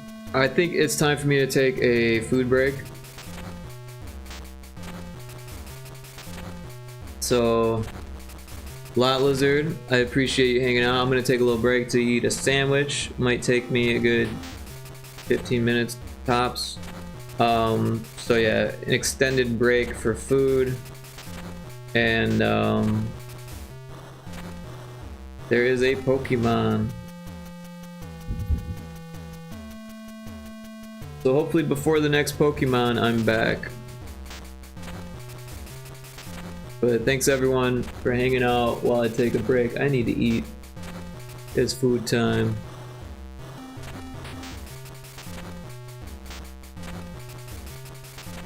Alright, see you in a bit. Food time.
Alright. I have returned.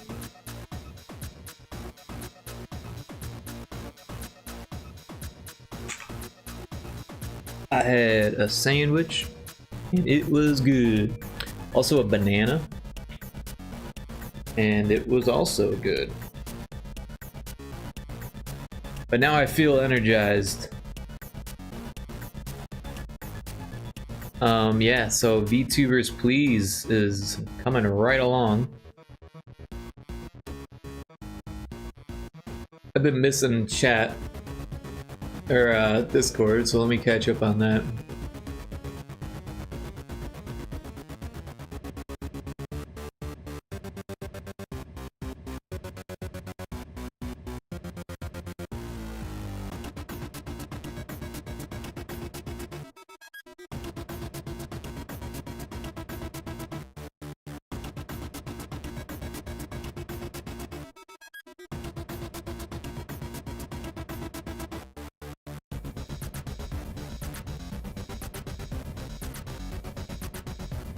Okay, yeah, they're just chatting about what to do, how to do it.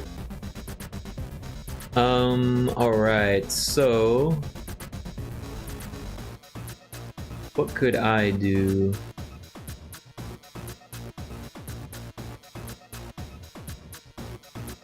The sound effects.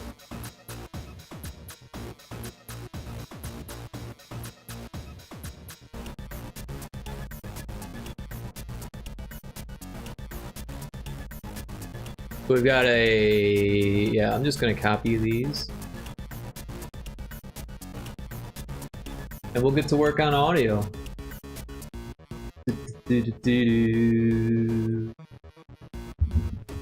So audio... oh, paste. I didn't mean to do it in bold, but it is in bold now. Too bold. Unbolden that. Alright, audio, :_ UI. We got UI interact positive bright, UI interact negative dark, optional UI interact neutral. That's all kind of stuff that I always do regardless anyways, but good to point that out for sure. And then we got character greeting sounds, various pitch, low, mid, high, positive sound, negative sound, positive dismissal, negative dismissal. Game, scene change, transition sounds. Stretch goal, any music you can manage. Alright, so for the scene change / transition sounds, I'm thinking we probably use the UI sounds for that. But maybe I'm wrong. Maybe there's some better sounds we could use for that. I have to ready my vocal cords here.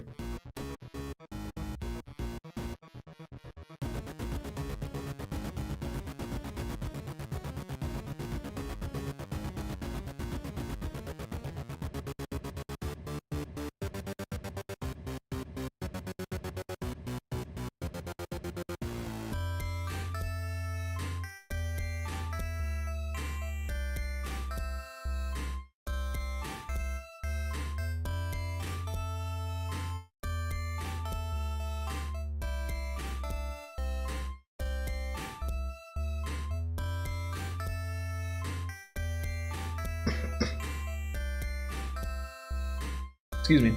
Alright, so I do sound effects in VFX-R.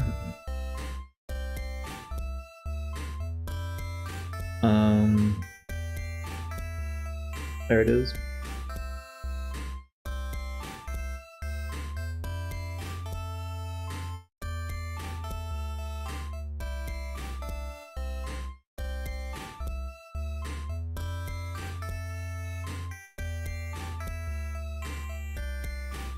And then I also do them in Audacity. So if I'm using a microphone, I do it in Audacity. If I'm doing it with the TFXR, then I end up bringing it into Audacity to make sure that it's 8-bit. But yeah, we're gonna want some blips, so I'm just gonna hit this create new sound blip, and now I'm just gonna. That's not a bad starting point. So let's fuck with that a bit. We'll get the compression, maybe some punch.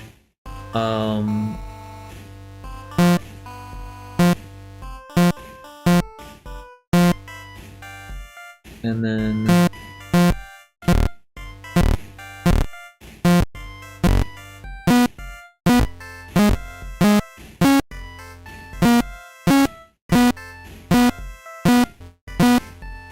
something like that.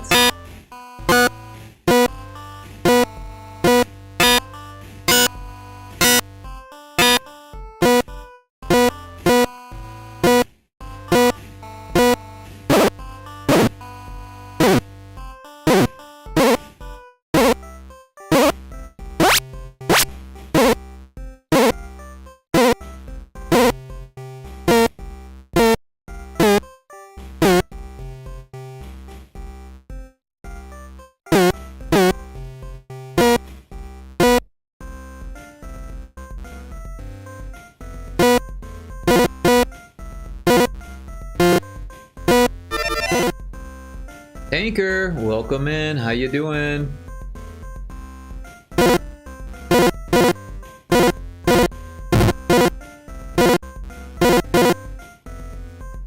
Hope you're doing well, Tanker. We are making a game jam game. Taco did the art. Ias is working on some art right now, and I did all the game design stuff in GB Studio. We all designed it together, but I did the development of the design. I'm doing good. What about yourself? Yeah, I'm doing good also. My sleep schedule is kind of backwards, so I've been up all night. But I woke up just over 12 hours ago, so I'm not even that tired yet. I just ate my my dinner, I guess. It was kind of a lunch though. Oof, yeah, you know me. My sleep gets turned around all the time, so don't worry about me.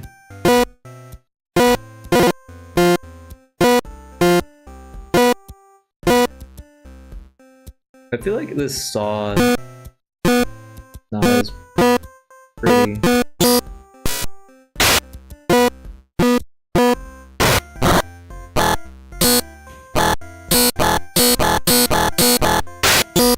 Oh, and sorry by the way, the sound effects are probably really loud. Don't worry, I know the pain. Oh, yeah, you got a wacky sleep schedule also.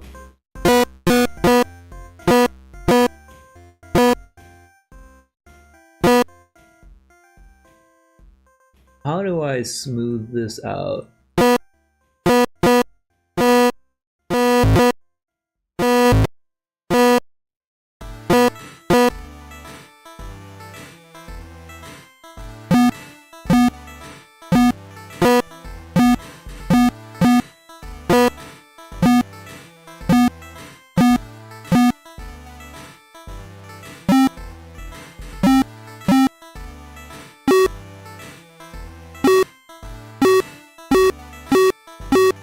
So I think that's our positive sound effects. So we'll export that, make a new folder here for VTubers, please. And we'll call it blip. We'll call it UI positive. How about that? UI underscore positive. Not anymore, but my brother does. Ah, okay.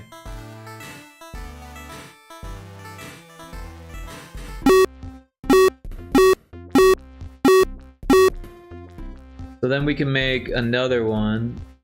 So we can just duplicate it. And then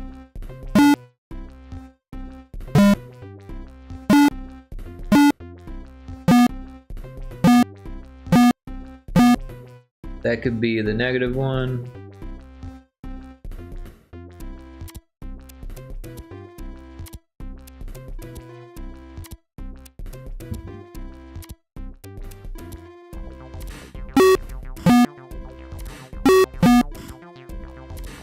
Let's duplicate it.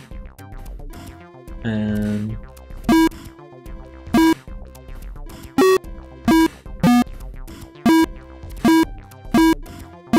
this could be our neutral.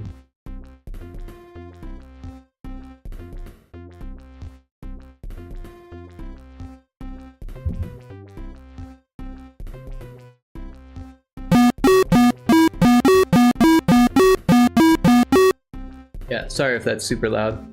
Alright, so we've got our UI sounds. So now we need the character sounds and possibly scene change. So let's see if we can make a scene change one.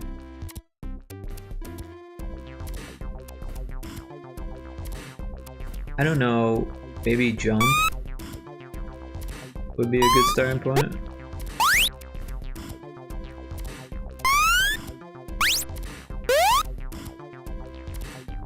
I don't know.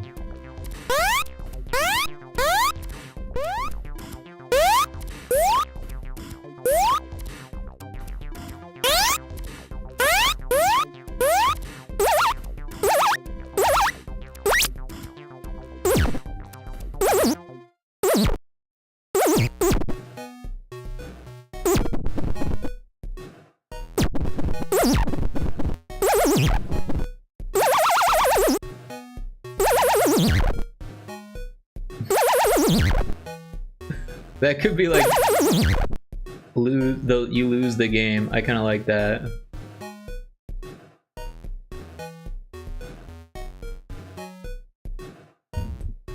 We'll do failure. There's a fungus in chat. There's a fungus among us.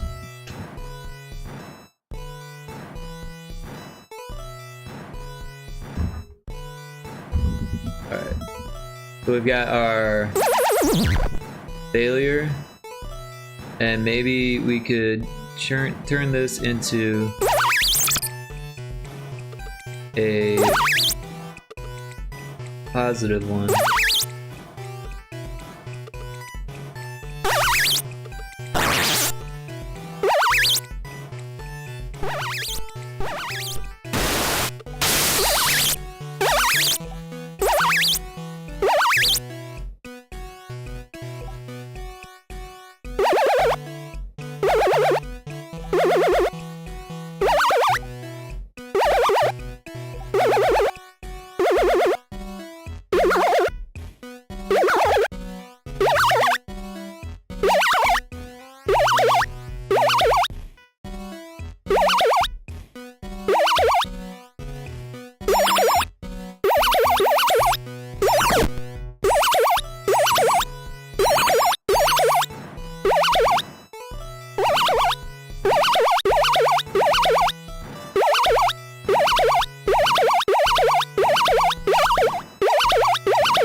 I got the fungus.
That actually sounds pretty good.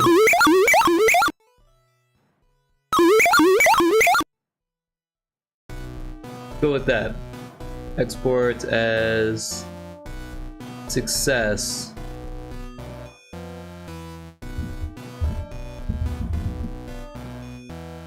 We got failure, success. So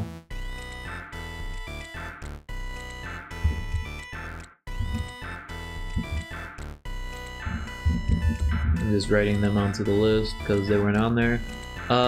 We need scene change, transitions. Honestly, we could just use the neutral one.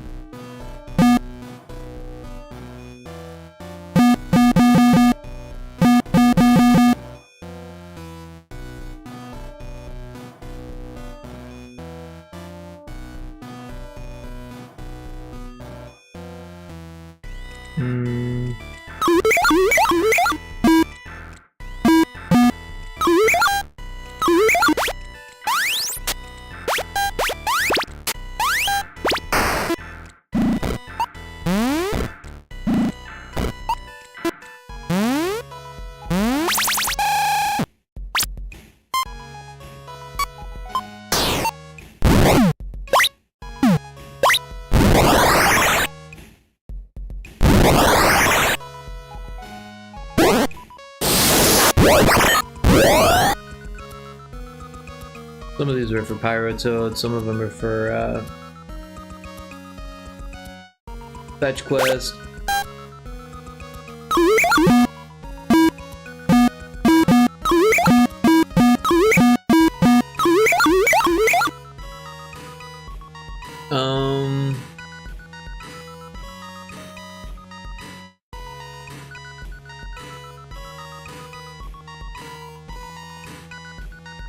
Maybe like a new day sound effect.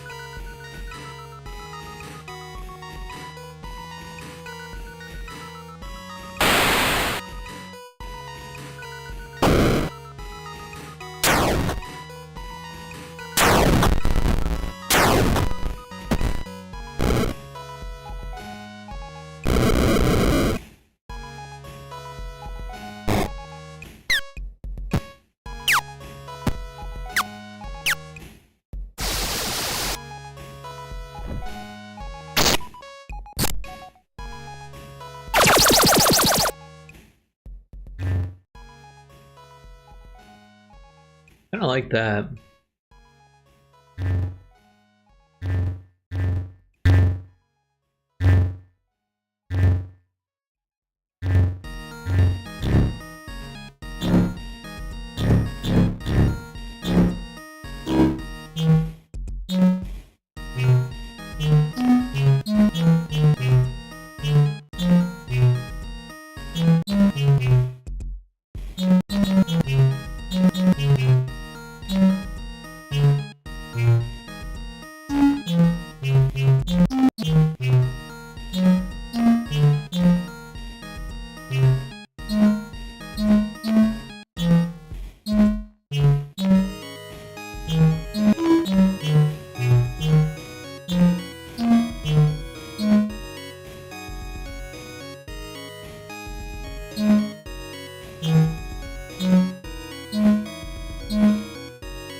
We'll just go with that.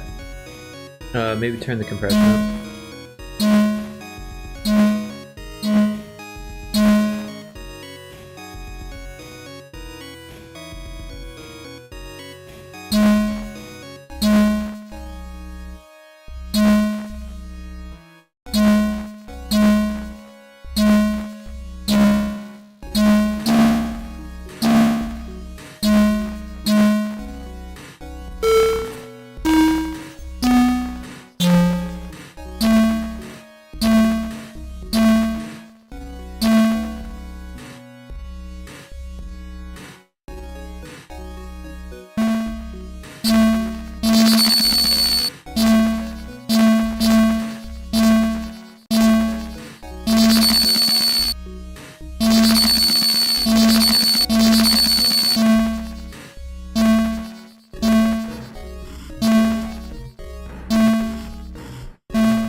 I'm back. I had some time with the fam. No worries.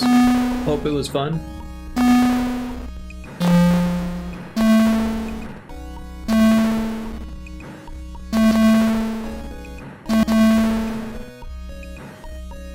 I'm trying to think of a New Day sound. Something like that, maybe. Just play it twice. I think that might work.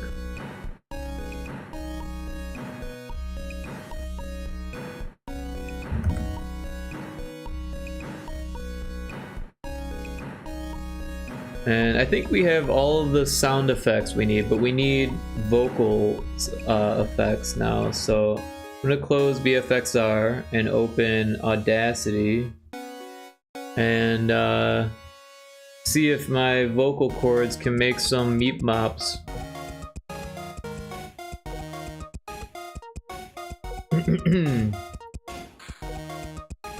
I'm not sure exactly what to do here.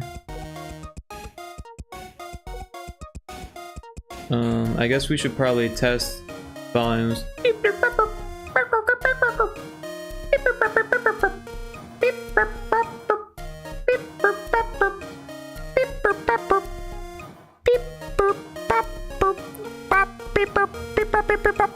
It's really not that loud. I thought it would be louder. Oh, that's because it's recording the audio from the... I'm like, that's not even, that doesn't even look like what I'm doing. It's not. It's recording this, the audio, which is not what we want. We want the microphone.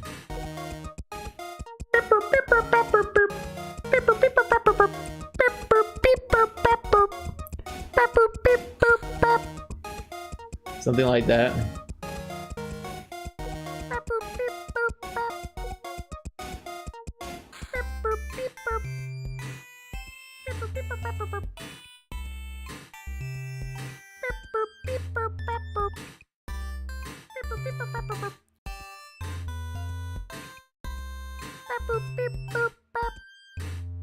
I don't know how well this is gonna work with the characters.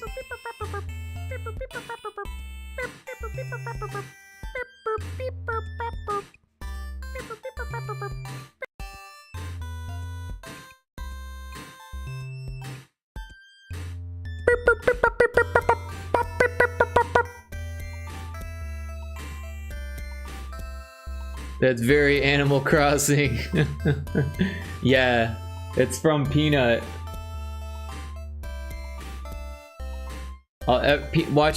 Hearing Peanut do her Animal Crossing impression has made me practice mine. She inspired me. She's got that redeem that turns her into a villager. Man, I'll tell you, the first couple times I was in her stream, I had no idea what was going on. I was like, what the fuck is she doing? What is going on here? Why is she talking like a meat mop all of a sudden? And turns out that was a redeem. But even when I was like going through redeems, I didn't understand what villager meant. The villager redeem.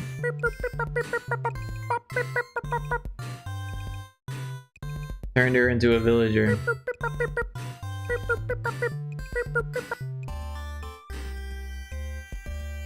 This first one sounded the best, but it's super quiet.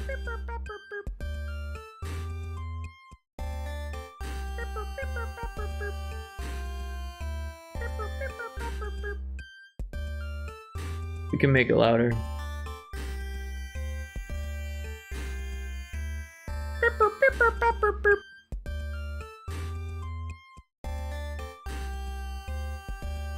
These last two are kind of the same, right? No, they're a little different.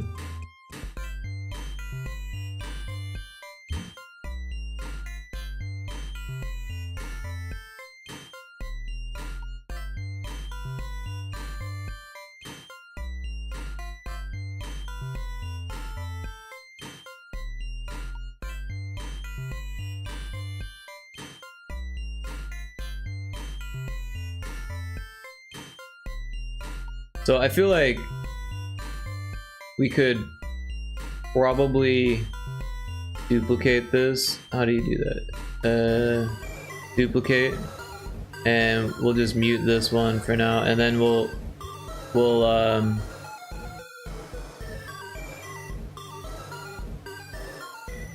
change the pitch.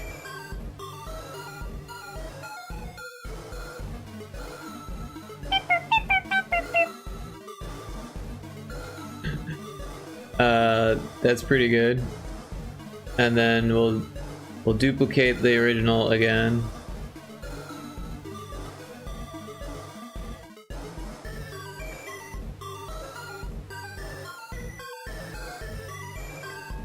And we'll unmute it and mute this one, and then we will go the other way on the pitch. Where the fuck is pitch?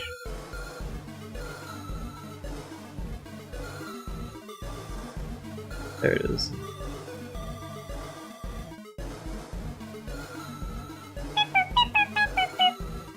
Where we need to go down. I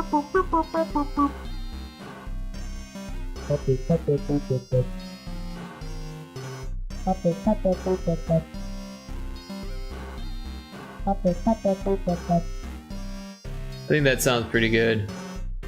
But yeah, we're gonna need to normalize it again and compress it.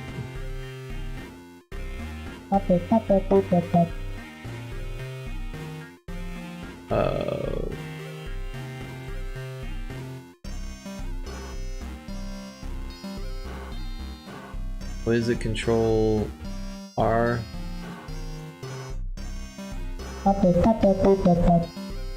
Right, so that doesn't sound good.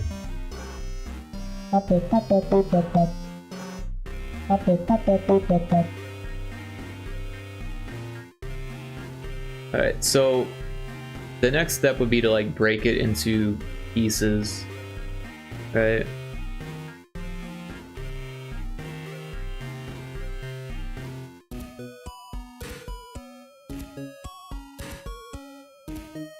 And cut off the tails, so it's just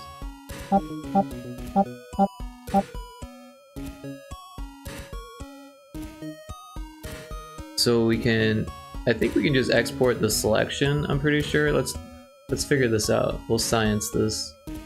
So audio, we'll make a new folder. Actually, that's not where I want to be. We'll just leave that there. We go audio, and then another folder that I use called Made in BFXR. And even though these aren't made in BFXR, I've already got a VTubers Please folder, and so we'll just do this recorded.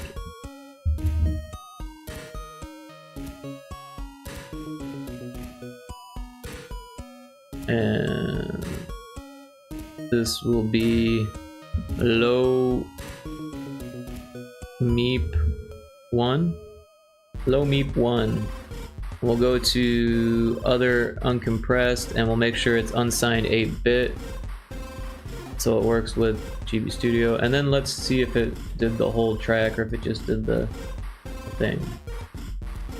So I'm gonna go to my audio folder, Made in BFXR, VTubers Please, recorded, and let's take a listen to this. Alright, so it recorded the whole thing. Stop it.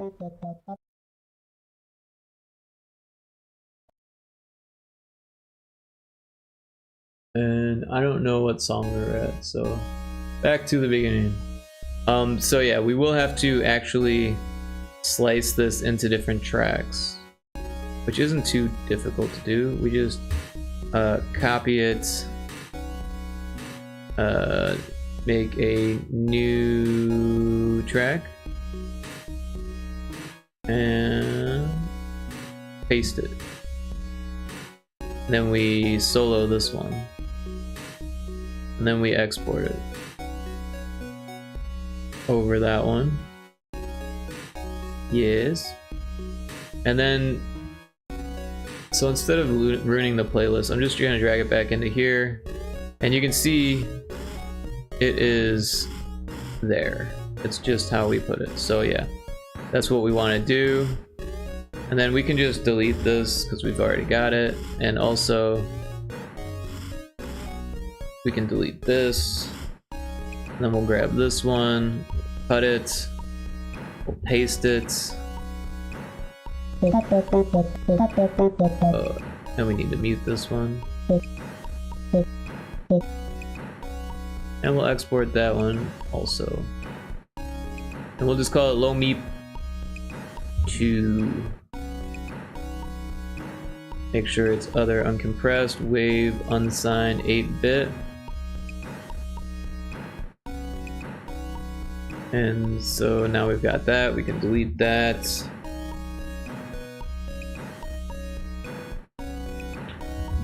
And paste that. Export wave. Oh. Other uncompressed. There it is. Then low meep 3.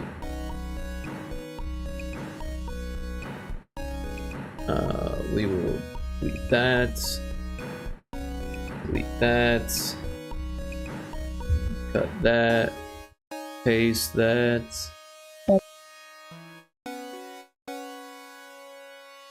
Export as, or I think if we had to do export audio, then yeah, then I don't have to click as many buttons. And then 4, and then that one. We can delete that, pull that, paste that. Export audio, low meep 5.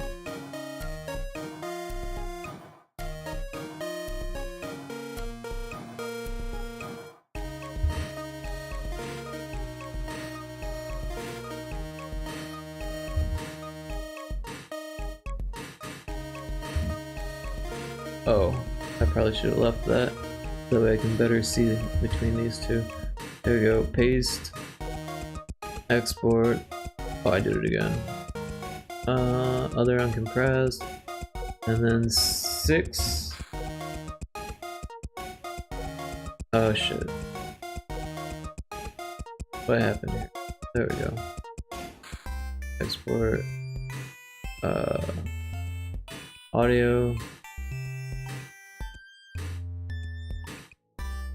6. Delete.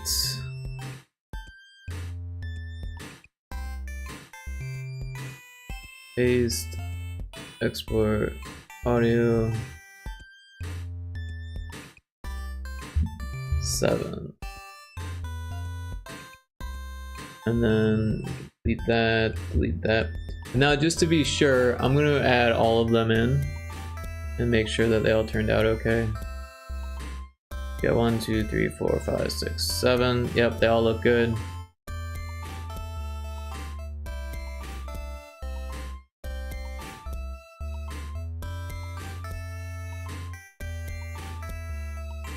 So now this one is the high pitch one. So we'll cut that, paste it, solo it, export it as audio, and we'll do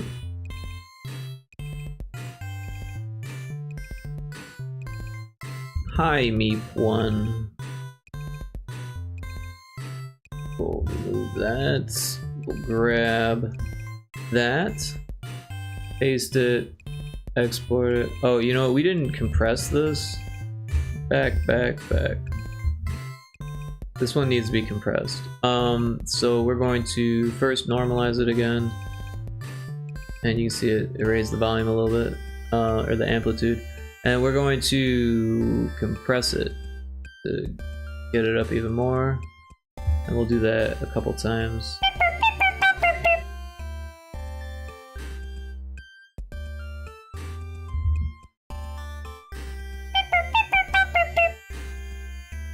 Yeah, that'll work. Alright, so we'll just cut this, X, paste, solo, export, audio, we'll go over high meep, yes, delete that, pull this onto there, export audio, high meep 2. Alright, remove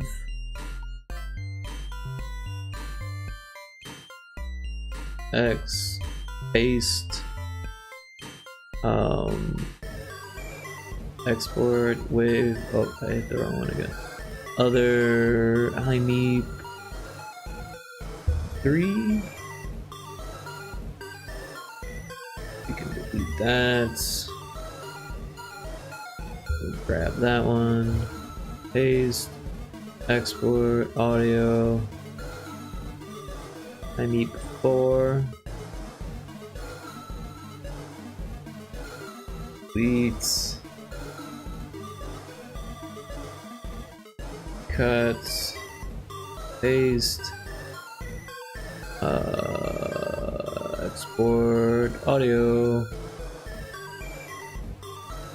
high meep 5, and delete, X, paste, export, audio, high meep 6, yup, delete, X, paste, audio, high meep 7.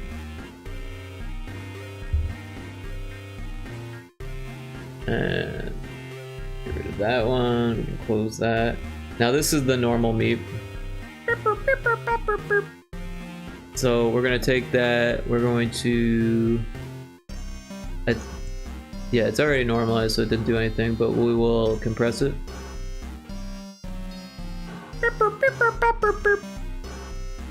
And that should be good enough, I think.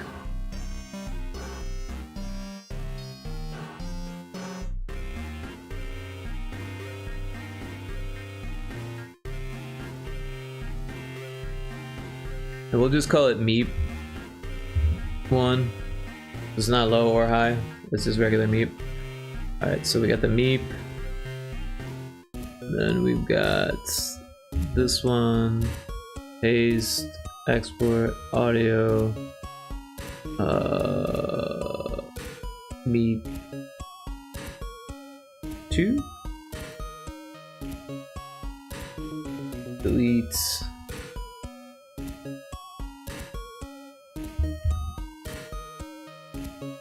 and was it Control Shift E? Is that what it is? Control Shift E. Control Shift E. And then we got meep 3. Delete.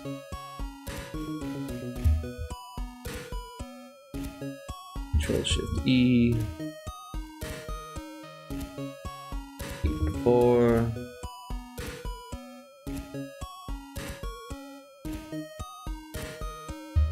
X, paste, oh yeah, Control Shift E, meep 5,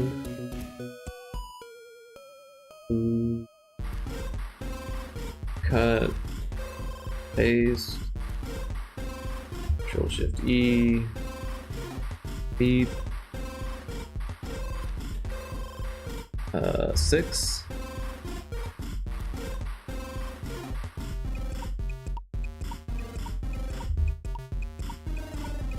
And then Control Shift E, meep 7. Alright, and then we can delete this, and just for shits and giggles, what does this sound like? There's like little echoes because I didn't block the echoes on my mic.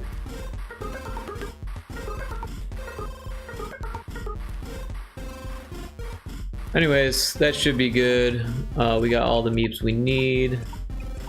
So now we're going to write scripts in this area to play sound effects randomly.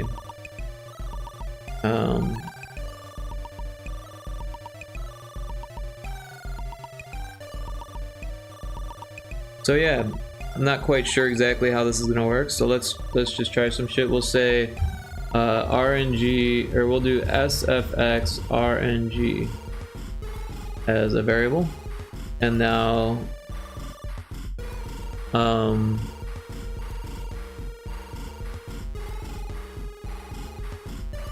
we need to make a new script. This script will be meep play random meeps. Alright, so we'll do math functions SFX RNG set to random. We'll do 1 and 64, and let's see here. So we'll do if variable value, so if SFX RNG is less than or equal to, well, what's 64 divided by 8? 8? Yeah, so we'll do 8. RNG is less than or equal to 8. Then we will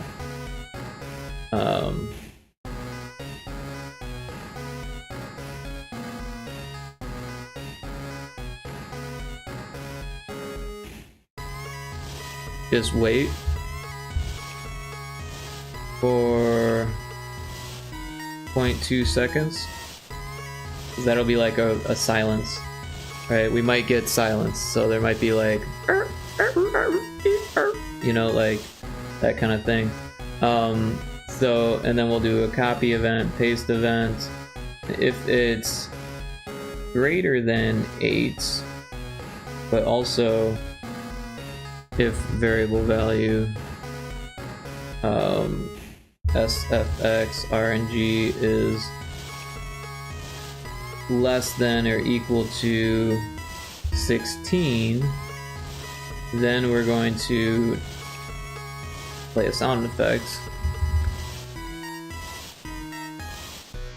and then wait for 0.2 seconds. And the sound effect is going to be our meeps. So let's go get our meeps. We've got our meeps.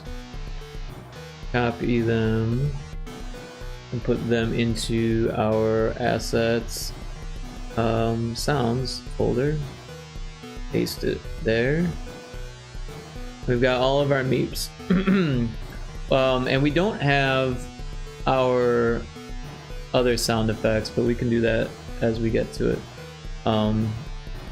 because we need to edit them a bit, and I'm kind of in the middle of this. So let's do this. We got regular meep 1, and then we're gonna copy this,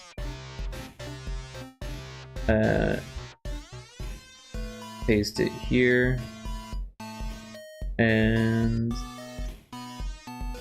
this one is going to be if it's greater than 16 and less than 24, less than or equal to 24, then we're going to play meep 2. And then we're going to copy this and paste it. Should I paste? Oh, yeah, no, I got it. Okay, so then we'll do 24 and 32 and meep 3. Then we'll do copy event, paste event,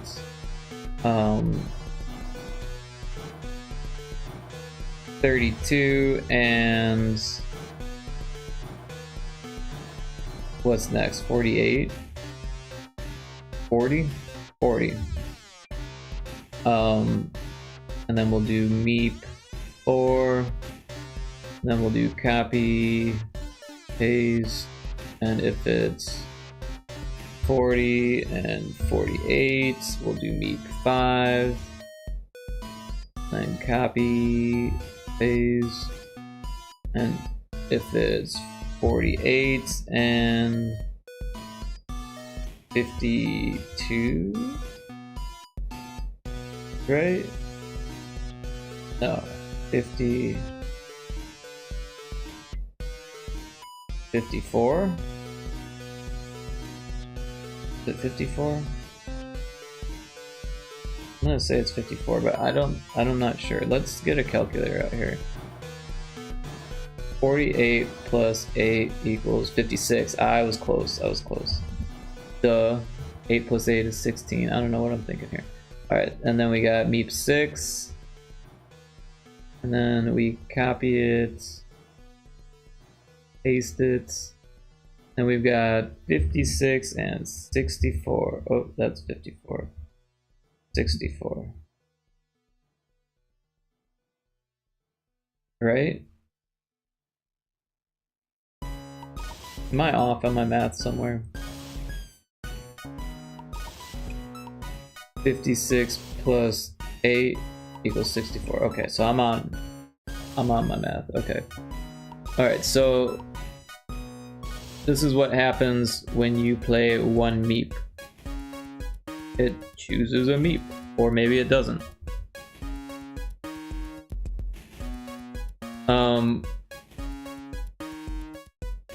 So that is one meep. We want it to meep like a bunch of times. And I'm not sure. I think it should probably happen when you click on it, right?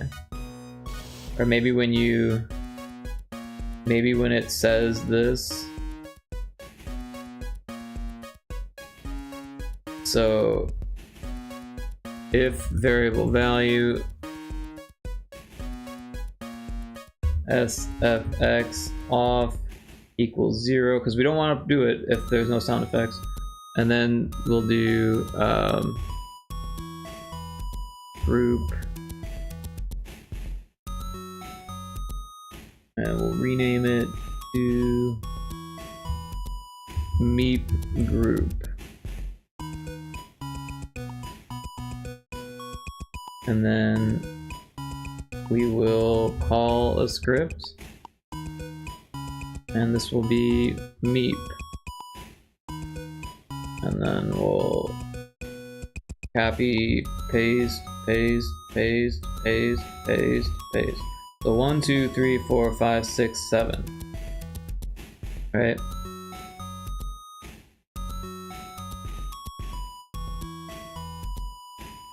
And this should probably happen before that happens. And we'll do it here as well.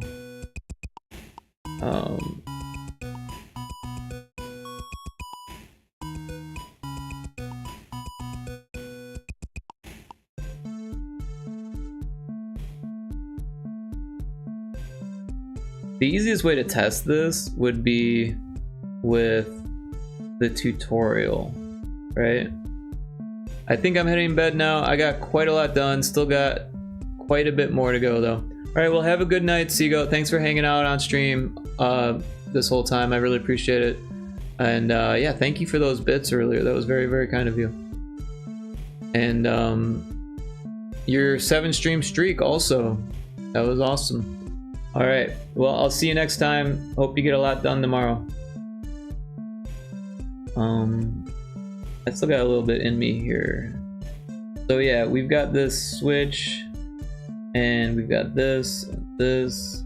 So let's just go ahead and throw these here and see if it works. We could do the same thing for this one, but I do think we should change it to the high-pitched one for the females. The females, get the higher pitched ones. Tomorrow the last day. Yup. Well, we still get some time on Sunday if they have the time, right? Because it's not over till like 2 p.m. on Sunday. So yeah. A gulp. Oh, Taco, you didn't see the tutorial yet? I think you'll be impressed. Give it a second to compile here.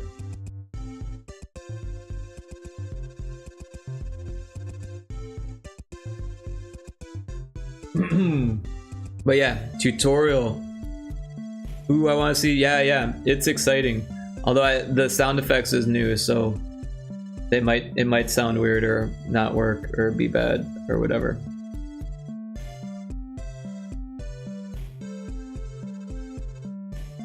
But yeah, it's validating the build files.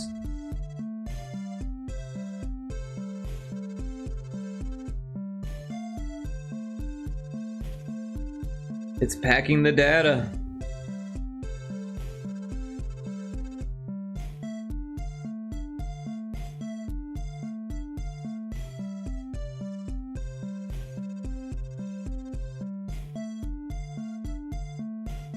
Westlow with the 7-stream streak. Lots of 7-stream streaks today. Awesome.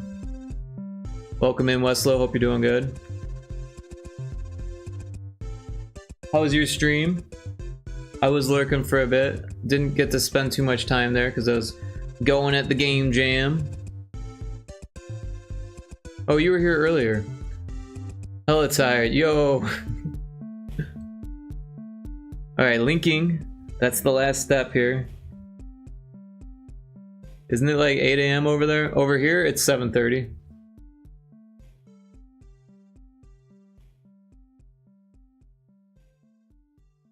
Alright. So this is our start screen.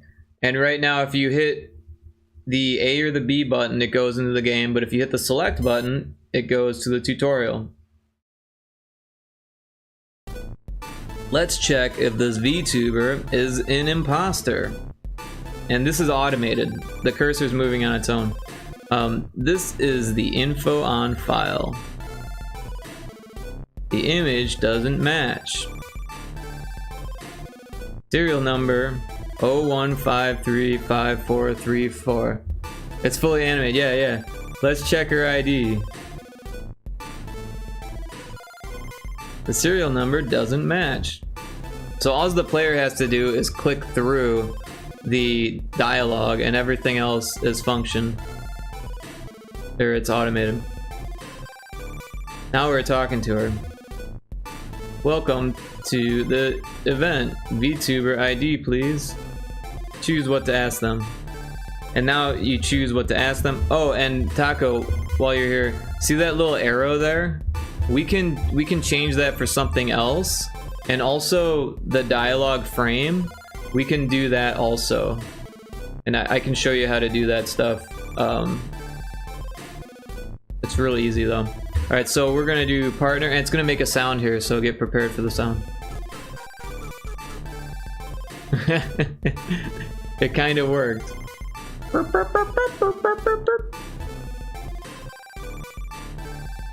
We can check on that info. Back at the info on file. The info they gave doesn't match. We should also scan them for contraband. So it's kind of a long intro, and that's like the only downside of it, or a long tutorial, but it does teach you how to do everything. Oh no, they have contraband. Any one discrepancy is enough to turn a guest away. We can't let them in. These buttons allow or deny guests. Great job, an imposter was denied entry. Yep, it's good that it's optional. Yeah. Nice work. You get $1 per correct choice. Get too many wrong and you lose your job. This one looks legit. What do you think of this one, Westlow? This one look legit? Let's check. Better remember this info. Let's check their ID. Oh, there's a letter missing there. I'm gonna fix that before I forget. Oops. So it was this one. Yeah, let's apostrophe S check their ID.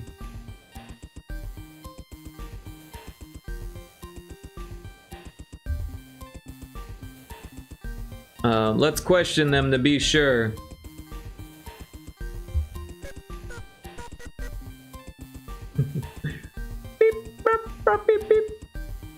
That's I like it. It's random and it's got some spaces in there. Let's dig deeper.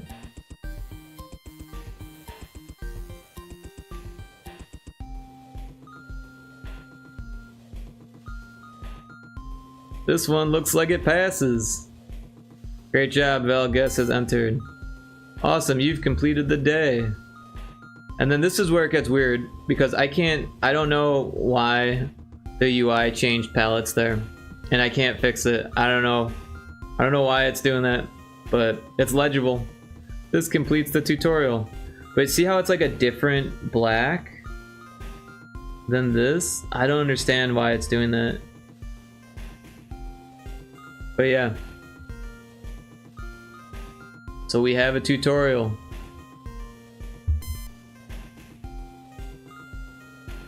But I could probably just do without that dialogue where it says this completes the tutorial, because it's pretty obvious that the tutorial is completed when you go back to the start menu. There's a Pokemon in chat. That's quite consistent though throughout working this game. Oh yeah, the palette's doing whatever they feel like. Yeah. Having issues with colors on sometimes. Yeah. Game Boy Color has its fucking quirks, and I don't fully understand it. It's a challenge. But look, we got these fancy people. Welcome to the event. VTuber ID, please.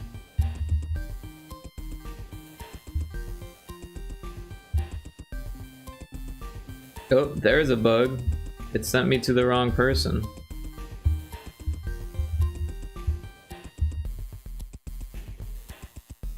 I feel like I just missed some, but also I feel like I didn't miss it, and it's changing on me. Which one was that? This one?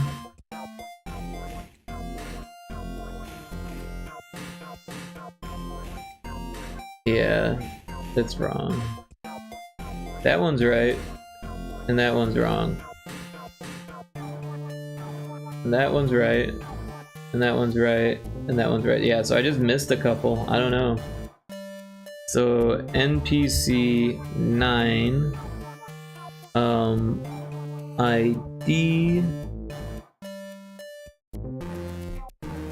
Wait, this one's supposed to go NPC 9 docs. And this one's supposed to go to NPC 9 scan. I don't know how I screwed that up. Doc. Wait. But this one isn't supposed to go to Doc. This is supposed to go to NPC 9. Because we're already at Doc. NPC 9. What was I, asleep? And then this one goes to ID. This one goes to scan. That one goes to NPC 9. This one goes to Doc. That one goes to 9, that one goes to scan, that one goes to 9, NPC doc, ID, NPC 9, NPC 9.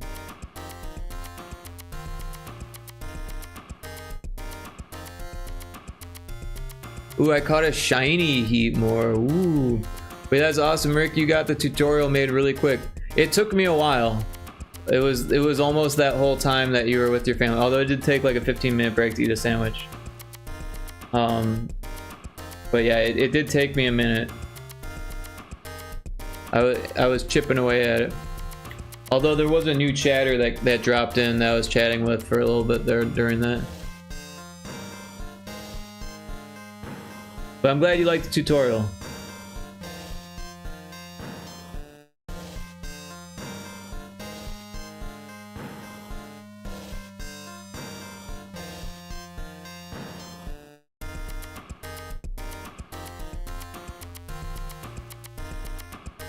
I hope there's not more mistakes.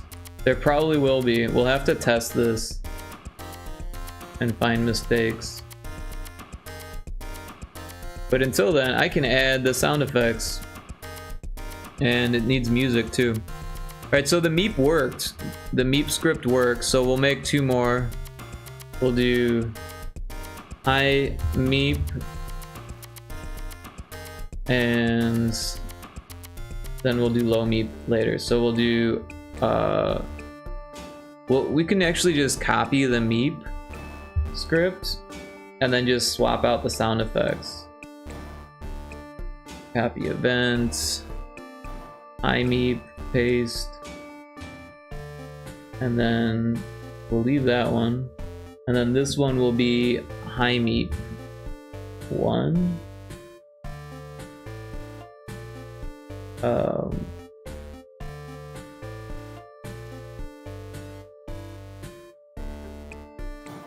High meep 2, high meep 3, high meep 4, high meep 5, high meep 6, and high meep 7. Alright. We got the high meep. Now we can make low meep. Script. Low meep. And then we can just paste that here. And swap these out for low meeps. That one stays the same. So we got low meep 1.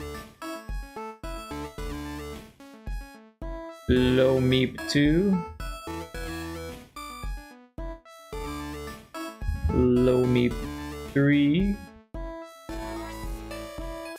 Low meep 4. Low meep 5. Low meep 6. And low meep 7. So my original thought was to use low meeps when you tell someone they can't be here, like when you kick someone out. But it might be weird for like someone who just high meeped earlier to do a low meep, but I don't know, it might be kind of funny also. I'm not really sure. Oh, but you know what? Also, this stuff I really need to turn off or to just delete these because it doesn't actually use them, and there's a chance that the player, because the player still has a transparent thing moving around the screen, they just can't see it. So there's a chance they could click on this shit and break the game. So we're gonna just delete these and pretend like they're there.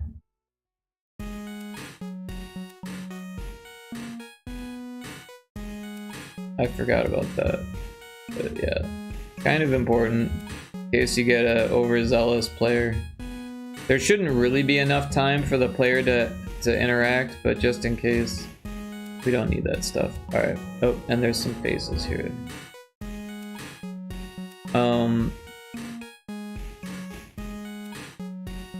So yeah, more meeps, I guess.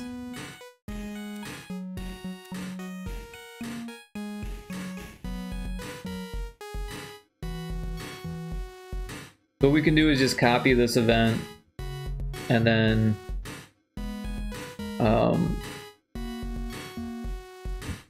paste it, but then instead of calling that, we'll call high meep, and then we'll just delete these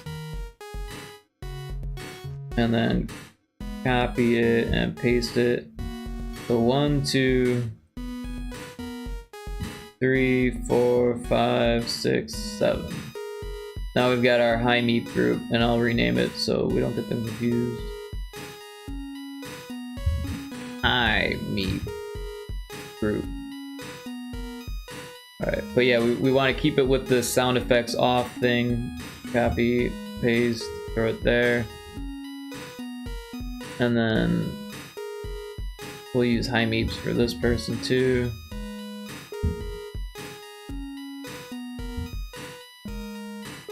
And then we'll just do high meeps first. So the women will get high meeps.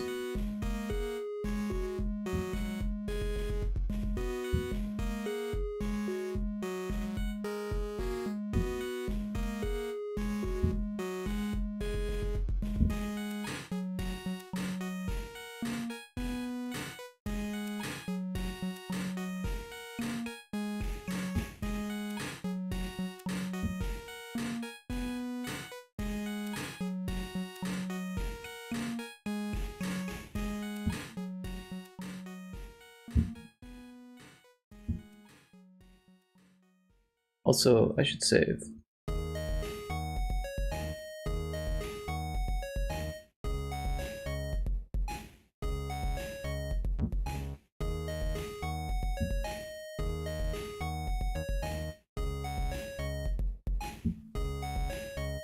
This one has a double capital.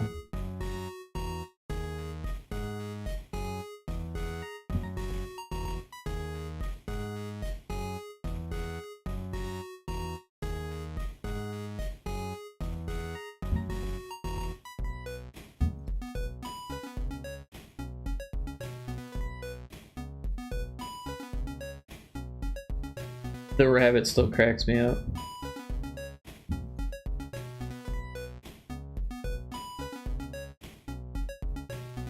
And then let's grab a regular meep.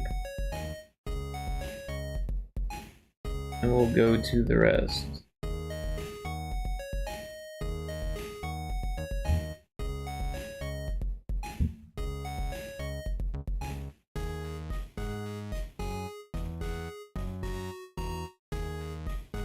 This one's got a double capital too.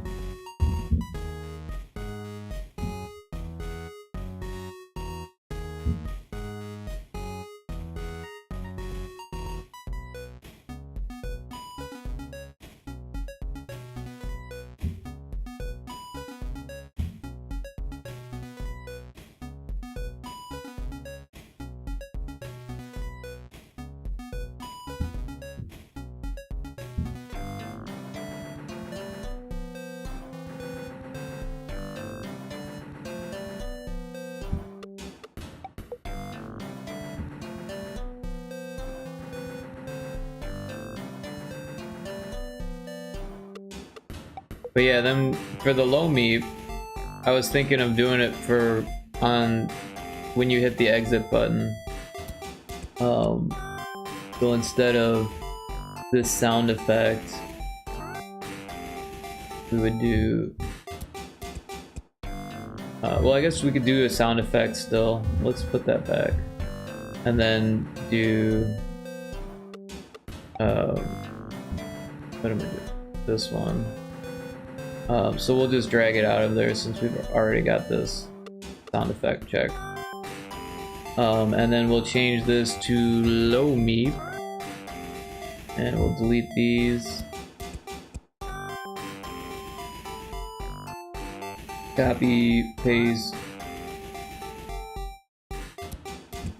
3, 4, 5, 6, 7. And then we also want the beep to be the, oh, you know, we don't have the new beeps yet. Yeah, eventually I'm gonna have to go in and change all of the beeps to be actual beeps, which is gonna be a huge undertaking because that sounds really annoying. But yeah, until then, let's just get these low meeps and I'll rename it. Low meep group. Copy. Alright.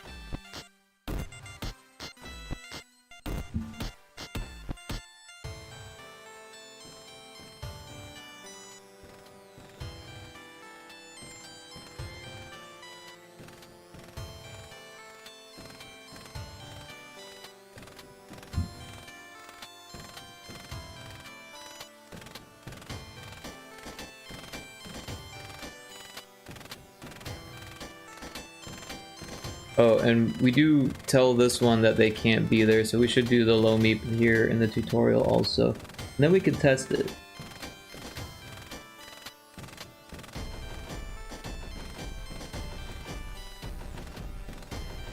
Oh, we do need the if variable value.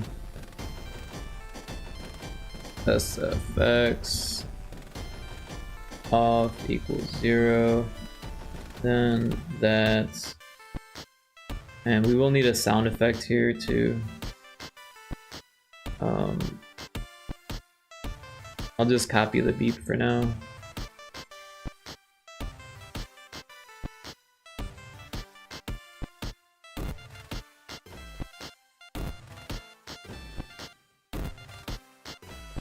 Oops. There's a beautifly in chat, which is different than a cutie-fly. I imagine they're probably the same kind of, or part of the same evolution though. Anyways, let's test the tutorial with the low meep, because we haven't heard that yet. Also, now that I think about it, let's cancel the build and put the high meep in here also, because we haven't heard that yet either. Oh, it's on this one. So yeah, let's get the high meep going. We've got a high meep over here. Copy that event. Head back over to this one. Paste it. Paste it. Delete. Delete. Drag it up. Drag it up. Alright. Let's test that tutorial again so we can hear the high meep and the low meep.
Alright. Select. Let's check if this VTuber is an imposter.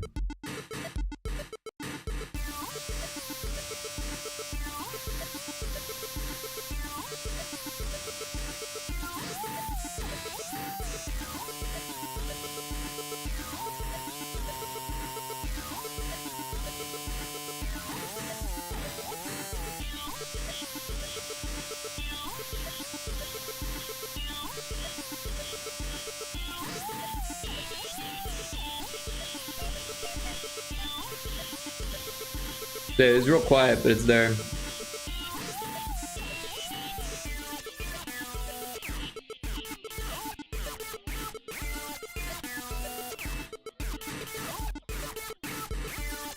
Might have to compress the sound files a bit more.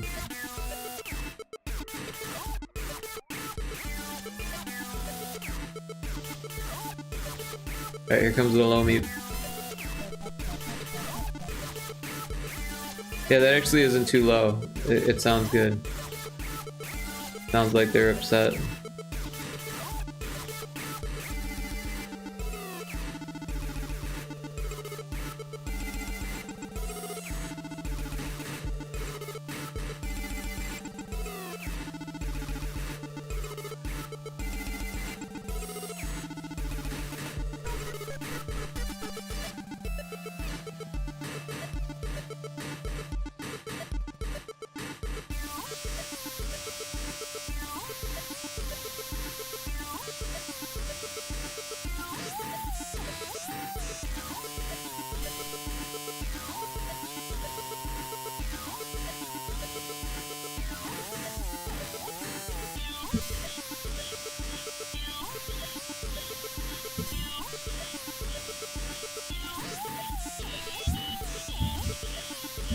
Oh, you know, I don't reset your money after the tutorial. You get $2 extra for doing the tutorial. Let's do that.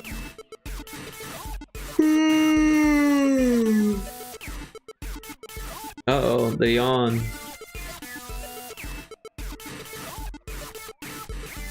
So I guess we'll just do it at the start screen. We'll delete your money there.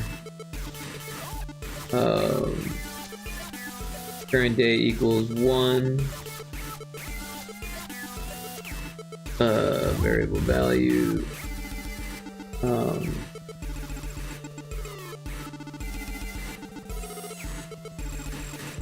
Cash 1s equals 0. Could probably set all of them to 0. Oops.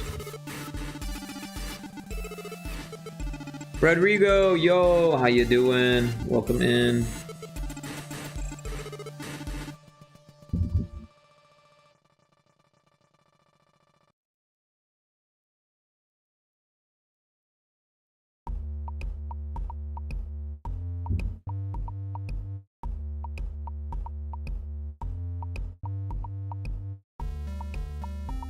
You just woke up. Right on, right on. I've been up all night, but my sleep schedule is kind of backwards at the moment, so nothing too weird there. But yeah, good morning. Hope you're doing well. Hope it's a good morning. Hope you got your caffeine. How's it going? Going good. This game is almost done. We are real close. There's still no end game. There's only 5 days, and we don't have all of the NPCs yet, but all of the framework is here. Really easy to add more days. We just haven't decided on what a good length for the game is. Yeah. We don't have a start screen. We do have an automated tutorial, which is cool. It goes through these scenes and kind of moves this cursor around and teaches you how to play the game. We've got some sound effects in there now, which is probably what I should do next. And also I need to make music for the game still. But yeah, sound effects, I made them, I just haven't compressed them or made them 8-bit.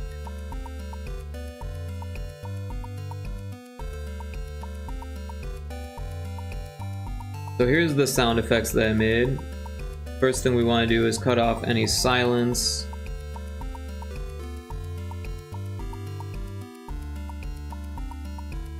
And this one is a little special. Oh, that's what they all sound like, probably really loud.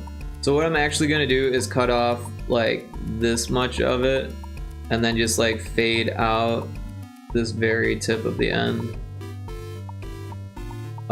And the same kind of thing with this. And this is because GB Studio in particular uses a emulator that comes with the software, and it uses that same emulator for web builds, which is, you know, awesome that it comes with an emulator and awesome that it comes with like the ability to make web builds. But the emulator that it uses has really shitty sound effects emulation.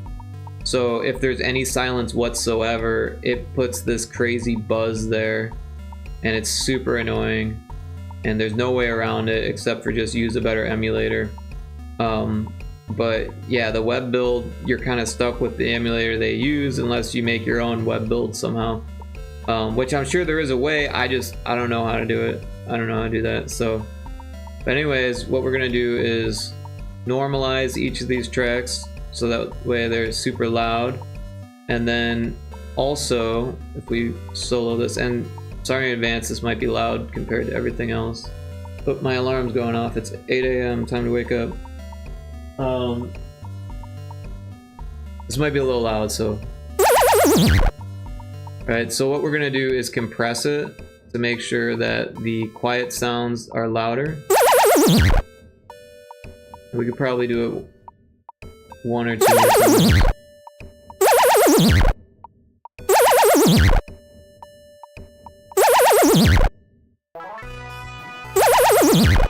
Yeah, anyways, so we're gonna do that for each individual sound.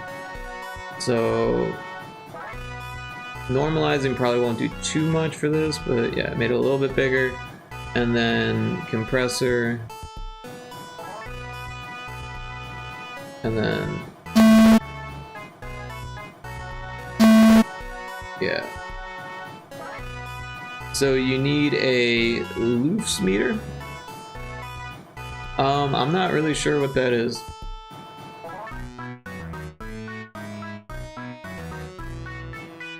So we're gonna normalize it and then compress it.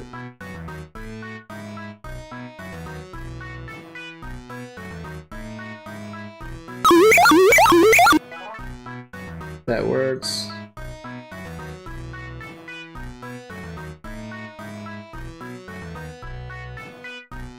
Oops.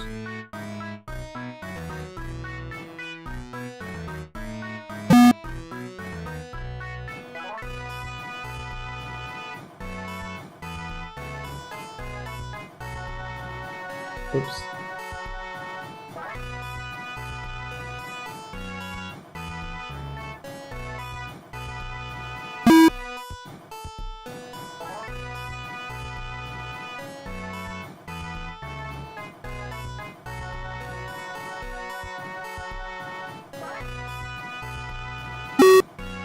Alright, so now that we've got them all, measure the audio's loudness.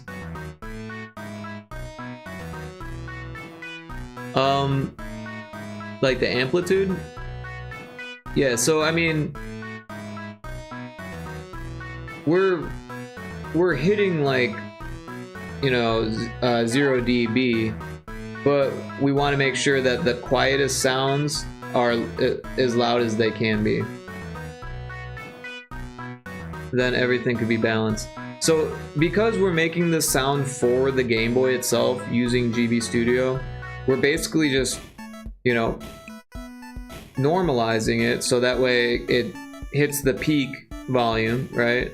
And then after that, we're compressing it so that way the sounds that are quiet get louder while the loud sounds don't get any louder, right? So that way we totally expand, well, compress the track, not expanding. Expanding is the opposite of compression.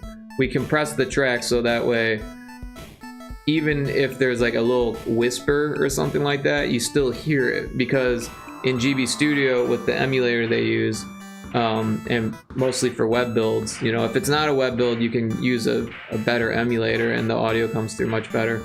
But either way, you want it to be as loud as possible for the sound effects in Game Boy. I don't know what it is about the hardware, but you won't hear it over the music unless it's compressed to all hell, which isn't something I'd recommend for any other type of sound effects or game audio or anything like that. Alright, so we're gonna export multiple here, and we'll find the right folder here. So audio, oh, this is not the right folder. We'll go to documents, audio, made in BFXR, VTubers please, and we'll make a new folder here called 8-bit, and we'll put them in there, and then we want it to be wave unsigned 8-bit, and this is fine, and export. So now we've got 6 files. I'm gonna copy them and put them into the sounds. That's why you need to know the volume of everything and set it all to a standard. Well, it is set to a standard. I mean, if you take a look here, you can see everything is set to a standard. Everything is set all the way to 0 dB.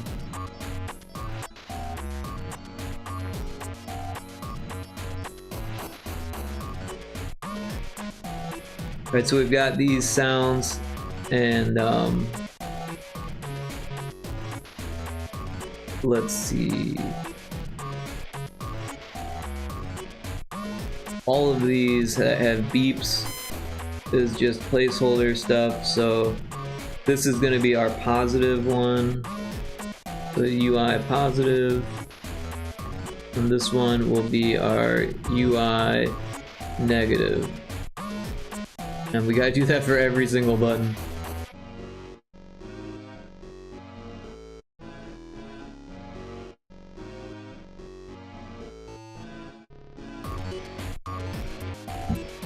It would have been faster to do this from the start, but we didn't have the sound effects.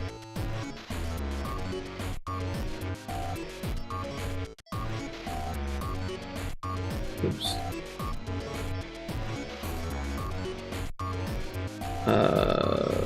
Negative.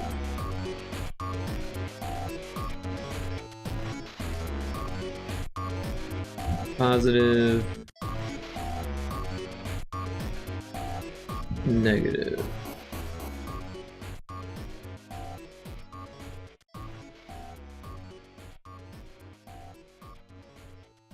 So then these ones, they don't have a sound effect, but they probably should. So let's go ahead and give it them variable value. So if variable compare with value sfx off equals 0, then we'll play sound effect and it will be neutral. But you shouldn't reach 0. Why do you say that?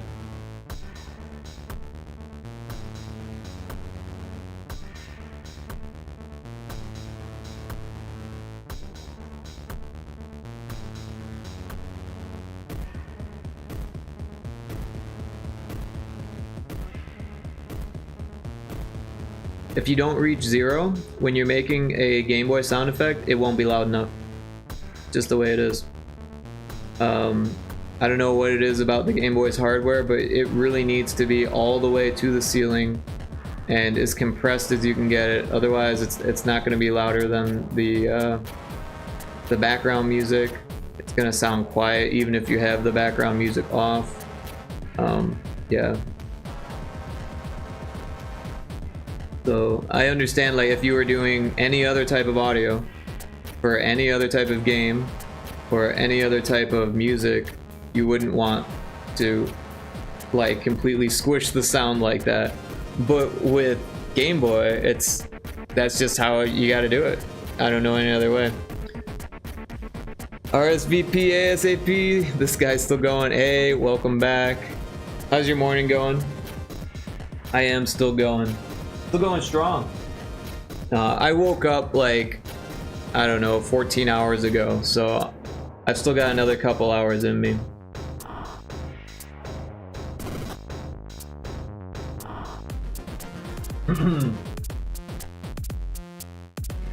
My voice is starting to get kind of weak, but still awake. But I think we're gonna do music before the day is over. Maybe it has a default limiter and it's overcompensating. Honestly, I don't know. I know that some emulators do a better job of sound effect audio in Game Boy, but even then, it's always way quieter than you would expect it to be. It's a little frustrating because there's so many emulators out there that claim to be good Game Boy emulators, but they don't handle the sound effects well. They'll handle like the bleeps and the bloops of the music fine, but when it comes to like dot wave sound effects, it don't like them. I don't know why. Every other Game Boy developer that I've talked to about it was like, oh yeah, dot wave sound effects are glitchy. Like that's all I get from them. But yeah, I mean, clearly Nintendo had dot wave sound effects that didn't have a buzz, you know, and if you play it on actual hardware, it doesn't have the buzz. But the volume, yeah, I don't know what's up with that. And I couldn't tell you what Nintendo's pipeline was for making sound effects for Game Boy, but I can tell you what mine is, and it's to squish it. But yeah, sorry, you know more about the software. I have made quite a few Game Boy games now at this point, with lots of them having focus on audio, but at the same time, it's something that I wish I knew more about, because I didn't make the emulators. This engine relies on an emulator, and like, yeah, I know like Same Boy and BGB both have much better sound effects, but they're still quieter than you would expect. And I do have a background in audio, so I know what you're saying. Like, you wouldn't want to like flatten the sound like that, like for any other thing. And yeah, usually I make it pretty clear whenever I'm streaming Game Boy audio that you don't want to do this for anything else, but this is how we do it for Game Boy. And honestly, I didn't think of doing it that way until I saw someone else do it online. They had a tutorial on YouTube about how to make Game Boy sound effects, and they were doing the same thing, you know, normalizing it to get it as loud as possible, and then just flattening it with the compression until it sounds ugly. You compress it until it sounds ugly, and then you step it back one so it doesn't sound ugly, and then it's loud enough, you know. But even then, it's just barely loud enough. And obviously, like, sound effects work better than vocal samples and stuff like that.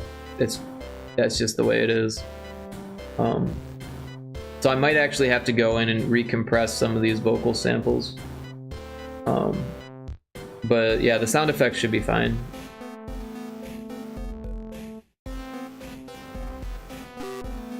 But yeah, you can hear it.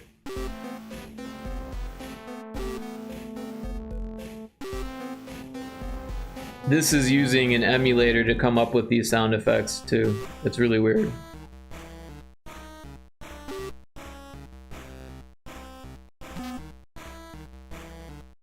But yeah, I don't know. The meeps don't come through nearly as good.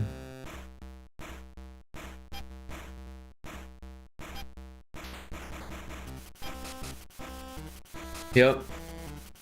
And you would think that they would be loud as hell because I just fucking compressed the shit out of them. They were loud in Audacity, but you throw them in this and then they're quiet. You export it, they're quiet. It's like, And during the jam, the least you want to is to lose time on that. Yeah, I mean, honestly, I learned the hard way because the first Game Boy game I made was during a jam, and I almost gave up because I couldn't figure out why the sound effects were buzzing so much and why it sounded like shit. And then I finally went to a Discord and asked about it, and they're like, "Oh, it's a known issue."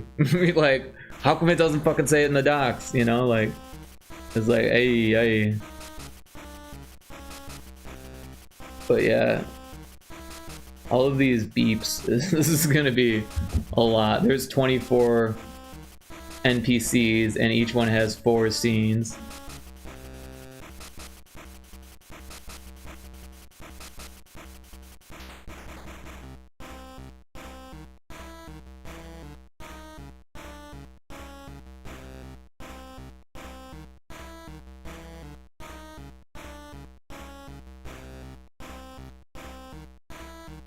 But I think we're doing pretty good on time as far as how much we have done. The real question is the game going to be fun? Because we really left no time for like well, it's like the way the game is designed, kind of, it doesn't work until the end, and it took all of this time to make it work. And then you can sit down and play it and say like, hey, this is fun or this is not fun. but you can't go back and really change it. Taco actually did all the art for this so far. Ias is working on some art as we speak, but yeah, Taco did the art for this. I've just been doing this game design stuff, or the game development stuff, and like we all kind of came up with the design together, but I've been, you know, programming it, so to speak, in GB Studio here, and getting all of these different scenes lined up. These are the characters that we haven't finished yet, but all of the scenes are, like, the skeleton is there, and all of them are linked together and stuff.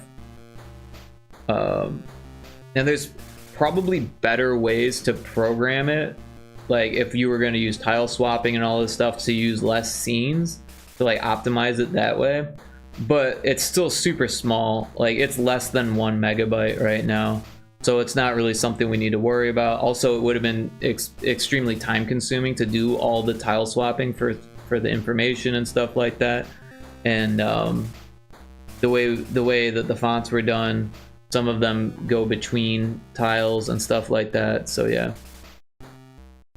I know Seagoat wanted to beat you at all costs. Yeah, Seagoat's got beef. Well, he clarified earlier. He said that he doesn't mind if I win as long as Taco doesn't win. He's got beef with Taco, not with me. But we're on the team, so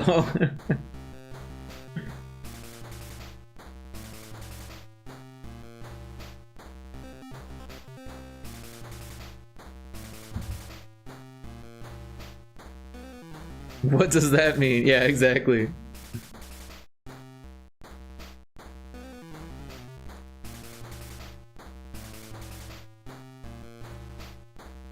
Seagoat's a fun guy. Taco's a fun guy. Ias is a fun guy also.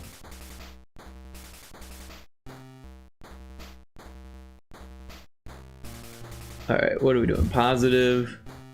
Not even streaming, doesn't want to reveal anything.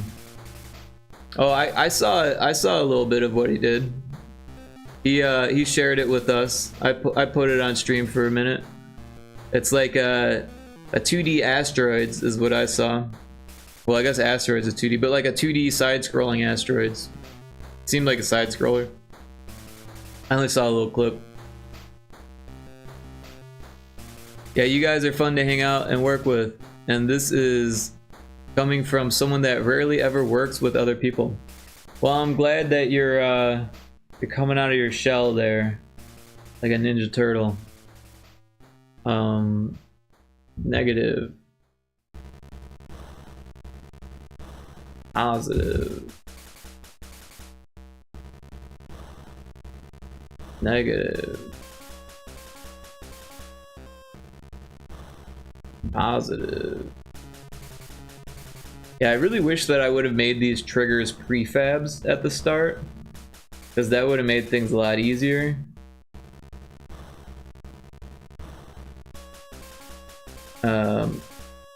But I wasn't thinking that far ahead. And now it's a little late.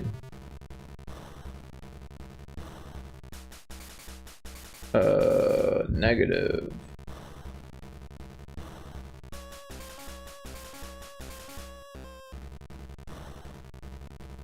Positive. Negative.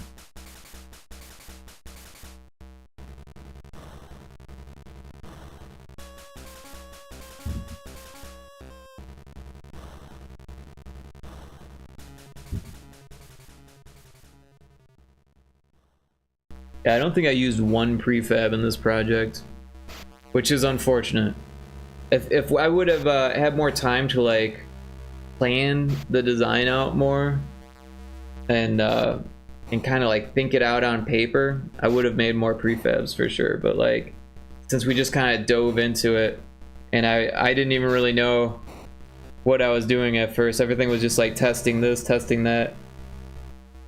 And before long, I was renaming the test stuff into the real stuff. Taco says, ideally, though, if we were to do this again, I'd have a bit of dev background in me so I can be helpful with dev game mechanic stuff. I mean, you have been helpful as far as deciding the design. I think that's been helpful. This one's a negative. And there is a wild Frostlass in chat. I'm so bad pronouncing those names.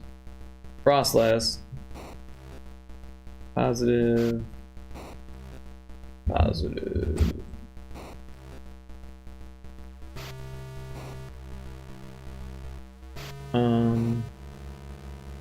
Oh, and Taco, I was gonna show you before we go anywhere or whatever. So if we go to, I don't know where it's at. Hold on. If we go to the assets folder and then we go to UI, so this is the stuff that it comes with, and I'll drop these both into Discord so you can edit them. But it's pretty straightforward. I'll open them up in Sprite so I can show you how they work. Yeah, here we go. So the cursor is really straightforward, right? It is a background tile, so it doesn't get the transparency, right? But it could, in theory, have this color. Well, I guess not in theory. If you wanted it to, it could have this, because it is not a sprite. It is a background tile that gets swapped automatically. Oh, for the text, let me check that out. Yeah, for the dialog boxes. For the UI elements, basically. And then this one is a 9 slice, is what they call it, right? So the thing is that the text has this white background, right? And then if you wanted to, you could change the color of the text background, but it's got to be these Game Boy colors, right? The GB Studio colors, because any palette swapping you do is done like using the palettes within the engine. However, the text, if you wanted to, you could change that to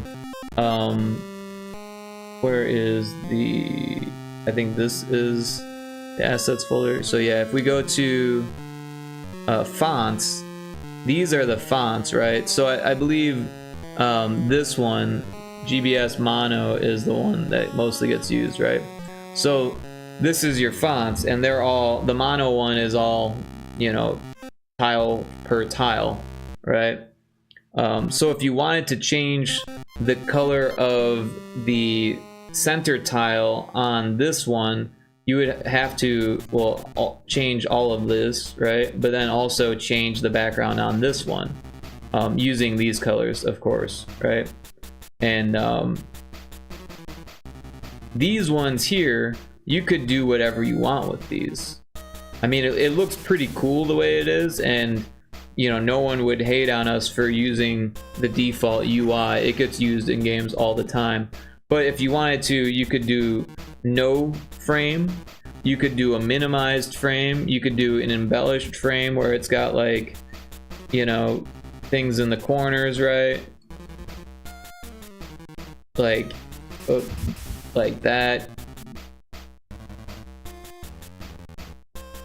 You know, whatever you wanted to do, whatever you think would suit your fancy or fit the game. Yeah, you could like go to town on these corners because they never get used. And then same with the sides. The text is never going to go into this space.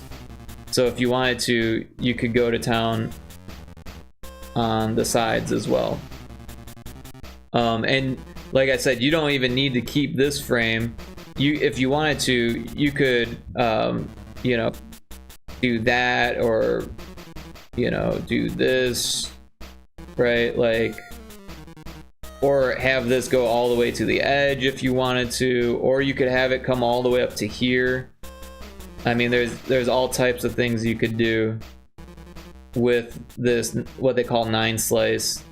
Oh, I guess I did that wrong.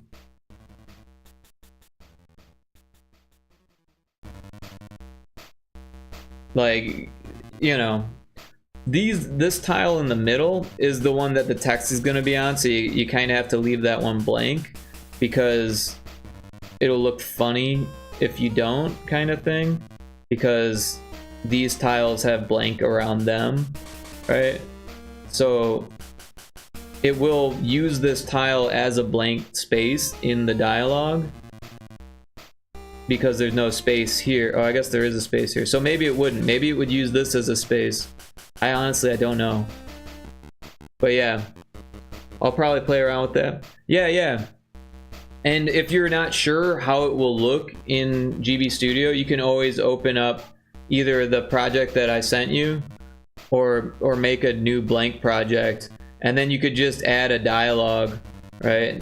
Like what I did was I made this trigger that when you're in it, but you don't have to do that. Like on this one, the dialogue just pops up, right? So it just says display this, and then it's a dialogue. Let's check and see if this YouTuber is an imposter, or VTuber is an imposter, right?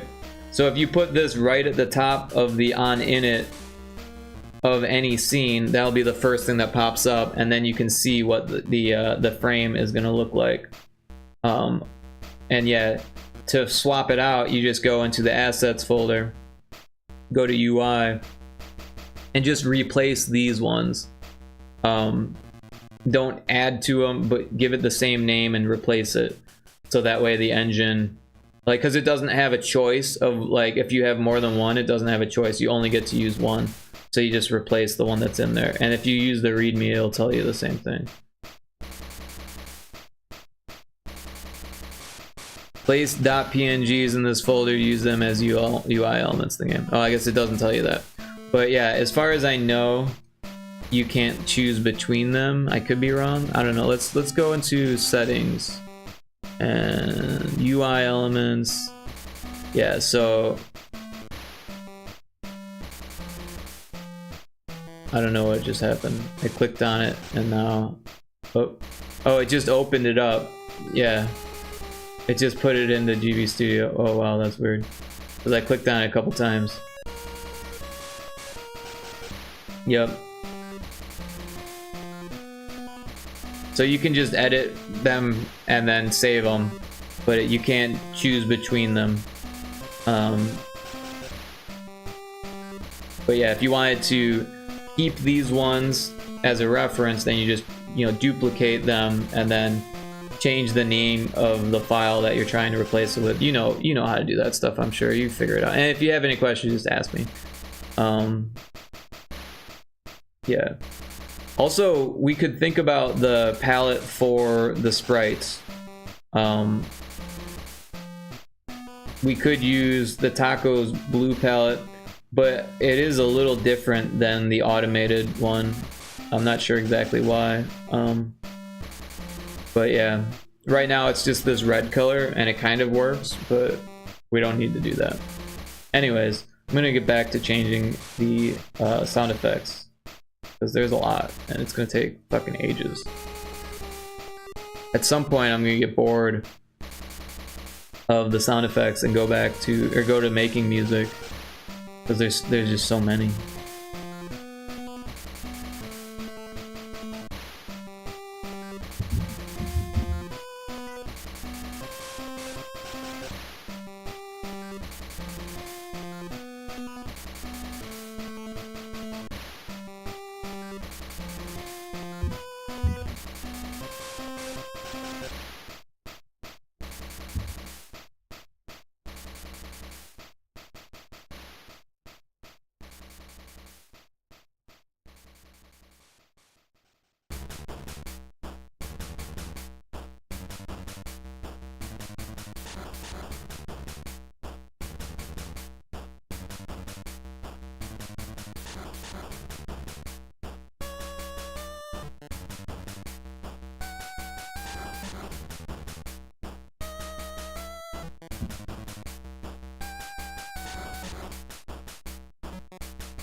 Oh, did I do the wrong one? Damn it.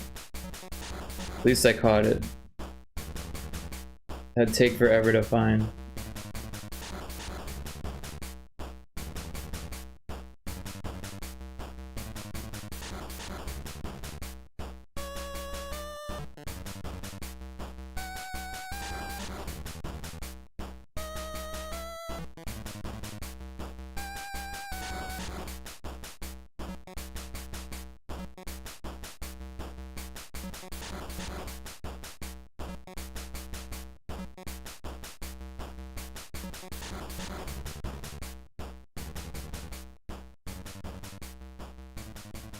What are you gonna do? Bleed on me? That was a good one.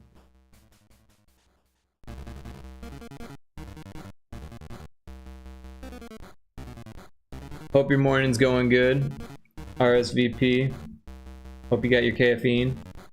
Alright. Positive. Negative. Gotta run for the second time. Enjoy the rest of your stream. Alright. Well, have a great rest of your day. And thank you. Appreciate you dropping in. Negative. Oh, that's Meg. Negative. Positive.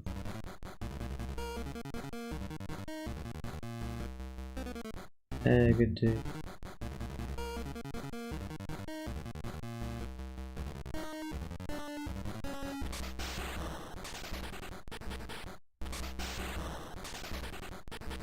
Did I get this one? I did, okay. On NPC 8. 8 of 24. Negative. Oh, that's not how you spell that. No. N-E-G. There we go. Yo.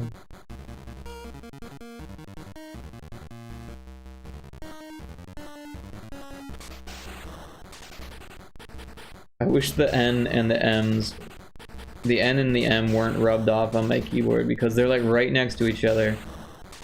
And I hit M instead of N all the time.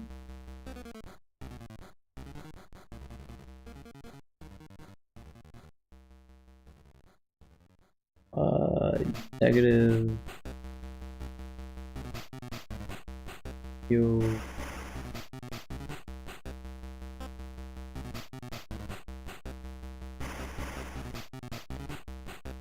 Like this keyboard is like Steel Series keyboard attached to a laptop, and somehow the letters just like fucking peeled off just from typing over the years. I mean, I've had it for like what, 7 years now. Just mind blowing. But the keyboard, come on.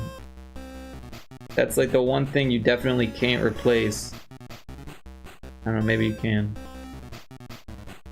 I'm half ready to fill it in with marker so I can see the letters. But the marker's just gonna rub off too. Maybe get some nail polish. I don't have any nail polish. Alright, this is a negative. I do have acrylic paint, but that would just peel off too.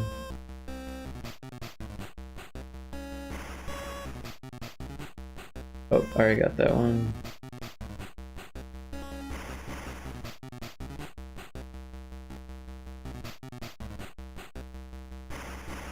Okay, those all look good.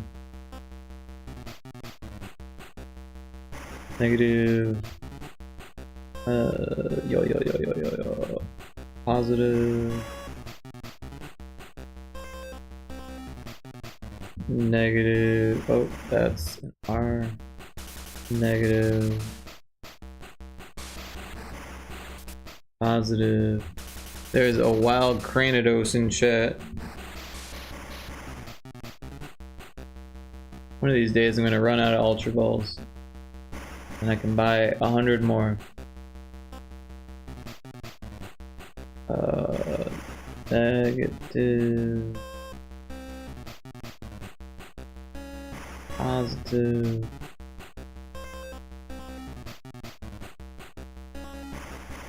negative, positive.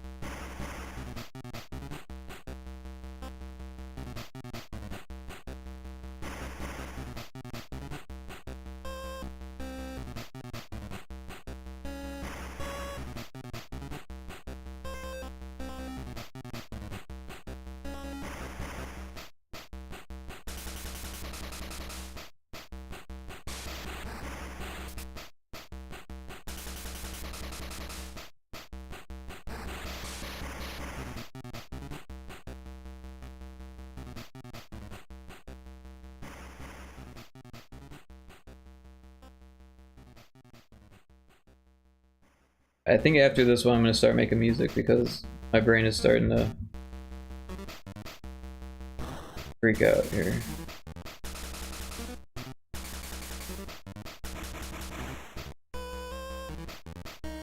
Alright. So yeah, we got to 10. That's pretty good for this negative and positive sound effects. We still need the neutral ones, which is like a lot more. But what are you gonna do? We do have the meat mops, so that's cool. I like that. All right, let's go to music. Let's do music. So earlier I was talking about it would be cool to do like lounge music, but I don't really know how. I'm thinking drum and bass because I know how to do drum and bass, and I like drum and bass.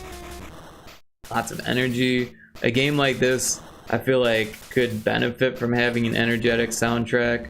Of course, I'm sure Papers, Please probably had something really chill and like lobby like, but this is for like a streamer event, you know? So like, I feel like the energy would be there.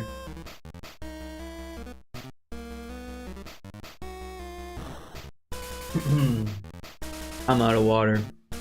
I'm gonna get some water real quick before we start.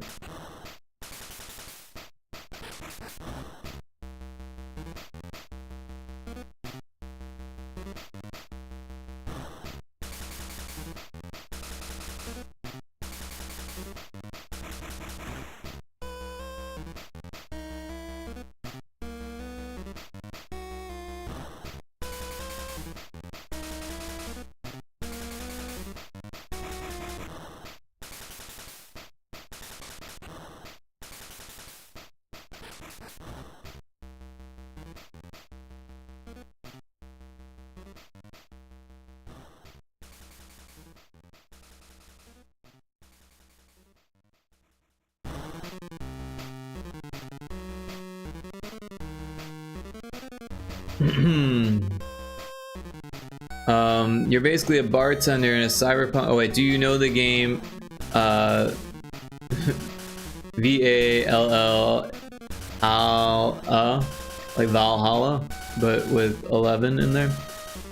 VA11 Hala. You're basically a bartender in a cyberpunk world. The music there might be a good reference. Right on. I don't know that game. But we could probably find it.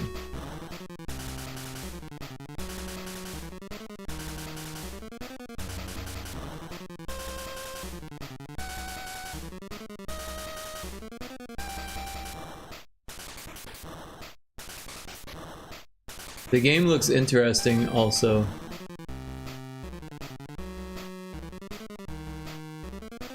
Let's take a listen.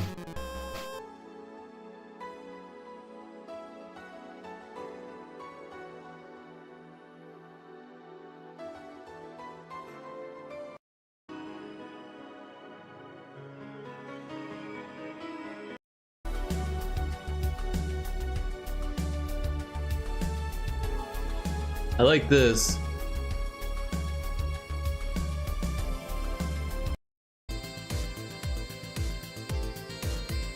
It's kind of like a city pop vibe.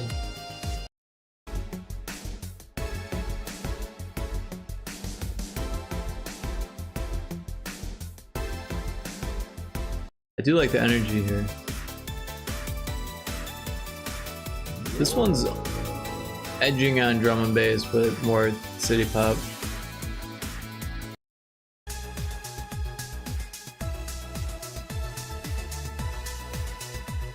Kind of almost liquid drum and bass with city pop vibes.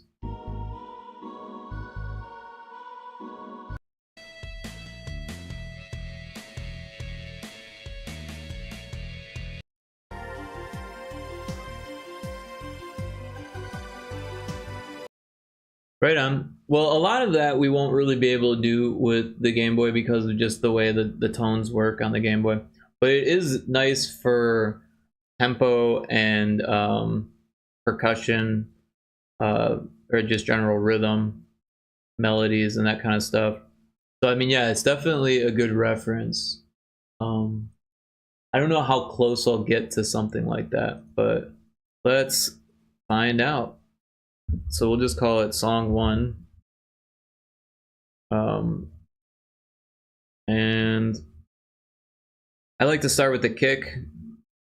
So bass drum on the Duty 1 channel, and we can go low or high. I usually go low. I should replay that game. I forgot what happened there. It looked like a cool game.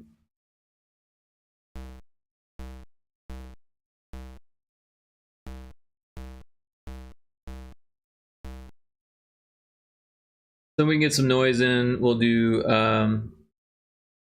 snare drum.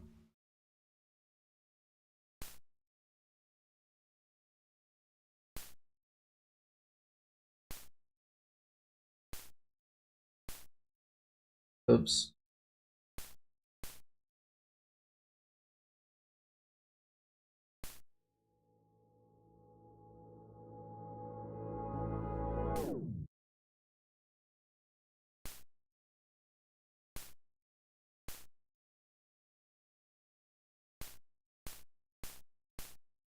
Let's try this.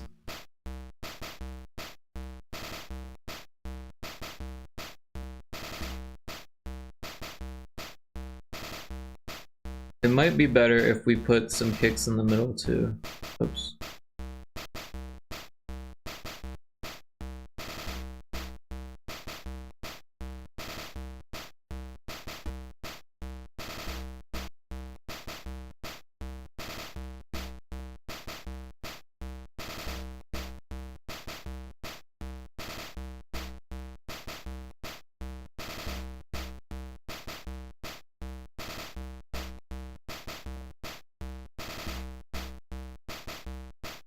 We could also play with the tempo a little bit. Woods Pixel, welcome in. How you doing? 11 hours. Yeah, we're going on 11 hours here, and the stream hasn't crashed, so that's cool. Now that I've said that, it might.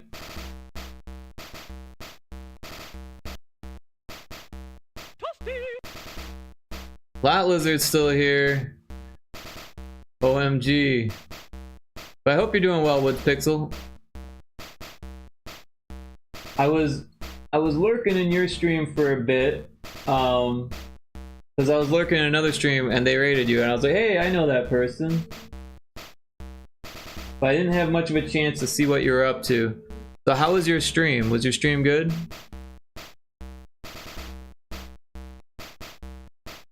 Good, just lunching now? Nice, nice. I was doing more Pokemon heads. Cool.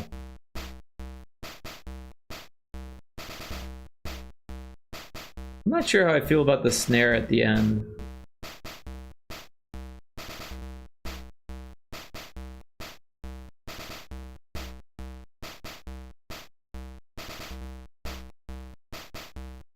Or no, it's the kick. The kick at the end is what's screwing it all up. Oh. Because it's like boom.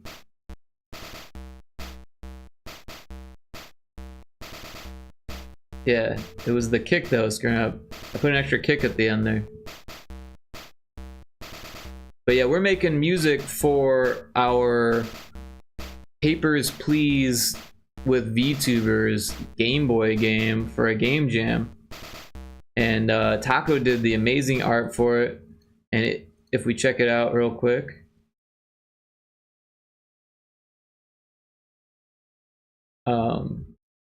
can zoom in a bit so you can see the triggers are kind of in the way, so let's get rid of that. There we go. So you can see all of these fantastic VTubers that Taco made for our VTuber themed Papers, Please like game for Game Boy. And yeah, that's the last one. These ones are all the same because they're not finished yet. And then I've been doing the GB Studio stuff. Yeah, well done, Taco Crape. Yeah, I'm very glad I asked Taco Crape to join on this project, because I couldn't do this without him. They would not look nearly as good. I am not that good at people, or anime people, or VTubers, or yeah. Our styles are very different when it comes to that. But yeah, I was able to put together a little tutorial for it, and the skeleton is all here, all the buttons work, the gameplay is there now, which is cool. So I can actually compile it real quick. I don't know how quick, but quick enough, and show you if you're sticking around for a second.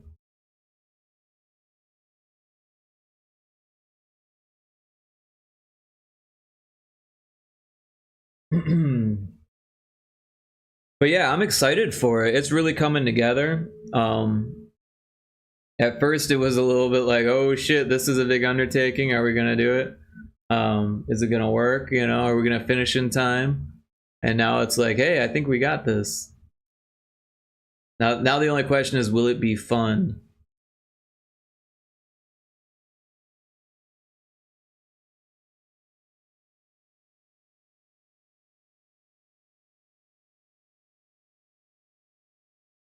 But yeah, I'm so glad to see you here, Woods Pixels. I'm honored to see you. And yeah, you're such a good artist.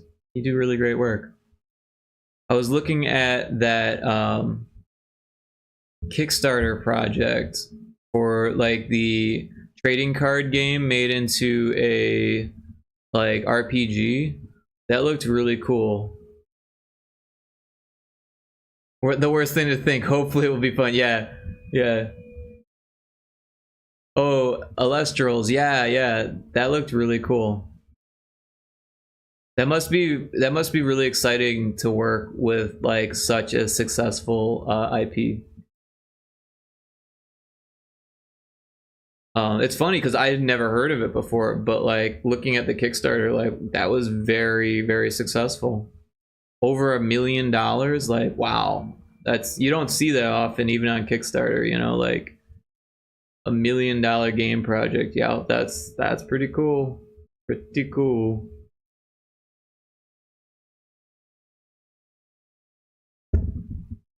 All right, so yeah, I made a little automated tutorial that teaches you how to play the game. Let's check if this VTuber is an imposter. And the cursor is actually automated right here. So like, even if you have no idea how to play, it tells you what to click on. 1 million pounds too. It went so far. Yeah. Or is that euro or pound? I don't even know. But yeah. But that's a lot of money for a game. Yeah, the image doesn't match. Pounds. Yeah, that's a lot of pounds. You got it right. Okay, cool. Yeah, because the euro is more E-shaped. But the pound is kind of E-shaped too, right? So there's a serial number, we check the ID, and the serial number doesn't match. E, oh yeah, it's like, it's got the double E thing, rather than the L with the line and the curvy top. They both look a little bit like E's though. Let's question this VTuber. So it tells you how to get back to that screen, which now we're talking to them. Welcome to the VTuber, or welcome to the event. VTuber ID, please. Choose what to ask them. And now you can actually choose what to ask them here. and they talk. CO4 is the booth. We can check that info, and again, this is automated, so it just goes there and tells you how to do stuff. Back at the info on file. The info they gave doesn't match. We should also scan them for contraband. No balls. Oh no.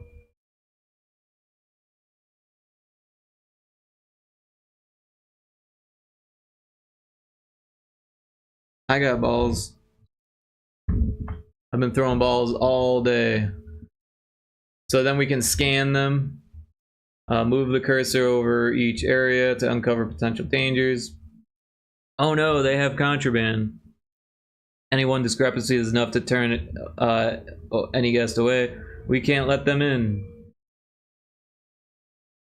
These buttons allow or deny guests. Great job, an imposter was denied. Nice work, you get $1 per correct choice. Get too many wrong and you lose your job. This one looks legit. Let's check. Better remember this info. Let's check their ID. The info checks out. Let's question them to be sure. W03, let's dig deeper. And you scan them, and this one checks out. So it kind of shows you both what a positive one and a negative one looks like. This one looks like it passes. Great job, valid guess has entered. Awesome, you've completed the day. This completes the tutorial. And then there's no start screen yet, so that's why it looks like a buggy mess there. And then this would be the actual game here. So a random VTuber pops up and you check out their documents, right? And we see Butter Peanut 05422204 05422204. Was that right?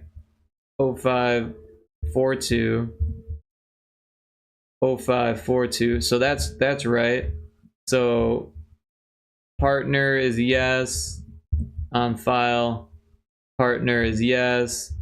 Booth is E03. So let's ask her what her booth is. What's your booth number? E03. So they got that right. Let's ask them about their partner status. And they are partnered. So we better scan them. So yeah. Uh-oh. There's a bug there. Well, gotta find them somehow. Where is this VTuber? This one? Something happened when I scanned them. I went over this trigger and the cursor disappeared.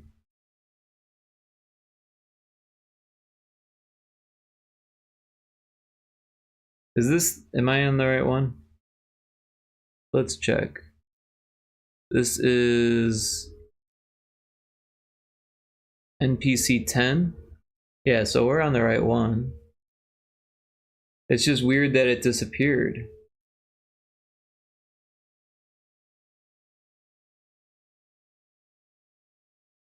Strange.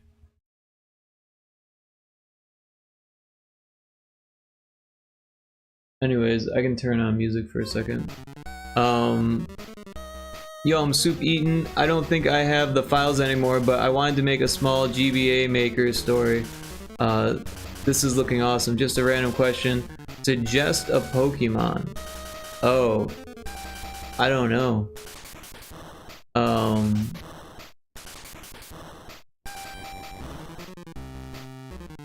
Missing No? Does Missing No count? Can I suggest Missing No?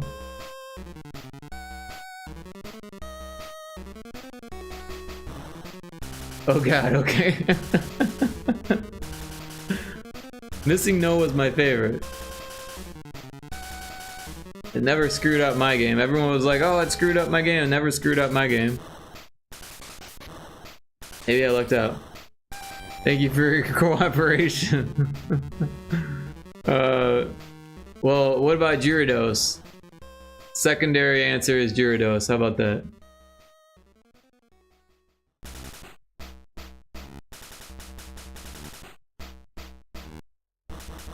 But yeah, I was interested in trying to figure out GBA stuff until I realized that it was all like C, and I don't really know C.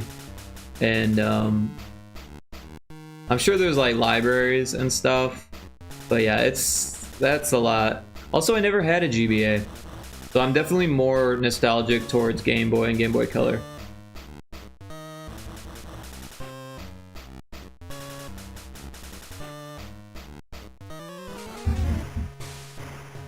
That's so weird that it just disappeared like that.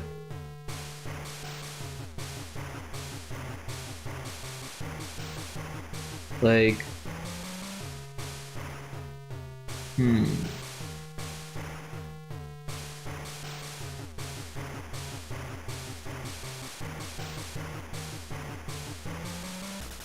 haven't seen that before.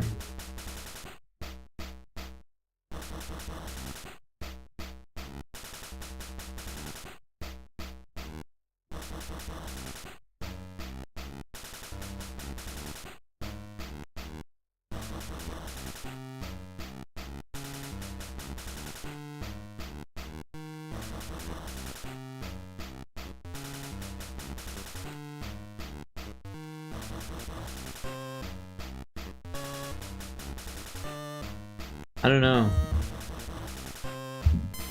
Mind blowing.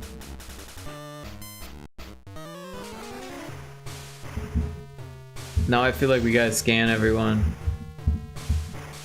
Oh, it did it again. There's clearly an issue here.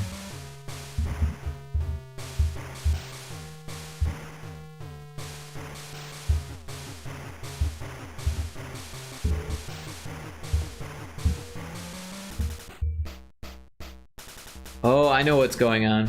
I know what's going on. It's the on exit, on leave. I copy and pasted a bunch of stuff and I never changed.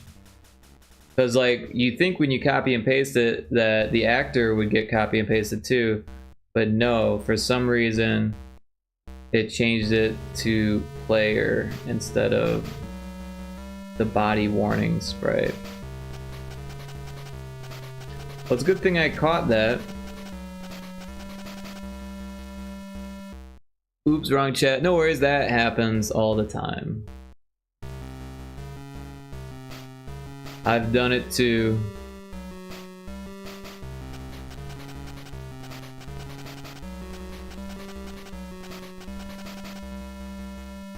I'm gonna be clicking on these for a while here.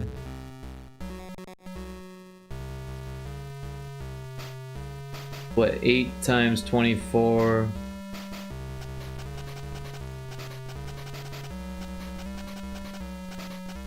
I don't know math. 8 times 2 is 16.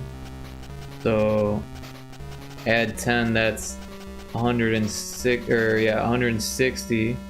And then 8 times 4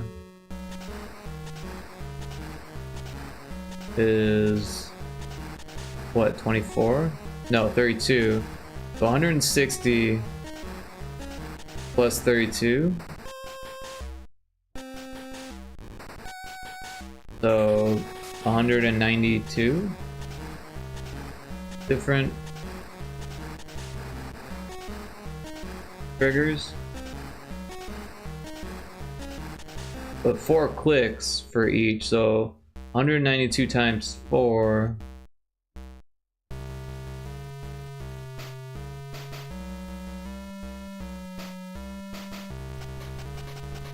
By the time I figure that out, I'll be done.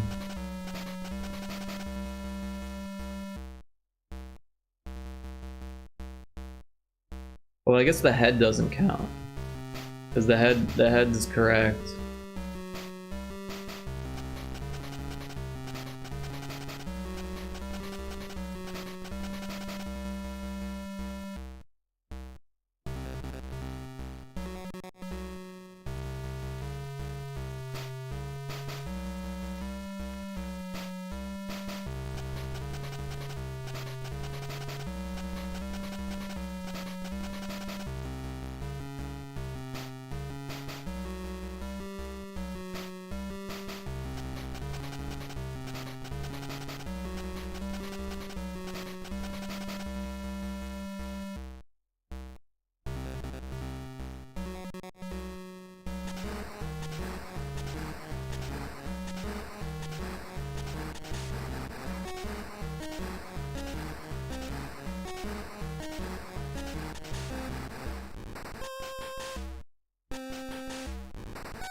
Yep. Lots of clicking here.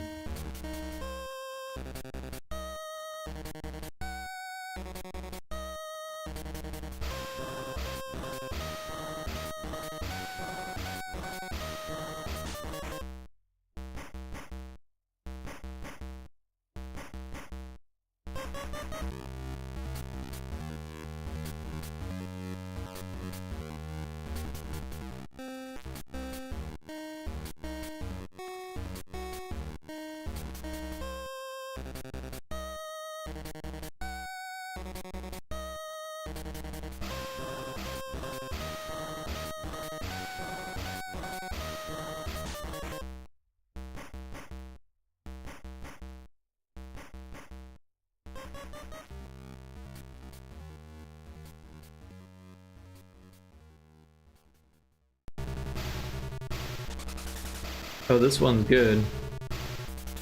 Because this is the first one that I did, and I was like, oh, I'll just copy and paste that event. But when you copy and paste actor events, sometimes they revert back to the default, which is a big ouch in this situation. So where did we start? 10? So this one should be good. Yep. And this one, yep. Yeah.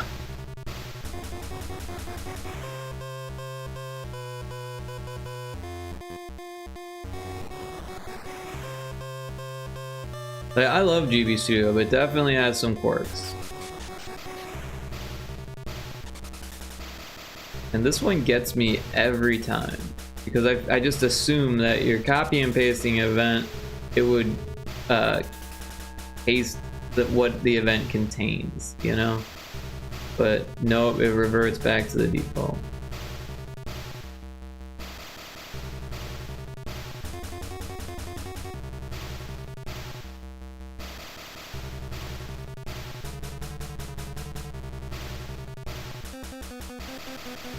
But this probably takes priority over the music at the time, because it kind of breaks the game.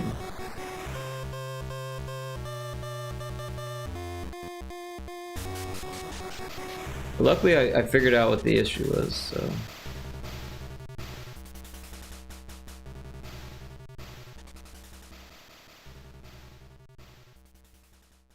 There's a Porygon in chat.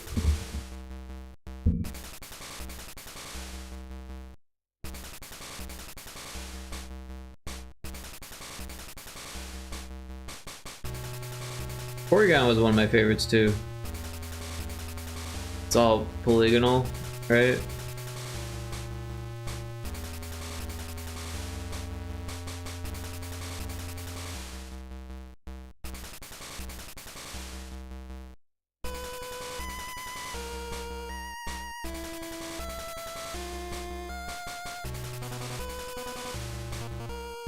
As eerie and weird as old 90s CGI looks now, I loved it back in the 90s. I thought it was so cool.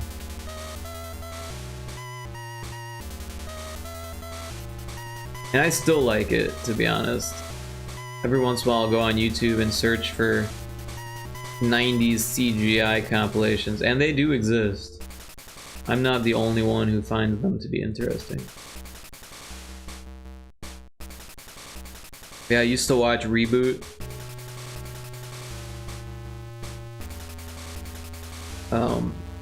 I owned a VHS copy of the Jetsons movie, which was one of the first feature-length movies to have CGI, I guess, or something.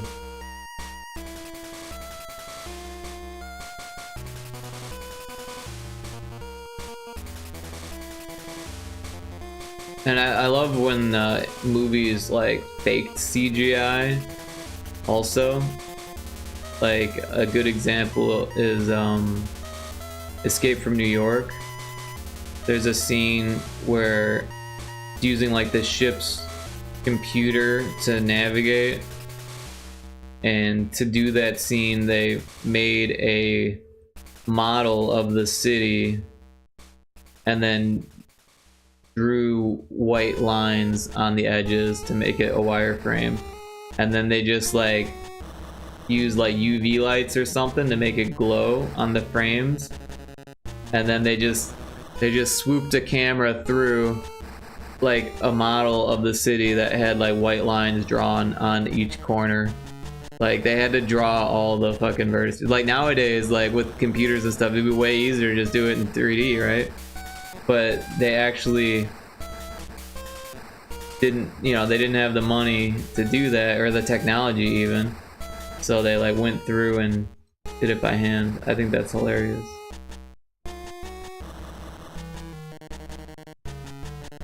Taco says, I love practical effect movies, the old ones, that is not super convincing, but you can see how creative they handled it. Yeah. I mean, I love all of that stuff. I love the ones that they did like a really good job at it. I love the ones where they did a terrible job at it and you can make fun of it.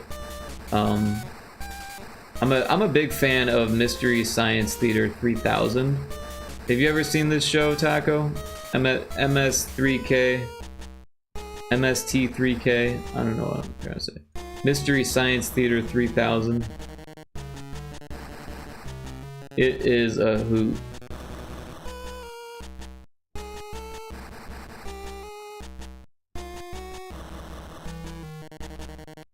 They've actually got a Twitch channel too, which I just found out about like this week.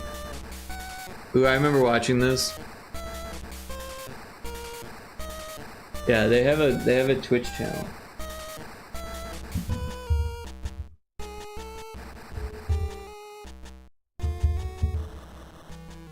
Did that work? Yeah. You can watch it on Twitch right now. It's got a lot of commercials, but pretty dope.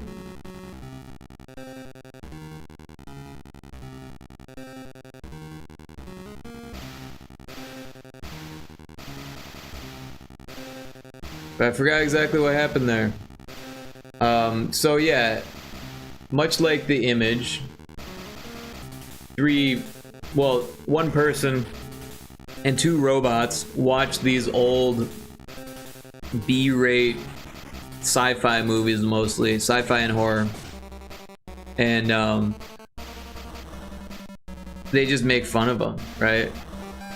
They just make jokes about the effects, about everything, the characters, the actors, the set design, anything you could make fun of about a film, they rip it up. They do what they call riff tracks, right, where they just kind of make fun of the movie while the movie's playing, and I love it. I think it's great. But yeah, there's a 2 seasons on Netflix right now that are modern, but it goes way back to like the 80s, like the late 80s, I think is the first one. The pilot, I believe, is from the 80s, and then most of it was during the 90s. I think by the 2000s they were probably done. I'm not really sure though. I could be wrong.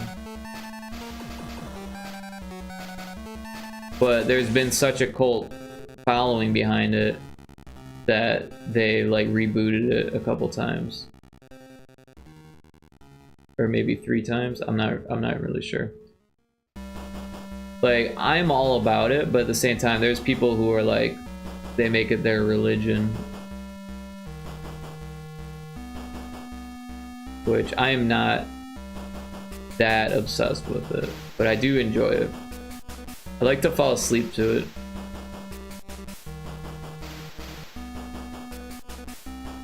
But yeah, YouTube has like a crap ton of them.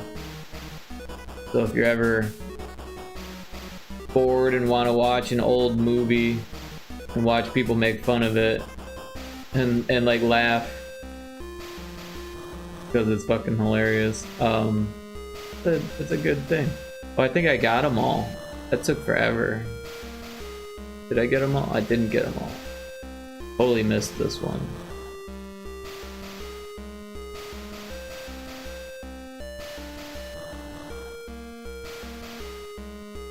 I'm glad I checked. I don't know how I missed this one, but I did.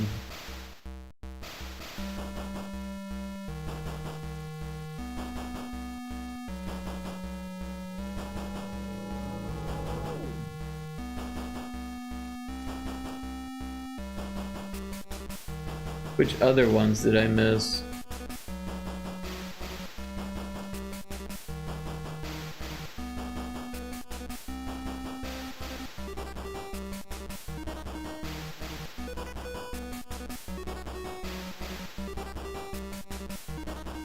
Oh, I missed this one somehow.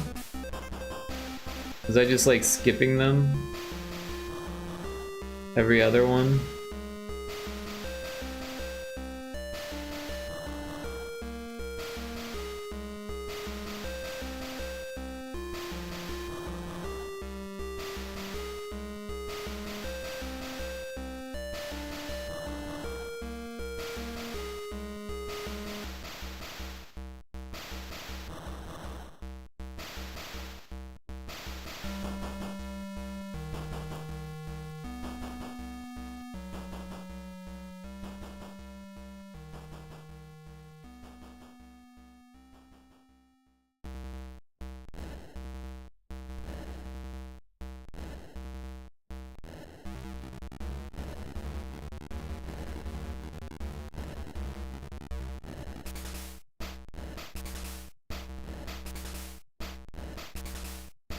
Alright, at this point I think I got them all. Hope I didn't miss any.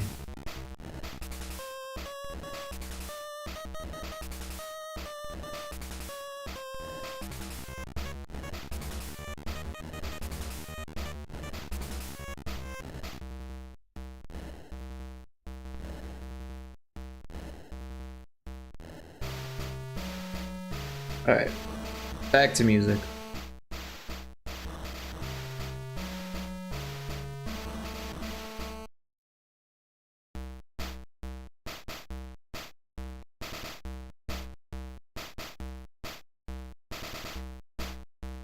So I guess we'll do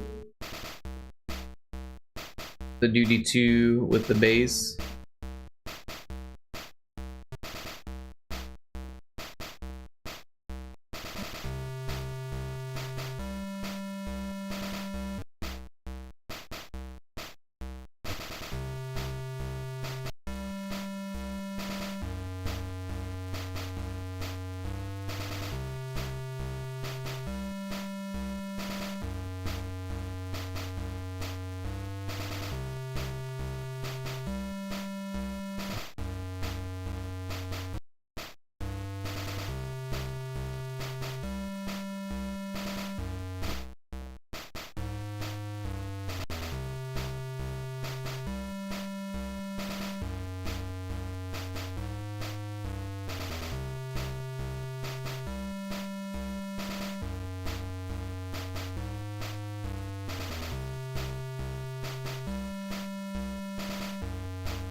I don't know if this is gonna be the final track or whatever, but I like it so far.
Pokemon chat.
I kind of like it.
You rocking out, Taco?